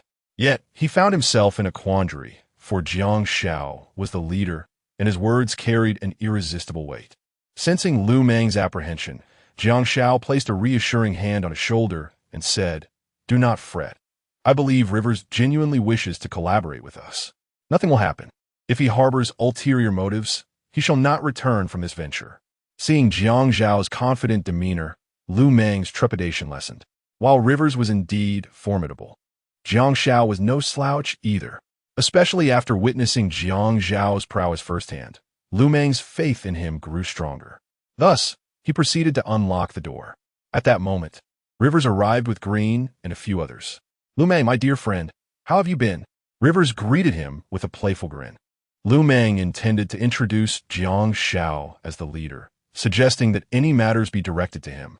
But a sharp glance from Jiang Xiao urged him to continue playing the role of the leader in negotiations with Rivers. Rivers, spare us the pleasantries, Lu Meng asserted, exuding an air of authority. Ah, Lu Meng, here's the thing. Our leader has recently discovered a treasure trove, rich in artifacts, though the difficulty of obtaining them is somewhat unexpected. Thus, we seek to invite you to join us in this treasure hunt, Rivers stated bluntly. Lu Meng quickly discerned the underlying danger of this treasure hunt, recognizing it as a ploy to recruit expendable pawns. We have no interest in that secret treasure. Kindly take your leave, he replied coldly, gesturing dismissively. Ah, Lu Meng, I understand that a few of my less disciplined subordinates have caused you some inconvenience, leading to a negative impression. However, I assure you, we are quite amiable. How about I have them apologize to you, and then we can discuss the matter of collaboration further? Rivers proposed, casting a glance at Green and his companions. Lu Meng waved his hand dismissively, stating, No need for apologies. I merely hope they refrain from causing us trouble in the future. Rivers glared at his subordinates. Have you understood? Next time, behave yourself, or I shall not spare you. Green and his companions hung their heads in dismay, murmuring, We will never dare again. Very well, state your proposition, Lu Meng said bluntly. Here's the thing. We have discovered this treasure site and wish to select a few capable individuals to assist us in retrieving it. Of course, there is a certain level of danger involved. However, Rest assured, should we encounter any life-threatening situations, we shall not remain passive spectators, Rivers proclaimed, thumping his chest confidently. Lu Meng's expression darkened. This foreigner was cunning, intent on sending them to their doom. Yet, Jiang Xiao's curiosity about the so-called source stones piqued his interest. Unsure of how to respond, he cast a pleading glance at Jiang Xiao. At that moment, Jiang Xiao stepped forward, regarding Rivers with intent. Might I see the source stones you mentioned? Lu Meng, who is his brother? Rivers inquired, taking a moment to appraise Jiang Xiao, noting his impressive bearing and the formidable aura that seemed to emanate from him, prompting Rivers to regard him with newfound respect. The four members of the green team exchanged glances and then swallowed in astonishment. Wasn't this the fellow who had been nearly lifeless after being bitten by a snake in the forest? They recalled his dire state. So how could he be so lively now? Could it be a mirage? Yet, upon closer inspection, it became evident that everything was indeed real. Oh, he is a newly recruited comrade, quite capable, and perhaps I shall assign him to participate in this treasure hunt, Ru Meng introduced simply. Ah, so it is Brother Meng Jiang. Truly, seeing is believing. You are indeed formidable, Rivers praised. If Ru Meng's words held any truth, it would greatly aid them in their search for the source stone. Thus, he did not hesitate to add, Brother Meng Jiang, in fact, we do not possess a genuine source stone, but we do have related records. Rivers was also curious. Did Ru Meng not have sheepskin scroll? Why was he not aware of the records regarding the source stone? What records? Jiang Xiao inquired further. Rivers felt a twinge of impatience. These Easterners were feigning ignorance, as if they believed his time was of no value. Nevertheless, for the greater good, he described, it is an energy body resembling a pearl. What? Both Jiang Xiao and Ru Meng were taken aback simultaneously. They exchanged a glance, realizing that they might indeed have such a pearl in their camp. Ru Meng expressed uncertainty, but Jiang Xiao was nearly certain that the pearl in his possession was the very source stone Rivers spoke of. He was intensely curious about the secrets of the source stone and yearned to inquire in front of Rivers. However, if he did so, it would surely reveal the monumental secret of their possession of the source stone. Furthermore, Rivers' expression indicated that the source stone was of utmost importance to them. Would he divulge its secrets? After careful consideration, Jiang Xiao decided against asking, opting instead to locate other source stones first. Noticing the astonishment on Jiang Xiao and Ru Meng's faces, Rivers regarded them with a contemptuous gaze. What a performance! Keep it up. These Easterners are truly adept at masquerading, presenting themselves as innocuous, only to reveal their prowess in the end. Nevertheless, he remained vigilant. Brother Meng Jiang, what do you think? Are you interested in participating in this treasure hunt? Rivers inquired. Mr. Rivers, I am willing to partake in your so-called treasure hunt, but how will the distribution be handled? Jiang Xiao asked. A barely perceptible smile flickered at the corners of Rivers' lips. Still thinking about the division? Simply surviving would be an accomplishment. Their primary objective was to send the two factions into the 10,000 Snake Cave to pave the way for future incursions. They had never harbored the expectation that Ru Meng's camp or the 13th Sisters' camp would emerge from the cave with the source stone in hand. However, should they indeed manage to extract a source stone from the cave, it would be a matter of taking lives to silence them. This was Rivers' internal contemplation. Yet outwardly he maintained a polite demeanor, stating, we shall enter in 3 groups. Your faction will receive 1 share, while the remaining 8 shares will belong to us. Jiang Xiao's expression darkened. Mr. Rivers, given that we are exerting such effort, how can we receive so little? This is clearly unjust. Rivers regarded Jiang Xiao as an exceedingly greedy individual, yet he maintained a courteous demeanor, stating, you and your family shall take 40%, while we will settle for 60. This is our utmost concession. Jiang Xiao responded with measured calmness. How about this? Our 2 families will take 60%, and you will receive 40. Rivers felt a surge of frustration. He had not anticipated Jiang Xiao's obstinacy. Nevertheless, for the sake of the greater good, he skillfully concealed his irritation, reluctantly conceding, very well. If that is your stance, then let it be as you propose. However, within the confines of his mind, he scoffed, thinking, when the source stone is revealed, that will be your demise. When shall we make our move? Jiang Xiao inquired eagerly. Rivers replied, I will first confer with the leader of the 13th Sisters camp, and I shall notify you when we are ready to depart. Agreed. Then it is settled, Jiang Xiao affirmed. With that, Rivers and his subordinates proceeded toward Guo Furong's camp, while Jiang Xiao hurriedly examined the source stone in his possession. Chapter 63. Taking advantage of the crisis boss. That fellow we encountered earlier today in the forest was bitten by a king cobra and lost consciousness. Upon departing from the Jiang Xiao camp, Green reported to Rivers. What did you say? Rivers halted, astonished as he gazed at Green. How could someone bitten by a king cobra appear unscathed? Consequently, Green recounted the events he had witnessed in the forest. Upon hearing this, Rivers felt even more perplexed. My God, this is utterly unbelievable. Green suddenly inquired. Could it be that he is a mutant, immune to snake venom? Rivers shot him a glance. Impossible. Venomous snakes are the bane of mutants. Once bitten, survival is out of the question. Green pressed further. Then how do we explain it? Rivers found himself at a loss, uncertain of how to respond to Green's question. He attributed the survival of Jiang Xiao to his robust constitution and perhaps the intervention of a renowned snake healer within their camp. Green nodded vigorously. Perhaps the boss has a point. In Eastern countries, there exist numerous inexplicable mystical forces. Perhaps this time they were indeed invoked. Rivers, now even more convinced, remarked, It seems we truly cannot afford to be complacent. Otherwise, we may very well find ourselves at their mercy. With that, they proceeded directly toward the 13th sister camp, realizing that locating a scout was imperative for their expedition. Meanwhile, within the confines of his tent, Jiang Xiao meticulously examined the source stone in his possession. He employed fire, boiled it in water, and even struck it with a hammer, exhausting all methods, yet still discerned no special attributes. Why were Rivers and the others so fixated on the source stone? What secrets lay within it? After half an hour of fruitless investigation, Jiang Xiao set the source stone aside, feeling a profound sense of frustration. Never mind. Once I locate the treasure-s source stone, I shall devise a means to extract the secrets from their lips, he contemplated. At that moment, Tian entered, carrying a steaming bowl. Jiang Xiao, you have just recovered from serious illness. You must replenish your strength. She carefully placed the bowl on the wooden table beside him. Upon seeing its contents, Jiang Xiao's lips twitched slightly. The bowl contained pig kidneys.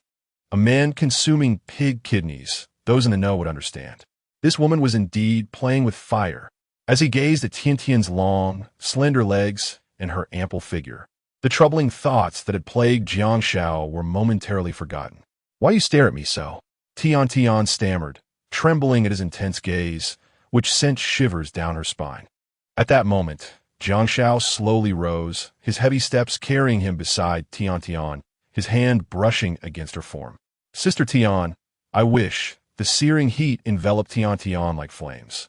Jiang Xiao, you're injured. Tian's words faltered as astonishment flickered in her eyes.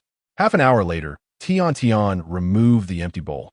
Moments ago, Jiang Xiao, resembling a ravenous wolf, licked every drop of soup from his bowl with an insatiable hunger as if he had not tasted meat in decades. Tian felt a chill at the thought, yet her heart swelled with joy. The more vigorous Jiang Xiao appeared, the more it suggested the potential success of her plans. Just then, within the confines of the tent, Jiang Xiao exhaled a deep breath of murky air, contemplating how unfortunate it was that Sister Tian, with her perfectly straight legs, was not pursuing a career as a dance instructor. At that moment, he felt invigorated and full of energy. Suddenly, he remembered that the fish traps had yet to be constructed. He needed to submerge them in the river before nightfall. In his preoccupation with uncovering the secrets of the source stone, he had neglected this crucial task. Without further ado, Jiang Xiao seized his large blade, summoned the trio of Black Dog, and ventured into the forest to chop bamboo. Before long, they returned to the camp, burdened with bamboo. Yet, upon arriving at the camp's entrance, they discovered pools of blood staining the ground. Did the foreigners just invade? Black Dog asked, his expression tense. Surely not. Jiang Xiao felt uncertain, his gaze fixated on the crimson stains, a sense of unease settling within him. Open the door. Black Dog shouted towards the camp. The boss is back. At that moment, Wan Peng's head popped over the camp's railing. Ah, the boss is back. Let them in. As the gates swung open, Jiang Xiao and his companions entered, bamboo in tow. Inside, they found the reckless few dealing with a one-eyed black bear. After a round of inquiries, Lu Meng recounted the events to Jiang Xiao. It turned out that not long after their departure, a mother bear and her cub had launched a fierce attack on the camp. Lu Meng still felt a shiver of fear at the recollection. Fortunately, Jiang Xiao had foreseen the need for fortification and had reinforced the camp in advance. Otherwise, the consequences of the mother bear breaching their defenses would have been dire. Ultimately, with Lu Meng and the others' valiant resistance, they managed to slay the cub, prompting the mother bear to retreat in recognition of her defeat. Boss, that bear stood 2 meters tall and was ferocious beyond measure, almost scaling our walls, Lu Meng exclaimed. Thank goodness we had set up defensive measures in advance. Otherwise, we would not have been able to drive them away. Now, Lu Meng and his companions were filled with admiration for Jiang Xiao's foresight. I'm glad you're all safe. Jiang Xiao sighed in relief upon seeing everyone unharmed. In the following hours, he began weaving the fish traps. After 2 hours of diligent work, he finally completed 2 large traps. Seizing the opportunity before darkness fell, he took 2 palm-sized bear livers and, with the traps in tow, hurried to the riverbank. Later that evening, Yin Jie, what's the matter? You've been working all day. Should you come rest? Jiang Xiao had already reclined on his bed, yet Han Yun remained seated at the wooden table, showing no inclination to sleep.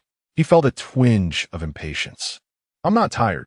Han Yun waved her hand dismissively, clearly apprehensive. What's wrong? Jiang Xiao inquired, concern evident in his voice. Han Yun shot him a glance. It's your fault, you stubborn bull. You're already swollen and congested. This, Jiang Xiao felt somewhat speechless, taken aback by her words. Was this truly the end of his day? The night had deepened, urging one to hasten to bed. Did one truly wish to linger there until dawn? Upon hearing Jiang Xiao's words, Han Yun felt a wave of drowsiness wash over her. Yet, she hesitated to retire, fearing the potential worsening of her wound. Stammering, she said, Jiang Xiao, let's agree on this. If I lie down to sleep, you must not touch me. Rest assured, I would never take advantage of you, Jiang Xiao assured, patting the empty space beside him, signaling that it was time for her to sleep. Really? Han Yun exclaimed, her spirits lifting. Of course, when have I ever deceived you? Jiang Xiao replied. Thus, Han Yun rose, limping toward the bed, when suddenly, a pair of large hands seized her. Jiang Xiao, you are untrustworthy, she shouted, only to feel her defenses vanish in an instant. It seemed that after being bitten like a snake, Jiang Xiao's vigor had only intensified. Was it merely her illusion? In any case, this night promised to be disastrous for her. Chapter 64. Immunity to snake venom. The following morning, a crisp sound resonated within Jiang Xiao's tent. Yunya, why are you hitting me? Jiang Xiao remarked playfully, observing Han Yun's flushed face, which added an enchanting allure to her youthful appearance. Yet, the dark circles beneath her eyes slightly marred her beauty, though it did not diminish Jiang Xiao's affection for her. You scoundrel, Han Yun scolded. Yunya, you are tearing down the bridge after crossing it. Don't forget the one who dug the well when drinking water, Jiang Xiao retorted with conviction. I do not wish to see you again. Leave. Han Yun's tone was resolute. Are you certain you want me to go? Jiang Xiao inquired. Leave quickly. Han Yun pointed toward the tent's entrance. If that is the case, I shall not return tonight. Jiang Xiao feigned a departure, striding forward. Wait, Han Yun called out to him. Jiang Xiao turned back, a playful glimmer in his eyes. Han Yun's ears flushed with warmth. You must come back tonight, otherwise I shall not be able to sleep. Jiang Xiao smiled. Very well, considering your sincere demeanor. I shall not let you face the night alone. Han Yun, radiant and alluring, replied, all right. Gazing at Han Yun's captivating form, Jiang Xiao's heart raced with the desire to seize her once more. However, he recognized her slight discomfort and chose to restrain himself. Let's check the catch. At this moment, the image of Su Billion surfaced in his mind. He had been unable to fully unleash himself the previous night, a lingering frustration simmering within him. As he traversed the center of the camp, he observed Lu Meng and the others beginning their drills. Perhaps influenced by the island's environment, They were unwilling to squander a single moment. Jiang Xiao felt a sense of pride in their diligence. Maintaining a clear mind and consistent practice would undoubtedly enhance their chances of survival. After exchanging a brief greeting with Lu Meng, he departed with several snakeskin bags and some bait, having placed 3 additional fish traps the day prior. The river's abundant fish resources could not be contained within a single bag. As for the bait, it consisted of fresh pig liver and bear liver, as the fish in the river were particularly fond of animal organs. Alternatively, small fish or shrimp could be used, depending entirely on Jiang Xiao's whim. Upon arriving at the riverbank, Jiang Xiao indeed found Su Billion seated in the same spot as yesterday, though her melancholic silhouette suggested a heavy heart. Had he kept her waiting too long, causing her discontent? Jiang Xiao quickly dismissed the thought. He had been mindful of the time this morning. An idea sparked in Jiang Xiao's mind. He decided to surprise Su Billion. Stealthily approaching her, he covered her eyes with his hands. "Guess who I am?" Su Billion joyfully exclaimed, "Good Samaritan." Releasing his grip, Jiang Xiao grinned mischievously. "Correct. I have a grand reward for you." Without further ado, he lifted Su Billion into his arms. "Hey, don't be in such a rush. I have something to tell you," Su Billion protested, tapping his chest. Jiang Xiao remained resolute. What could be more significant than our momentous affair? He was harboring a surge of anger within. Su Billion, unable to resist, had no choice but to engage Jiang Xiao in a discussion about import and export trade. At that moment, the two of them, lost in their own world, were entirely oblivious to the approach of a 5-step snake, slithering closer with stealth. As it entered striking range, it launched a lightning-fast attack, sinking its fangs into Jiang Xiao's thigh. Jiang Xiao felt a sensation akin to a mosquito bite on his leg. He instinctively kicked with his other foot, only to realize that something felt amiss. To his astonishment, upon closer inspection, he discovered it was indeed a 5-step snake, and a sizable one at that, weighing approximately 6 pounds. He had been bitten. His immediate thought was to slay the vile creature. However, his prized sword remained sheathed, preventing him from dispatching it in time. Just as he drew his blade, the snake had already retreated in haste, as if it had encountered a dreadful beast. "What's wrong?" Su Billion inquired, her face flushed and undeniably captivating. It was a critical moment for bargaining. "I was bitten by that 5-step snake." Jiang Xiao pointed toward the fleeing serpent in the distance. "What?" Su Billion sprang to her feet in a flurry of panic. Upon observing the 2 bloody bite marks on Jiang Xiao's leg, her expression turned to one of sheer horror. The 5-step snake is a venomous creature. A bite could mean the loss of a limb at best, or death at worst. "Good Samaritan, you are a snake doctor. There must be an antidote nearby, right?" Su Billion asked, her voice tinged with desperation. She had assumed Jiang Xiao would be more frantic than her, yet his demeanor remained remarkably composed. Su Billion found this perplexing. Meanwhile, Jiang Xiao focused intently on the wound on his foot, a flicker of doubt crossing his mind. Logically, a bite from a 5-step snake should result in rapid swelling, excruciating pain, and significant bleeding. Yet, he felt none of these symptoms. Could it be that his mutations had granted him immunity to the snake's venom? Having been bitten by a king cobra the previous day and now again by a 5-step snake, the absence of severe adverse effects only solidified his hypothesis. "Good Samaritan, please hurry and find the antidote. I cannot bear the thought of anything happening to you." Su Billion's concern had drained the color from her face. "Wait here for a moment," Jiang Xiao instructed. However, to be cautious, he began searching for the antidote in the nearby woods by the riverbank. Strangely, as he sought out the medicinal herbs, he encountered something intriguing. Many snakes, upon sensing his presence from a distance, fled in alarm before he even drew near. It was as if he were a harbinger of doom, instilling fear in them. What could this mean? Jiang Xiao was thoroughly puzzled. In the end, there was not a single snake left in his vicinity. With his enhanced vision from his mutations, he could see the panicked serpents escaping from afar. At that moment, a 30-centimeter long centipede crawled into view. To confirm his suspicion, Jiang Xiao captured it and allowed it to bite him several times. To his surprise, he felt no excruciating pain. It was merely akin to the sting of a mosquito. The centipede is indeed one of the 5 poisons, yet it seems that Jiang Xiao remains unharmed. It appears he has developed an immunity to toxins. Jiang Xiao's body trembled with excitement. After collecting the venom from the five-step snake, he felt there was no need to apply it. Immunity to snake venom renders such applications unnecessary. What, then, is the purpose of these herbs? Just as he contemplated discarding them, a thought struck him. Wait, these herbs could be of use to Su Bilian. What if her camp requires them? Thus, he approached Su Bilian. Kind-hearted person, please apply it quickly. Upon seeing Jiang Xiao procure the snake remedy, Su Bilian's anxious expression softened slightly. I'm already fine.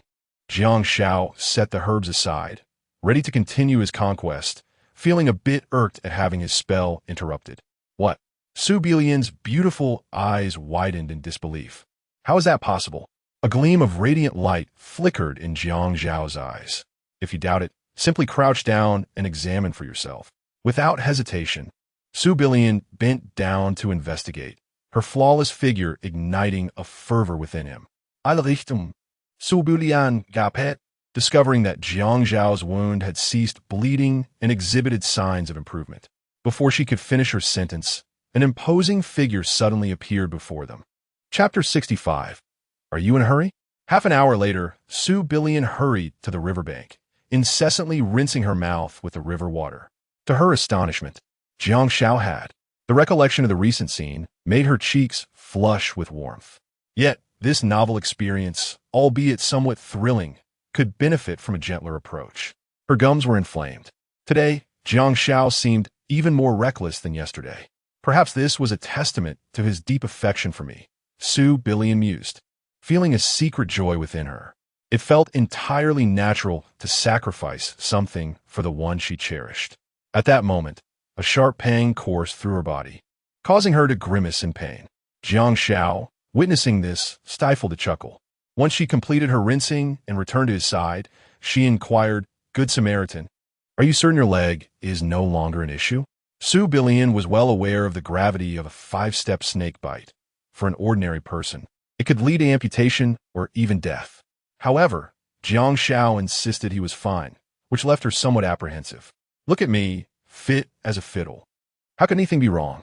Jiang Xiao flexed his muscles, showcasing his virility. As long as you're well. Su Bilian exhaled in relief, banishing her fears. It made sense. If Jiang Xiao were unwell, how could he charge about like a bull? By the way, you mentioned there was something you wanted to discuss. Jiang Xiao asked. Su Bilian replied, Yesterday, a group of foreigners arrived. They wished to invite our camp to join them in a treasure hunt. Jiang Xiao nodded, recognizing it was Rivers, though he feigned ignorance. Su Bilian continued, I heard that someone from your camp has agreed to accompany them on this treasure-seeking adventure? Yes, Jiang Xiao acknowledged. Su Bilian sighed in resignation. That person is in for a dreadful time. Jiang Xiao, puzzled, asked, What do you mean? Su Bilian glanced at Jiang Xiao, feeling it was only natural that their camp remained oblivious. With no informants among the foreigners, they were unaware of the perils surrounding the treasure's hiding place. The treasure they seek is not simple. It is fraught with dangers. Do you think treasure hunters can return alive? Su Bilian spoke steadily. You know the location? Jiang Xiao asked, astonished. From her words, it was evident that she was quite familiar with the treasure's whereabouts, perhaps revealing secrets about the Source Stone. Indeed, Su Bilian affirmed. The treasure lies within the 10,000 Serpents Cave, teeming with countless venomous snakes. Wouldn't you say it is perilous? The mere thought of poisonous snakes sent shivers down her spine. The 10,000 Serpents Cave? Jiang Xiao was taken aback. Just hearing the name was enough to make one reconsider. He had not anticipated that the Source Stone would be concealed in such a hazardous location. It was no wonder the foreigners sought individuals to embark on this quest. They were essentially seeking scapegoats. Those wretched foreigners had withheld crucial information from him.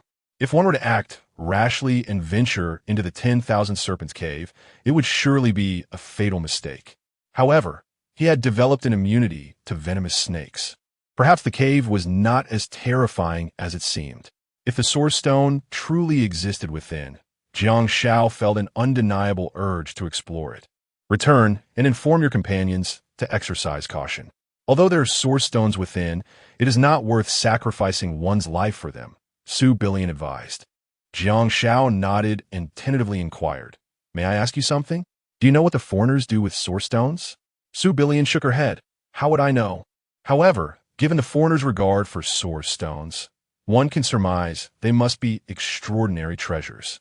She had not given much thought to Jiang Xiao's character, merely perceiving him as her beloved man, never doubting that he could be the scapegoat the foreigners spoke of, daring to venture into the perilous den of serpents.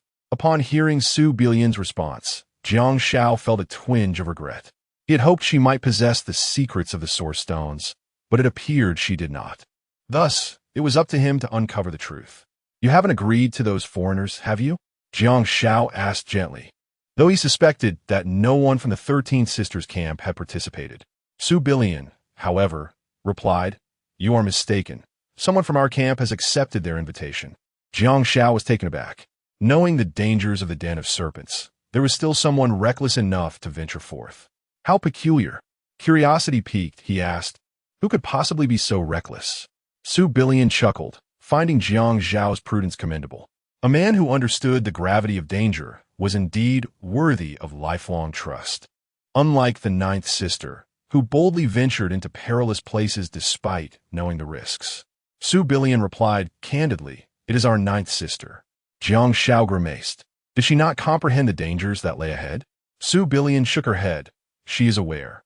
She believes that with great risk comes great reward and insists on pursuing the treasure, despite our warnings.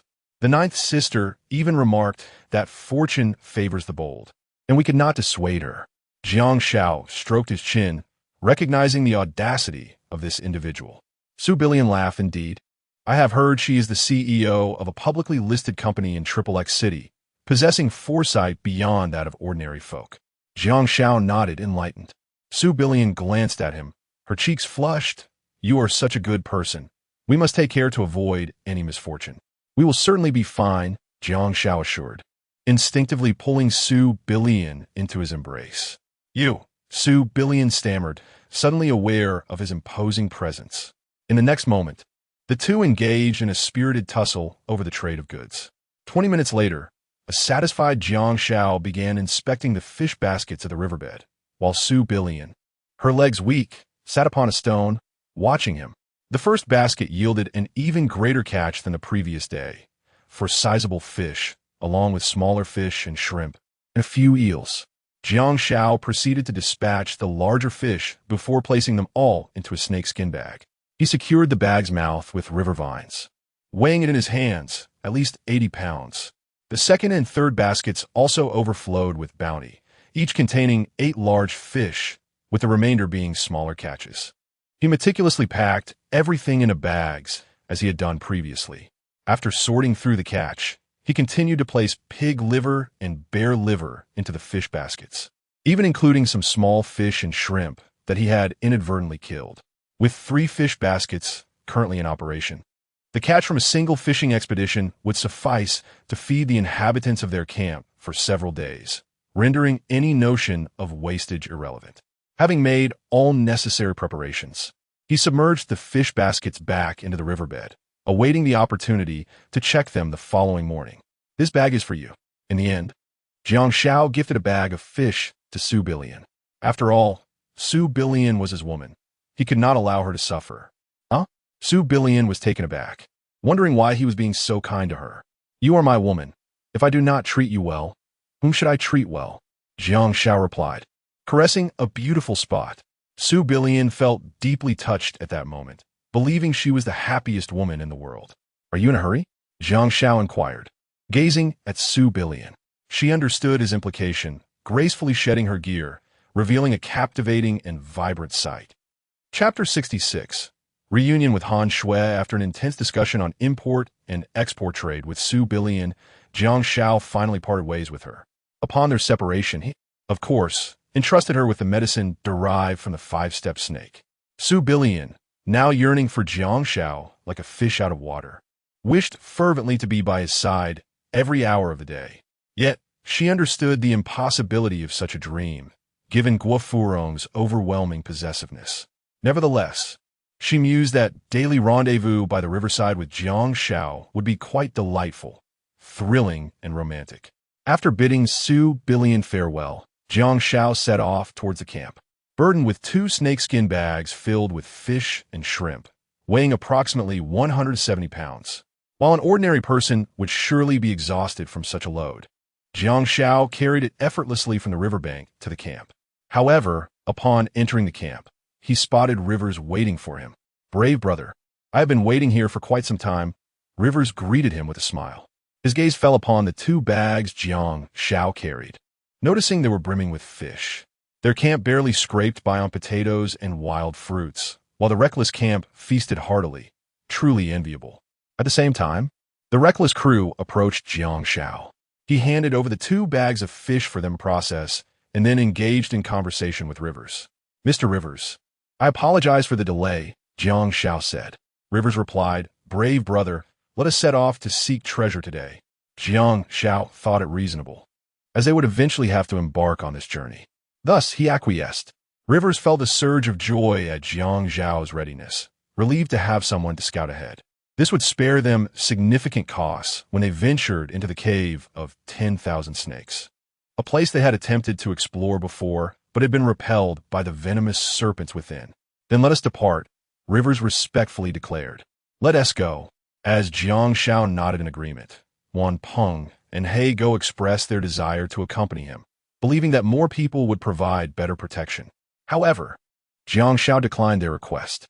The multitude of poisonous snakes in the cave of 10,000 snakes posed a greater risk, and it was wiser for Wan Peng and the others to remain and guard the camp. Understanding Jiang Xiao's intentions, they ceased their insistence. Soon, Jiang Xiao followed Rivers to the foreigners' camp. The camp was expansive, boasting around 50 tents, where the men trained diligently or stood guard. Upon seeing strangers, their alertness heightened, and had it not been for Rivers leading the way, they might have confronted Jiang Xiao with questions. Jiang Xiao was astonished to discover such a large number of foreigners residing here. However, he refrained from engaging in small talk with Rivers, for his primary concern was the Source Stone and its mysteries. And what are the others? After navigating through the forest for approximately 15 minutes, they arrived at the entrance of the so-called cave of 10,000 snakes. Yet, Jiang Xiao still did not see any members of the 13th Sister S camp.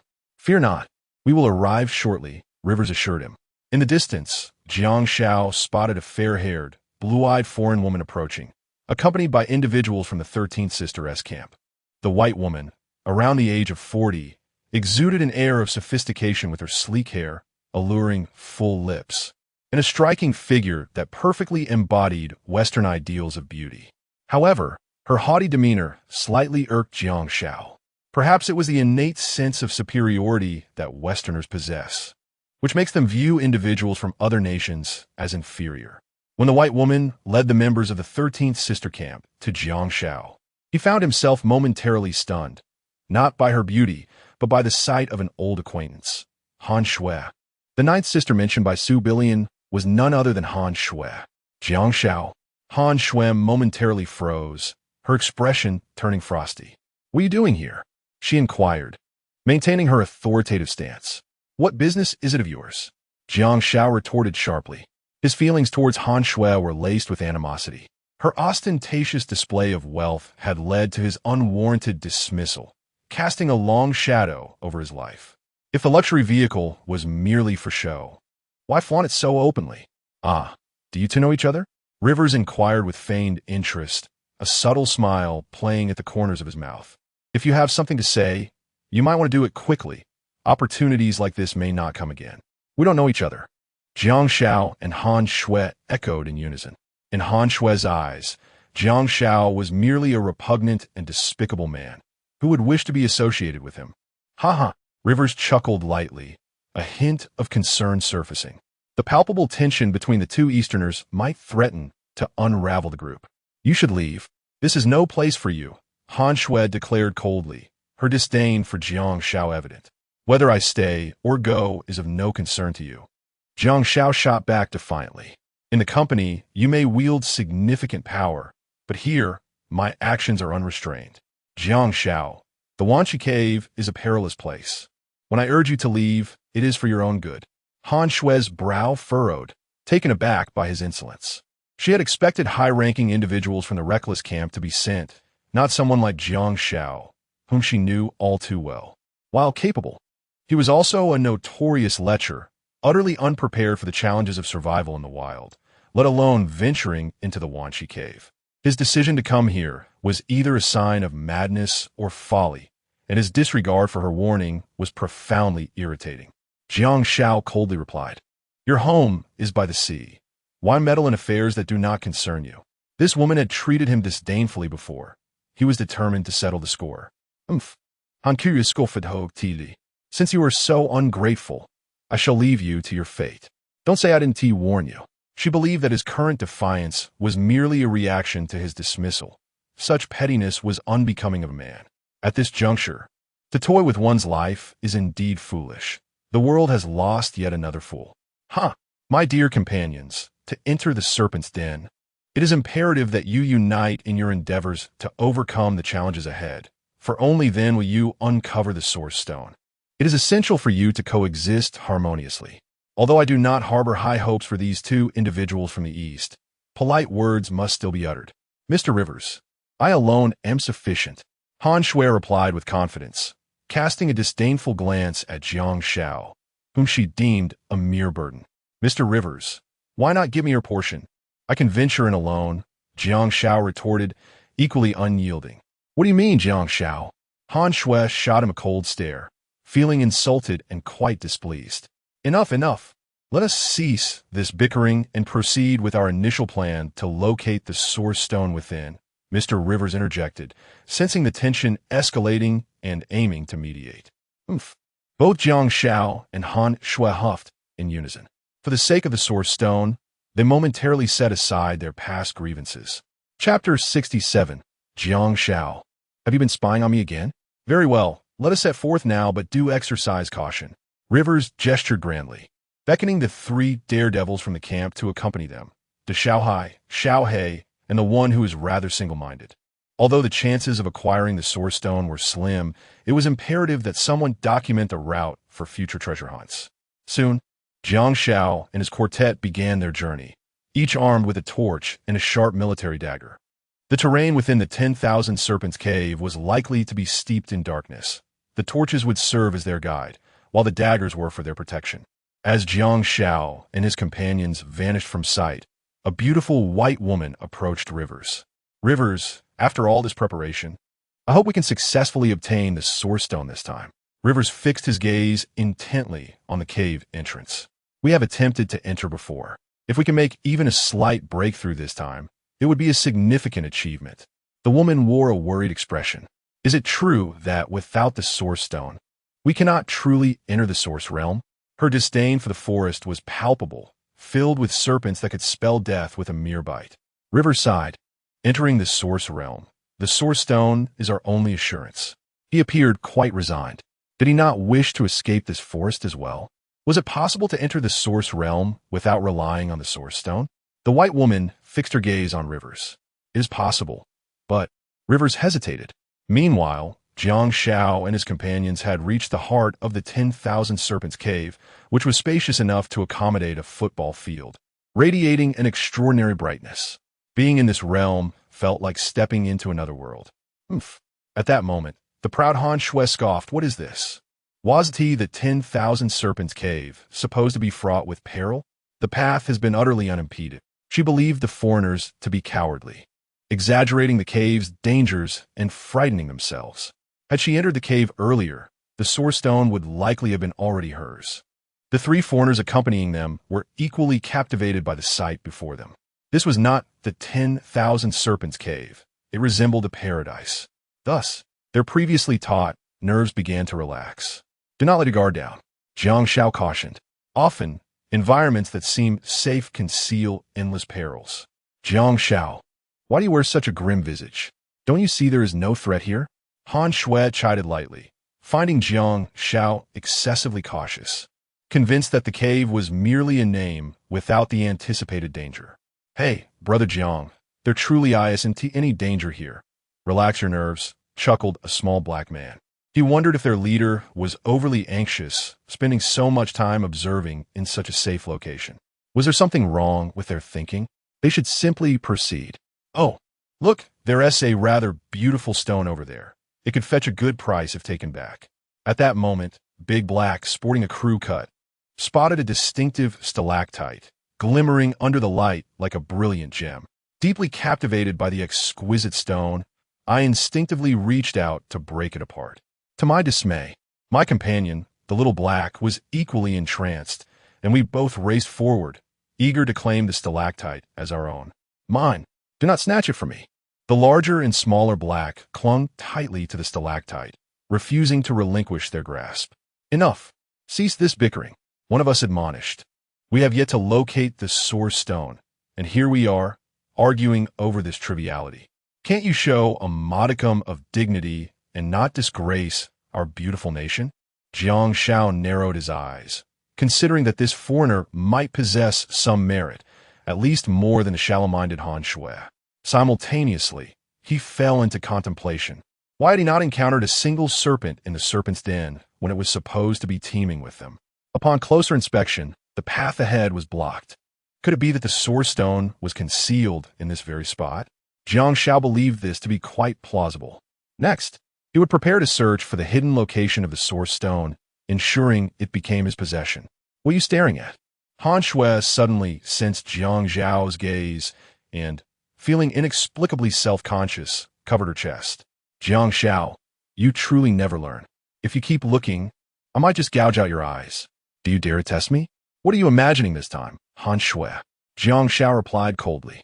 This woman was utterly conceited, assuming that just because she possessed some assets, the entire world owed her a debt. He had merely been searching for the source stone's location. He had absolutely not been stealing glances. You dare to act, but not take responsibility. You are truly shameless, Han Shui Shamaglair. Jiang Xiao chose not to explain himself. An explanation would merely serve as a disguise. Inwardly, he swore, Han Shui, one day I will have you kneel before me, singing my praises. Suddenly, a wretched cry pierced the air, emanating from the larger Black. Following closely, the smaller Black also let out a cry of anguish. Both released their hold on the stalactite simultaneously. What happened? One of us rushed to inquire. At that moment, he noticed the two Blacks' hands bore bloody bite marks, the wounds quickly turning black. We've been bitten by a snake, they exclaimed in unison, panic evident on their faces as they regretted their lapse in vigilance. Within mere seconds, the venom coursing through their veins spread rapidly, rendering the wounds as dark as ink. They began to vomit uncontrollably, gasping for breath, without a moment's reprieve. Brother, do not frighten me. One of us cried in panic, unsure how to save them. Help me. The smaller Black grasped tightly at one's arm, but in the next instant, he fell silent, his eyes wide open, unblinking in death. Brother, one cried out in despair, yet could not summon back the life of the smaller Black. Soon after, the larger Black succumbed as well, struggling briefly before also passing, his eyes remaining open in death. Had we known that the beautiful stalactite concealed a venomous snake, no matter the price it could fetch, we would never have dared to touch it. Alas, now there was no opportunity for regret. As she witnessed two living souls perish before her eyes in less than a minute, Han Shui was so startled that she covered her mouth in shock. The venom of the serpents in the 10,000 serpent cave was truly terrifying, was it not? Once bitten, there was no hope for salvation. Just moments ago, she had dismissed the dangers within as trivial, akin to child's play. Yet, it now appeared that a lapse in vigilance could lead to a most tragic fate. Casting a glance at Jiang Xiao, she suddenly found some merit in his words. However, she would never express gratitude for his warning, as she recognized it as a common tactic employed by men to win a woman's favor. The subtle hints aimed at garnering her attention and enhancing his appeal were transparent to her, while other women might feel indebted to Jiang Xiao for his timely advice. She was no such fool. Furthermore, she had noticed his gaze lingering on her bosom. She chose to overlook it, considering it a form of repayment for the warning he had offered. Just then, Jiang Xiao glanced at Han Shui once more and shook his head, as if to say, "What nonsense is this woman concocting?" Realizing her misinterpretation, Han Shui retorted angrily, "Jiang Xiao, have you been stealing glances at me again? Chapter 6 to 8. The eerie stone-walled Jiang Xiao fell silent. Han Shui, that woman, seemed to have an inflated sense of self-importance, constantly casting aspersions upon him, as if he could never rid himself of the label of voyeurism. However, he refrained from arguing with her. For the sake of Han Yun, Jiang Xiao offered a cautionary remark. Han Shui, as you have just witnessed, this place is perilous. I advise you to leave promptly. Perhaps there remains a chance for your survival. Han Shui's expression darkened. On what grounds did Jiang Xiao presume to utter such words? She was well-versed in various survival skills, participating in numerous activities during her leisure time, and had garnered numerous accolades in wilderness survival. Jiang Xiao, a workaholic, ought to consider his own limitations before making such assertions. He should focus on his own affairs. Not leaving? Jiang Xiao inquired. Jiang Xiao, you are overstepping your bounds. She echoed his words back to him, feeling a sense of satisfaction. Do you wish to end up like them? Jiang Xiao gestured towards the two lifeless figures on the ground. Han Shui lifted her delicate face, dismissing the notion. Their demise was due to their own negligence. They have no one to blame but themselves. She was convinced that as long as she remained vigilant, no trouble would befall her. Hadn't she traversed this path without incident thus far? It was merely the sudden spaciousness of the area and the spectacle before her that had lured her into complacency. The deaths of the two men had served as a warning. She would not err again. Suit yourself, Jiang Xiao muttered, recognizing that his well-meaning advice had fallen on deaf ears. Just don't become a burden. Han Shui shot back irritably. Ladies, we must unite now and cease this bickering. A straightforward companion stood up, his resolve firm. What we need to focus on first is locating the hiding place of the Source Stone. You are correct. Han Shui nodded in agreement. Realizing that arguing with Jiang Xiao was a waste of time, it was far more prudent to conserve energy for the search for the Source Stone. But where could it possibly be concealed? The straightforward companion meticulously scanned the surroundings, finding no suspicious locations. Han Shui joined him in the spacious cavern, commencing her search for the Source Stone. Meanwhile, Jiang Xiao also began his quest, convinced that the Source Stone must be hidden within some mechanism, rather than exposed to plain sight. Otherwise, it would have been discovered by now. Suddenly, a piercing scream echoed through the air. Han Shui stumbled upon a skeleton, and in fright she cried out. Could you refrain from shouting? Jiang Xiao scoffed disdainfully. It turned out that Han Shui had discovered a desiccated corpse.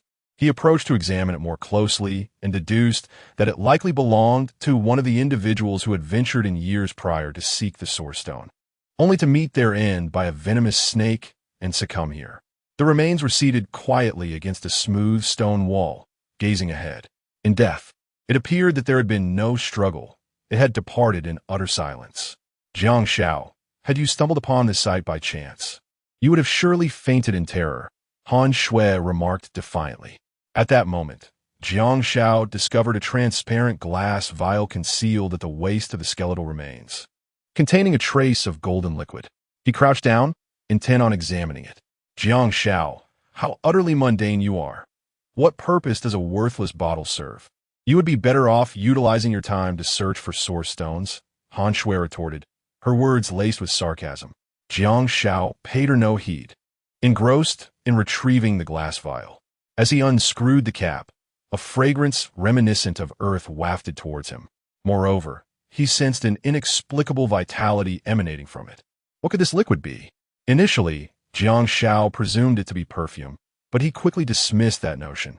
He carefully dripped a single bead onto his palm, testing it by spreading it across his skin. Observing Jiang Xiao's childish antics, Han Shui shook her head in exasperation. How utterly tedious. She turned away, seeking out other discoveries, completely oblivious to the miracle about to unfold. As the drop of golden liquid spread across Jiang Xiao's skin, he felt a warm wave coursing through his hand, permeating every pore and enveloping his entire being. Is this a healing elixir? Jiang Xiao was astonished. The warmth surging within him acted like diligent gardeners, tirelessly mending the withered remnants inside him. He was all too familiar with this sensation, having experienced it each time he sought to replenish his energy and heal from injuries through sustenance. Yet, This golden liquid possessed an even more formidable efficacy. Could such a miraculous restorative exist on this island? Jiang Xiao marveled. What a treasure he had stumbled upon. He carefully stowed it away, aware that though the vial contained little of the golden essence, its potent restorative properties could very well afford him a chance at survival. One absurdity, mistaking such a worthless trinket for a treasure. Jiang Xiao, can you not exhibit a modicum of maturity? Han Shui scoffed again as she witnessed him treating the glass vial as if it were a priceless gem. Help! At that moment, a voice cried out for assistance from not far away. Jiang Xiao and Han Shui turned to see a fellow who had become ensnared, half his body absorbed into the stone wall. The scene resembled one trapped in a quagmire. By the time they rushed to his aid, it was already too late. Han Shui was taken aback. The stone wall appeared exceedingly sinister, capable of swallowing a living being whole, leaving one utterly defenseless. An unsettling thought crept into her mind about the myriad of pitfalls within the cave of 10,000 snakes. Fear gripped her heart as she contemplated the dire possibility of being ensnared herself, which would lead to her demise. Yet upon glancing at Jiang Xiao, she quelled the thought. As a dignified president, she could not afford to be ridiculed by others at such a critical juncture. Still wish to linger here? Jiang Xiao inquired playfully, casting a glance at Han Shui. Jiang Xiao, you should refrain from looking down on others. Han Shui proclaimed with a firm chest, asserting, if you can endure, why must I concede to you? However, unbeknownst to her, her defiance, with pride soaring to the heavens, only served to present Jiang Xiao with a breathtaking sight. Indeed, the owner of a global luxury vehicle is remarkably impressive. Let's see how long you can maintain that bravado. With that, Jiang Xiao bent down to gather stones from the ground. Han Shui, puzzled, inquired, Jiang Xiao, what are you planning to do? Jiang Xiao refrained from providing a direct explanation, instead hurling the stones towards the wall. He first tossed one towards a deeply embedded section of the stone wall. Plop! The moment the stone made contact with the wall, it was consumed. He continued to shoot stones along the wall, each one inevitably sinking into the depths like refuse in a quagmire. Ah, Jiang Xiao, you are quite clever, aren't you? After a considerable time, Han Shui discerned that Jiang Xiao was casting stones to find a way. Just then, as Jiang Xiao struck a particular section of the wall, an incongruous sound echoed, for that stone did not disappear into the mire. Upon closer inspection, that very spot was indeed the stone wall against which a skeleton leaned. Chapter 69. You are pressing me, All the stone walls absorbed the stones that were shot out, yet this one did not. What could be the reason? Han Shui muttered to herself, having searched for a long time without uncovering the hiding place of the source stone. Could it be concealed behind the stone wall? Meanwhile, Jiang Xiao was diligently examining the stone wall, hoping to discover a box resembling a switch. However, after an extensive search, he found no trace of any switch. Could it be that my assumptions are incorrect? Jiang Xiao pondered quietly. What are you searching for? Han Shui asked, puzzled. Following the bizarre incident with the stone wall, she unconsciously held Jiang Xiao in slightly higher regard. Jiang Xiao did not respond, as he believed Han Shui would not take him seriously, perhaps even suspecting him of attempting to sneak a glance at her chest. He refused to make a fool of himself. Noticing Jiang Xiao's silence, Han Shui pouted her cherry-like lips, thinking, if you choose not to share, then so be it. It's no big deal, In comparison, that skeleton is far more amiable than you.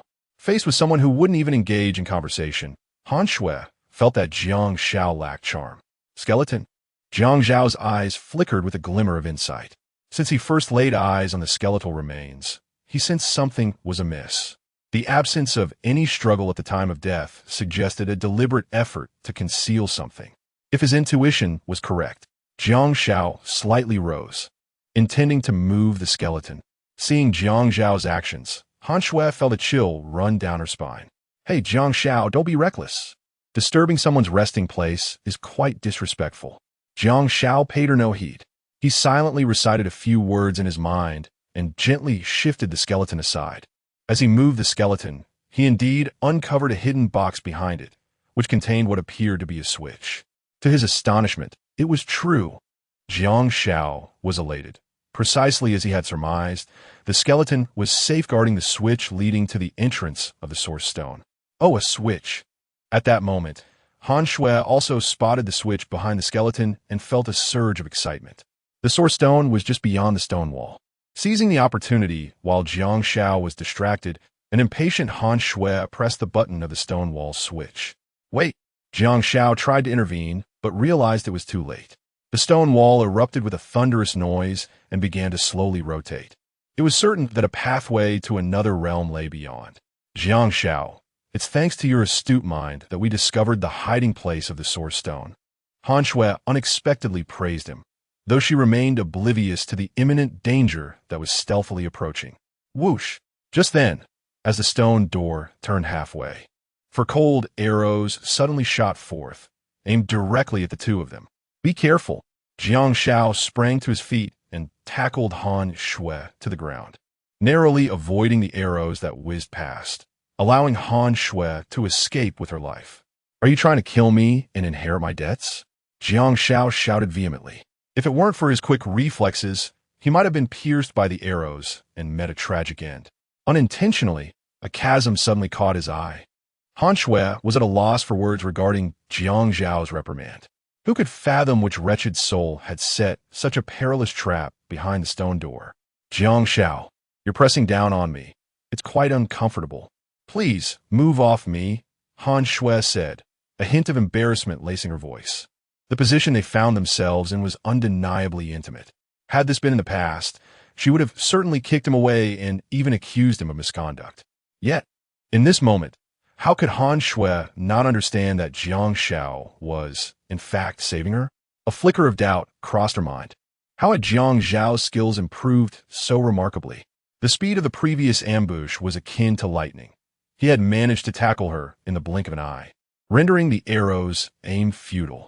Such reflexes were undoubtedly the hallmark of an exceptional carbon-based life form. Jiang Xiao, slow to realize, shifted away from Han Shui, his gaze inadvertently falling upon the towering peaks. His blood surged with excitement. Han Shui, the epitome of a ruthless capitalist, was truly remarkable. After a brief interlude, the two stood once again before the stone wall, where a doorway now loomed before them. Han Shui, as you witnessed, it is far too dangerous within. I strongly advise against entering, Jiang Xiao said kindly. His instinct screamed of peril inside. Impossible. At this juncture, how could I forfeit the opportunity to acquire the source stone? Han Shui retorted, irritation evident in her tone, suspecting Jiang Xiao of coveting the source stone for himself. Han Shui, do not jest with your life. Are you even aware of how to utilize the source stone? Perhaps the treasure you speak of holds no value for you at all, Jiang Xiao replied, his tone growing stern. Were it not for Han Yun, he would have preferred to leave Han Shui to her own devices. I may not know how to use the source stone, but I am not foolish, Han Shui asserted confidently. We have kept a close watch on the foreigners for days, and they have invested considerable effort for the source stone. It must be a treasure, and I am determined to obtain it. Jiang Xiao was speechless, recognizing Han Shui's tenacity befitting a corporate president. Yet, she ought to measure her own capabilities. This was no trivial matter, but rather the treacherous den of serpents. Just moments ago, had he not intervened at the critical moment, Han Shui would likely have met her demise. How could she not realize that the path ahead would be even more perilous? At that moment, Han Shui spoke again, Jiang Xiao. I do not know where you derive your confidence in allowing me to proceed. Indeed, you saved my life just now, but that does not grant you the right to be arrogant. I, Han Shui, shall not take this lightly. I will not hinder you. Otherwise, I would deserve the title of a dog. For the sake of the source stone, she was resolute. She could not afford to give up. Suit yourself. Jiang Xiao sighed, feeling that his good intentions had been met with ingratitude. However, upon reflection, he recalled that Han Shui had unceremoniously dismissed him, and they were, after all, adversaries. Why should he concern himself with her? If misfortune befell her, he could simply inform Han Yun at an opportune moment and then practice his new skills. Upon this realization, Jiang Xiao's mind became clear, and he stepped over the threshold first, with Han Shui following closely behind. However, just as they crossed the threshold, the stone door abruptly slammed shut, startling Han Shui into a state of panic, causing her to inadvertently press a switch on the stone wall. Suddenly, a black hole emerged from beneath them, and their bodies began to plummet freely into the abyss. Time became an enigma as they fell, until at last they landed on solid ground. Yet this realm felt ominously chilling, saturated with the scent of blood. "You truly are a harbinger of misfortune. You nearly got us killed," Jiang Xiao exclaimed angrily. Had it not been for his agility, the fall from such a height would have surely left him shattered. "Jiang Xiao, I think I've injured my foot. Please help me." Han Shui bit her crimson lip, her expression contorted in pain. Jiang Xiao glanced down to see her ankle twisted and swollen, resembling a rice dumpling. Chapter 70. Revenge. Han Shui winced as she clutched her pristine heel, the sharp pang of pain causing her entire body to convulse, cold sweat streaming down her face. "I'm not blind," Jiang Xiao retorted coldly, his gaze fixated not on Han Shui, but rather warily scanning their surroundings. The acrid scent of blood lingered in the air, suggesting that a brutal conflict had recently transpired. A careless misstep could very well cost them their lives. Suddenly, Jiang Xiao, igniting a torch, stumbled upon a skeleton in the corner. The remains were still adorned with patches of crimson flesh, intertwined with strands of white tendons. Clearly, the sanguine odor emanated from this macabre sight. It must be the foreigner who was absorbed by the stone wall, Jiang Xiao deduced from the tattered clothing. It seemed that a single-minded individual had met their demise here, tragically falling to their death, only to be devoured by some predatory creature thereafter. The spectacle was utterly horrific. As Jiang Xiao prepared to move forward, Han Shui called out to him, "Jiang Xiao, don't leave me behind. I'm frightened." At this juncture, the resolute words she had previously uttered had vanished from her mind. Jiang Xiao smirked. "I specifically warned you earlier, yet you chose to disregard my counsel. Are you regretting it now? Jiang Xiao, are you not a man? Do you not feel the slightest sympathy seeing a lady in distress? Han curiosité Angeli. You possess not a shred of gentlemanly decorum. It's no wonder you have remained a bachelor all these years." Jiang Xiao mocked. "Han Shui, even now you remain defiant? If you wish for my assistance, you know what to do." A glimmer of hope sparked in Han Shui's eyes. Yet Jiang Xiao continued, "Beg me." Her expression darkened immediately. "Jiang Xiao, are you attempting to take advantage of my misfortune? Is that not a touch disgraceful?" Jiang Xiao replied coolly, "Indeed. I aim to exploit your predicament. It is shameless, and what can you do about it? If you wish to survive, then plead for my aid. Otherwise, your fate will mirror that of the foreigner, being devoured by the creatures that inhabit this place." Han Shui cast a glance at the skeleton, her body trembling violently. She did not want to perish. "Jiang Xiao, I implore you to assist me. When we return, I shall rehire you." Thus, she ultimately lowered her once proud head, presenting Jiang Xiao with a proposal for salvation. Realizing this offer might lack sufficient allure, she sweetened the deal. "No, I will appoint you as our company's sales manager. From now on, Tang Chao will be under your command. Sales manager, with an annual salary of 1 million. Han Shui believed this would surely entice Jiang Xiao. Upon hearing this, Jiang Xiao scoffed. "Nonsense about Tang Chao. He is dead, and I was the one who ended his life." If Han Shui were to learn of Tang Chao's demise at his hands, she would undoubtedly be taken aback. This woman, at this point, had yet to grasp the reality of her situation. She still clung to the illusion of returning to the civilized world, convinced that all would bow to her in subservience for the promise of promotions and raises. "Apologies, but I no longer subscribe to such notions. Here on this deserted island, devoid of legal constraints, I shall act as I please." "What now?" Han Shui inquired, observing Jiang Xiao's indifference. "Promotion and salary increase are of no concern to me." Jiang Xiao smirked mischievously. "What I desire is your agreement to another condition." Han Shui suddenly felt a chill run down her spine, sensing that Jiang Xiao harbored ulterior motives. Yet for the sake of her survival, she endured, gritting her teeth. "State your condition. If it is within my power, I shall comply." You can certainly fulfill it, and it will be a mere trifle," Jiang Xiao replied with a sardonic grin. Han Shui felt perplexed. Why did it seem as though she had misjudged Jiang Xiao? By his words, it sounded like a simple matter, merely a financial one. or relief. She had plenty of money. Should Jiang Xiao make a request, she would gladly acquiesce. Little did she know, Jiang Xiao was indeed quite the money enthusiast. However, it was only natural. If he didn't seize this opportunity for significant gain, he might never have another chance in his lifetime. Speak, Han Kui Usite Defiantly. I wish to manually create your facial cleanser. Jiang Xiao teased. Han Shui was taken aback. What kind of condition was this? And why did it sound so lewd? Infuriated, Han Shui exclaimed, Jiang Xiao, I never expected you to be such a despicable and shameless person. TSK. Han Shui. It seems we have known each other for more than a day or two. You are well aware of my unscrupulous nature, Jiang Xiao said, his gaze lingering on Han Shui's ample curves, imbued with an insatiable intensity. Having carelessly glimpsed into Han Shui's garage, he had been unjustly accused of various offenses.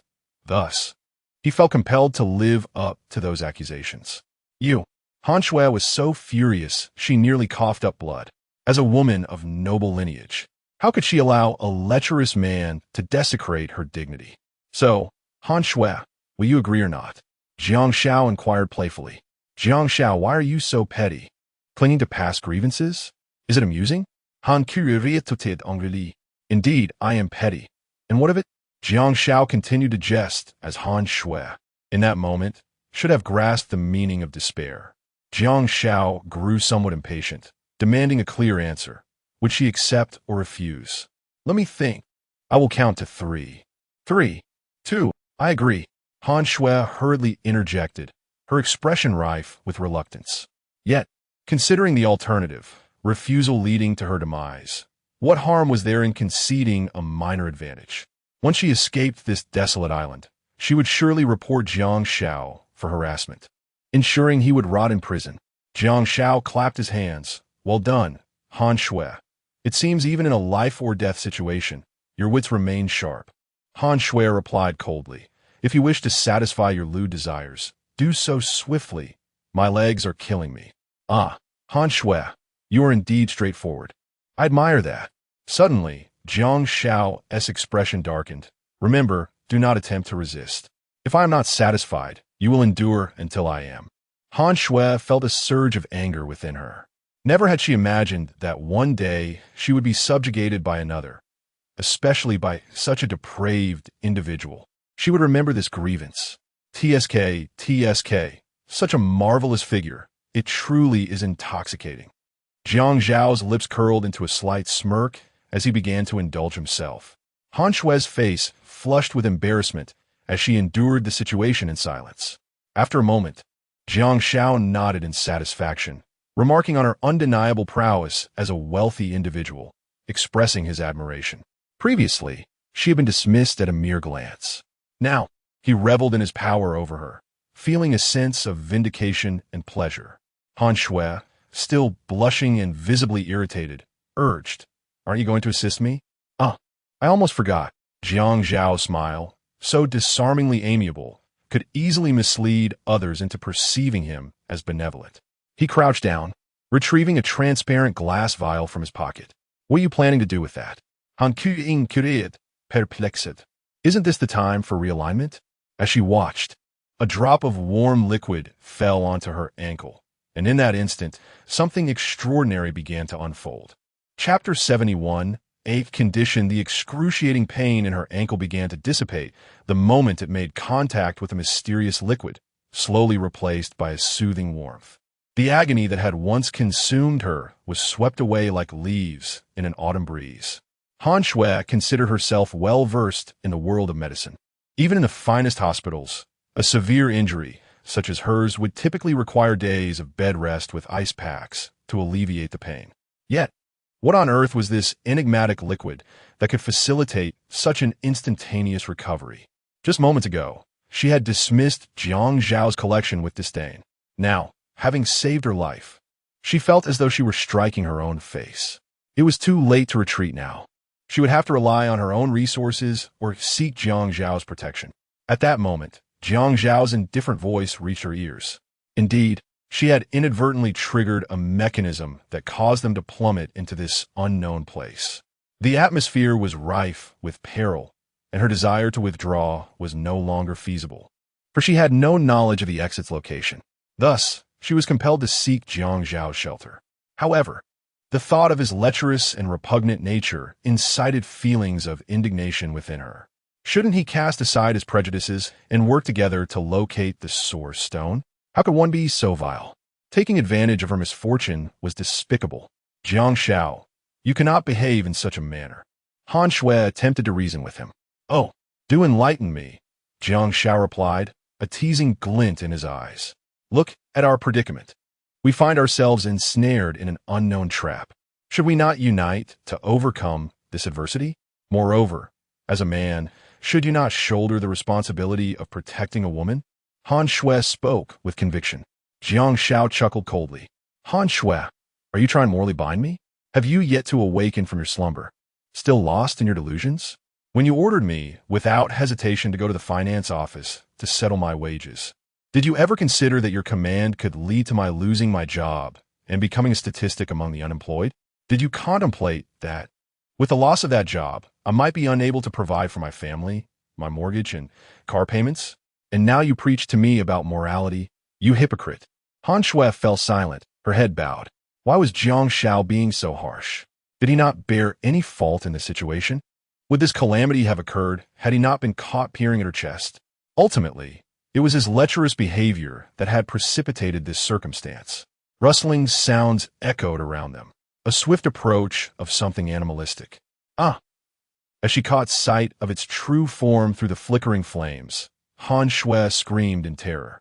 It was a centipede, as thick as a barrel and weighing approximately 40 kilograms. Each leg was as large as a pair of chopsticks. Its most alarming feature was its gaping maw, lined with thousands of needle-like teeth, evoking sheer horror. Soon after, a second, a third, countless centipedes began to encircle the two of them.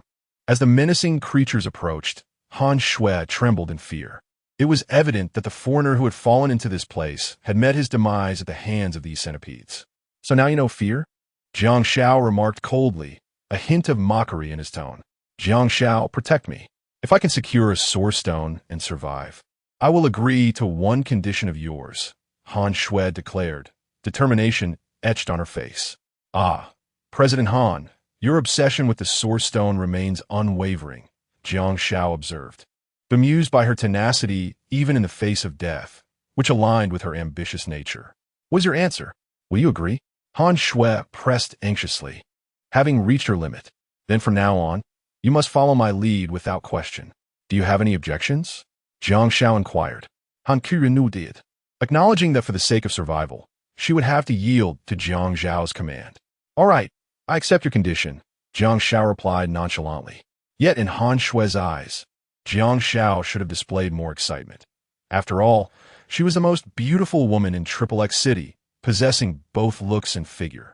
A goddess in the eyes of many men. Shouldn't any man feel elated to receive her promise? However, Jiang Xiao's demeanor remained as calm as still water. Had his charm diminished? Han Shui found herself engulfed in self-doubt. What are you waiting for? Suddenly, Jiang Xiao's voice broke through her thoughts. Draw your dagger and prepare to eliminate them. Under the flickering flames, the centipedes swarmed towards them. Only by carving a bloody path could they progress to the next phase of their search for the source stone. Realizing the urgency, Han Shui swiftly retrieved a sharp military dagger from her waist, readying herself for battle. Frequently engaging in outdoor survival training, she had acquired some basic combat skills. Kill! Jiang Xiao commanded, leading the charge. Armed with his military dagger, he wielded it like a meat grinder, dispatching the approaching centipedes with ease. Goodness! Han Shui, who usually upheld high standards, couldn't he help but curse. The centipedes before Jiang Xiao appeared as insignificant as ants, and he dispatched them effortlessly. When had he transformed so dramatically? This thought took root in her mind. With determination, she too engaged in the fray.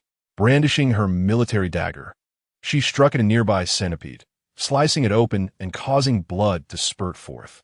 Witnessing the crimson flow, reminiscent of a gushing tap, Han Shui experienced a momentary shock. Yet, as the number of fallen centipedes increased, her initial reaction dissipated.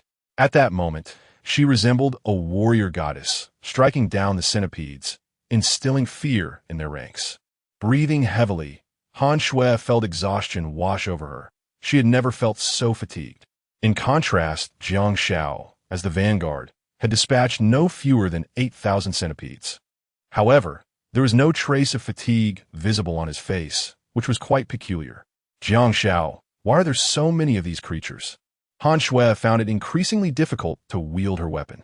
Although the ground was strewn with the corpses of countless centipedes, they seemed to sprout anew like chives. One after another. I have no idea. Jiang Xiao shook his head. Is it truly impossible to eradicate them? Suddenly, a bloodied centipede launched an attack on Han Shui. Jiang Xiao, caught off guard, hurled the torch in his hand towards it. With a resounding boom, the moment the torch made contact with the creature's blood, it ignited fiercely, reducing the centipede to ashes in an instant. They fear fire. Jiang Xiao's eyes lit up as he rushed to Han Shui's side, snatching the torch and beginning to incinerate the centipedes littering the ground. A deafening roar ensued as thousands of centipedes ignited simultaneously, the flames raging mightily. As they witnessed their comrades being consumed by the inferno, the remaining creatures, sensing impending doom, scurried away in panic. This is wonderful, Han Shui exclaimed, her excitement propelling her into a jubilant leap. The immediate danger had subsided, and she took a deep breath. Unbeknownst to her, a colossal entity was drawing closer, closing in on their position. Chapter 72. The King of 10,000 Serpents outside the Cave of 10,000 Serpents, Rivers, a single-minded individual, wondered why they had not yet emerged. The elegant white woman gazed at the cave entrance, anxiously awaiting the return of her subordinates. Their plan was straightforward. In the event of danger, they were to flee directly toward the cave's mouth without hesitation. This was to document perilous paths for future explorations. As for Jiang Xiao and the two Easterners, their fates were to be left to chance. However, the duration of their absence far exceeded any previous expedition, causing the woman to feel increasingly uneasy. Perhaps we underestimated the capabilities of the two Easterners. Rivers fixed his gaze upon the cave, his eyes betraying a hint of concern. The longer they remained inside, the more successful their exploration of the cave seemed. Perhaps they might even discover the Source Stone. But could such a wish truly come to fruition? The woman's right eyelid twitched. Could it be that they had encountered trouble? Rivers confidently shook his head, asserting that the three were astute individuals, carefully selected for their talents, and would not find themselves in peril. Even if the worst were to happen, could all three truly fall victims simultaneously? Surely, one would escape to sound the alarm. The woman nodded in agreement, conceding that perhaps they might indeed find the Source Stone this time. A faint smile graced her lips, her spirit buoyed by ambition. Once they exited the cave, those two Easterners, no matter how formidable, would be unable to escape. With the Source Stone in their possession, they could revel in luxury in the Source Realm. Let's hope so.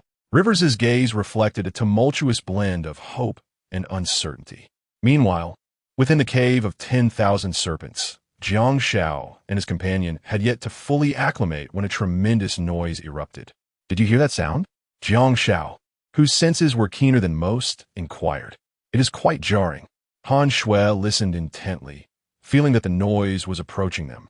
Fear gripped her heart at the thought of some terrifying creature emerging, prompting her to urge Jiang Xiao, "Is there truly no exit from here? We must leave at once." After examining the surroundings for a considerable time, Jiang Xiao, disheartened, replied, "I have yet to discover any mechanisms. It seems we are destined to be trapped here." "What?" Han Shui recoiled in shock. "I cannot bear the thought of being confined here. I would starve to death." "Starvation is unlikely.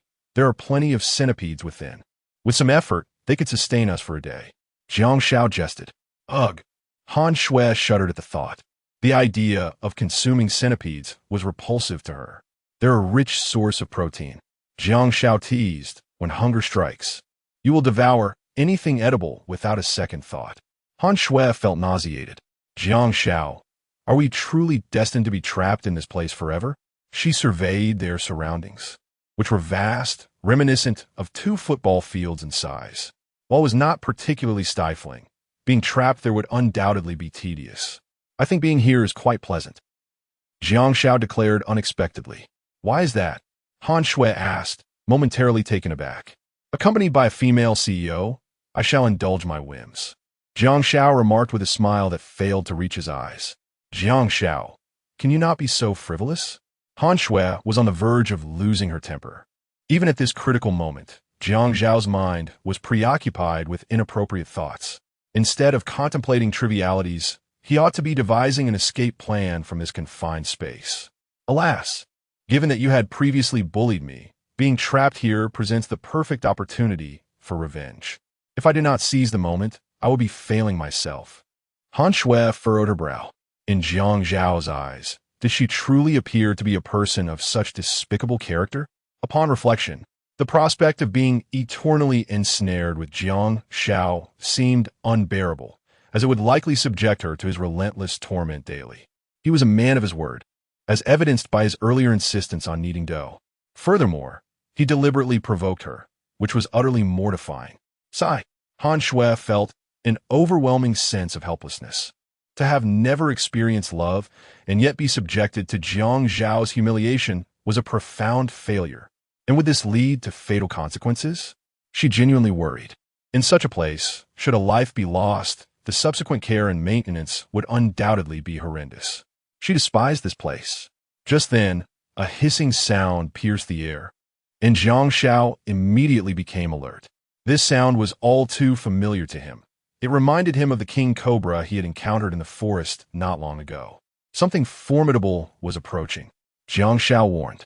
Han Shui instantly dismissed her distractions and focused intently. Oh my! As she beheld the creature before her, an involuntary chill coursed down her spine. A colossal king cobra was slithering toward them. Its elongated body was as large as that of a Great Bay crocodile, advancing with the speed of a racing train. What sent shivers down her spine was the sight of two dragon horns protruding from its head, indicating that it had transformed into a true dragon. Han Shui's legs grew weak, rendering her speechless. Despite having faced numerous adversities on the island and being well-versed in the ways of the world, the sight of this monstrous being left her utterly speechless. She had not anticipated disturbing such a formidable creature. Jiang Xiao's expression turned grave, beads of cold sweat forming on his forehead. This place was known as the Cave of 10,000 Snakes, and logically, they should have encountered many snakes along the way. However, since they entered the cave, they had only seen 2 or 3 snakes. Jiang Xiao had thought the Cave of 10,000 Snakes was merely a name without substance, unaware that it was due to his presence. After being bitten by a massive female king cobra, he had developed an immunity to various snake venoms, and wherever he went, he carried an aura that repelled nearby snakes. The gigantic king cobra before them, the king of snakes, was a male, having detected the scent of a female. It had naturally appeared. Suddenly, the king cobra lunged forward, raising its 1.8-meter head like a bolt of lightning, charging toward Han Shui. Run! Jiang Xiao's ghostly figure swiftly positioned itself before Han Shui, armed with a military dagger to confront the advancing king cobra.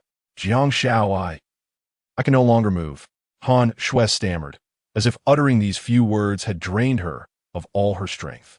Fortunately, Jiang Xiao stood as a barrier against the king of serpents, allowing Han Shui to successfully shift to a nearby safe haven. Hiss!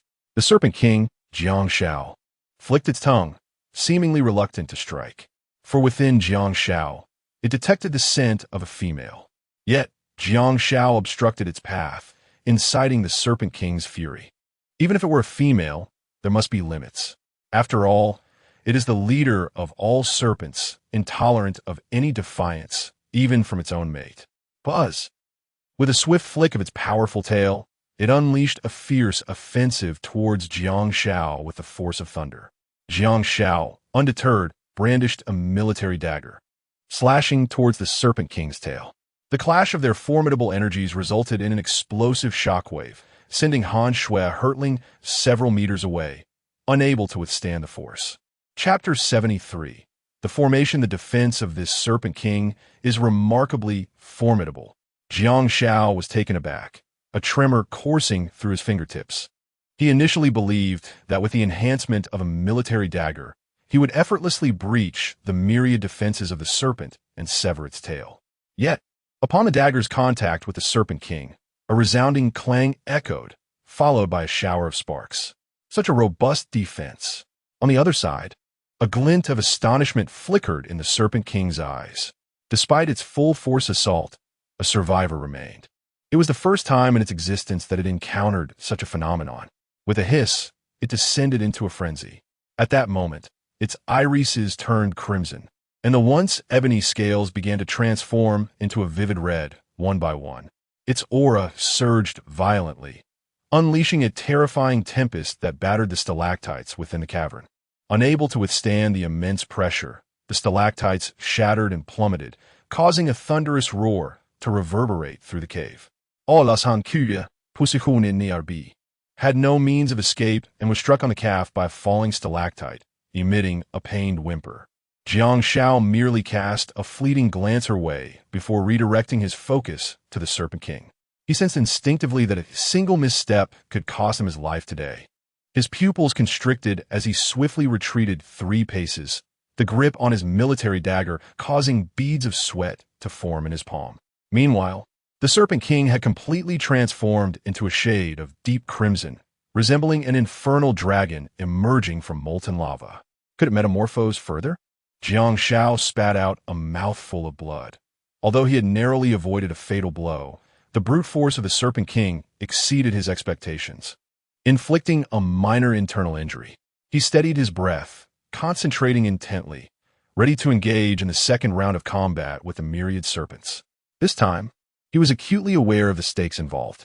Across the way, the serpent's slitted pupils locked onto Jiang Xiao, its forked tongue flicking as venom dripped onto the ground, corroding it into smoking craters.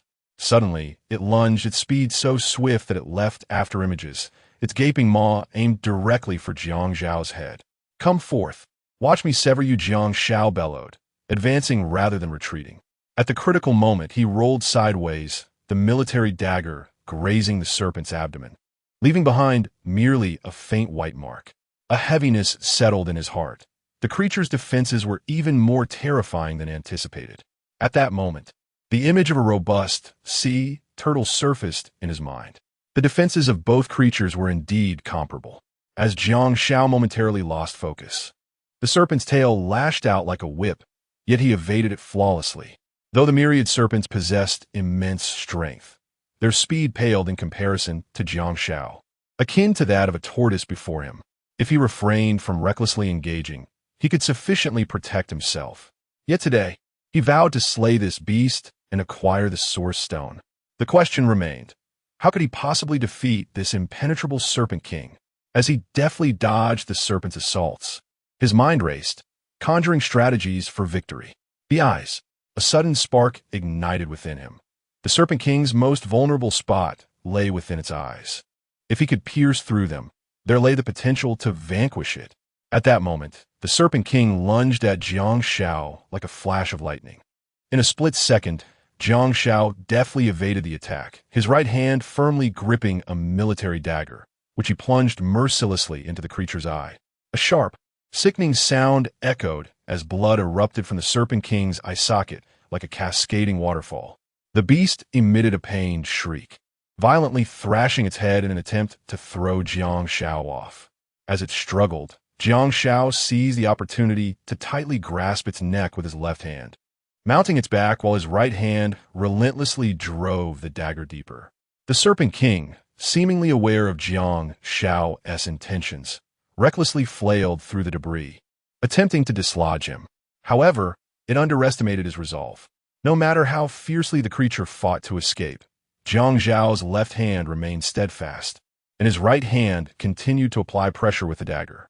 "Let go, Jiang Xiao," Han Shui cried out, witnessing his body being battered against the stones, a sight that filled her with unexpected concern.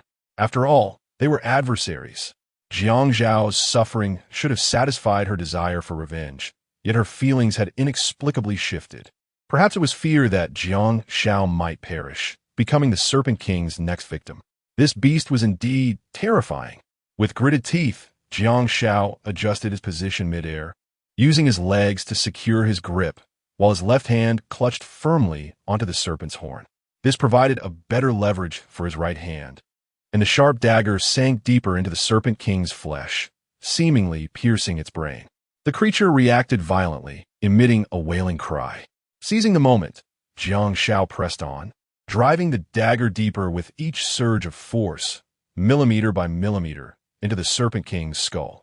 Finally, a sickening sound echoed as the dagger plunged approximately 3 centimeters into its head. Jiang Xiao knew he had reached its brain. It wouldn't be long before the creature's strength ebbed away, seeping out with its blood. As expected, once its head became engorged, its once swift body began to slow, and its crimson scales started to shed. Its vitality was waning. Moreover, as Jiang Xiao felt the serpent's flesh, he realized it no longer bore the impenetrable resilience it once had. Its defenses had faltered. In that moment, Jiang Xiao sensed an opportunity to vanquish the Serpent King. Without hesitation, he withdrew the dagger and aimed for its head to deliver a decisive blow. With a swift motion, the blade flashed, and the Serpent King's massive head, akin to a watermelon, thudded to the ground. Blood gushed forth like a fountain. At this moment, the once mighty Serpent King lay defeated and lifeless in a pool of its own blood. Did he kill it? Hankuri gospid, covering her mouth in astonishment as she beheld the scene before her. As Jiang Xiao observed the Serpent King finally cease its thrashing, he heaved a profound sigh of relief, confirming its demise. At that moment, he became acutely aware of the considerable injuries he had sustained, with several ribs fractured. The serpent's blood will aid in my recovery, he proclaimed, plunging his dagger into the ground and cradling the bloodied serpent's body in both hands. He began to drink deeply. The scalding serpent's blood surged into his stomach, instantly bestowing upon him a surge of vitality. The weariness that had enveloped him dissipated entirely. His injuries began to mend, with the broken ribs gradually rejoining. Suddenly, he sensed an unusual sensation within him. A powerful wave of heat coursed through his limbs and bones. Having consumed the serpent's blood earlier, he had not experienced such a feeling. The heat. Jiang Xiao abruptly felt discomfort throughout his body, yearning to expel the potent energy surging within him. In that moment, his eyes turned crimson, a fierce aura radiating from him, resembling a demon emerging from the depths of hell. Concurrently, a radiant magical array erupted from beneath the Serpent King, a beam of divine light shooting toward the heavens, accompanied by a thunderous roar. Chapter 74. This young man is a mutant. The sudden burst of divine light was witnessed by Rivers and his companions outside the Serpent's Den. Rivers, what is this mysterious radiance? Inquired a curious woman of European descent. Gazing at the resplendent golden glow, she felt an involuntary reverence, as if she were in the presence of a deity. I have never seen such an eerie yet sacred light. Rivers struggled to articulate his thoughts, sensing something amiss. Could it be that the Source Stone had emerged? Suddenly, a suspicion arose within him. Could it be that they had indeed found the Source Stone? A look of joy spread across the woman's face, but upon realizing the involvement of Easterners, her delight swiftly turned to dread. This commotion clearly indicated that the Source Stone had been activated. She thought, this is not good. We cannot allow them to succeed. Rivers felt a wave of unease and yearned to rush into the Serpent's Den. Rivers, are you out of your mind? The woman admonished, there are venomous snakes inside. At this juncture, he could not afford to hesitate. With unwavering resolve, he declared, the Source Realm, we must enter. The woman, Alice, was perplexed. But did you not say there were other ways to access the Source Realm besides the Source Stone? Alice, those guides are arrogant. Without the Source Stone, they regard us as mere dogs. Rivers retorted, very well. Alice conceded with a nod. Brothers, follow me into the depths. We cannot allow the Source Stone to fall into Eastern hands. Absolutely not. With a sweeping gesture, Rivers led dozens of his subordinates into the Serpent's Den inside the cavern. Jiang Xiao, do not come any closer. Han Shui trembled at the sight of Jiang Xiao, whose body radiated a crimson aura. Fear surged within her. Just moments ago, she had sensed something was off with Jiang Xiao and attempted to rouse him from his stupor with her cries. Yet, she found that her pleas were futile. Instead, they drew the demon-like Jiang Xiao closer. His greedy gaze invaded her, and Han Shui understood the implications. She desperately wanted to flee, but her legs were incapacitated by a falling stalactite, rendering her unable to escape. In her current plight, she could only inch backward, attempting to command Jiang Xiao to stay away. Jiang Xiao remained unfazed, advancing directly toward Han Shui. His mind was consumed by insatiable desire, yearning to unleash this overwhelming urge. As the king of serpents, he held dominion over the serpents on the island, enjoying absolute rights to procreation. Possessing such formidable reproductive power naturally came with intense desire. After consuming its blood, Jiang Xiao was momentarily unable to digest this newfound strength, becoming a slave to his overwhelming cravings. Simultaneously, his essence began to merge with that of the king of serpents, gradually intertwining. Jiang Xiao, please don't come any closer. I am scared. Han Shui's voice trembled with fear as she locked her gaze onto his towering figure. The look in Jiang Xiao's eyes, one that suggested he wished to devour her, filled her with dread and anxiety. Indeed, she had promised Jiang Xiao that she would fulfill one of his conditions, which might include Cersei, in exchange for the Source Stone, enabling her to escape this place alive. Yet, the task remained unfinished.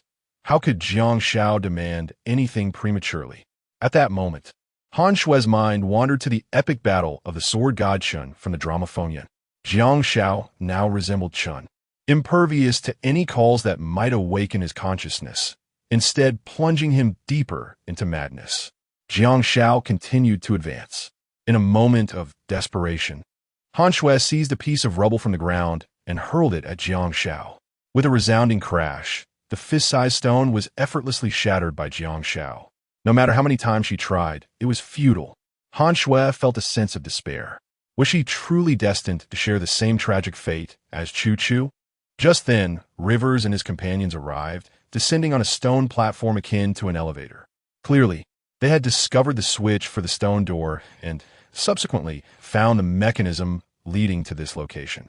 As expected, they have all perished, Green remarked. Upon seeing the bodies of two brothers with charred remains and another skeletal figure, the conclusion was drawn. Did you activate the Source Stone? Rivers inquired. Hearing Rivers' voice, Jiang Xiao abruptly halted his advance, turning his profile towards him. This Easterman, Rivers felt a twinge of apprehension at the aura emanating from Jiang Xiao, imbued with the ferocity of a beast and a terrifying scent. I'm asking you. Green stepped forward, shouting at Jiang Xiao. Jiang Xiao's piercing gaze fell upon Green, as if he were eyeing a delectable prey. Regaining his composure, Rivers pressed, "Where's the Source Stone? Is there any left?" His tone was notably more severe, the friendliness of earlier dissipating. Jiang Xiao remained silent. Suddenly, his gaze landed on Alice, captivated by her alluring figure, causing his blood to boil with intensity. Green, growing impatient with Jiang Xiao's aloofness, approached him directly. "Are you out of your mind?" he demanded. "Green, be careful." Rivers' warning was cut short as he witnessed Jiang Xiao reduce Green's head to a bloody pulp. Green had never anticipated such a pitiful demise. After killing Green, Jiang Xiao licked the blood from his hands and regarded Rivers' group with a chilling smile. "Why do I feel this Eastern man is particularly strange?" Rivers queried Alice beside him. Jiang Xiao's demeanor had shifted dramatically from before. "It's pointless to talk so much. We must pry open his mouth and force him to divulge everything," Alice suggested. Suddenly, her gaze fell upon Han Shui. "What about that woman?" Rivers fixated on Han Shui, his eyes lingering on her ample bosom. "Kill the man, let her live." "How dull," Alice scoffed, aware of Rivers' petty nature. "Gather around and subdue him. Bring him forth for interrogation," Rivers instructed his subordinates, gesturing towards them. He added a cautionary note. "He possesses an unusual demeanor, so exercise caution. Rest assured, boss, we shall not tread the same path as Green," one of the underlings replied. Before the words had fully escaped his lips, a figure materialized before him. "Wow, what?" The underling stared in terror at Jiang Xiao, and suddenly, a blinding flash illuminated his mind before he was struck down. "This is dire. Eliminate him together," Rivers shouted in alarm. Before his subordinates could react, Jiang Xiao had already plunged into the throng.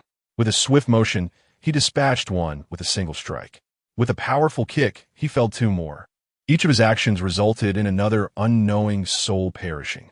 As he witnessed his men being decimated, Rivers exclaimed in shock, "This lad is a mutant." Chapter 75. The second transformation. The air inside the cave was thick with the stench of blood, as Jiang Xiao stood amidst the chaotic battlefield, surrounded by bodies strewn haphazardly across the ground. A surge of malevolence coursed through him, and a peculiar smile lingered at the corners of his mouth.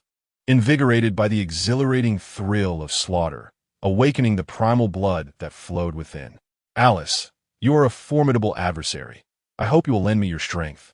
Reverus's voice resounded, laden with an unprecedented gravity. "I am aware. Even without your words," Alice replied softly, her voice tinged with a tremor. Taking a deep breath, she unleashed a powerful shout as she began her transformation. Her lower body elongated and morphed, black and white stripes rapidly enveloping her skin, transforming her into the form of a zebra. Yet, her upper body retained the visage of a human woman, albeit with eyes that had become the slitted pupils of a beast. Simultaneously, Reverus completed his own transformation. His physique expanded, a golden mane sprouting from his neck, his face adopting the countenance of a lion while still retaining the wisdom reflected in his human eyes.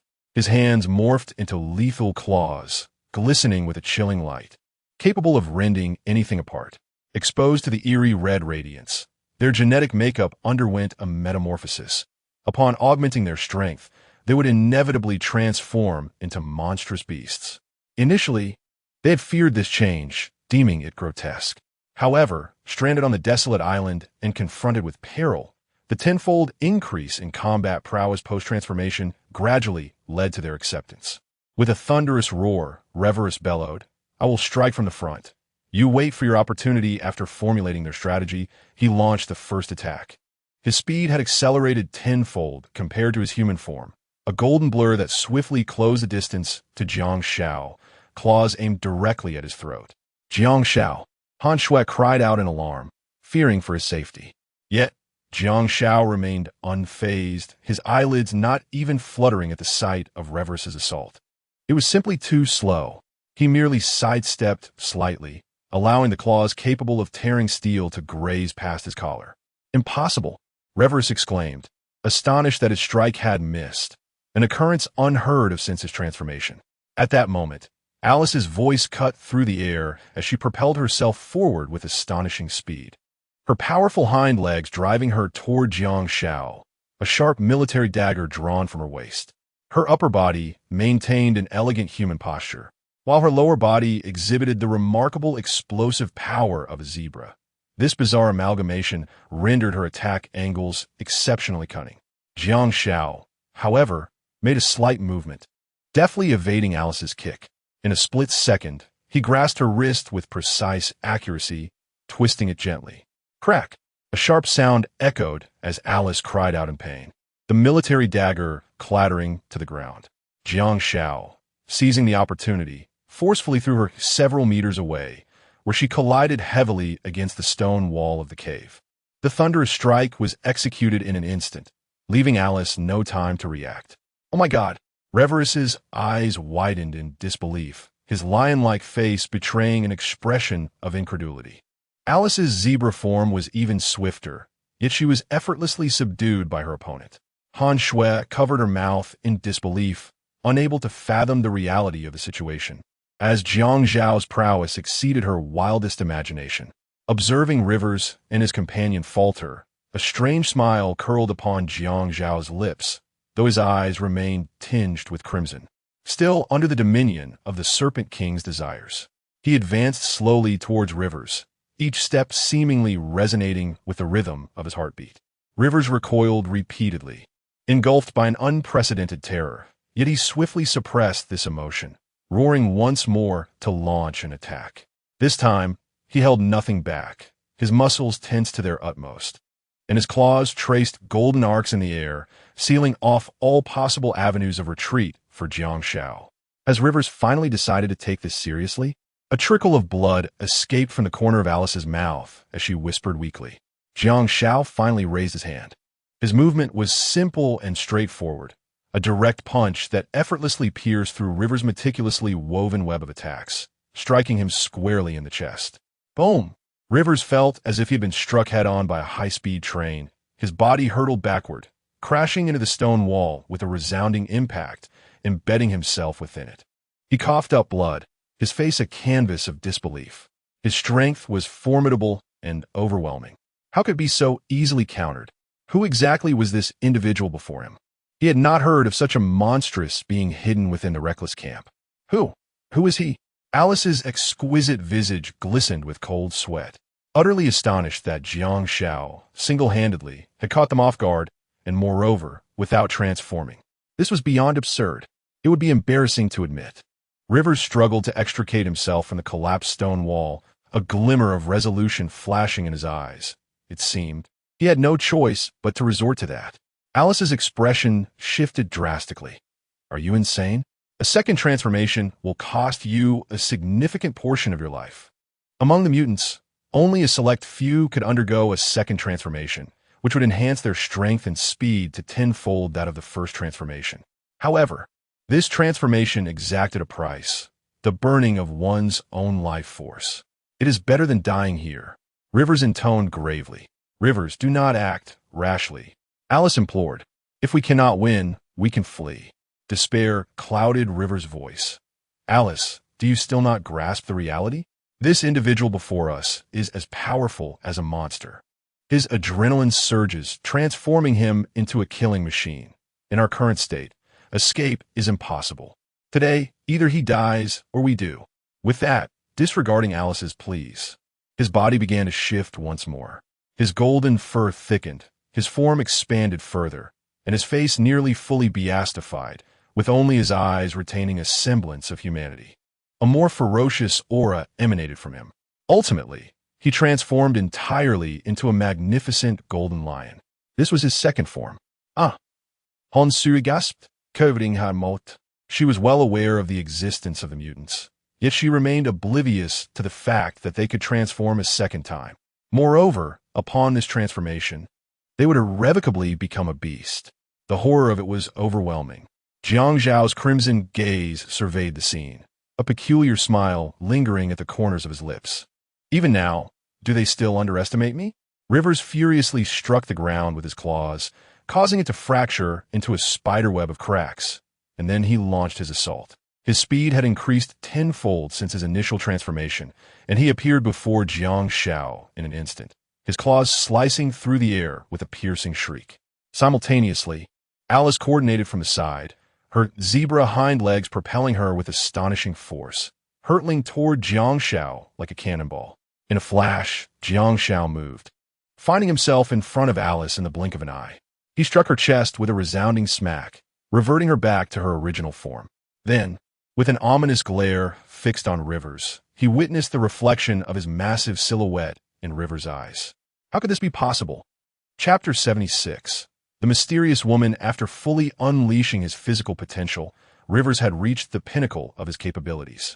He possessed absolute confidence in his speed, believing that no one in this forest could rival him. Yet now, he found himself utterly deflated, for Jiang Xiao was even swifter.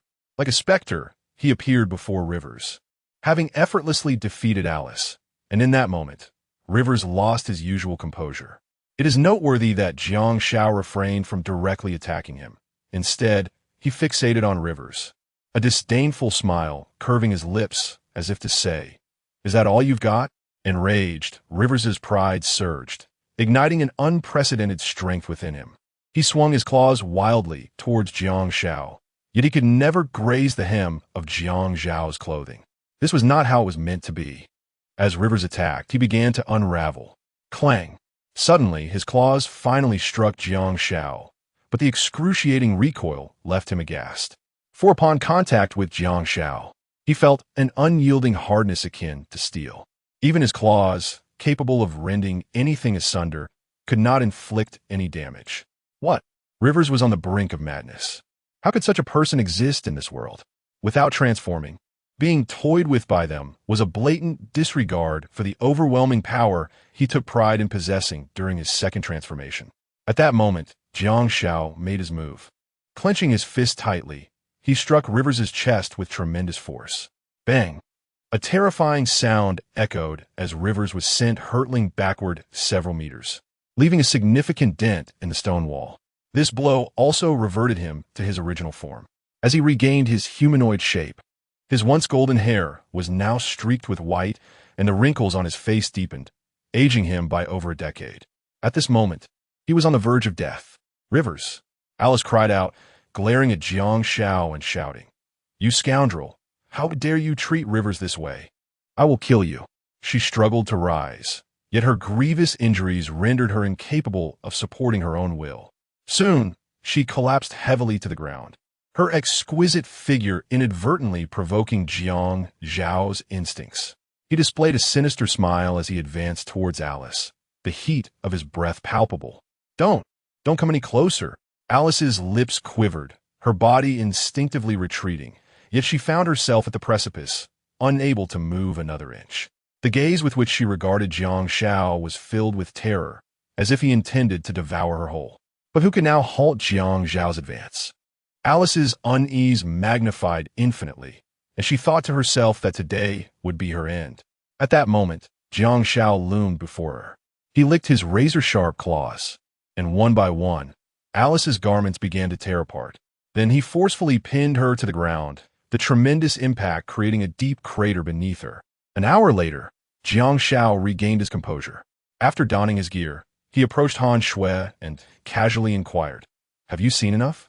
Han Qirinu did, appearing as though her soul had been lost. Just moments ago, she witnessed the most brutal scene imaginable. As Jiang Xiao unleashed his primordial power, golden scales resembling those of a carp suddenly emerged from his body. More accurately, dragon scales. The form was utterly terrifying, ferocious, ruthless, and devoid of mercy. Han Shui felt a shiver of fear at the recollection. Had it not been for Alice bearing the brunt of it, she would likely have met her demise. At that moment, Jiang Xiao retrieved a vial of miraculous medicine and applied it to Han Shui's wound.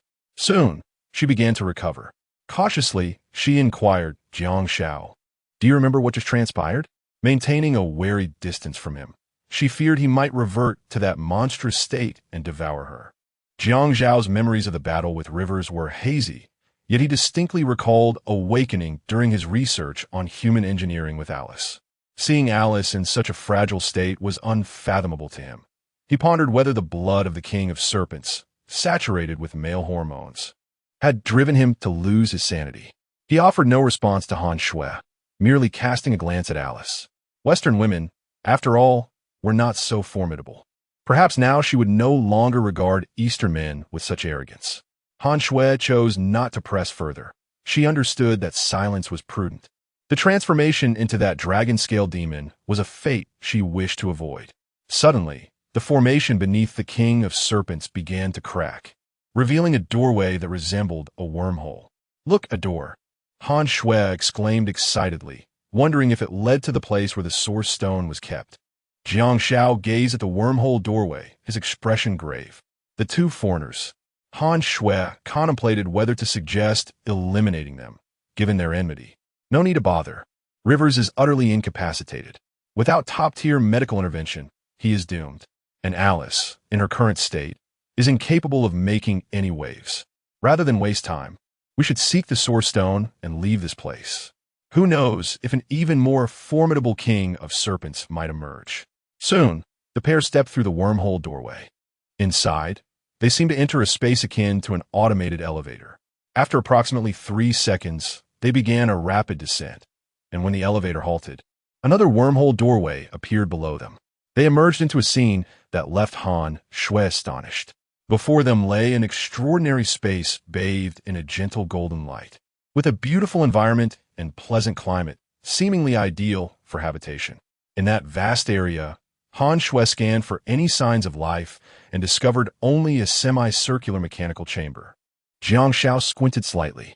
How could such a sophisticated product of civilized society exist in this place? From a distance, the mechanical chamber emitted operational alerts, clearly powered by electricity. Jiang Xiao found the entire situation exceedingly strange. Jiang Xiao and Han Shui approached the semicircular mechanical chamber with caution. Upon closer inspection, they discovered its surface adorned with intricate electronic patterns, emitting a faint blue glow. How could there be a power system on this island?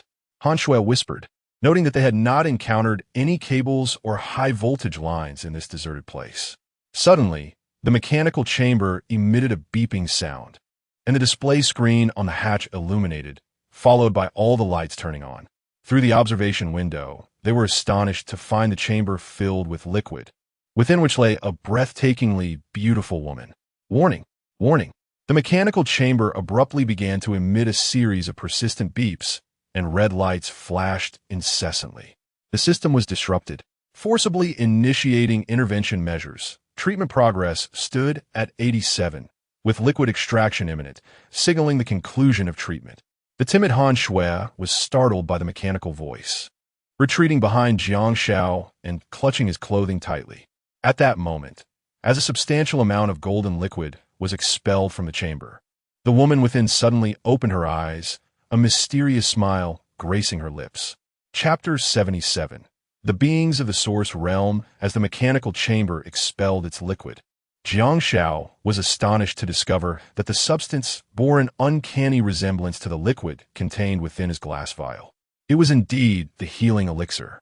From this, he surmised that the woman within the chamber must have suffered unimaginable injuries, necessitating her treatment within. Jiang Xiao felt a pang of distress. He was well aware of the restorative properties of this divine liquid.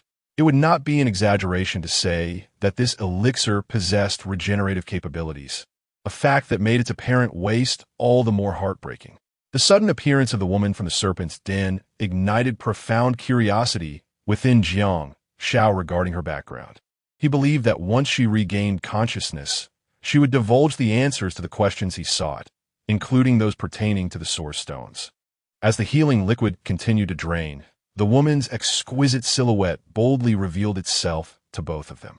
Han Shui, witnessing this, turned crimson and averted her gaze, for the woman's beauty surpassed even her own. Jiang Xiao, having weathered many storms, remained composed and unruffled. When the last remnants of the healing liquid were dispensed, the treatment chamber slowly opened. The woman emerged with a graceful stride, and having spent an extended period within the chamber, she performed a series of stretching exercises, seemingly oblivious to the presence of others.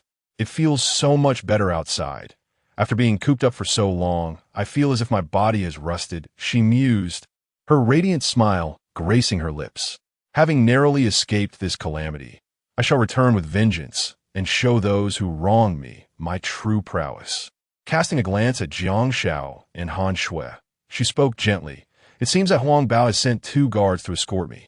He must be closely monitoring that group's movements and lacks the time to come for me personally. She reassured herself, regardless, we shall soon fight side by side. It matters not.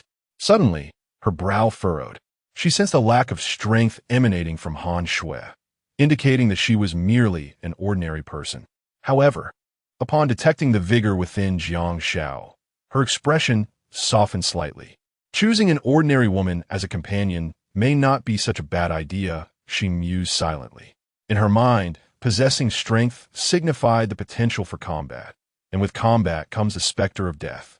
For a moment, she contemplated that perhaps living as an ordinary person might afford her a longer existence. What is the current situation in the Source Realm? She inquired abruptly. The Source Realm? Jiang Xiao was taken aback, having never before heard of such a place, leaving him momentarily at a loss for words. Observing Jiang Xiao's bewilderment, a flicker of displeasure crossed her face. In her mind, these 2 guards were utterly inept, failing to grasp even the most basic circumstances. Simultaneously, she berated Huang Bao for his lack of discernment in choosing capable individuals, vowing to reprimand him thoroughly upon her return. Huang Bao is truly regressing, she remarked, her voice icy, laced with an undercurrent of menace. Jiang Xiao was momentarily stunned. Could the Huang Bao she spoke of be the same as the withered corpse he had encountered? From her demeanor, it was evident that the yellow leopard was in service to this woman. What exactly was the Source Realm? Was it her place of residence? At that moment, Jiang Xiao recalled the reckless map provided by Liu, which contained unmarked segments. Could one of those be the source realm? He silently nodded, acknowledging the possibility.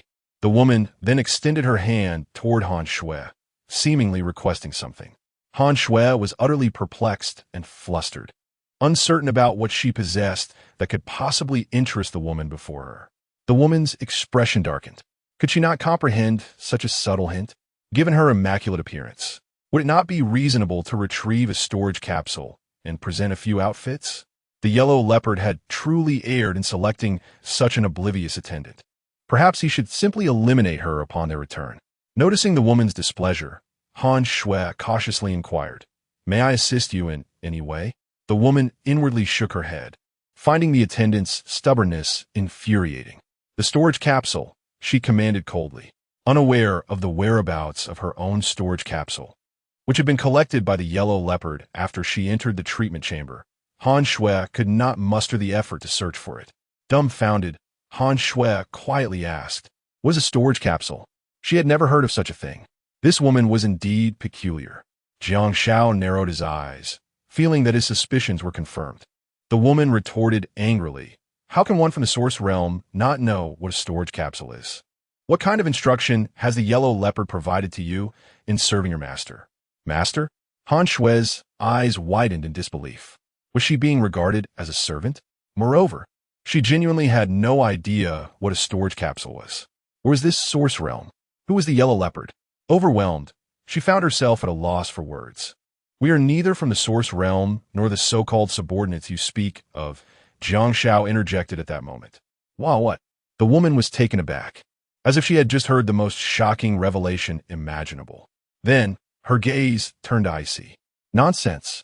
If you are not from the source realm, do you believe you would still be alive after entering the cave of 10,000 snakes? Those from the source realm possess noble bloodlines that can intimidate venomous snakes." The woman suspected Jiang Xiao was trying to deceive her, and such an affront was utterly intolerable. Anger surged within her. "Then, if you claim not to be from the source realm, how did you manage to enter the cave of 10,000 snakes?" She pressed. "Why, we simply walked in," Jiang Xiao replied, exasperated. Did this woman truly lack common sense to ask such a question? The cave of 10,000 snakes teemed with venomous creatures. Without special means to navigate it, did she take him for a fool? The woman's anger intensified. Was she to be treated as a child, teeming with venomous snakes? Jiang Xiao was bewildered, as he had scarcely encountered any of the serpents she spoke of. Impossible. The woman shook her head in disbelief. "If you are not from the source realm, the snakes would surely have bitten you to death." At that moment, a sudden realization struck her as she fixed her gaze on Jiang Xiao. Could it be? The atmosphere grew eerily silent. Could it be what? Jiang Xiao swallowed hard, sensing a powerful aura emanating from the woman before him. She was, without a doubt, the first true stronghold of strength he had ever encountered. "Could it be that you have slain the king of serpents and inherited his lineage?" The woman waved her hand dismissively, deeming the notion utterly absurd. If she had indeed killed the king of serpents and claimed his genes, the venomous snakes on this island would naturally regard her as their sovereign, effortlessly entering the serpent's lair. Yet, the king of serpents was the ruler of this forest, possessing formidable strength. How could Jiang Xiao possibly have slain him? It was precisely because the serpent's lair stood as an impenetrable fortress that she had traversed great distances to this region for recuperation. The primary reason was that her enemies were far too powerful. Had she attempted to heal in the source realm, her whereabouts would undoubtedly have been discovered, leading to her utter annihilation. Her adversaries would never suspect that she would seek refuge in such a desolate place. Now, having regained her strength, she felt considerable dissatisfaction upon encountering two rather unremarkable guards. Upon her return to the source realm, she would undoubtedly execute these guards in front of Huang Bao as a lesson to others. As for the king of serpents you mentioned, I recently dispatched him. What? The woman gazed at Jiang Xiao, realizing that his expression bore no trace of deceit, her heart gripped by profound astonishment. Chapter 78. Storage capsule. A melodious laugh escaped the lips of the woman. He. The king of serpents serves as the guardian of this realm. Can you truly slay it? Do not yist. Not only did I slay it, but I also drank its blood. Jiang Xiao responded. Enough. The woman waved her hand, a flash of anger gracing her exquisite features. Do you think I am unaware of your true capabilities? The strength she sensed from Jiang Xiao was far inferior to that of the King of Serpents. She regarded his claims as mere boastfulness. If you do not believe me, there is little I can do. Jiang Xiao replied, resigned, observing his unflinching demeanor. The woman's lips curled into a slight smile as she resolved to teach him a lesson. Come, attack me, and let me see what you are truly made of. You wish for me to strike you? Jiang Xiao was momentarily taken aback. Was this woman perhaps inclined towards self-destruction? Given her stunning beauty, such a disposition would be quite unfortunate. The woman grinned with confidence. Let me remind you, do not hold back, otherwise your defeat will be most embarrassing. Now that you mention it, I would feel remiss not to comply, Jiang Xiao said, cracking his knuckles as he lunged fiercely toward her. As he approached, swift as a wraith, the woman narrowed her eyes slightly. His speed was commendable, but alas, he was merely a fade of strength. A smile graced her lips, self-assured and ready to teach him a lesson. Bang! The two collided with a force that left neither budging an inch. What? Jiang Xiao exclaimed, astonished. Even without exerting his full strength, she had effortlessly withstood his attack. She was undoubtedly a formidable opponent. Interesting. The woman was taken aback, realizing Jiang Xiao's strength exceeded her expectations. Have you not eaten? Her tone bore a hint of annoyance, for she sensed that he still held back his true power. Whom do you underestimate? She reiterated firmly. I warned you, should you fail to unleash your full strength, you shall face a most humiliating defeat. Do not blame me if you perish, Jiang Xiao said earnestly. He had not anticipated the woman's terrifying prowess, if she harbored malicious intent. He found himself at a loss for how to respond. Provocatively, she beckoned with her fingers, exuding confidence. Let us see whether your words or your fists are mightier. The veins on Jiang Xiao's forehead throbbed. This woman had far too little regard for him. He was determined to show her the consequences of her insolence. Prepare yourself. After recalibrating his stance, Jiang Xiao surged forward like a ferocious tiger, his fists imbued with immeasurable power. The woman narrowed her eyes slightly, yet responded with a mere smile. Bang! Another clash ensued. She remained unwavering, not moving an inch. What? Jiang Xiao gazed at her in disbelief. He had poured all his strength into that strike. How could he not even graze her? Who was this woman? She was astonishingly powerful. Please, you are quite weak, she said, her voice barely above a whisper, when suddenly her stomach churned violently, accompanied by an overwhelming wave of nausea. With a soft sound, a trickle of crimson blood unexpectedly escaped from the corner of her mouth. In disbelief, she questioned, It cannot be. My injuries have evidently healed completely. How could such a trivial force inflict harm upon me? Jiang Xiao replied awkwardly. In fact, you still have 13 of your recovery left. He explained that when they arrived, the machine had automatically ceased its function. The woman coldly inquired, What Huang Bao? The treatment chambers program had been meticulously pre-configured by professionals. Given Huang Bao's character, such a malfunction, where the machine halted before her complete recovery, was inconceivable. You claim Huang Bao? He should be dead, Jiang Xiao responded. What did you say? The woman shot a glance at Jiang Xiao, her tone laced with hostility. Although Huang Bao's strength paled in comparison to hers, he was an invincible presence on this island. Who could possibly stand against him? At that moment, Jiang Xiao retrieved a transparent glass vial from his pocket. Was this not one of his personal effects? With a swift motion, the woman caught it and upon closer inspection, realized it was indeed Huang Bao's remains, containing a few drops of healing liquid. Huang Bao is truly dead, she murmured, a wave of sorrow washing over her. He had perished outside the cave, reduced to mere bones, and in his final moments, he had steadfastly shielded her from detection by others, Jiang Xiao recounted earnestly. Huang Bao. A tear trickled down the corner of her eye, a testament to her profound grief over the loss of her subordinate. Are you saying you truly killed the King of Serpents? She suddenly regarded Jiang Xiao with a grave expression. Before Jiang Xiao could respond, she interrupted. No need for an answer. I shall verify this myself. With deliberate steps, she approached the treatment chamber and skillfully retrieved several capsules resembling oral liquids from a drawer. With a gentle press, she tossed one to the ground. Bang! A resounding noise echoed as a tall wardrobe materialized before her. She expertly opened it, beginning to select her attire from an array of garments. Uniforms, black stockings, short skirts, long skirts, and of course, basic equipment, everything one could desire. After a brief glance, she began to don the gear. Yet, for some inexplicable reason, the clothing felt ill-fitting, constricting her form. Frowning, she pondered how these garments had previously fit her so well, and now seemed so unyielding. Suddenly, her eyes lit up. A thought struck her, and she bent down to retrieve a suit akin to armor from the bottom drawer.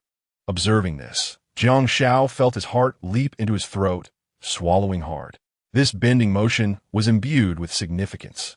If the symptoms of Mengda syndrome had reemerged, in no time, after donning the battle attire, her figure underwent a complete transformation, exuding a blend of sensuality and valor. After a few final adjustments in front of the wardrobe mirror, she nodded in satisfaction. Subsequently, she retrieved a delicate pair of spectacles from the drawer and adorned her face with them. After completing her preparations, the woman pressed a button on the wardrobe's handle, transforming the once towering wardrobe into a diminutive blue capsule the size of a thumb. Jiang Xiao and his companion were rendered utterly astonished by the spectacle before them. Akin to a scene from a science fiction film, can one truly fathom that such a tiny capsule could conceal an abundance of garments? Remarkably, she possessed 4 more capsules of this kind. How wondrous! Is this indeed the storage capsule she spoke of? Jiang Xiao mused silently. Stand still. I shall analyze whether you possess the genes of the King of Serpents, the woman declared, approaching Jiang Xiao with a needle. She pricked his fingertip, drawing a droplet of blood, and then activated the so-called detector. At that moment, her glasses, resembling artificial intelligence, began to analyze Jiang Xiao. As the data streamed forth, the woman uncovered the answer she sought. Indeed, the genes of the King of Serpents resided within Jiang Xiao. With a grave expression, she stated, "You indeed carry the genes of the King of Serpents. It appears you are not deceiving me." Suddenly, her demeanor shifted, her countenance darkening ominously. The King of Serpents has perished, and this land shall soon descend into unrest once more. Chapter 79. The Source Stone is a trap. How shall I articulate this? Jiang Xiao suddenly perked up his ears. The demise of the Serpent King had evidently ushered in some adverse repercussions. The woman replied with a hint of melancholy. The Serpent King was the sovereign of this realm, the progenitor of all serpents. Now that it has perished, this territory will lose its protection, and the seal shall be lifted. Jiang Zhao's eyes sparkled with realization. The magical formation beneath them was indeed a testament to the unbinding of the seal following the Serpent King's death. He understood that the forest served as a bulwark against oceanic monsters, and with the Serpent King's demise, this defense was gradually crumbling.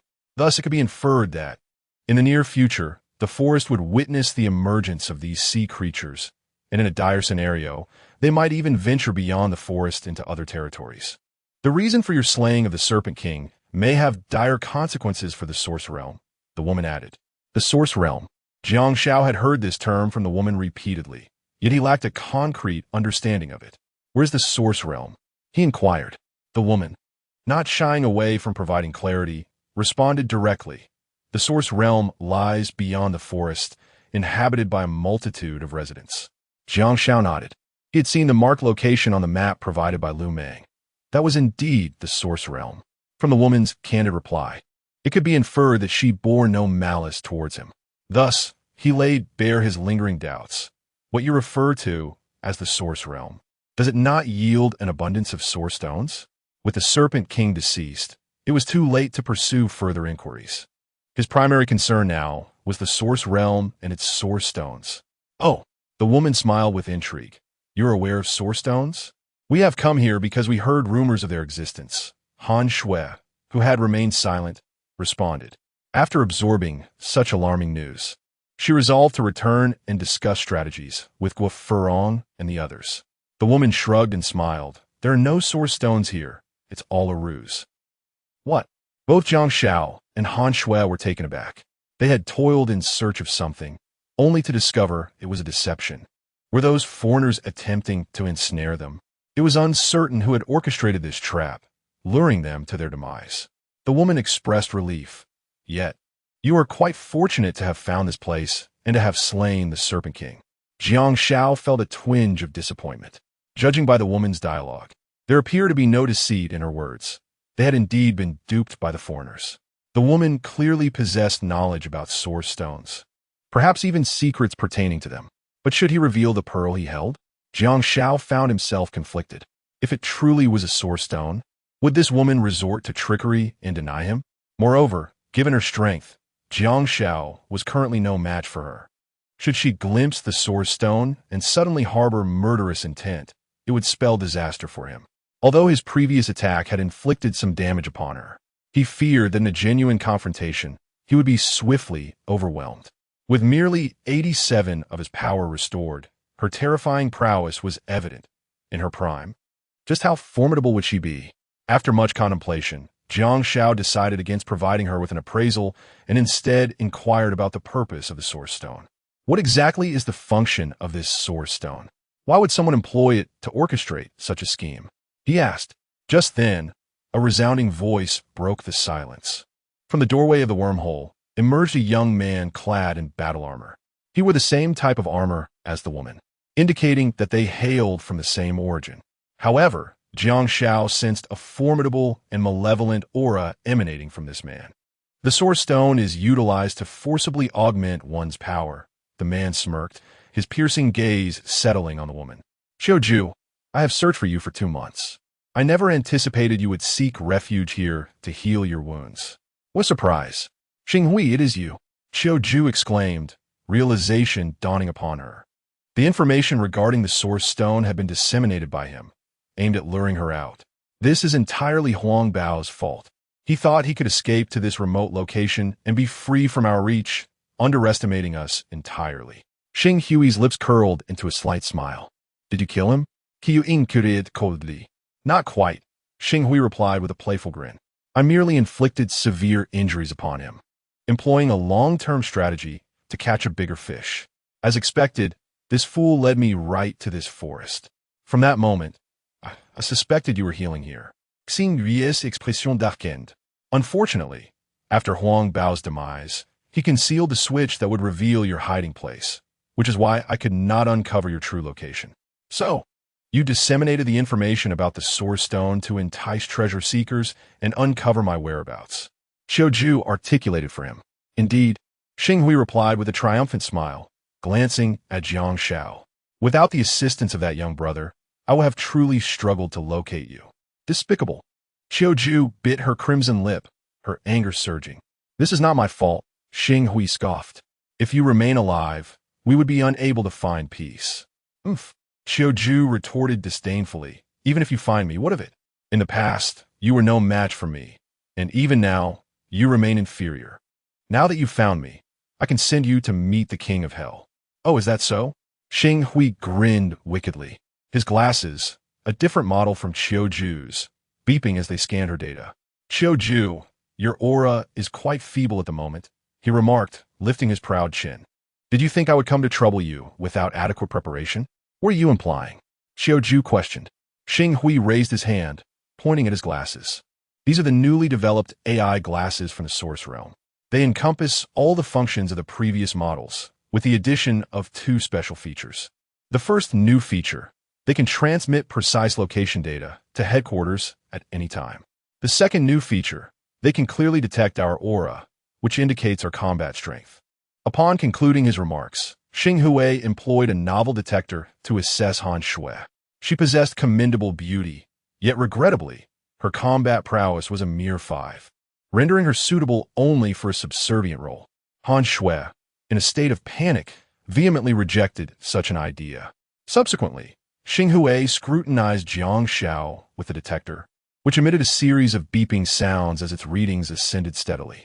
The values eventually stabilized at an impressive 360. Ah, quite remarkable, Xinghui quipped, among discarded infants. You are indeed a rare gem. Alas, in the presence of our second-generation elite, you still fall short. Jiang Xiao narrowed his eyes. What exactly was this second generation? They appear to possess considerable stature. After completing the measurement, Xing Hui regarded Jiang Xiao with a playful expression. Young man, given your significant contribution this time, once I deal with Qiujuan, you shall accompany me back to the Source Realm, where you will serve as our canine companion. Huh, with your status and abilities, that is all you can aspire to. Do not be ungrateful. Jiang Xiao's expression darkened.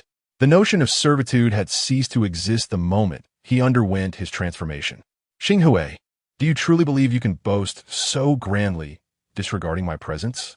Qiujuan interjected coldly.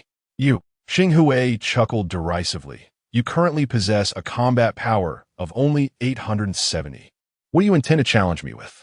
Chapter 80. A formidable foe. Qiuju's eyelids twitched slightly. Xing Hui exuded an audacious confidence, largely attributed to the new type of detector. She cast a glance at Jiang Xiao and his companion. Had they not intruded so suddenly, her treatment would not have been interrupted, nor would she have emerged from the chamber in such a weakened state. This troublesome Xing Hui would never have found this place. What should she do now? Qiuju's mind was in disarray. At her pinnacle, she could easily overpower Xing Hui. But now she was only at 87 of her peak strength, far from sufficient to subdue him. Heh. Xing Hui let out a sinister laugh. His lewd gaze fixed on Qiuju. Qiuju, I now offer you an opportunity to become my rightful woman. I can spare your life. He had long desired to possess this woman, but her haughty demeanor made her feel unworthy, leading to repeated rejections. Ultimately, the conflict between their families had escalated to a point of no return. Pa, qui you sport disdainfully. Xing Hui abandoned this repulsive notion. Between us lies only enmity, devoid of any romantic feelings. Clap. Xing Hui clapped his hands, still exuding the same unyielding integrity. If you do not acquiesce, then I shall take you by force. Do not attempt to resist. The more you struggle, the greater the suffering you will endure. He smirked, adding, moreover, even at your peak, you are no longer my match. With that, he vanished and reappeared behind Qiuju, his speed nothing short of terrifying. So swift, Jiang Xiao was astonished. Even he could only catch a fleeting glimpse of a shadow. Now, Jiang Xiao began to comprehend. The second generation Xing Hui spoke of must also be a type of mutant, albeit one of a higher caliber. It was akin to their ability to unleash formidable power without transformation during battle. Jiang Xiao found himself in a quandary. If that were the case, did he not also qualify as a second generation? After all, he too could engage without transforming. While he pondered this, Qiuju frantically searched for Xing Hui's true form. Meanwhile, Xing Hui had raised his powerful knee, preparing to deliver a crushing blow to Qiuju. I am behind you. As soon as he spoke, Qiuju turned, only to be struck forcefully in the abdomen by Xing Hui's knee. With a resounding thud, she was propelled several meters away, blood spilling from the corner of her mouth. Xing Hui gazed at the disheveled Qiuju on the ground, stroking his chin with a smug expression. How was that strike? Qiuju slowly rose, her eyes reflecting a disbelief as she looked at Xing Hui from a distance. Do not be so astonished, Xing Hui declared with pride. A warrior's absence for 3 days warrants renewed respect. You understand this principle, do you not? Qiuju bit her crimson lip, realizing that Xing Hui was not merely boasting. His strength had indeed ascended to a new level, even at her own peak. She could not easily defeat him. What a troublesome adversary he was. Carelessly, Qiuju gritted her teeth against the pain and uttered for words. As soon as she finished speaking, she charged forward. In the eyes of Xing Hui, Qiujuan was merely struggling in her death throes, her attacks feeble and sluggish. Too slow, too slow. Xing Hui deftly evaded her strikes with the ease of childish play, leaving Qiujuan in a state of shock. Had her strength truly diminished to such a degree? Even at full capacity, she could not contend with Xing Hui. Only upon her complete recovery could she hope to rival him. In the midst of this chaotic turmoil, another kick sent her flying next to Jiang Xiao. So weak, so weak. Xing Hui scoffed with a haughty laugh. Are you all right? Jiang Xiao stepped forward to assist Qiujuan. It's all your fault. If it weren't for the termination of the treatment program, my strength wouldn't have plummeted to this level. Xiaojuan retorted with irritation. Jiang Xiao was at a loss for words. Had he known there were no source stones within the Wanxi cave, he wouldn't have bothered coming at all. Oh, Xinghui raised an eyebrow. Are you trying to side with her, boy? I intended to be a guide, to lead you to the source realm where you could indulge in luxury. Yet you show such ingratitude. In that case, I have changed my mind. I shall eliminate you as well. Jiang Xiao, however, did not blindly align himself with Xiaojuan.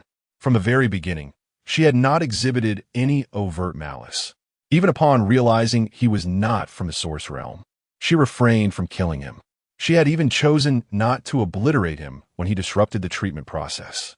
In this regard, she was certainly superior to Xinghui. Look out. At that moment, Jiang Xiao cautioned, as he noticed Xinghui charging forward in rage. Employing the same strategy, Xinghui reappeared behind the two, attempting to deliver a devastating blow with his elbows. He struck one of them, yet astonishingly, the other managed to block the attack. Oh, this is rather intriguing. He gazed incredulously at Jiang Xiao. Who would have thought that someone with a combat power of merely 360 could withstand the assault of a formidable opponent boasting 1,200? It was utterly unprecedented. Yet, observing Jiang Xiao's strained expression, a smile crept onto Xinghui's lips. In his mind, Jiang Xiao was clearly at his wit's end. As for how he managed to deflect the blow, it must have been mere luck. With a decisive kick, he sent Jiang Xiao crashing once more beside Xiaojuan. So weak. Xinghui mocked coldly. Are you all right? This time, it was Xiaojuan who helped Jiang Xiao to his feet. I'm fine. Jiang Xiao brushed off the dust from his clothes. Externally, he appeared gravely wounded by Xinghui's strike, but the actual damage was not as severe as it seemed. Jiang Xiao was bewildered. What was truly happening? Suddenly, a thought struck him. Do you still have strength left? He glanced at Xiaojuan. I can still fight, albeit barely. Xiaojuan's expression hardened, but no matter how we struggle, we are still no match for Xinghui. He is merely toying with us, playing a game of cat and mouse. Once he tires of it, he will surely kill us. Oh, Xinghui observed the two from a distance, a slight smile gracing his lips. It appears I have not exerted enough force. Now, I shall begin to take this seriously. Upon concluding his words, Xinghui lunged toward the two figures. His silhouette flickered like a specter, accompanied by a series of explosive sounds that reverberated through the air. Each strike he delivered bore the force to obliterate, leaving Jiang Xiao and Xiaoju barely able to defend themselves, let alone mount a counterattack. Bang! A punch landed squarely on Xiaoju's shoulder, sending her staggering backward, blood spilling from the corner of her mouth and trickling down her armor. She struggled to maintain her footing, yet her gaze had begun to lose its focus. It is not over yet. Xinghui sneered, pivoting to unleash a sweeping kick aimed at Jiang Xiao. With quick reflexes, Jiang Xiao crossed his arms to block, but was still propelled several meters away by the overwhelming force, crashing to the ground, his chest heaving as he nearly coughed up blood. So weak, utterly weak.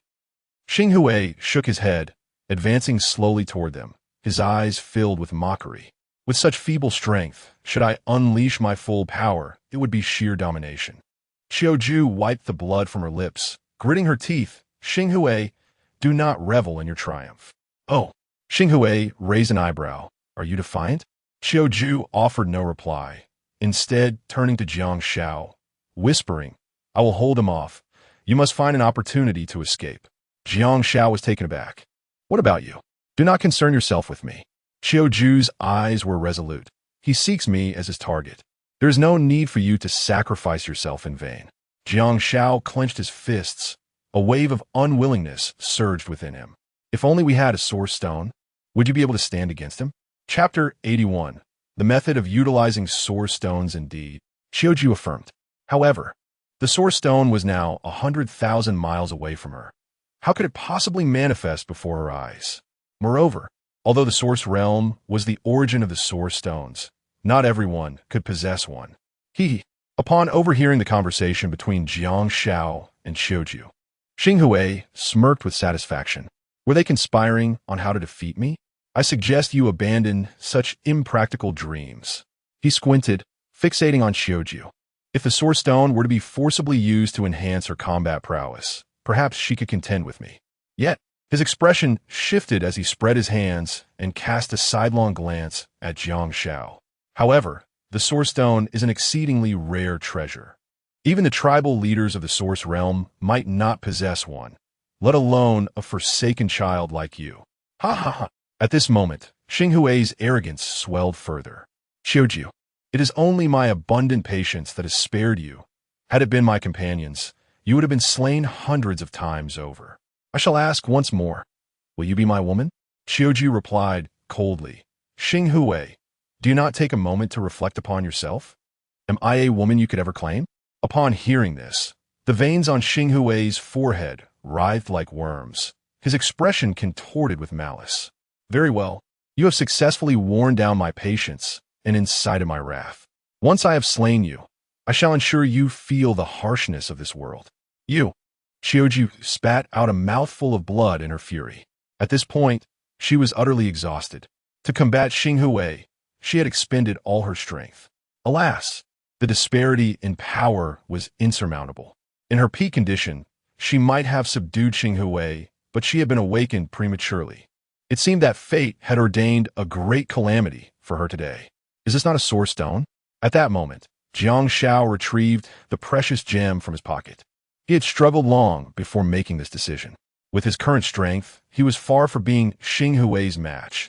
It would be better to empower Qiujiu, allowing her to contend with Xinghui, perhaps offering a chance of victory. Ayu, gazing at the Source Stone in Jiang Xiao's hand, Qiujiu's eyes widened in disbelief, as if pricked by a needle. She could never have imagined the Source Stone would appear in Jiang Xiao's possession. Her heart raced with excitement, for she saw the glimmer of hope in defeating Xinghui. Source Stone. Xinghui, witnessing this, lost his composure as well. He too had not anticipated the Source Stone manifesting in such a manner. Now, all he desired was to forcibly prevent Qiujiu from obtaining it. Otherwise, matters would become dire. Boy, you shall not give the Source Stone to her. Xinghui erupted forth with unprecedented speed towards the two, attempting to snatch the Source Stone from Jiang Xiao's grasp. His velocity was like lightning, his eyes gleaming with avarice and ferocity. The Source Stone was also his coveted prize. He lunged forward, aiming directly for the Source Stone in Jiang Xiao's hand, bellowing fiercely, "Hand it over." Jiang Xiao could not react in time. He only felt a tremendous force surge towards him, and the Source Stone was knocked from his hand by Xinghui, transforming into a streak of light as it soared into the distance. His complexion changed abruptly as he exclaimed, "This is bad." Observing the Source Stone soaring into the distance, Qiujiu was equally flustered, attempting to reach out her hand to retrieve it. Yet, her injuries hindered her speed, rendering her unable to grasp it. At that moment, the Source Stone traced an arc in the air before landing with a thud at Han Shue's feet. Han Kuya, who had been anxiously watching the battle, was momentarily stunned upon seeing the Source Stone roll to her. Quickly, she bent down, intending to pick it up. "If you dare touch it, I'll ensure your demise on the spot," roared Xinghui from afar. Han Shue's movement came to an abrupt halt, paralyzed by a formidable aura that restrained her actions. "Hurry and pick it up," Jiang Xiao shouted. "Dare you?" Xinghui commanded, akin to a deity. "Don't listen to him. Pick it up." Ultimately, after an intense internal struggle, Han Shui gritted her teeth and retrieved the fallen Source Stone. "Woman, you are courting death," Xinghui bellowed, charging towards Han Shui with relentless force. Clutching the Source Stone tightly, Han Shui hurled it towards Qiujiu with all her might. "Catch it," she cried desperately. In the swift motion, Xinghui noticed a flash of light beside him, panic flickering in his eyes. "You wretched woman, how dare you?" He attempted to pivot and intercept, but the overwhelming inertia rendered him unable to halt his momentum. Realizing it was over, he thought, "I will be outsmarted by Qiujiu." In the next moment, Qiujiu's gaze sharpened, her figure akin to the wind as she leapt effortlessly, securing the flying Source Stone with precision. Grasping it tightly, her eyes ignited with a flame of hope. "Xinghui, your doom has arrived." Xinghui's expression darkened, and he replied solemnly, "Even if you acquire the Source Stone, what then? Do you think I will grant you time to absorb it?" With a sudden surge of power, He abandoned his intent to kill Han Shui and lunged directly at Xiao. However, in a flash, Xiao swiftly consumed the Source Stone, swallowing it whole. Instantly, a torrent of immense energy erupted from her being. Damn it! Xing Hui gritted his teeth, realizing he was a moment too late. It worked. Jiang Xiao's eyes brightened as he observed the transformation in Xiao's aura. At that moment, her energy surged, radiating a brilliant light, as if a war deity had descended. In this instant, Xing Hui's detector began to emit a powerful tremor, locking on at Xiao as the combat power readings escalated. 873. 880. 900. 1,000. Finally, the fluctuating values came to a silent halt. Xiao now possessed an unwavering gaze, her lips curling into a confident smile, having restored herself to peak condition. However, this state could only endure for 5 minutes. Nevertheless, those 5 minutes would be sufficient. Xing Hui gritted his teeth, a hint of fear flickering in his eyes. No, this is impossible. Is this the true power of the Source Stone? Once, Jiang Xiao racked his brain in an attempt to unravel the mysteries of the Source Stone, experimenting with countless methods, yet he never dared to consume it. Now, having witnessed the proper utilization of the Source Stone, he suddenly felt that such a precious item was being employed rather carelessly.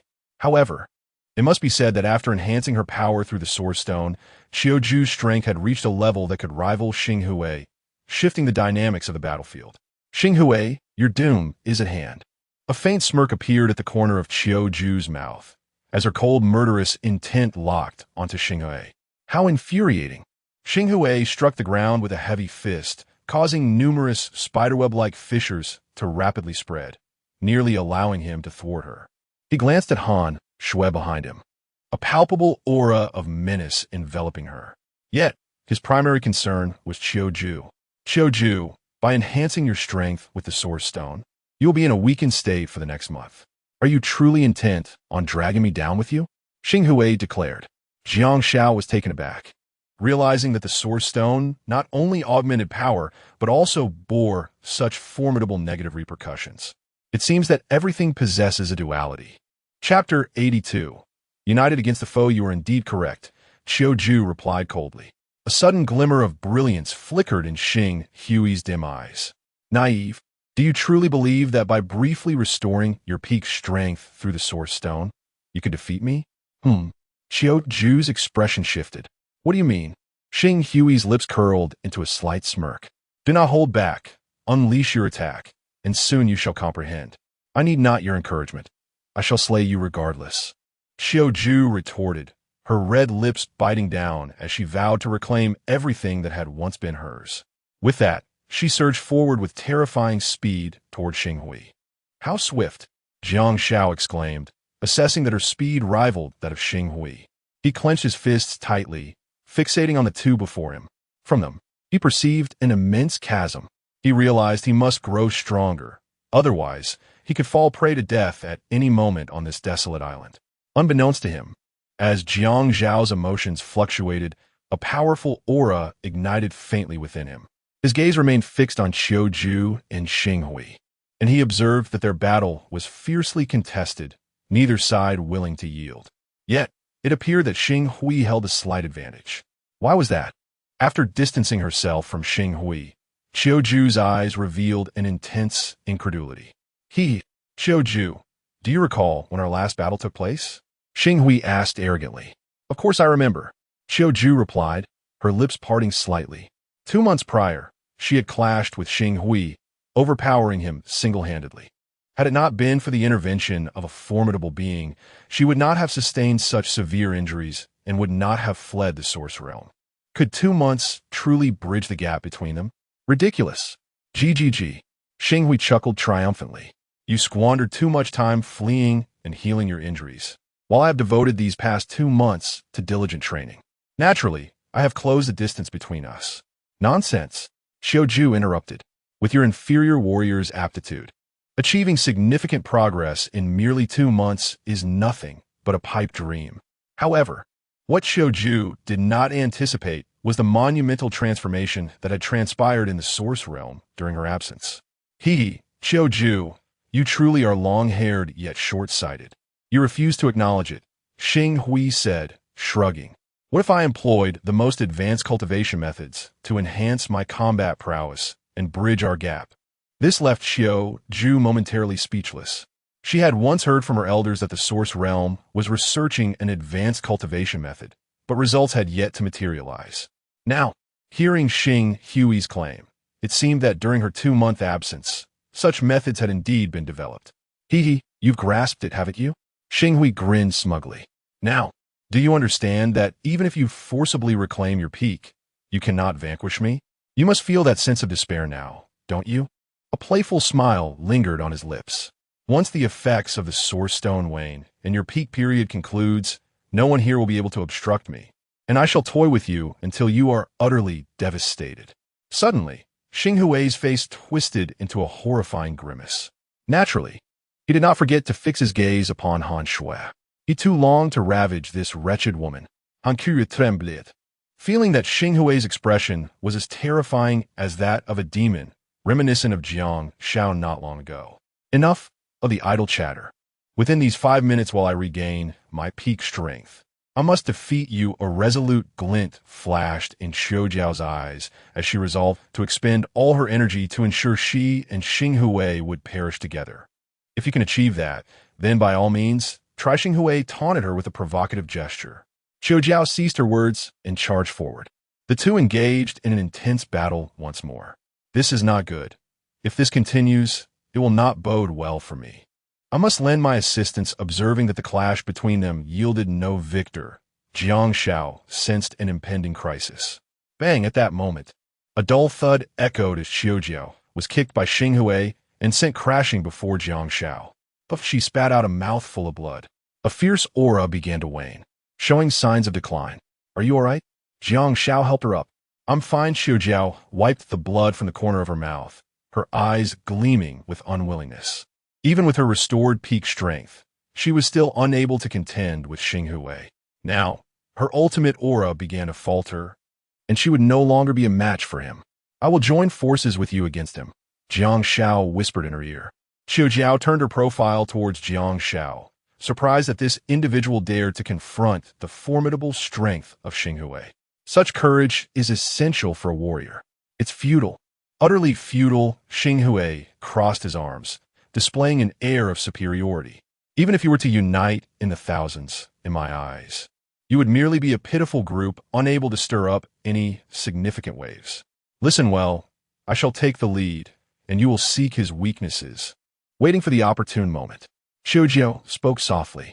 Indeed, Jiang Xiao nodded, focusing intently, his grip on the sharp military dagger tightening imperceptibly. Still struggling in vain? How tiresome! Xing Hui regarded Xiao Jiao and Jiang Xiao as strategy with disdain, believing that they would amount to nothing. Come now, he beckoned. Let me witness your stubbornness. Xiao Jiao charged forward in a fury. Jiang Xiao, like a composed hunter, awaited the optimal opportunity.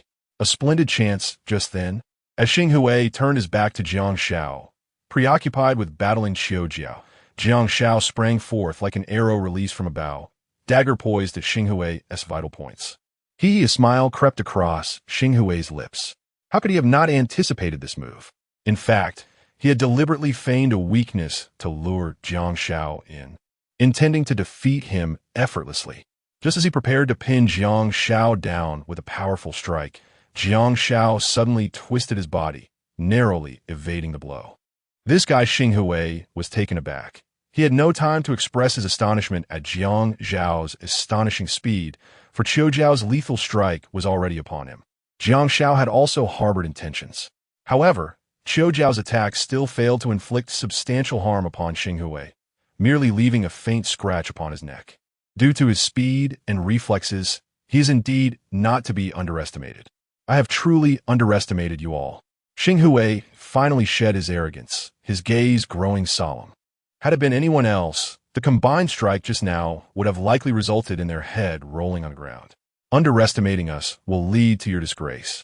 As Jiang Zhao's words fell, he charged forward. Similarly, Qiu Juan followed closely behind. It seems the time has come to showcase my true prowess. At that moment, Xing Hui's expression shifted and he let out a powerful shout. A tremendous force, akin to a tsunami, surged forth from him.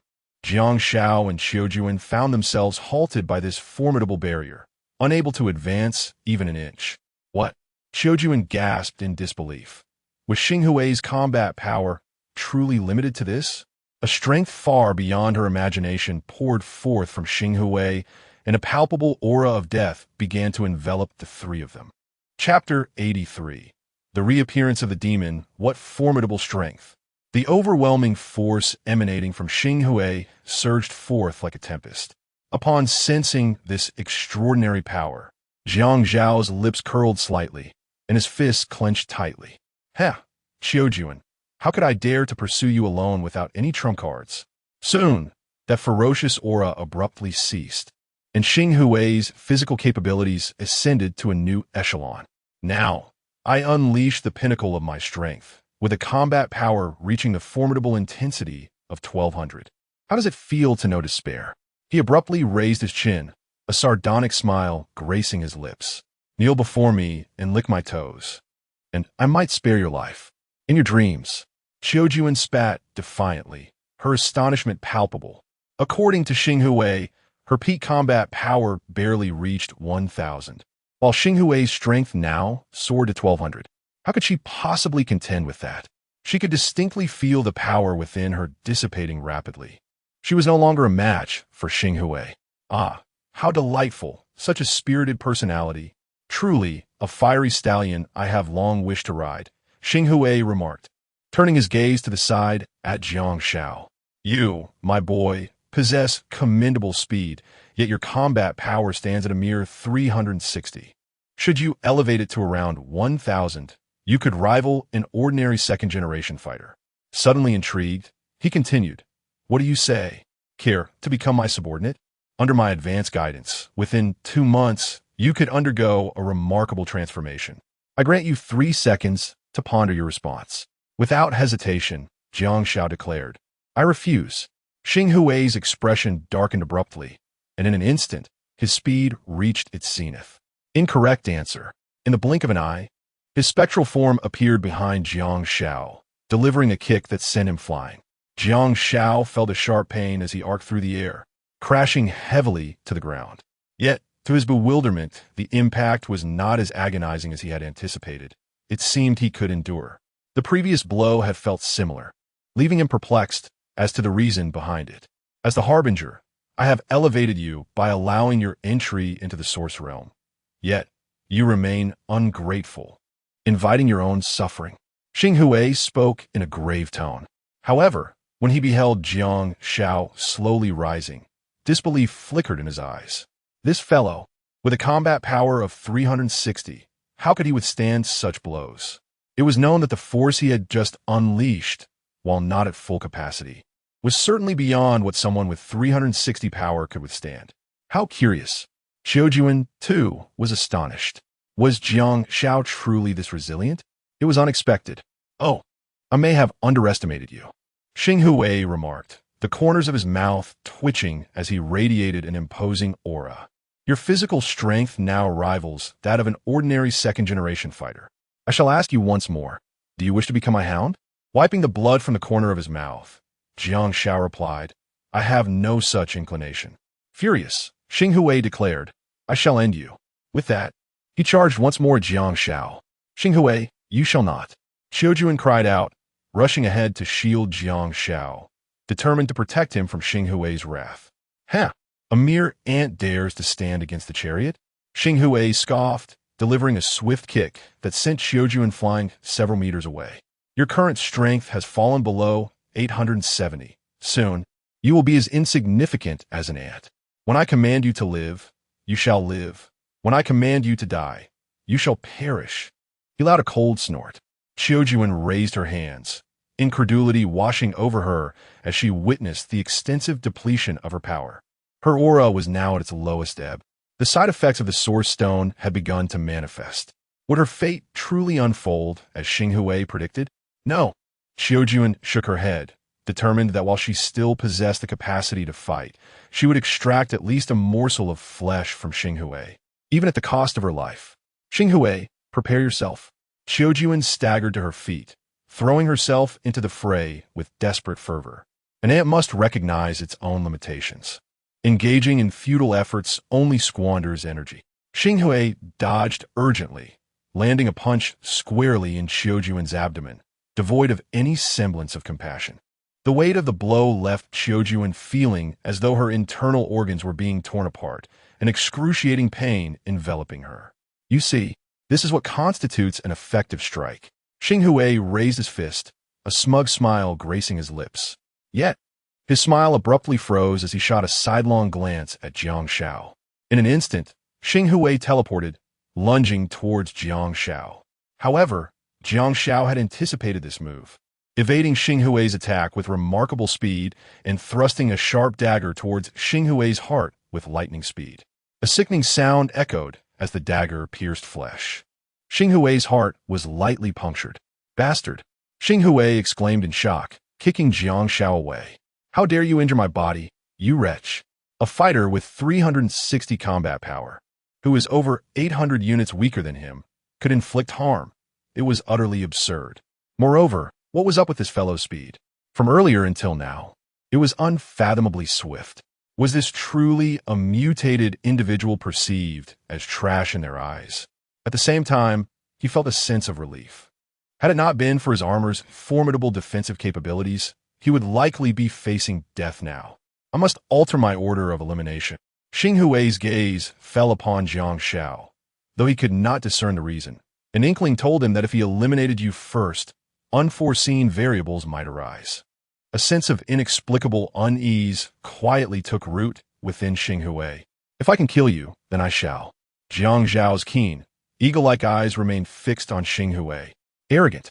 Xinghui pushed off the ground, launching himself like a cannonball. Bang!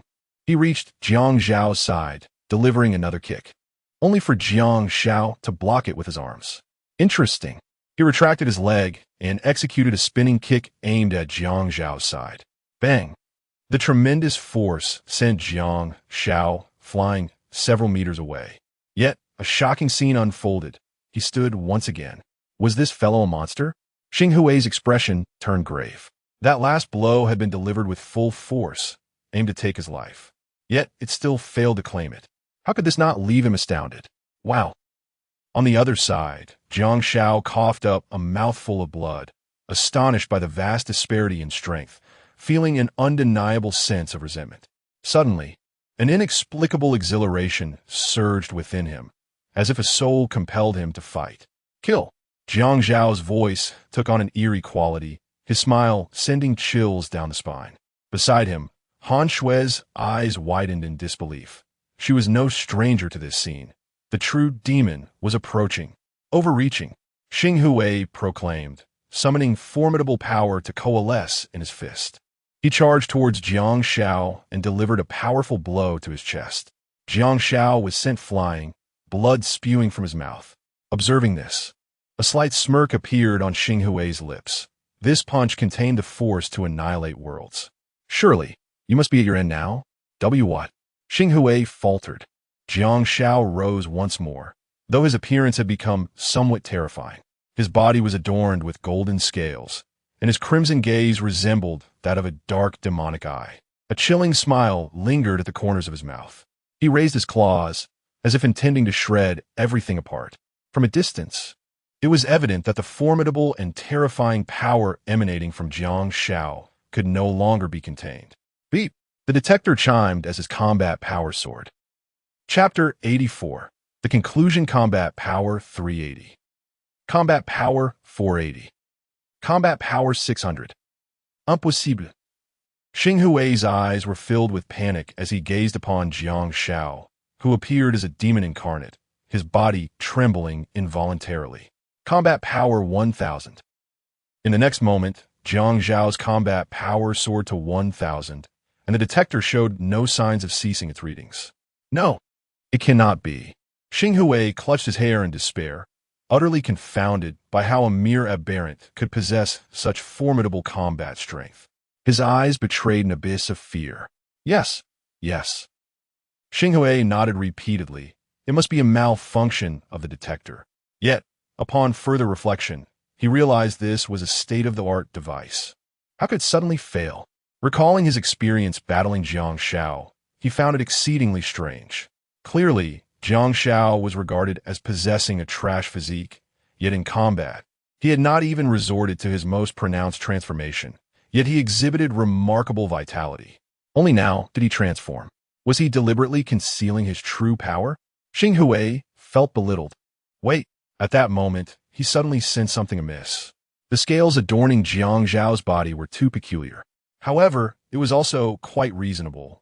Four aberrants of Jiang Xiao's ilk, upon transformation, exhibited certain traits akin to beasts. The second generation, as mentioned by Xing Hui, could also be classified as aberrants, albeit of a significantly higher tier. They were born with overwhelming strength, able to engage in battle merely by unleashing the power within. In contrast, Jiang Xiao's type of aberrant could only enhance their abilities through transformation, regarded as the discarded offspring of society, belonging to the lowest echelon. They were but slaves or playthings to the second generation. Without a second generation to serve as a conduit, they could not even take a step into the source realm. And now, the aberrant he deemed worthless possessed such tremendous power. It felt surreal. This fellow, after consuming the blood of the king of serpents, inadvertently inherited its gifts. Qiujuan exclaimed in astonishment. This was unprecedented. Beep! At that moment, the detector emitted a warning sound. Combat power reached 1400. In that instant, tranquility eluded him. His own strength barely reached 1200. And now, Jiang Xiao had attained 1400, with the numbers continuing to escalate, indicating that Jiang Xiao had surpassed him. The detector must be faulty. Xing Hui could not accept this reality. He ripped the detector from his body and forcefully discarded it to the ground, crushing it beneath his foot. With a resounding crash, the device shattered, releasing a plume of white smoke. I refuse to believe it. Trash is merely trash. How could it rise again? With that, he charged towards Jiang Xiao, vowing to deliver a fatal blow. A full force strike. Bang! His mighty fist landed squarely on Jiang Xiao. Yet, Xing Hui found no joy in his triumph, because he felt as though his full force strike had collided with a wall, resulting in no harm whatsoever, but rather injuring himself. How could this be? Xing Hui was bewildered. At that moment, Jiang Xiao, with his crimson gaze, cast a glance at Xing Hui, a peculiar smile playing at the corners of his mouth. Then, he made his move. Slightly raising his arm, he delivered a sharp slap directly onto Xing Hui's body. With a splatter, Xing Hui was sent flying several dozen meters, akin to being struck by a speeding train, and abruptly coughed up a mouthful of blood mixed with flesh. "Ha ha, blood! Give me blood!" Upon seeing the crimson fluid, Jiang Xiao erupted into a maniacal laugh, completely losing his sanity. He dashed towards Xing Hui's position with astonishing speed. Though Xing Hui struggled to rise, the specter of Jiang Xiao appeared before him like a phantom. What manner of monster is this? Xing Hui was in disarray. In his memory, aberrants of Jiang Xiao's type had never exhibited such formidable combat prowess. With a sudden thrust, sharp claws pierced through his chest. This is bad. Xing Hui was horrified. His impervious armor could not withstand such a blow. The destructive power was beyond comprehension. Before him, blood gushed forth, and vitality began to wane. Suddenly, a realization struck him. Could it be? He looked in shock at the demonic Jiang Xiao. Had this fiend slain the king of serpents and inherited its abilities? He had believed that the king of serpents was Autumn Chrysanthemum. Little did he expect its powers to be passed on. Now, he found it too late to comprehend. With his body gravely injured, if he did not find a way to escape danger, he would surely meet his demise here today. Xing Hui had little time to ponder. He drew a sharp dagger, intending to sever Jiang Xiao's arm unexpectedly. Yet, the impenetrable defense shattered Xing Hui's hopes. My heavens! Xing Hui was left dumbfounded. Could even a specially crafted blade not breach this defense? With a swift motion, Jiang Xiao withdrew his hand from Xing Hui's body, incessantly licking the flowing blood. A look of supreme satisfaction on his face. Truly a demon. Xing Hui exclaimed in terror, but as his blood flowed rapidly, he began to feel increasingly powerless. Thud! At that moment, Xing Hui suddenly knelt. Please, spare me. A fatal wound, if treated promptly within a healing pod, would allow him to revive fully in 7 days. At this juncture, he abandoned his dignity, pleading for Jiang Xiao to let him go. Kill him, Autumn Chrysanthemum shouted, warning that if he were released, both she and her companions would be exterminated without exception. She understood the methods of those from the Source Realm all too well. Revenge was inevitable, and they would leave no survivors. Good brother, rest assured, do not trust that woman. Xing Hui bowed his head, having lost his previous bravado. If you grant me a path to survive, I swear I shall never set foot in this forest again. Jiang Xiao remained silent, his icy demeanor piercing through to the marrow of his enemy, leaving no hope. Good brother, your silence is an admission, is it not? Xing Hui felt a quiet thrill of joy. Perhaps his begging had finally borne fruit. A barely perceptible smile tugged at the corners of his mouth. How foolish, indeed, to believe his words. This was merely a ruse for survival, a delaying tactic. Once he returned to heal, he would summon formidable allies to cleanse this forest with blood. At that time, none would escape. However, in the next moment, Xing Hui suddenly noticed the peculiar smile that danced upon Jiang Xiao's lips. Before he could react, a warm sensation enveloped his neck, followed by a world engulfed in crimson and darkness. Shortly thereafter, his head struck the ground with a heavy thud, rolling several meters, leaving a trail of blood in its wake. You do not adhere to martial ethics. After struggling to utter those words, Xing Hui completely lost his vitality. It was over. Qiujiu exhaled softly, slowly rising to her feet. With heavy steps, she approached Jiang Xiao, gently patting his shoulder. It was thanks to your assistance that we could defeat such a formidable adversary. However, before she could finish her sentence, an unsettling sensation washed over her. For Jiang Xiao's gaze, filled with desire, was fixated upon her. Chapter 85. Acquiescing to Qiujuan's conditions, what a savage brute. My splendid armor has been reduced to tatters. Half an hour later, the irate voice of Qiujuan echoed. She stumbled to her feet, clutching fragments adorned with a few crimson plum blossoms, which she hurled onto Jiang Xiao's unconscious form. Who could have imagined that a fortress, safeguarded for 30 years, would be obliterated in an instant? It is truly despicable. Yet, considering that Jiang Xiao had slain Xing Hui, Qiujuan chose not to pursue the matter further. Had it been in her former temperament, Jiang Xiao would have faced decapitation, alongside the architect of this calamity. She crouched down, suppressing her pain as she rummaged through the debris, ultimately discovering the storage capsule. Upon opening it, she retrieved a fitting change of attire. Haven't you seen enough? Come here and help me get dressed. Qiujuan called out to the dazed Han Xuan nearby. Indeed, she had once again witnessed Jiang Xiao's astounding display of ferocity. And this time, she was the target. Snapping back to reality, Han Shui hurried over to assist Qiujuan in donning her gear. What has happened to him? She whispered, fear creeping in as memories of Jiang Xiao's previous rampage flooded her mind, leaving her terrified of a repeat occurrence. Qiujuan weakly replied, he has inherited the entirety of the Serpent King's legacy. Being but a mortal vessel, he is currently unable to suppress the serpent genes within him, leading to such uncontrollable outbursts during intense emotional fluctuations. She cautioned, when he is in a frenzied state, individuals with your frail constitution should maintain a safe distance, lest you be swept away. Han Shui gulped, a chill creeping through her. Is there no hope for his madness? She inquired further. Not to that extent, Qiujuan assured her. With my rigorous and specialized training, he may very well be able to fully assimilate the Serpent King's essence, allowing his consciousness to govern his entire being. I see. Han Shui grasped Qiujuan's arm tightly, her gaze darting to Jiang Xiao, fearful that he might suddenly charge at her. Rest assured, he is of use to me now. In due time, I shall assist him in overcoming this hurdle. The demise of the Serpent King had lifted the forest's seal, and soon, monstrous sea beasts would surge forth. These creatures are a source of great concern.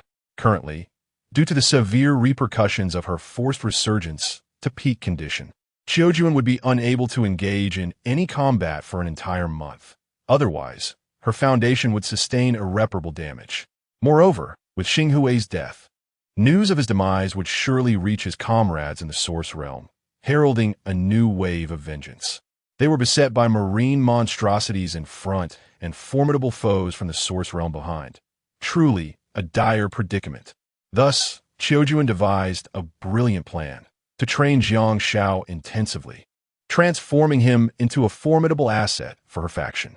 As the two conversed, Qiujuan finished donning her equipment, and at that moment, Jiang Xiao also stirred awake. As before, he had completely forgotten the events that transpired during his frenzy.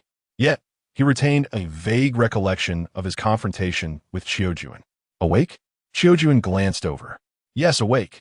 Jiang Xiao managed a sheepish smile. Do you remember what transpired when you transformed into a demon? Qiujuan inquired. Jiang Xiao, feeling a pang of guilt, shook his head. Clearly, he had to conceal the truth. Otherwise, if Qiujuan held him accountable, it would spell trouble. As I suspected, Qiujuan nodded knowingly and continued. You have fused with the essence of the King of Serpents, granting you its formidable defensive capabilities and boundless potential. However, you have yet to master it correctly. If your emotions run high, you may transform into a merciless killer. In our realm, there exists a unique training method that can assist you in overcoming this predicament, and I happen to know it, Qiujuan stated with utmost seriousness. If you fail to absorb the essence of the King's Serpent and make it your own, any emotional upheaval could lead you to descend into a bloodthirsty monster.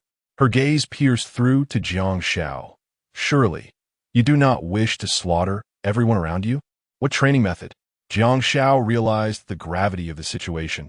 He had no desire to become a heartless fiend. Promise me one condition, Qiujuan proposed. What condition? Jiang Xiao asked directly.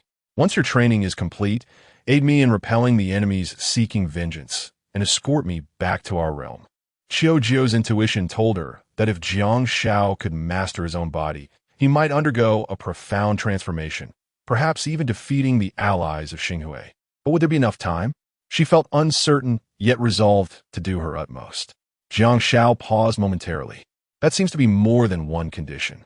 Nonetheless, as long as it meant he would no longer become that frenzied monster, he agreed. Very well, I accept. Then, in the time to come, I shall subject you to intense and specialized training. You must brace yourself mentally, Qiujuan warned Jiang Xiao. Before returning to our realm, you must conquer the oceanic monsters that may appear at any moment, as well as the allies of Xinghui. Jiang Xiao nodded. With the death of the King of Serpents, the seal that restrained the oceanic monsters had vanished, meaning they could be attacked at any time. The demise of Xinghui would surely reach his companions, who would then seek revenge. Let me clarify. The challenges ahead will be exceedingly formidable. Qiujuan issued a cautionary note, particularly regarding the oceanic monsters, which were feared by the people of their realm. Your slaying of the King of Serpents will incite unprecedented chaos. What? Jiang Xiao exclaimed in astonishment. Even you fear those oceanic monsters? Qiujuan replied with exasperation. Of course.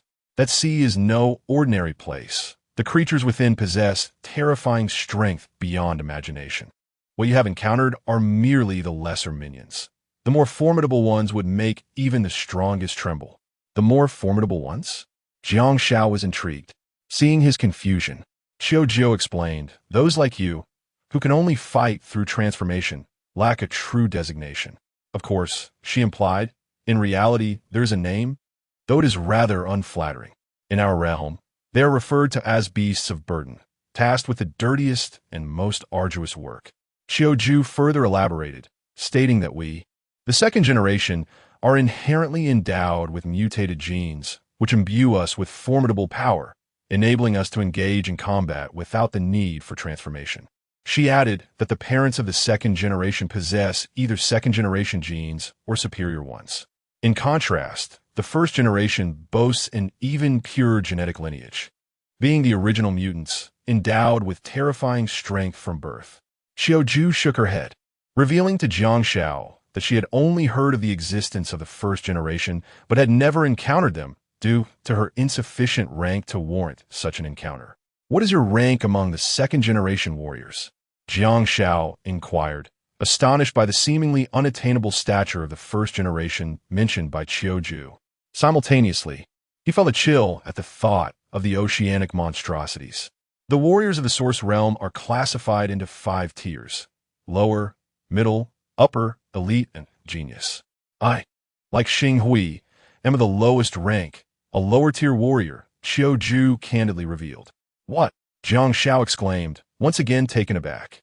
He never expected that Qiu Ju and Xing Hui were among the most rudimentary in strength within the Source Realm. The second point I wish to convey is this. Qiu Ju stated, gazing intently at Jiang Xiao. You are aware of Xing Hui's demise. He communicated this to his companions via that detector. Consequently, they will undoubtedly dispatch middle-tier or even upper-tier warriors for retribution, whose strength surpasses that of Xing Hui by several folds. Qiu Ju's expression grew grave. Are you afraid? To claim that I am unafraid would be a falsehood. Jiang Xiao smiled faintly. However, I will train diligently to enhance my abilities, and when the time comes, I shall defeat them. Qiu Ju smiled knowingly.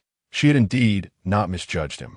Yet, her smile abruptly faltered as she felt a renewed sensation of tearing within her body. Chapter 86. The passage of Hope. Qiu Jiu was most fearful of Jiang Xiao retreating in the face of formidable adversaries. Once a warrior lacks the unwavering belief in victory and an invincible spirit, success becomes elusive. Presently, Jiang Xiao possessed these commendable qualities, and she was confident that within a month, she could cultivate him into a formidable warrior. The companions of Xing Hui have arrived here. Whether this month can transform you depends on your own fortune, Qiu Ju declared. A month is more than sufficient.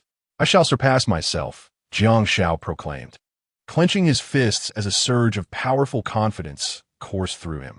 Excellent. Such confidence is essential, Qiu Ju replied with a smile. Let us depart from this place and commence your specialized training.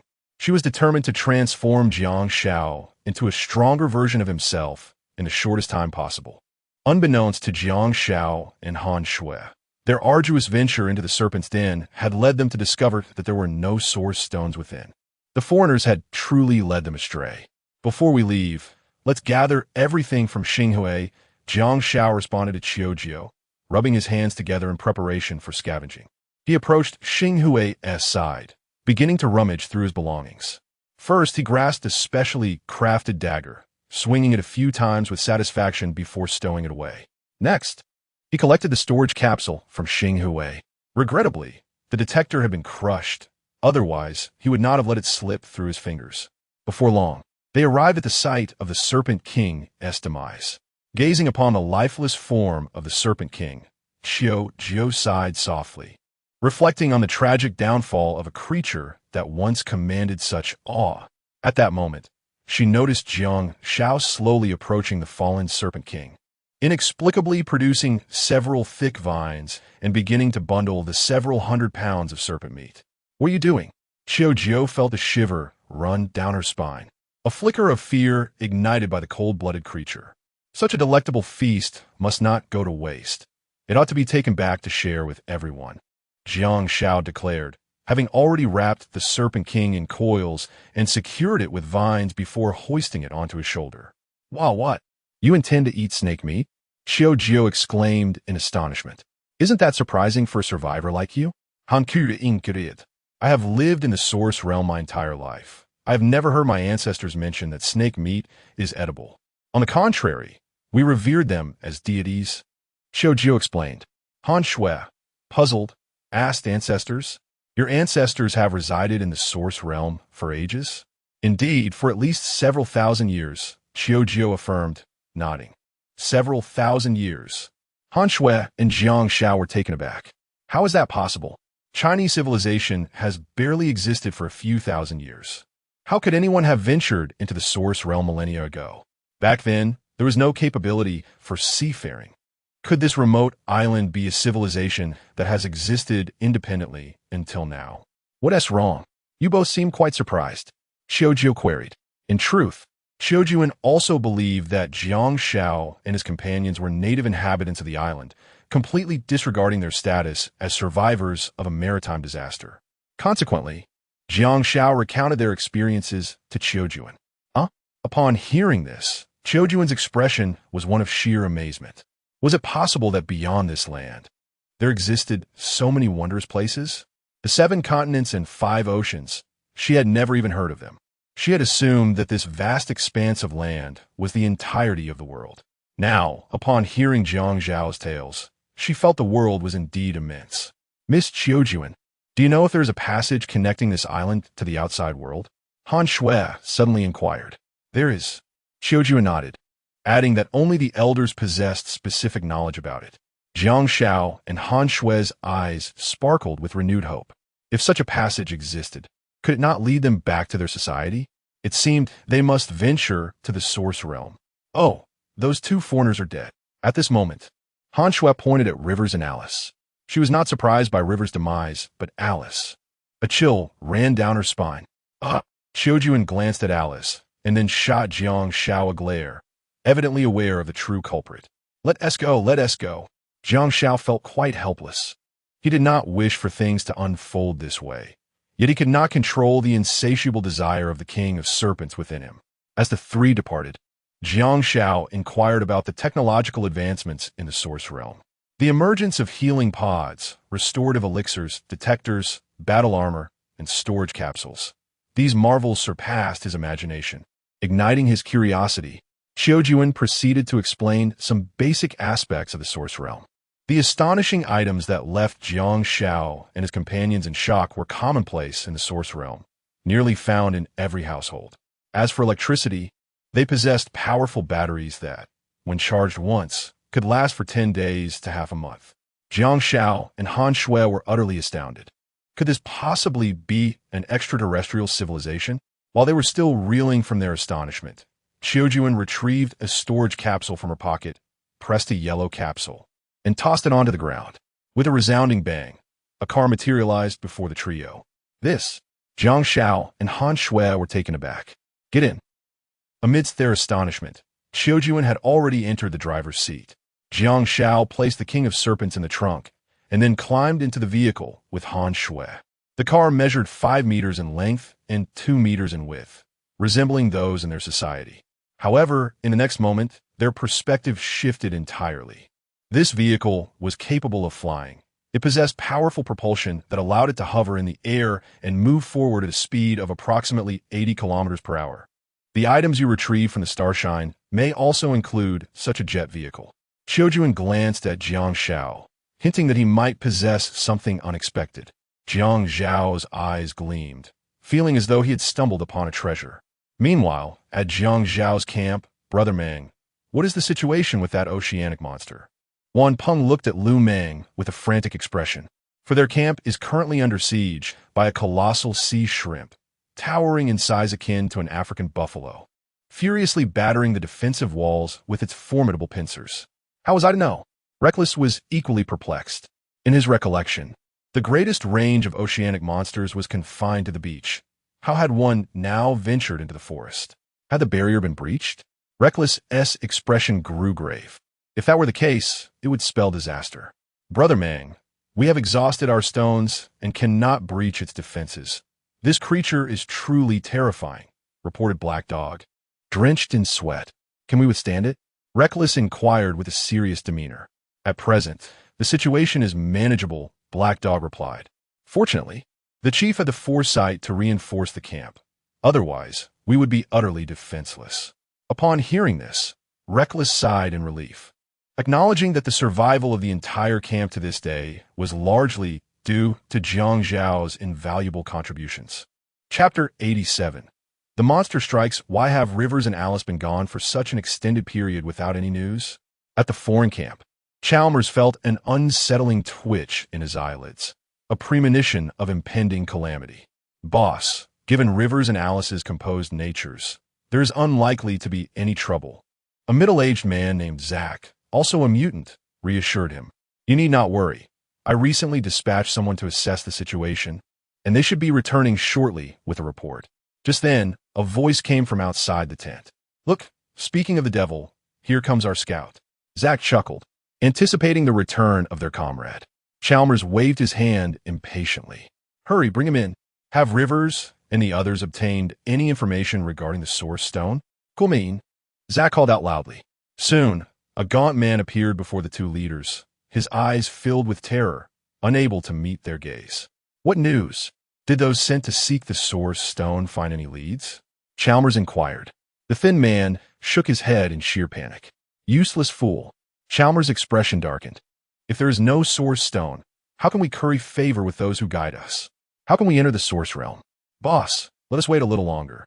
Perhaps Rivers and the others are in the process of acquiring the Source Stone. Zack attempted to comfort him. Acquiring it? That is not possible. The trembling voice of the gaunt man extinguished the flicker of hope in Zack's eyes. What did you say? Zack's face contorted with disbelief. He had only just managed to soothe Chalmers. You imbecile, do not speak such nonsense. Boss Rivers and Sister Alice, they have been killed. The gaunt man stammered, his face a mask of distress. What? Chalmers and Zack were taken aback. How did they die? In Chalmers' mind, Jiang Xiao and Han Shui were no match for Rivers and his crew, so he had dismissed them entirely. The gaunt man recounted everything he had witnessed to Chalmers. Absurd.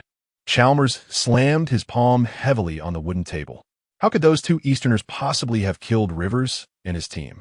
Rivers is a second-tier mutant in this forest. Aside from me, he could walk unhindered. Boss, it is true. The gaunt man quivered. Boss Rivers was beheaded, and Sister Alice was. Enough, Chalmers bellowed. I will personally go to the 13th Sister Camp and the Reckless Camp to ascertain the truth of this matter. Suddenly, a frantic voice echoed, akin to a death knell. Was causing such panic? Zack demanded. Our camp is under attack. One of the subordinates stammered. Chalmers seethed with anger. Those reckless men from the two camps, I had yet to seek them out, and now they have come knocking at my door. He braced himself, determined to ensure they would not return. His subordinates, in a state of panic, shook their heads, explaining that it was not the reckless men who approached, but rather a colossal sea monster that had already claimed many of their brothers. What? Chalmers was taken aback. A sea monster? Surely you jest. The forest has always been a forbidden realm for such creatures. How could they possibly make an appearance here? As he pondered, the wails of despair echoed from outside, prompting Chalmers to rush out without a second thought. What manner of beast is this? He beheld a turtle the size of a car, which promptly crushed the skull of one of his men. Stunned, he clenched his fists in determination. Let me show you the might of an old man. With that, he transformed into a formidable tiger, as large as a bison, and charged at the turtle without hesitation. At the 13th Sister's camp, Sue Billion exclaimed, Sister, where did this monster come from? She stared at the crab before her, as large as a car, her scalp prickling with fear. Their camp's defenses were feeble, and the crab effortlessly toppled the walls. The audacity of a sea monster breaching the forest was bewildering. Could something have happened at the serpent's den? As she spoke, Guo Furong transformed, her upper body retaining human features while her lower half took on that of a mermaid. Meanwhile, at the Jiang Xiao camp, a comrade cried out, Brother Mang, this creature is terrifying. It relentlessly assaults our defenses, and I fear we will soon be overwhelmed. A gigantic mantis shrimp outside the camp swung its lightning-fast fists, causing the sturdy barriers to splinter. We cannot allow it to wreak havoc. What will the boss think if he returns to find the camp destroyed? I shall confront it. Without delay, Lu Meng transformed, unleashing an impressive aura as he charged toward the mantis shrimp. With a resounding impact, Lu Meng unleashed a powerful punch. The mantis shrimp, undeterred, retaliated with its own swift strike. The two fists collided, sending Lu Meng flying several meters, reverting him to his original form. What immense strength! As Lu Meng staggered to his feet, blood trickling from his mouth, he realized he no longer possessed the strength to fight. One punch was all it took. This mantis shrimp was truly fearsome. Brother Meng, come back quickly. Sensing the dire situation, He Go and the others urgently urged Lu Meng to retreat to the safety of the camp. However, the mantis shrimp, driven by an uncontrollable rage, lunged toward Lu Meng, unleashing a colossal fist. It's over, Lu Meng blurted out, his face ashen. The mantis shrimp's fist, swifter than light, bore tremendous power. This blow would surely end his life. Just then, Lu Meng noticed a flash of white light before him, and the mantis shrimp's fist was severed. He was stunned. Who intervened? As he looked up to the sky, he beheld Jiang Xiao descending wielding a sharp dagger. "Boss!" Lu Meng exclaimed in astonishment. Subsequently, he witnessed the head of the mantis shrimp severed by Jiang Xiao's blade, rolling across the ground. "This is astonishing. What a remarkable weapon." Jiang Xiao couldn't help but express his admiration. The blade, Starshine, effortlessly breached the defenses of the oceanic monster. Although this mantis shrimp was not as colossal as the tortoise previously encountered, and its defensive capabilities were not on the same level, its formidable shell should not be underestimated. Yet, in the presence of a Source Realm weapon, it crumbled as easily as tofu. How absurd. "Wow, the boss is back." The black dog and his companions rejoiced. "Look, what on earth is that hovering car?" Someone pointed out. "Quick, let's go out to welcome the boss." Soon, the camp's gates swung open, and the black dog, accompanied by his brethren, emerged to greet Jiang Xiao's arrival. "Is everyone unscathed?" Jiang Xiao scanned the crowd. "Boss, we are fortunate you arrived. Otherwise, our camp would have faced calamity." The black dog expressed with relief. "Let us carry it inside. Tonight we feast on seafood and grilled snake meat," Jiang Xiao declared. Upon hearing this, the crowd erupted in cheers.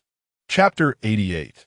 The Gravity Chamber. While the reckless individuals were preoccupied with the mantis shrimp and the king of serpents, Jiang Xiao brought Han Shui to visit Han Yun. Jiang Xiao entered first, hoping to surprise Han Yun. "Yun." The moment Han Yun laid eyes on Jiang Xiao, she clung to him like an octopus. "Sister Yun." He intended to inform her that her daughter was outside the tent, but Han Yun silenced him with a kiss. Overwhelmed with relief upon seeing Jiang Xiao return unscathed. Just then, a light cough sounded from outside, leading Han Yun to believe it was one of her sisters. She quickly detached herself from Jiang Xiao, maintaining a safe distance. However, when she beheld the true identity of the visitor, she was taken aback. "Shui, Xue?" She had never anticipated that mother and daughter would reunite in such a manner. Previously, she had feared that Han Shui might be lost forever. "Mom." Upon seeing her mother, Han Shui, no matter how proud she was, could not contain her tears. "Xue." Han Yun rushed to her side, inspecting her from head to toe, terrified that she might be dreaming. Once she confirmed it was indeed Han Shui, the two embraced tightly, weeping with joy. Jiang Xiao, recognizing the warmth of the moment, discreetly stepped away, intending to find Tian for a chat, having been stirred by Han Yun's earlier display of affection. Jiang Xiao entered Tian's room, only to find it empty, which dampened his spirits. Glancing into the distance, he spotted the women mingling with Xiao, who was showcasing the advanced technological products from a Source Realm. Swords, daggers, and knives, each forged from the unique steel of the Source Realm, cut through iron as if it were clay, eliciting admiration from the onlookers. Tools like hoes, shovels, and chainsaws captivated the attention of the reckless ones. Even more appealing to the women was the array of clothing that Xiao displayed, allowing them to choose their favorites. After being stranded on a deserted island for so long, the sight of such beautiful garments dazzled the women, igniting a spark of desire in their eyes. Tian quickly selected a provocative outfit and hurried into the tent to change. However, upon entering and seeing Jiang Xiao, she paused slightly. "Jiang Xiao." He swept her up in his arms, commenting on her attire. "This looks delightful. Allow me to assist you." Half an hour later, Tian emerged in her new attire from the Source Realm, exclaiming, "These clothes are so light and comfortable." "Of course," Jiang Xiao replied. "These garments are crafted from special materials that effectively safeguard the body from external harm." As Jiang Xiao admired Tian in her form-fitting attire, accentuated by a hint of leopard print, he felt a rush of exhilaration. "Jiang Xiao, I heard from Xiao that we are to migrate to the Source Realm in a month. Is that true?" Tian inquired. "Yes. It is possible that there exists a passage to our world there," Jiang Xiao responded, curiously asking, "Tianjia, the Source Realm is quite perilous. What are your plans?" "Wherever you go, I shall follow," Tian replied earnestly. Jiang Xiao smiled, appreciating her clinginess. Suddenly, he fixated on Tian's perfectly straight legs and remarked, "Sister Tian, it's such a pity that you aren't wearing stockings." Half an hour later, Jiang Xiao walked over to Xiaoju's side alone and said, "Oh." In less than an hour, You managed to win over my people. Xiaoju shot him a glance and retorted, you really ought to reconsider your preferences. What do you mean? Jiang Xiao inquired, puzzled. Those acquaintances of yours just chose some seductive lingerie and stockings. You wouldn't secretly be one of those types, would you? Jiang Xiao declared with conviction, absolutely not. I merely possess a refined appreciation for beauty. By the way, I'm feeling rather weak today, so I want to be able to guide you through the special training. Let us postpone it until tomorrow. Xiaoju abruptly shifted the topic. Jiang Xiao was quite curious about the peculiarities of Xiaoju's training methods. May I ask what your special training technique entails? He questioned. Xiaoju led Jiang Xiao to an open space and produced a red storage capsule, which she then opened. With a resounding pop, a 30-square-meter half-circular room materialized before Jiang Xiao's eyes. Come in.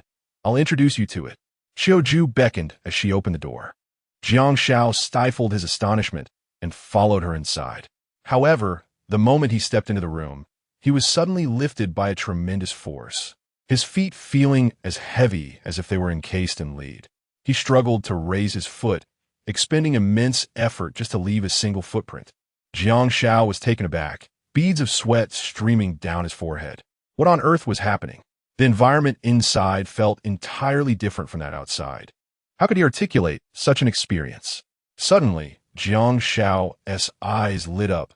The gravity inside was greater than outside. Xiaoju chuckled, surprised that Jiang Xiao possessed some discernment. Simultaneously, she felt astonished. Even she had struggled to lift her legs the first time she entered a chamber with tenfold gravity. Yet Jiang Xiao was managing to take steps, which impressed her greatly. At that moment, after adjusting the parameters on the control panel, the environment inside suddenly matched that of the outside. The weight pressing down on Jiang Xiao dissipated, and he felt a considerable sense of relief. This is a gravity chamber constructed from special materials from the Source Realm, a place where warriors typically train. The specific training method involves overcoming the multiplied gravity within, thereby honing one's physical strength and speed. This is what I refer to as a special training method. Xiaoju continued, what you just experienced was tenfold gravity. If you can move freely under such weight, your abilities will skyrocket, and consciously suppressing the wild power within you will not be a mere dream. Is this truly your training method? Jiang Xiao was astonished, realizing that such an impressive training technique existed in the world. I see, he nodded, then hesitated before asking, may I pose a question? Go ahead. Qui plead. Jiang Xiao suddenly inquired, how many times the gravity can you withstand? Xiaoju felt quite embarrassed, taken aback by Jiang Xiao's unexpected question. However, she did not conceal the fact that I could only withstand tenfold gravity, and the older model of the gravity chamber was limited to that same parameter. Jiang Xiao's eyes brightened as he inquired, what would happen if one were to overcome gravity beyond tenfold? Xiaoju shot him a disapproving glance, explaining that surpassing tenfold gravity would undoubtedly result in a significantly more formidable enhancement of strength. Yet, she cautioned him against aspiring too high, as each additional increment of gravity would impose a geometric burden on the body. It was essential to remain grounded and progress step by step. While she dared not entertain such thoughts, Jiang Xiao, on the other hand, seemed to be indulging in dreams of that nature, revealing a hint of self-inflation. Nevertheless, harboring such aspirations was commendable, as it could serve to motivate oneself. With this thought, Xiaoju's eyes sparkled, as if she had recalled the items possessed by Xinghui. Perhaps there existed a gravity chamber with even higher parameters. Chapter 89. Su Bilian's concerns. Calmus lay in bed, gravely injured, his mind swirling with confusion. What manner of monstrosity was this? In a desperate bid to repel the sea creature, he had undergone a second transformation, depleting an immense amount of energy. Now, he felt his vitality waning rapidly, a sense of helplessness overtaking him. He understood that it was a matter of life expectancy. How did these monsters breach the defenses? Calmus racked his brain, unable to comprehend. Fortunately, the camaraderie of the camp had united them, allowing them to drive away the colossal turtle. Otherwise, their encampment might have faced utter devastation today. Boss, we lost 30 brothers this time, And with the casualties from the 10,000 Serpents Cave, our camp has seen 100 lives claimed, Zach reported after tallying the numbers. He refrained from mentioning the number of injured, hesitant to provoke Calmus further. To suffer such losses in a single day is infuriating, Calmus exclaimed, his agitation causing him to cough up blood. Boss, Zach stepped forward, gently tending to him with a towel, concern etched on his face. You are in a weakened state. It would be unwise to let anger take hold. Please focus on your recovery first. The recent chaos wrought by the marine monsters was undoubtedly complex, and the 13th sister camp, along with the reckless camp, would certainly face dire consequences. Calmus pondered, recognizing that in his current frail condition, there was no urgency for vengeance. The sea monsters would inevitably take matters into their own hands. He quietly inquired of Zach, what became of that creature? Speaking of the great turtle, still sent shivers down Calmus's spine. Even in his second form, he was no match for the turtle's formidable defenses. Had it not been for the flames unleashed by his comrades, they might still be engaged in a grueling battle. It has ventured deeper into the forest and should not trouble us any longer, Zach replied. Calmus let out a sigh of relief. That is excellent news. Please go and reassure our brothers. They need not worry. We shall regain our former glory. Yes, Zach responded before turning to leave. 13th Sister Camp. Sister, we have lost 5 sisters and 13 more are injured. Su Billion reported the casualty figures to Guofurong. At that moment, Guofurong appeared equally frail, having fought valiantly against the sea monster. Though victorious in driving it away, she had sustained significant injuries. Ensure those sisters are given a proper burial, Guofurong spoke weakly. As for the injured, let them recuperate and provide them with meat to aid their recovery. After all, good nourishment is essential for healing. Simultaneously, she felt a sense of solace. Su Billion was her capable assistant, skilled not only in healing serpent bites, but also in fishing. She believed that with adequate nutritional support, the injured sisters would swiftly regain their strength. Just as Su Billion was about to depart, Guofurong suddenly called out to her, asking, have we received any word from Ninth Sister? Su Billion shook her head in disappointment. No. Guofurong's face darkened, knowing all too well the perils of the Wanshi Cave. She feared that Han Shui had already met her demise there. With a sigh, she lamented the loss of yet another formidable ally from the 13th Sister Camp. Our defenses were rather inadequate during this monster attack. We must fortify our defenses in the coming days, Guofurong stated. Previously, when Su Billion had mentioned the reckless camp's allocation of time for enhancing their defenses, she had dismissed it with disdain. However, after experiencing the monster assault, she realized the necessity of such measures. Understood, elder sister. Su Billion note that, seemingly recalling their earlier discussion about the reckless camp. Naturally, this led her thoughts to Jiang Xiao. She murmured to herself, wondering how he was faring now. I hope the ocean monsters do not trouble him. Let them come for me instead. With that, she turned to leave, intending to arrange the camp's forthcoming tasks. Yet Guofurong called out to her, 8th Sister, it is truly wonderful to have you here. Her words laced with a hint of affection.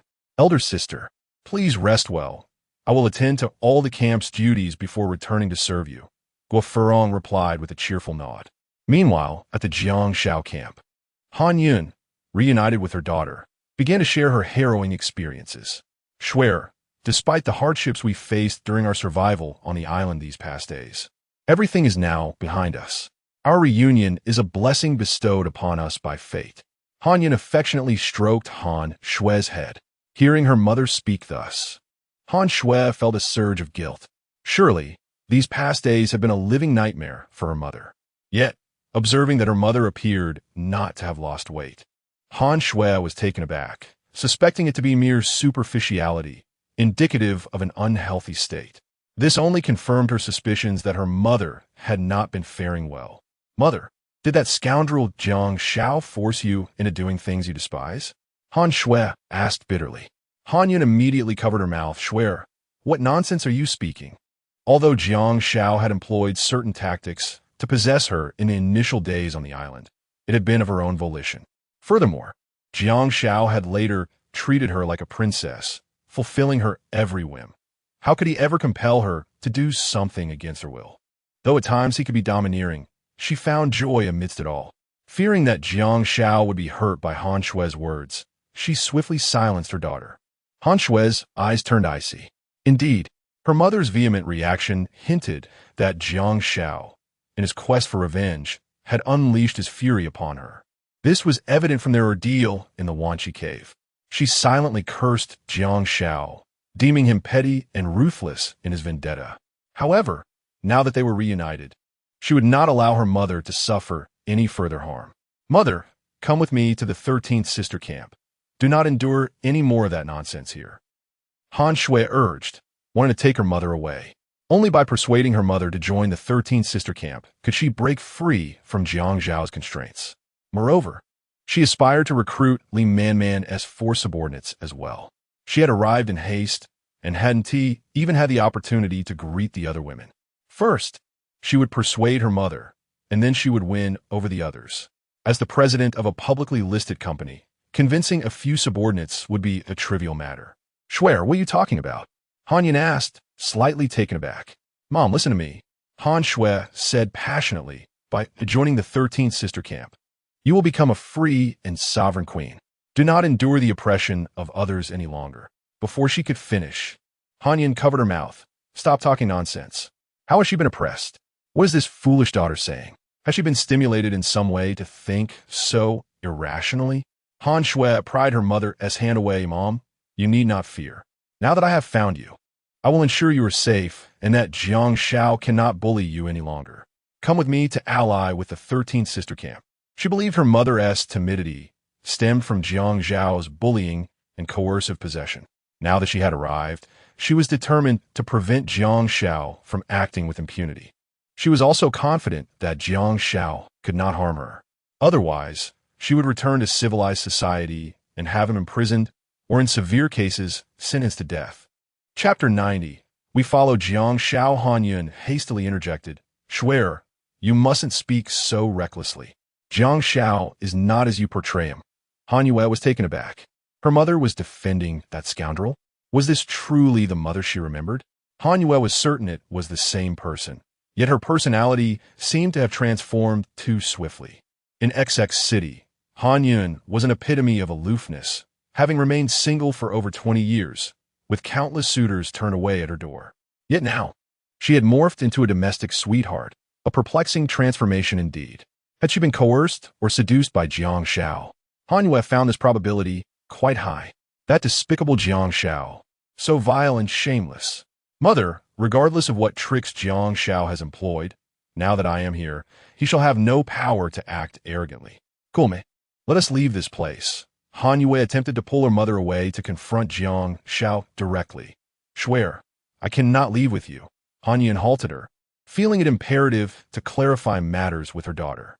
Otherwise, Han Yue would remain in misunderstanding of Jiang Xiao. What? Why do you refuse to leave with me? Hen you questioned, astonishit, xue. Here we have Jiang Zhao's protection. It is quite safe.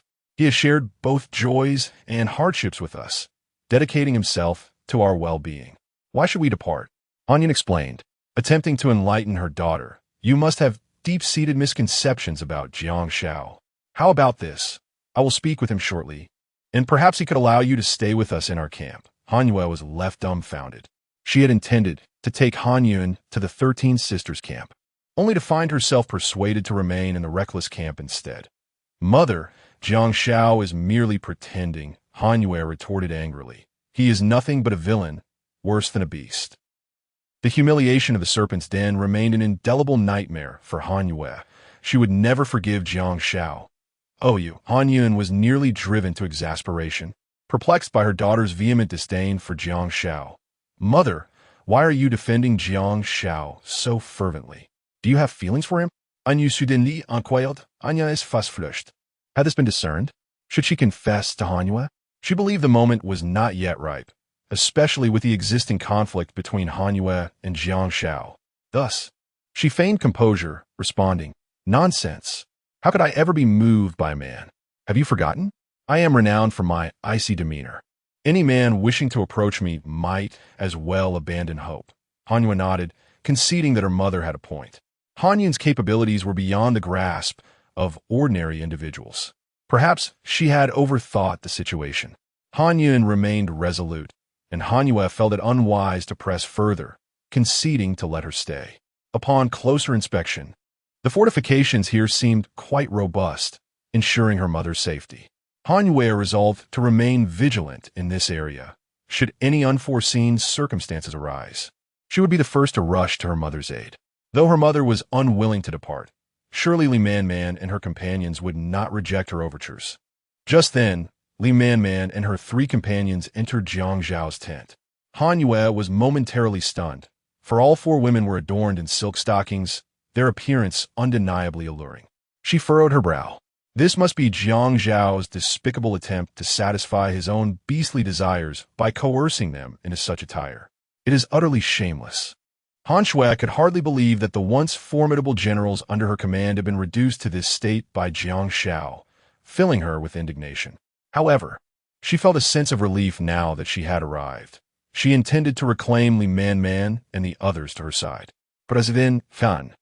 Li Man and the others greeted her in unison.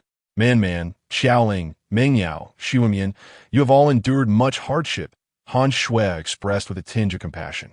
The vigor that once radiated from the 4 was nowhere to be seen, undoubtedly a result of Jiang Xiao's relentless pressure. At that moment, she noticed the absence of Tang Chao, Su Feng, and Li Dehai, setting aside the taciturn Li Dehai under normal circumstances. Tang Chao and Su Feng would have approached her by now to inquire about her well-being. Where are Tang Chao and Su Feng? Han Kuyin Kuriet. The 4 exchanged glances, unsure of how to respond. It was then that Han Yun informed Han Shui of their demise. Of course, she refrained from disclosing that Tang Chao had been killed by Jiang Xiao. Otherwise, Han Shui's fierce nature would undoubtedly lead her to confront Jiang Xiao with a vengeance. Li Man and the others felt that Han Yun's words were meticulously crafted, thereby averting a potential conflict. How infuriating! Han Shui bit her lip in frustration. She had not anticipated the loss of 2 of her fierce warriors. And Li Dehai? An Shua Prasaon. Dehai is preparing dinner outside, Lu Xiuyan replied. Han Shui did not pursue the matter further, but got straight to the point. Man, do you and the others wish to leave this place with me? And what of Li Dehai? She continued, once we depart this island and return to our posts, I shall appoint you to key positions in various departments. She intended to offer the position of deputy manager to Lu Xiuyan, while the role of general manager would undoubtedly be bestowed upon the valiant Li Man. The others would also receive promotions. Having faced life and death, she had gained clarity and felt it unjust to neglect her once devoted companions. President Fan. Li Man hesitated, torn between her thoughts. After enduring such trials, her desire for promotion and salary increases was not as fervent as before. Moreover, she felt a slight aversion towards the idea of returning to her previous job. Although life on the island was fraught with danger, being with Jiang Xiao inexplicably provided her with a sense of security and happiness. Wasn't that what she had sought in civilized society? Having attained it on this deserted island, why seek out further troubles? Man, you can speak your mind. There is no need for formality, Han Shui encouraged. President Han, I wish to remain by Jiang Xiao's side. Li Man declared resolutely. Wow, what? Han Shui was taken aback, utterly unprepared for Li Man's unexpected choice. Had she not previously looked down upon Jiang Xiao and enjoyed undermining him? Why was she now so closely tied to him? Had she been coerced or threatened by him? Man, you were never the type to settle for a corner. Has Jiang Xiao forced you into this? Han Shui asked coldly. Mr. Han, I confess that in my past, I was an individual who fervently yearned for fame and fortune. However, after being cast away on this desolate island, I have come to realize many profound truths. Some things, despite the possession of fame and wealth, remain elusive. This particular essence, I once experienced through Jiang Xiao, replied Li Man. Mr. Han, we share a similar sentiment. At this moment, the 4 women also responded, expressing their unwavering commitment to follow Jiang Xiao to the ends of the earth. Han Shui was left utterly speechless, a discarded pawn of the company. Who would have thought that one day she would receive such a vivid lesson from him? Not only had he lured away her mother, but he had also poached her most competent associates. It was utterly outrageous. What has happened to all of you? You have all transformed into strangers. Han Shui was overwhelmed, still unable to comprehend why everyone had changed. Nevertheless, she was certain that Jiang Xiao played a pivotal role in the current situation, and she must confront him to seek an explanation. Observing her daughter's distressed demeanor, Han Yun felt a deep pang of sympathy. Understanding her daughter's competitive nature, she chose to remain silent. She could only hope that one day, her daughter would resolve the misunderstandings with Jiang Xiao and come to recognize his merits. Chapter 91. The new gravity chamber. The numeric display on the main board of the gravity device reads 1, indicating that the gravity chamber reflects the normal gravitational force of the external environment. Qiuju diligently instructs Jiang Xiao on the various parameter settings of the gravity device, including how to activate and deactivate it, as well as how to adjust the parameters. The written language of the source realm is independent and, to the uninitiated, appears as incomprehensible as celestial script. Fortunately, with Qiuju's patient guidance, these challenges pose no significant obstacle for Jiang Xiao. His comprehension has reached a level beyond ordinary understanding. Once demonstrated, he can replicate the actions flawlessly. If you can maintain your current physical condition under 10 times the gravity, it signifies that your training has yielded fruitful results. Do you understand? Qiuju, embodying the role of a charming instructor, imparts her knowledge to Jiang Xiao. At this moment, she is clad in a short skirt and a black blouse, resembling a sweet neighbor. However, due to her prior overuse of source stones to enhance her abilities, she appears quite frail, her breaths labored as she speaks. Unintentionally, the gentle sway of her alluring figure captivates Jiang Xiao's gaze, igniting a subtle stir of desire within him. Nevertheless, he forces himself to suppress such thoughts. It is a time for learning, and he cannot afford to let his mind wander. A moment's distraction could lead to dire consequences in the perilous world of the source realm. Yet, the image of Qiuju's voluptuous form lingers in his mind, tempting his imagination. Noticing Jiang Xiao's distracted expression, Qiuju realizes he is likely lost in inappropriate thoughts again. She sighs in exasperation. Given that he is possessed by the essence of the Serpent King, it is commendable that he can maintain his focus at all. Have you seen enough? Qiuju gazes